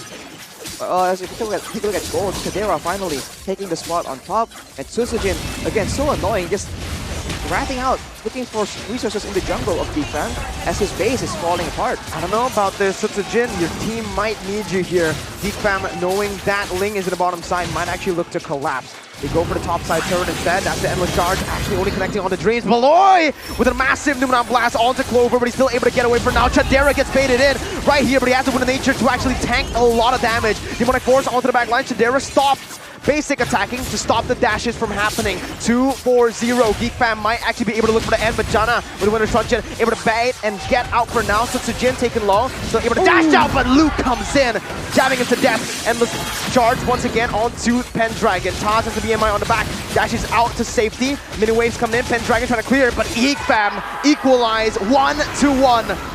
Another victory, and remember the trend. Today, every game is ended with a reverse sweep. So far, the trend is still It's still alive. Still alive. It's still standing. It's still up there as Geek Fam able to win it out, equalize with EVOS Legends here in game number 2, forcing a game number 3. And I don't know why. Last time when Geek Fam was playing, the audience prediction, the caster prediction was against them. Like, Papulung was alone in that prediction, and they were able to win it against that odds. So even if in the drafting phase, it seems like they're behind, somehow Geek Fam, they're able to make it work. I don't know about EVO's decision to try and swap out roles though right there. Yeah. That is very risky, especially in this late stage of the tournament. We did see that in different roles, it's just a lot more sporadic, a lot more uncontrolled, a stark contrast as we mentioned from the first game. So we'll see if EVOs want to try and continue with this decision in the final game, but so far, that's a great performance from Geek Fam, going in with that mid Matilda building for damage, able to snowball again and again, pushing the fight to EVOS Legends. Other than that, a lot of discipline issues for EVOS Legends. You're right, yeah. I mean, there were a lot of issues exploited instantly by Geek Fam, right? For Geek Fam, their playoff dreams are still alive. They can't lose a single match. It comes down to the final game here. Make it or break it, man, for Geek Fam. Oh, they need to get a win. The next game, if they win, the dream is still alive. The miracle run is still alive. But if EVOS Legends take it, that's it. Oof. Tough spot for both these teams right here. They both need the victories quite desperately. So, I think they both won't give in at all. Everything is on the line here, particularly for Geek Fam. So, they're going to try and make any risks happen. So for EVOS, maybe they can try and use that against them, right? Use that hesitation to maybe play a more aggressive style. We did see in game number 1, they're able to actually use that aggressive style and give no chance for Geek Fam. But the opposite kind of is true in game number 2. As you mentioned though, it's very sporadic. It just seems to be fights after fights without any downtime. Burst damage from Jana QT's Amon makes Geek able to win the game there in game number 2, and that was kind of true, right? Like the pickoffs coming in from Jana QT gave them so much space, especially when it came down to the objective takes, and it was so just beautiful to see. And despite everything, EVOS Legends still, one of the winning conditions for them was the discipline, right? And unfortunately in game number 2, we didn't really feel that being implemented as it should be. As now we're going to take a look at the post-game stats and items for that almost 14-minute game between Geek Fam as well as EVOS Legends. But what's interesting is that Taz on the cloud actually has a full, or almost full inventory slot, so he was farming quite healthily. He has the damage, and Pendragon there, I thought he had one more magical damage item. I think he's building for something like an Ice Queen's Wand to try and catch Kadera, but only a Clock of Destiny available for him to do a lot of damage. I think the most damage in the game. We'll have to see once you get to the post-game stats, but I think that EVOS Legends, they really could have won this if they played it quite differently, right? Avoid a bit of the early game pressure from Geek Fam and play more control in these fights, because as you mentioned, Mirko, having a Phobius against all the dashes on the side of Geek Fam is so beneficial, but they were unable to actually capitalize on that. They were unable to find the prio picks on the side of Geek Fam, like Kadera, like Jana QT, and eventually the damage is just way too much for them to deal with, and they get taken out off the back of the Lords picked up by Geek Fam. So I'm not sure if it's because of the role swap, or is it because, I don't know, it's a different playstyle they're just trying out. But if they want to win, you might want to go back to the first game. Wow! Luke is the rich guy. Presented to you by Livin' by Mandiri. That's pretty interesting, right? As an XP laner. Well, he was clearing on side lanes a lot to try and mitigate the pressure. And the carry is going to be Pendragon though. As we mentioned, just landing the Demonic Force on 4 people again and again. Even how Geek Fam was positioning, right? They were kind of clumped up, trying to prevent the assassin potential, the dive-in potential from EVOS Legends. And that allowed Pendragon to do so much damage. And receive a lot of damage as well, as he is also the sandbag. So nice try for EVOS Legends. And you know, to be fair, Clover does have mid experience. Perhaps that's why they were trying it out. But I do agree with you both. I don't think it really worked out here against Geek Fam in the second game. So perhaps they don't want to risk more than this. Perhaps swap back to what they were trained to do, accustomed to throughout this entire season. But your MVP by the Samsung Galaxy A series is going to be none other than Jana QT on the Amon with an 814 KDA, 71% KP. He was really just dishing out the damage, being able to create so much space for his team, and such a reliable force when it comes down to those neutral objective contests. Soon we take a look at the MVP highlights though for Jana QT, presented to you by the Samsung Galaxy A series. And all in the early game, he just has no problems at all going full aggression when he knows that there is a possibility. And the Squisher members like Clover, like Taz, they just stand no chance at all. And overall, even though he is a burst character, he still does a lot of DPS due to the optimization. The Feather of Heaven allows his auto attacks to have a bit of magical damage attached to it. So he's able to actually be such a critical member in taking out the members of EVOS Legends. And he only got taken out once, so maybe it was a miscalculation right here against Setsujin, but that was it. Aside from that one moment, he's able to actually play very, very well, despite the fact that EVOS has a counter for him. The Ruby that can reveal him, that can try to control him for the rest of the team to follow up on. And despite the game being so sporadic, eventually Geek Fam is just able to get that victory. One mistake was all Jana QT made in that game, in that final fight as well. Winter Truncheon, that timing for the Winter Truncheon, able to bait the members away, and obviously it was translated over by Geek Fam. What a splendid game, and obviously a well-deserved MVP for Jana QT in game number 2. But again, it all comes down to game number 3. Will Geek Fam prevail and keep their playoff dreams alive, or will EVOS Legends shut that dream down? Ooh, that's going to be the question. Back to a best of 1 once again here in the 3rd match. And guys, this is the 7th week. Yeah. Like, the 2nd day. Like, why are people like still like experimenting with these things? Like, come on. Well, you know, maybe they've tried it in scrims. Arashi, again, coming into this matchup. Clover has played mid lane before, back when he was in Aura Fire, right? Mm-hmm. For Taz, though, I've never seen him in the gold lane, right? In the MDL, he played as a jungler. He got promoted to the MPL, and he played as a mid laner. Right. So no gold lane experience competitively, right? Obviously, in ranked, these guys are beasts at every role they play in. But competitively, what do you think about the Claude? I actually think the Claude was all right. I think Clover on the Valentina was a bit shaky. Well, he did get a bit careless sometimes, and honestly, considering that, I don't know, it's just really, really confusing. Maybe on specific heroes only will they go for the swaps, right? Because in game number 1, Clover was still in the gold lane. He was still on that 1-1 because it's just so value. Well, speaking of value, Arashi, I got value right here for you and everyone else to go and invest. UBS Gold for everyone right now who wants to invest in something that will go up in value. You have one now, you buy it now, and later on, Eterna, it will stack up. Give me that. Give me that. Okay. This is the visual representation, right? You get this. Later on in life, it's going to be double, basically, the value. Maybe even triple with Arashi's right here. Boom, bang, bada bing. Go check it out yourself. Where do you check it out? Check it out. What website? ubslifestyle.com. Yeah. UBS Lifestyle e-commerce, and obviously, Blibli UBS Lifestyle.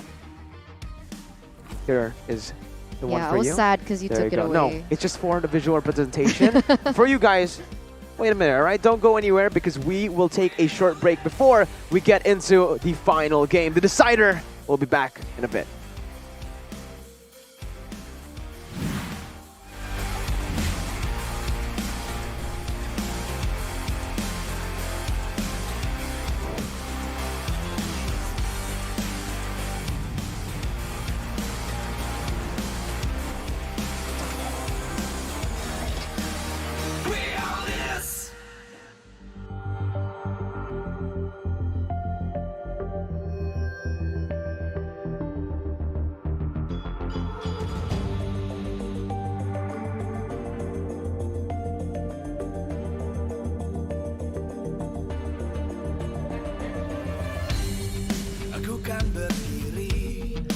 Terus berlari, terus ke arah puncak tertinggi. Ku takkan berhenti, hanya sampai di sini. Kemenangan abadi menanti. You know we won't miss if we unite our focus. And if you haven't noticed, we all live. Nyalakan apimu, hadapi semua tantangan. Hadang semua serangan, jatuh bukan halangan. Bakar semangatmu, janganlah engkau menyerah. Kita akan buat sejarah. We all this, we won't miss. We all this, we won't miss. Saatnya beraksi, jalani ambisi. Aku kan menyawakan hari ini. You know we won't miss if we unite our focus. And if you haven't noticed, we all live. Nyalakan api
terus berlari, terus ke arah puncak tertinggi.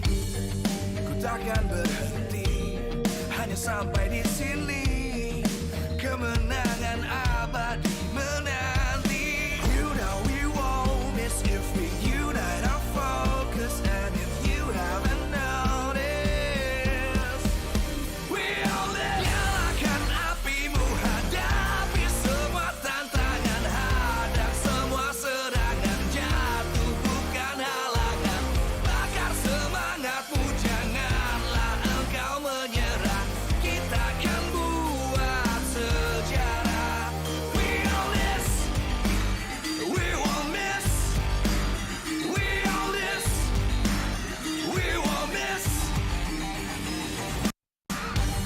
Saatnya beraksi, jalani ambisi. Aku kan menyawakan hari ini. You know we won't miss if we unite our focus. And if you haven't known it,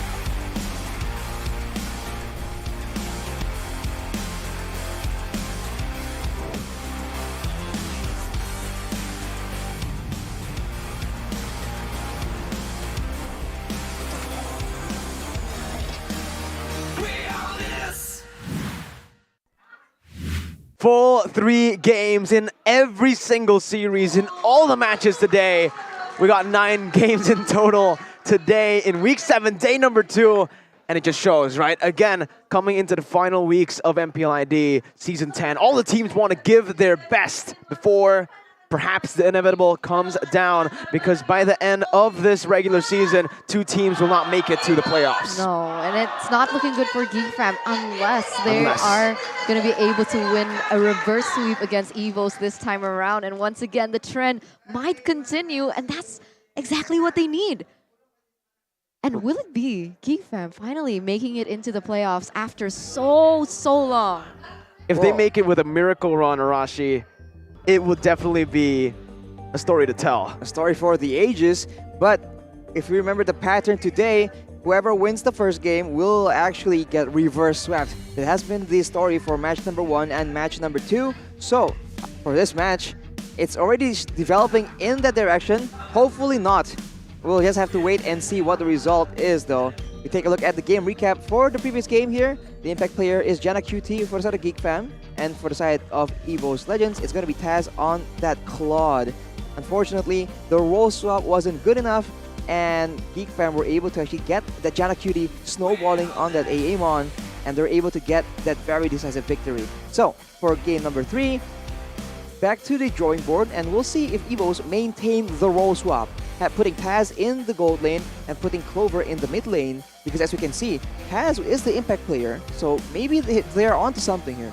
It's very hard to swap your habits and to, like, you know, give the members new habits to play with, right? Clover has been comfortable in the gold lane. For Taz, he was comfortable in the jungle. They made him play the mid lane, and in the mid lane, he's played 6 weeks of that.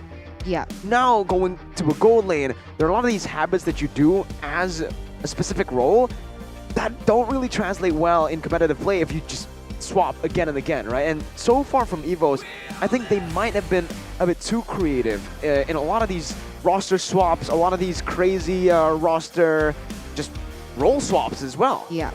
You're right, you're right. I mean, at some point it was Dlarsky, and then it was Pendragon, and then it was Psychots, and then back to Pendragon, and Taz Jungle. Taz Jungle, and now Taz Gold Lane, and Clover in the mid lane. But despite so, Taz was still the impact player in that game. So I think he did perform to the potential, but I didn't see Clover being able to just really extract as much as he could on the Valentina in that mid lane. You forgot 2 other things that they changed just in the 7 weeks alone. Versik. Bajan Bajan from MPL went down to MPL. Dream stepped up. Versik traded in with Sutsujin. So there's a lot of changes here on EVOS Legends. But here, we're going to be talking about the player performance in Season 10 of Sutsujin. The man who's been able to find so much success early on, Arashi, when he was swapped in for Versik. But since the second leg started, he has been a bit shaky. But now it's time to jump into the drafts, Arashi. What is your opinion on on Taz and Clover in their roles.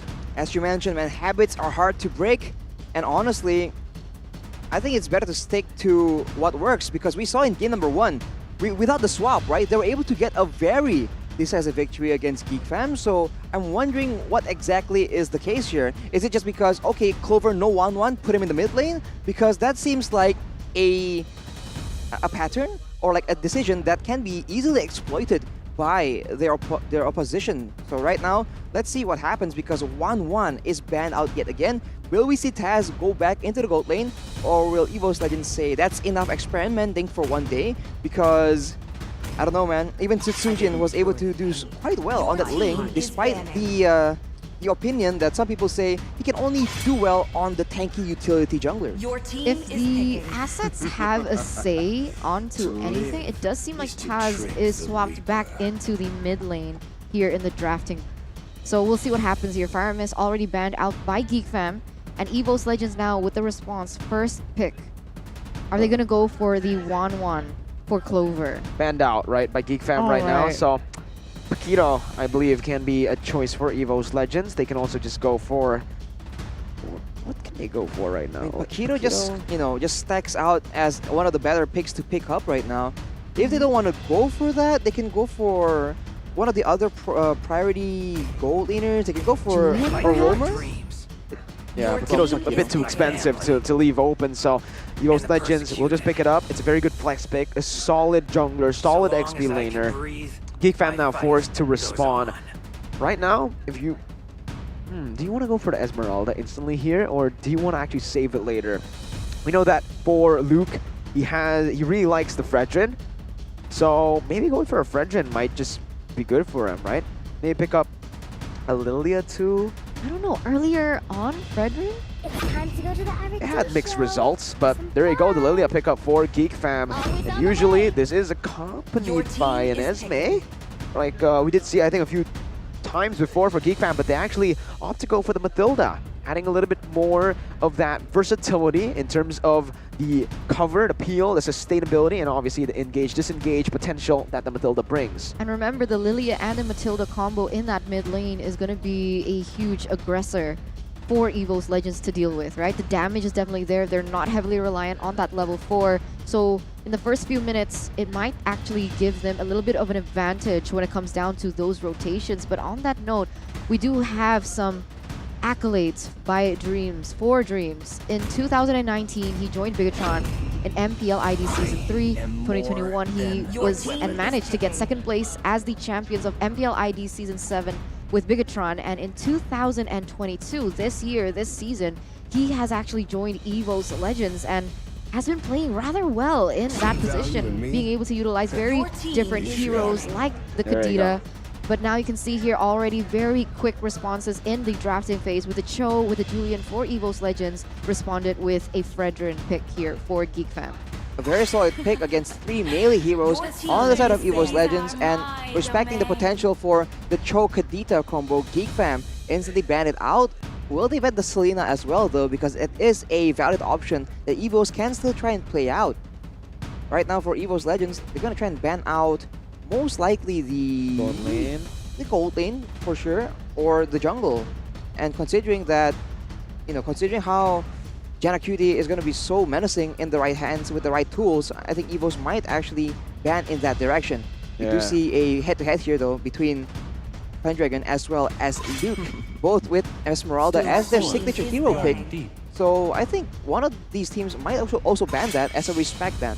Respect ban from EVOS Legends towards Geek Fam, right? The Ling ban. I was about to say that yesterday, when Geek Fam were up against Hai's Ling, and they were able to beat Hai's Ling, the next game, they picked up the Ling for themselves. So here, they literally just beat Sutsujin's Ling. I thought, maybe, you know what? Show them how it's done. Go for the Ling again. Janna, yesterday, was performing very, very well on the Ling, but EVOS Legends read it out. They're like, you know what?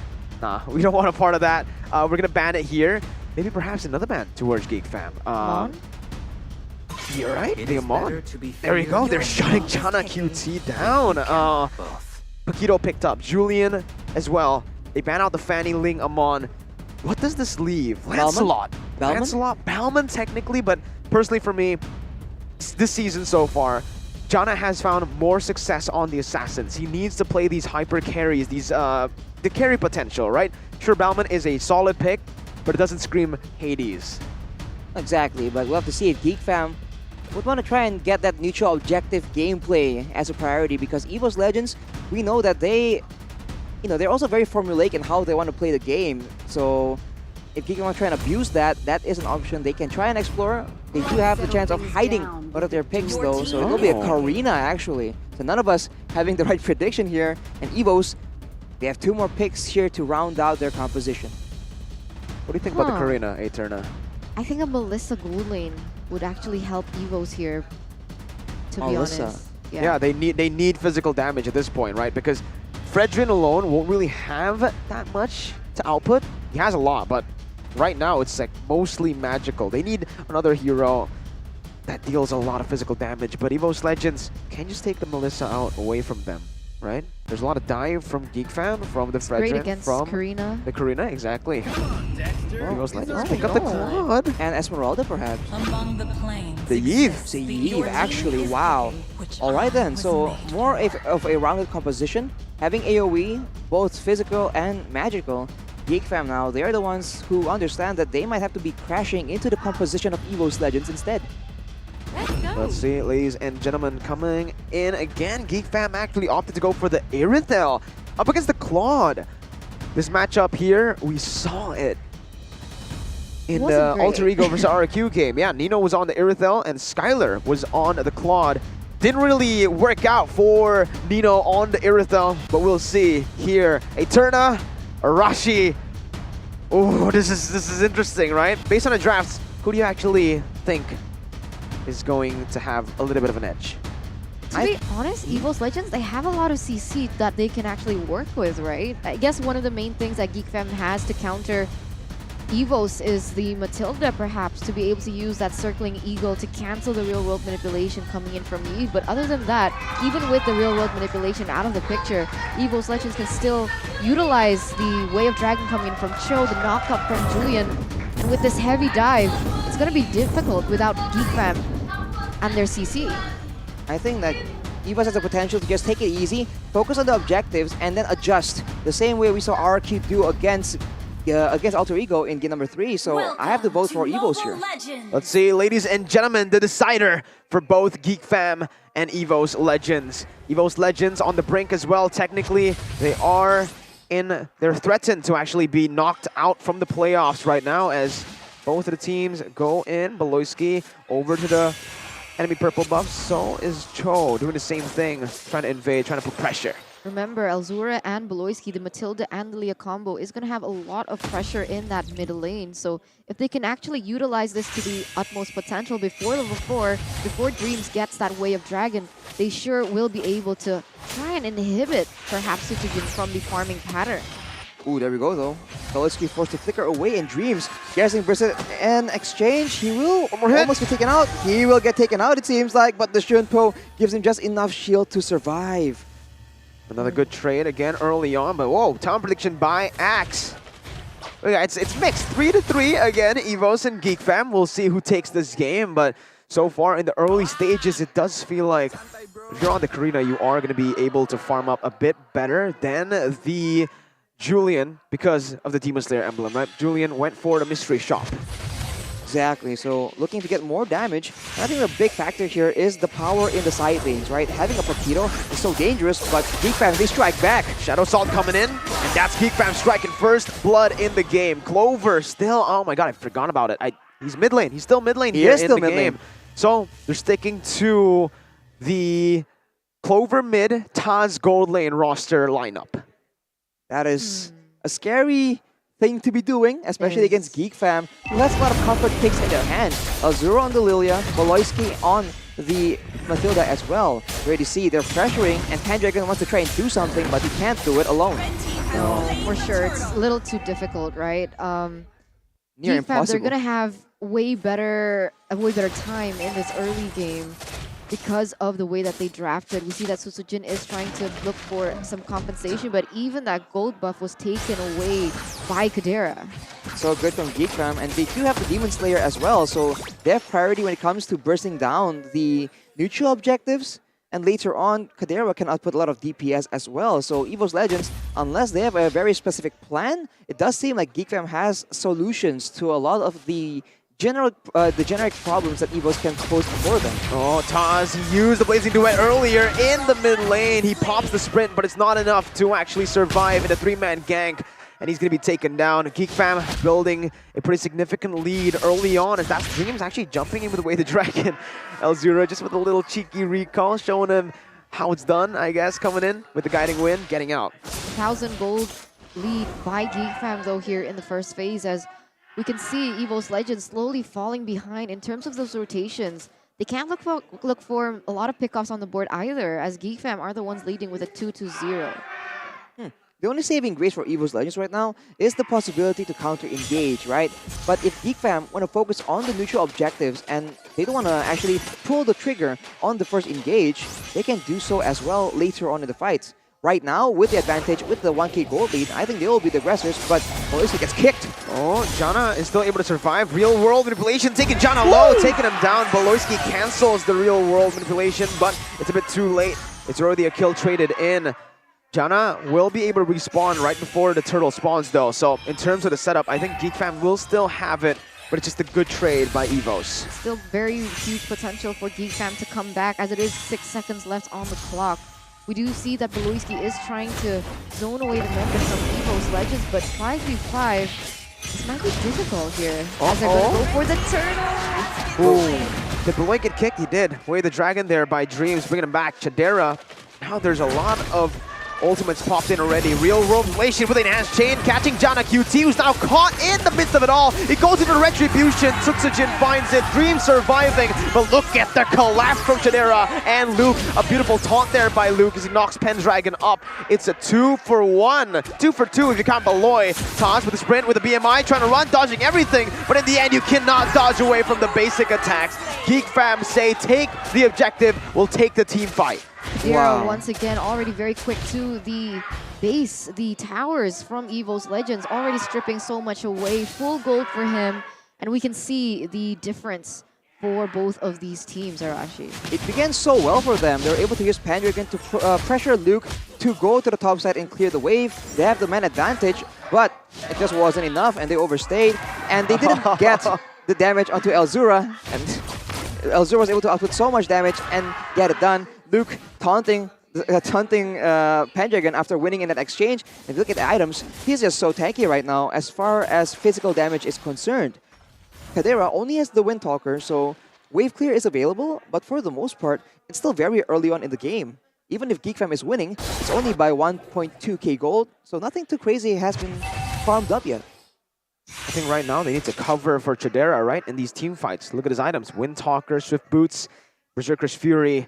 So much damage output, but if EVOS Legends can CC him down, can target him down in these team fights, it's going to be very easy for EVOS Legends to grab a win. But you guys can find it easy as well. Find it cheap to grab food right now with the app, grb.to/MPL. Scan the QR code right there if you just want the easy route.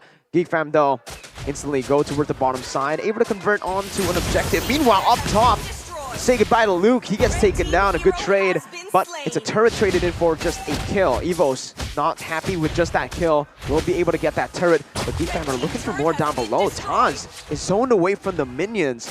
This is very, very good, again, because Taz is going to have a very tough time getting that item power spike.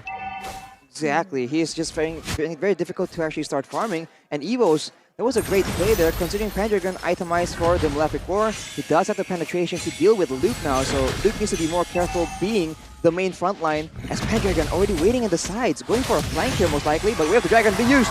Beautiful engage by Dreams, bringing Janna back, but Luke comes in with a taunt once again, and the turtle was slain, not by a jungler, not by a damage dealer, it's Baloy out of nowhere. He takes it, and it's a 1-for-1. Both junglers were taken down, so Geek Fam again are able to walk out with a favorable trade. Wow, the mechanics coming in from Geek Fam, the timing from Baloyski in particular to deny that retribution away from EVOS Legends to give them a little bit of an upper hand was beautiful, right? And these objectives are starting to stack up. it does seem like they have lost in that turret in the top side, but Luke here looking for another pick, another trade on that turret, and it does seem like he might be able to get that. 1,700 here with a gold lead in the 8th minute for Geek Fam. Is he looking for a turret?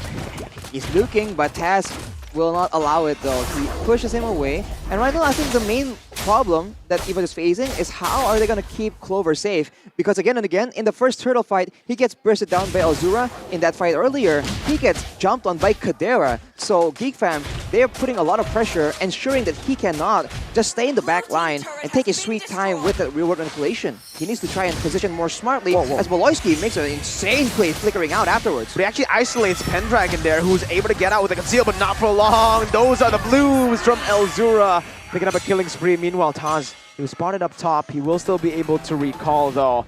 And in the bottom side, Chidera cosplaying CW, just going for the turrets on this Irithel. It's a very massive trade for Geek Fam, and they're going to be able to convert on this mid lane as well. Clover still has the ultimate. Will not choose to use it just yet, as Geek Fam don't really want to commit as well. 17 seconds to the next Lord to spawn, and Geek Fam definitely has their eye on the prize. Perhaps they're looking to open up the map, open up vision to look for a pickoff setup, or either just really splitting up the map, putting pressure in the opposite lane. Taz now won't be participating in the next Lord fight here. So EVOS Legends, they might just let it go. They might try and jump onto Luke here, but even then, it's not going to be easy and it won't be worth it. So Geek Fam get a free Lord in 9 minutes in game number 3. Uh-oh. Taz is able to get out of this one, but oh, Pendragon maybe staying a little bit too long down below. Pendragon gonna get taken down. Oh, he actually survives for now. Chidera pops the sprint, chasing him. No way. He's running him 2 legs compared to 4. Chidera wins out in the leg duel. Wow, okay. He's cheating. He has a mount. He does, he does. He has Leo there. So another pickoff on the board for Geek Fam, and wow, they're really solidifying their gold lead. Already 3,000 on the board, as once again, EVOS Legends looking for a trade on the map. And that trade is going to be the life of Luke. So a little bit of a adjustment for EVOS Legends, but Geek Fam all the while already pushing down in that bottom side. Looking for the seed with the Lord. This is going to be massive value if they are actually able to take it, and the Lord will be able to take it. One more hit, boom, there you go. Base turret secured for Geek Fam. Meanwhile, top side, 1v1, jungle versus jungle. Sutsujin versus Jana QT. Jana trying to run away, dodging out, baiting the time, coming in again. He dashes in it. Look at the enhanced sword by Sutsujin. Wins out in the 1v1. Meanwhile, down below, Beloski with the circling eagle going on towards the side of Taz. He is able to get out of the real world inflation, and Dreams gets caught out by Elzura. He flickers out. Chidera won't be able to chase him down. Elzura, gotta be careful here. Sutsujin joins in the fray. Doesn't have enough damage. Chidera melting them down with the help of Elzura. Taz comes in with a blazing duet, but he gets knocked up and sniped down. The glowing wand tick, not enough to take him down. He's still surviving. Wow, Sutsujin on that damage, Julian, he wins the 1v1, but then he goes too aggressively, and Kadera, without any hesitation, goes in aggressively to punish him and takes him out. EVOS Legends, they gotta be very careful, man. This is a 4-0-3 Kadera on an Irithel. He's only gonna scale harder and harder. Bye-bye Red Buff as well. Look at Luke, Arashi. Look at Luke. Look at Luke. Thank you, Mirko. Core picks 50% win rate, but of course he is one of the first players that was able to abuse the tankiness and the damage coming in from this Fredrin. So far, a lot of the pickoffs from EVOS Legends has been on the hands of Luke because he's the only possible option for them. Obviously, later on, if he's not tanky enough, it will be a problem for Geek Fam, seeing that he is one of the main frontliners. He has a Radiant Armor to deal with the repetitive damage coming in from the Yve and the Julian with the Empower Scythe as well. And he has a Dominance Ice, just to ensure that the shields and the regeneration won't be that big of an issue. But Sutsujin with the Divine Glaive now, he is a scary carry with a lot of damage. Lilia is also dealing a lot of damage, right? Because he also has optimized for the Glowing Wand and the utility from the Ice King's Wand. So even if EVOS Legends want to go for a hard engage, the poking capacity that Elzura can have might just be a problem. And we see that actually being able to cancel the real world manipulation by Clover. So even without the the Eagle from Beloyski, that real-world manipulation might be rendered useless. Look at Pendragon though. Oh no, he's gonna be spotted. Oh no, he's not. All right. Pendragon has a very good flank. If Geek Fam play front to back, Chidera is gonna be very vulnerable towards Pendragon. Let's see if they're able to read it out though. EVOS Legends might actually be looking for a collapse here, but Taj is all the way down below. Geek Fam really committing onto the Lord. Chidera in the back. Pendragon is spotted here. Chidera able to dodge away from Pendragon. It's a disaster as Pendragon gets taken low. Luke flickers in forward. It's going to be the Lord targeted here. Jana secures it with Red Tree. Chidera running Clover down. Ooh. Not able to finish him off, but with the Lord slain, they don't really need to look for any crazy team fights here. They can just wait for it. Wow, discipline coming in from Geek Fam. Really good preemptive movements as well from Kadira to buy themselves more time to actually punish Pendragon for his movements. And now Geek Fam, they do have a Lord on the way in that bottom side, pushing a 4,000 gold lead as well. The wave manipulation from Geek is just so much better. They forced Taz to show up down there, and the awareness from Kadira, man. You can see that even on his flank, he just has the reaction time. It's almost like he is expecting it. Worst case scenario, always playing in his head. Let's see though, with the Enhanced Lord down below, they might actually be looking to end it. Chidera popped into ultimate, goes in for the damage. Beloyski with the Circling Eagle flickers backward as well. Dreams unable to find a Jikundo. Chidera walking out of the real world manipulation range. Pendragon looking for the flank, looking at the back, finds Elzura is able to find that and gets out of the black shoes. Luke goes for the taunt onto Sutsujin and Taj, who is still able to clear out the Lord. Now it's going to be Taj jumping with the Blazing Duet onto only Luke. Luke is still able to survive, canceling the Blazing Duet out. Dreams taken down. Geek Fam looking for the end. 2 for 0 right now. Enhanced Chain coming in. Elzura taken down. It's a defense by EVOS as Taz jumps back to the BMI. EVOS still live to see another day as Geek Fam are unable to end it right here. 2 for 2 trades so far, but Geek Fam still within the vicinity. I think they might want to go for it. They're just waiting for the minions. Let's see. Chidera dealing a whole lot of damage, and that's a Circling Eagle onto Sutsujin. Taz taken low, but look at Clover. The base though will be targeted. Another reverse sweep.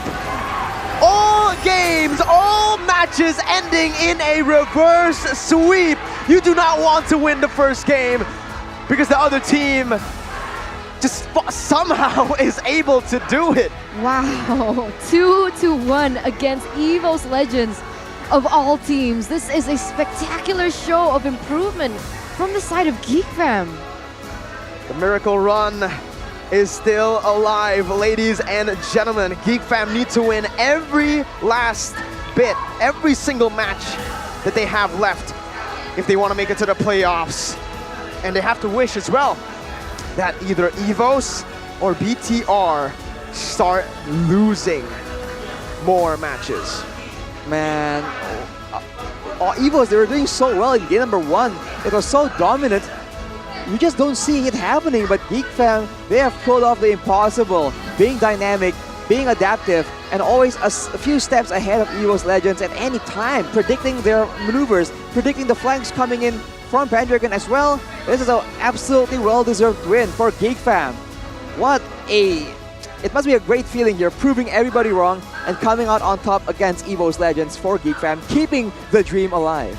A bit of a mistake perhaps by EVOS Legends as well with a last-minute roster swap in those roles.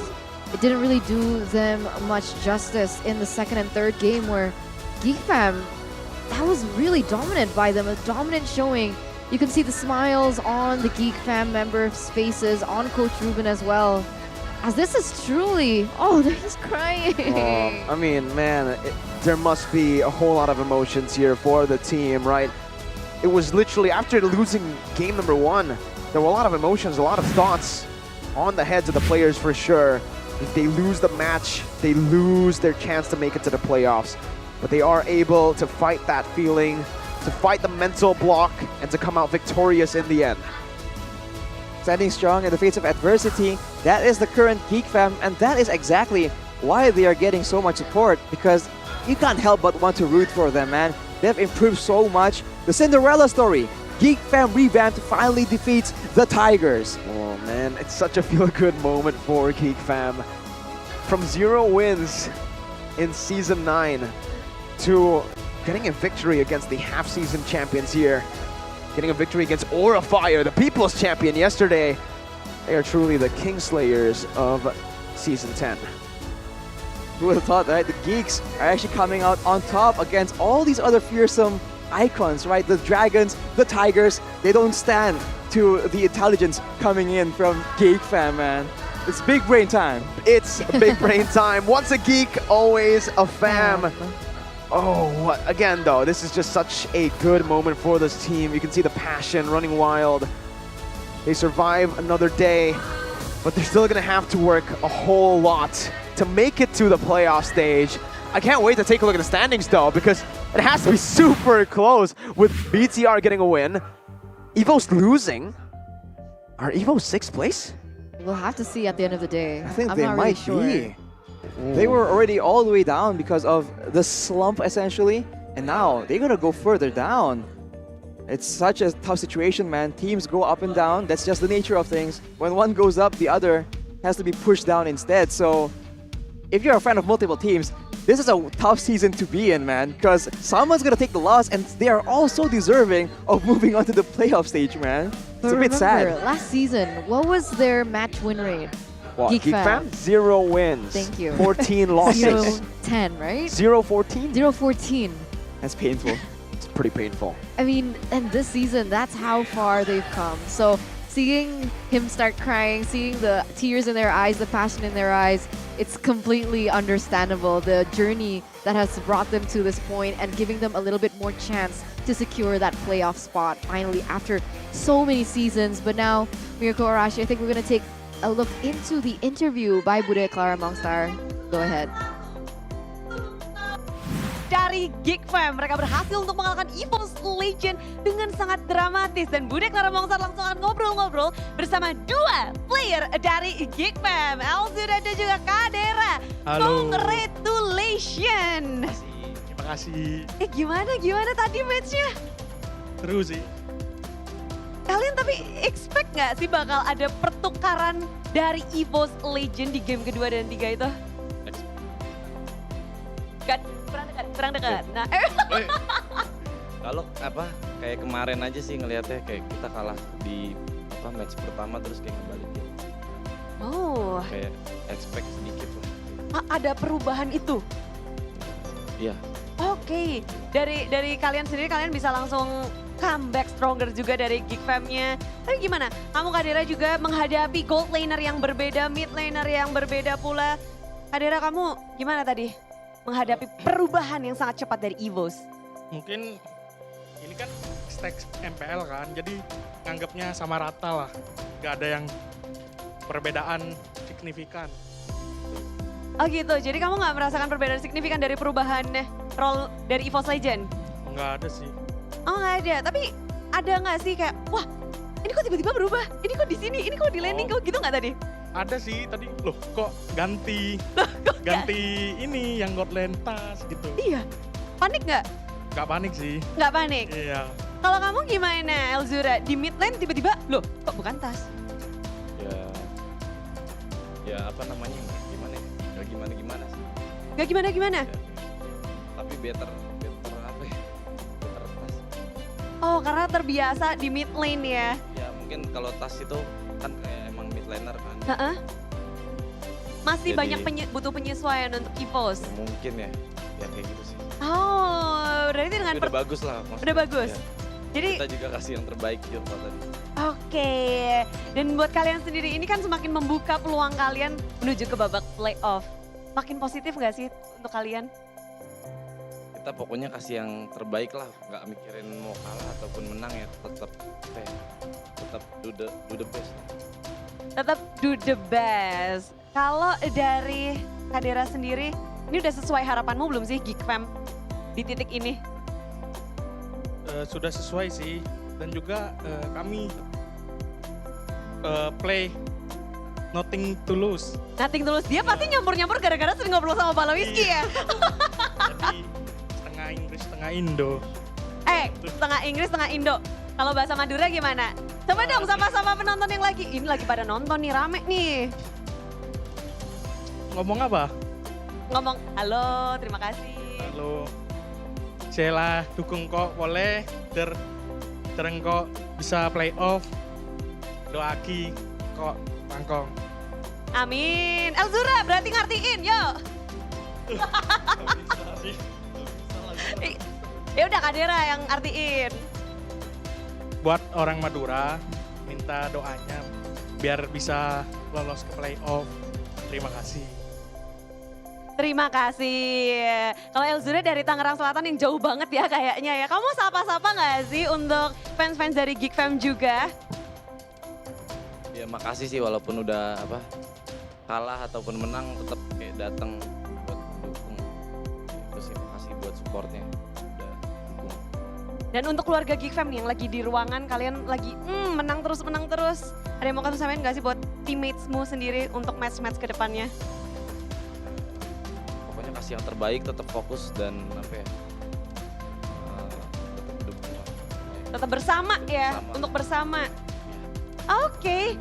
Luar biasa, 2-1 kemenangan yang akan semakin membawa tren positif untuk Geek Fam masuk ke babak playoff. Tapi perjuangan mereka akan terus bergulir, jadi untuk kalian terus dukung Geek Fam dan semua tim yang beradu di MPL, kita akan nge-breakdown game tadi bersama para caster, jadi langsung silahkan.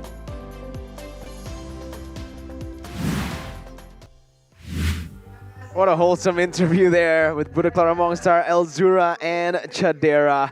It's time to dive into the item builds. EVOS Legends 9, Geek Fam 11. Well, off the bat, right, I really feel like the main damage dealer, of course Kadera, is just outputting insane amounts of DPS, but Elzura, all the way since the early game, he was such a huge problem, and there's not really any countermeasures prepared for EVOS Legends. Taz doesn't really have any magic defense, and so does Clover, right? They have some, you see a win of nature there, but for the most part, Elzura, even in the last fight, he was able to destroy Taz coming in and get out as well with the black shoes. So I think he might be the MVP for this game, if not Kadera. But of course, his damage output, his rotations, how clean he was in landing those blooms, I think it was critical in ensuring that his team won, especially with the all-new, the improved glowing one that just does so much more damage the tankier you are. So despite the best attempt from EVOS Legends, I think it just comes down to how fast they can output that damage. And in this game, particularly, I think Geek Fam just have it in the bag. Clover can do a lot more from a distance, but before he can even finish the real manipulation, he gets destroyed by Kadera and Elzura, and that is just the end of it. Nobody can actually withstand the dive, the pressure coming in. And the rich guy for this game, by Living by Mandiri, is going to be Kadera. As always, it's always Kadera, It's always him! And he gets the carry too. Hey, he from the deserves hood, bro. he knows the grind, he knows the hustle. He is going to be the rich guy and the carry as always. But Elzura, look at that, 100% kill participation. That's something. It really is. It really is. Like, you don't really feel that overtime burst coming in from the blooms of Lilia, but it definitely is there, and that reflects 100% onto the statistics that we see on screen. Overall, crazy game. We can see it's quite one-sided in terms of those statistics as well. And wow, I'm still so surprised with Geek Fam today. It's really amazing, right? It's really amazing. These stories are why Season 10 is so fun to watch, right? Like, again, no one expected this. Well, actually, a lot of people did. The audience prediction there by TikTok just now earlier was actually favoring Geek Fam. So they were right. 5-0 and 3. Your MVP presented to you by the Samsung Galaxy A series is the Rookie Monster. Arashi, no MDL, no MPL, no competitive experience. He does not care. Exactly. It doesn't even matter. So now we'll take a look at some of the highlights in the game provided by the Samsung Galaxy A series, of course. And all in the early game, you did see that EVOS has some resemblance of success. They were able to get more pickoffs, but towards that mid game, look at the damage coming in. Kadera just untouched, and Elzura just wreaking havoc on that Lilia, man. I think that's one of the main problems here. There isn't really any solution. No crowd control, no counter burst, because the members they're targeting, look at that, this Jenna Cutie taken out, but Luke, as well as the rest of the team, just outputting damage again and again. And Kadera is just so good at positioning, man. He is just barely out of reach, but always there to do damage, and he knows when to pop that sprint aggressively. And Susujin, after an insane 1v1 kill, he comes in, hits a bit too aggressively, and as you mentioned, the aggression is just too dangerous, too painful. And Elzura, he just goes in aggressively, knowing exactly the full limits of his Lilia. He's able to get the pick off and get out. Eventually he gets shut down, but doesn't even matter. At that point, Geek Fam has the game in the bag. It's hard not to root for Geek Fam after all they've been through, right? Especially getting these upset victories late into the second leg to prolong that miracle run, the dream to make it to the playoffs. And obviously with this, we are going to take a look at the updated standings very, very soon. And I can't wait to see it, right? Right. If I'm not mistaken, according to my calculations, EVOS Legends might be number 6. What? Because Bigetron just won, EVOS just lost. They still have 3 games at hand. And remember, these are going to be the scenarios as we are going to take a look at the standings later. But before, Arashi, Eterna, we go to the standings, we are going to take a listen at what? The communications. Highlights by TikTok. Take it away. Check it out. Kick Pak Vito. Nice Pak Vito. Nice. Turtle 2000. Aman. Mati dia. Nice. Nice banget kawan-kawan. Sayang Lu bisa mid ya? Best banget. Tadi dreams bro. Gua nggak kesana ya bro. Kelas. Aman mid atas. Lu atas. Udah purify mati dah. Udah lompat. Matiin ya. Stiker gua udah. Nice banget bro. Jangan lupa ya bawahnya ada. 10. Kena nih. Ini tuh. Nah itu dia. Santai. Lihat gua nih. Gulet pen. Masih dulu. Masih. Nice. Jangan kejon. Jangan. Turun. Gwen. Nih. Gua tendang ini terlalu menjauh. Nice. I can save you guys. I can save you, Mark. Let's go, Pam. Hey, can invade Mark. Dead! Nice, Mark! Kasih deh. Floated. Sopetan, nice turn. Hey, Dragon, guys. Look at Chandra, guys. Guys, in back. Santai, Chan. Nice, nokom ulti. Nice. In! Bagus. No ulti now. Clear. Clear, guys. Clear, guys, ha? Yeah. Target, touch. Tower. Nice! Hey. Bus tiga. Belakang. I can go, float. Nice! Mati, yay! Mati. If solo, guys. No death. Ayo, Chan. Dead. Woi, ngapain? Turun. Go. Power lock. No, wait. No death. Okay, clear. No ulti cloud. And power. Wait, cannot. Let's go. Power.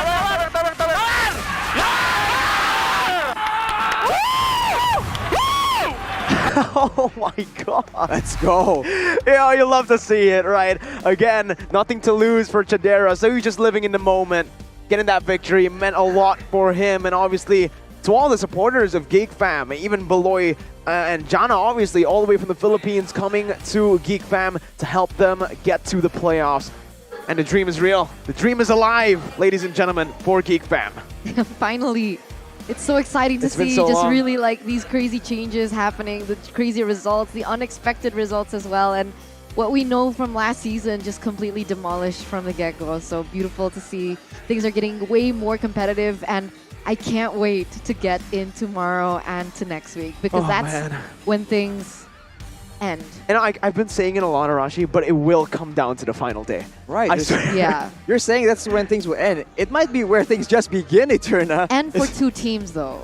Well, here's the keys to success, though. Of course, there's Kadira in the picture, but Geek, winning in the early game, especially when EVOS has a plan, right? They're able to actually circumvent most of the game plan from the side of EVOS Legends, and the role exchange here, I think it just doesn't compare to how good Elzura and Kadira has been, right? Of course, it's on a select few comfort heroes, but when they do get the tools that they need, Geek Fam right now is an absolutely fearsome opponent, and you cannot afford to try and experiment against them, especially this late into the tournament. There you go. It's week 7. And you know, I guess when we're talking about Geek Fam and EVOS, it's kind of a contrast, right? In the way that they've developed this roster. For EVOS, when they first met, they had a completely different roster. They had to they kept on changing it, kept on going for their role swaps, kept on going for the MPL transfers. Meanwhile, for Geek Fam, they just kept on building with the roster that they already had.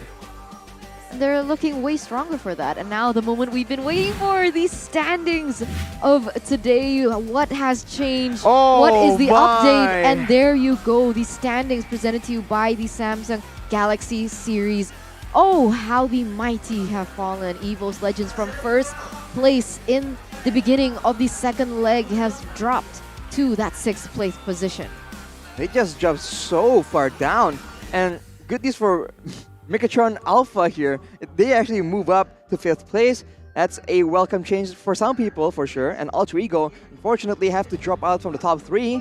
But they still have a chance. So, as we keep mentioning again and again, tomorrow and next week, anything can happen at this point. I think this means that RRQ and ONIC Esports have been confirmed to be in the upper brackets. We'll see that as we are gonna go head on over to the chance to playoff right now. Let's see the numbers. Yeah, Geek Fam still. 1 match loss is all it takes to actually shut this dream down, this miracle run. Yikes. I wonder if they have a game tomorrow. We'll have to see very, very soon. But we can see here Rebellion Zion, 24%, still in the red zone. Very close numbers between Bigetron Alpha and EVOS Legends. So all these 4 teams need to be in top tip shape because these standings are as close as ever. Oh man, EVOS, Geek Fam don't have a match tomorrow. They don't? Rebellion will go up against RRQ tomorrow. And ONIC will go up against EVOS. So EVOS have a tough road up ahead to make it to playoffs. 3 more matches and it's ONIC RRQ and there's another match that I'm missing here, but we are going to take a look at the chance to upper bracket. ONIC Esports RRQ. It does seem like they have been confirmed with this, right? 0% for Aura Fire, Alter Ego. So it means that 5th to 6th as well will have 0%. Congratulations, I guess, to ONIC and RRQ for again securing, even in Season 10, the most unpredictable season. They're still so consistent, able to capture that upper brackets in the 7th week. Yeah. What a return from RRQ though. Because ONIC has been all the way up there, but RRQ had a big dip, but now they're back on top. All right, so again, just as an update for you guys, EVOS, they have 3 more matches to play. Tomorrow, up against ONIC Esports. Bigetron Alpha in day 1 of week 8. And RRQ Hoshi in the final El Clasico, week 8, day 2. So it's a tough road for them. Obviously for Geek Fam and Rebellion as well. For Geek Fam, 1 match loss is all it takes for them to be eliminated from the playoffs already. From playoff contention, actually. And for Rebellion, 2 losses will be it. We'll see though right now as we are going to take a look at something different, Arashi. Oh, what is that? The MVP standings for Season 10. Wow, Nino. He got an MVP. I think he should be 45 now. He was 40 yesterday. Well, the standings say he's not, so we'll have to wait and see confirmation on that because he had a stellar performance today. And yesterday, oh my god. And yesterday as well. But on top here, it's still going to be CW, it seems like. 3 gold laners. The gold lane dominance right now is pretty startling. Sisajin and Albert there, the only 2 junglers, and they're even 4 and 5, right? The back of the pack. Yep, reiterating the importance of that gold lane, right? Absolutely. So, it just shows. Wow. Here, you know what? Geek Fam. Oh my god, Geek Fam. Is this it's actually of the standing? All right, guys. I'm sorry to interrupt you, but it will actually go down to the final day. Because final day of week 8, day 3, Geek Fam versus Rebellion. So if they make it all the way, in the end, if there's only 1 slot, that's the battle to get the slot. It's Geek Fam and Rebellion. Yikes. Oh, so I can't wait. I really just can't wait. Hopefully, that's how it turns out, right? Maybe. I don't know. But obviously, it is, ladies and gentlemen, we can't really expect much, Arashi. Every time we expect something, we get upsetted. Yep. It's Season 10. As a tale for today, in particular, I think me and Eternal only have like 1 prediction that's correct. Yeah, 1. And thank God we got at least 1, exactly. At least. 1 out of 9. Out of 9. We had 9 games to cast, and you guys got 1.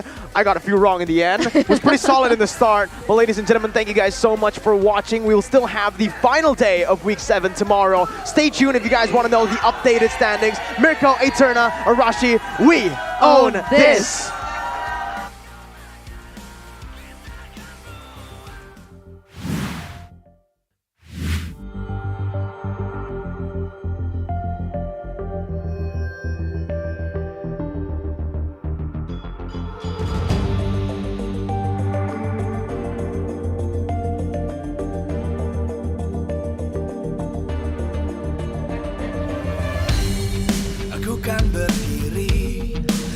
terus berlari, terus ke arah puncak tertinggi.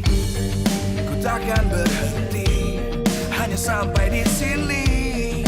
Kemenangan abadi menanti. You know we won't miss if we unite our focus. And if you haven't noticed, we all live. Nyalakan apimu, hadapi semua tantangan, hadang semua serangan, jatuh bukan halangan. Bakar semangatmu, janganlah engkau menyerah. Kita akan buat sejarah. We all this, we won't miss. We all this, we won't miss. Saatnya beraksi, jalani ambisi. Aku kan menyawakan hari ini. You know we won't miss if we unite our focus. And if you haven't noticed, we all live. Nyalakan apimu, hadapi semua tantangan, hadang semua serangan, jatuh bukan halangan. Bakar semangatmu, janganlah engkau menyerah. Kita akan buat sejarah. We all this, we won't miss. We all this, we won't miss.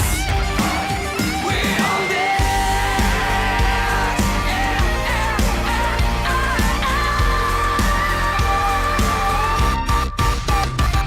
Nyalakan apimu, hadapi semua tantangan, hadang semua serangan, jatuh bukan halangan. Bakar semangatmu, janganlah engkau menyerah. Kita akan buat sejarah. We all this.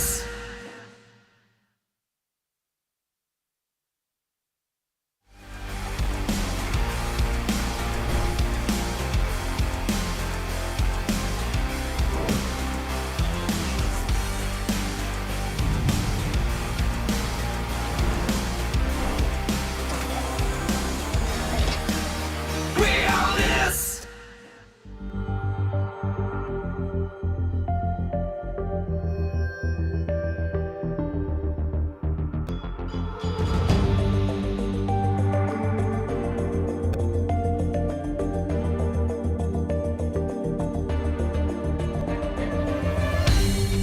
Aku kan berdiri dan terus berlari, terus ke arah puncak tertinggi.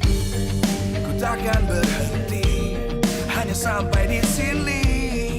Kemenangan abadi menanti. You know we won't miss if we unite our focus. And if you haven't noticed, we all live. Nyalakan apimu, hadapi semua tantangan, hadang semua serangan, jatuh bukan halangan. Bakar semangatmu, janganlah engkau menyerah. Kita akan buat sejarah.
dan terus berlari, terus ke arah puncak tertinggi. Ku takkan berhenti, hanya sampai di sini. Kemenangan abadi menanti. You know we won't miss if we unite our focus. And if you haven't noticed, we all live. Nyalakan apimu, hadapi semua tantangan, hadang semua serangan, jatuh bukan halangan. Bakar semangatmu, janganlah engkau menyerah. Kita akan buat sejarah. We all this, we won't miss. We all this, we won't miss. Saatnya beraksi, jalani ambisi. Aku kan menyawakan hari ini. You know we won't miss if we unite our focus. And if you haven't noticed, we all live. Nyalakan apimu, hadapi semua tantangan, hadang semua serangan, jatuh bukan halangan. Bakar semangatmu, janganlah engkau menyerah. Kita akan buat sejarah. We all this, we won't miss. We all this, we won't miss. We all this.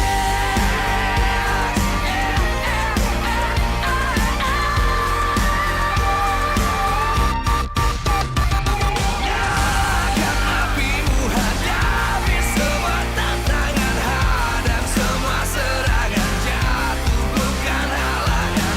Bakar semangatmu, janganlah engkau menyerah. Kita akan buat sejarah. We all this.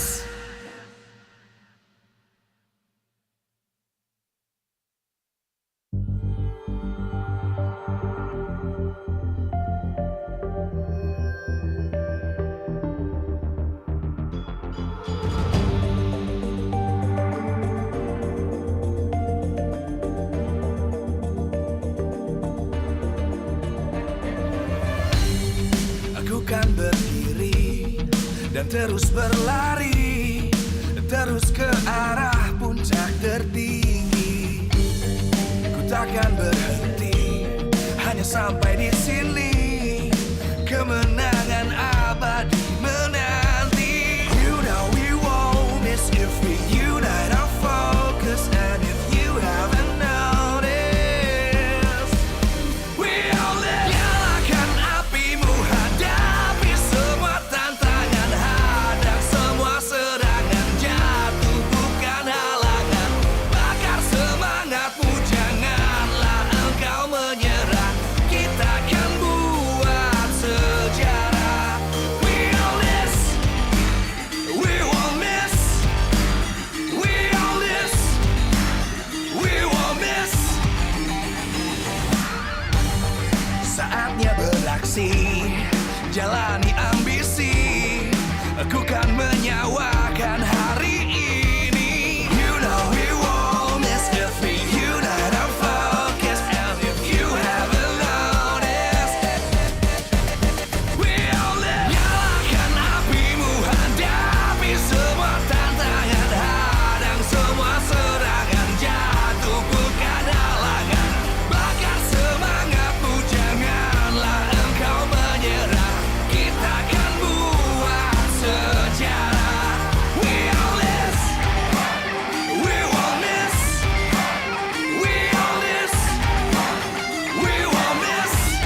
terus berlari, terus ke arah puncak tertinggi.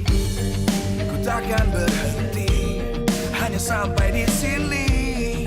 Kemenangan abadi menanti. You know we won't miss if we unite our focus. And if you haven't noticed, we all live. Nyalakan apimu, hadapi semua tantangan, hadang semua serangan, jatuh bukan halangan. Bakar semangatmu, janganlah engkau menyerah. Kita akan buat sejarah. We all this, we won't miss. We all this, we won't miss. Saatnya beraksi, jalani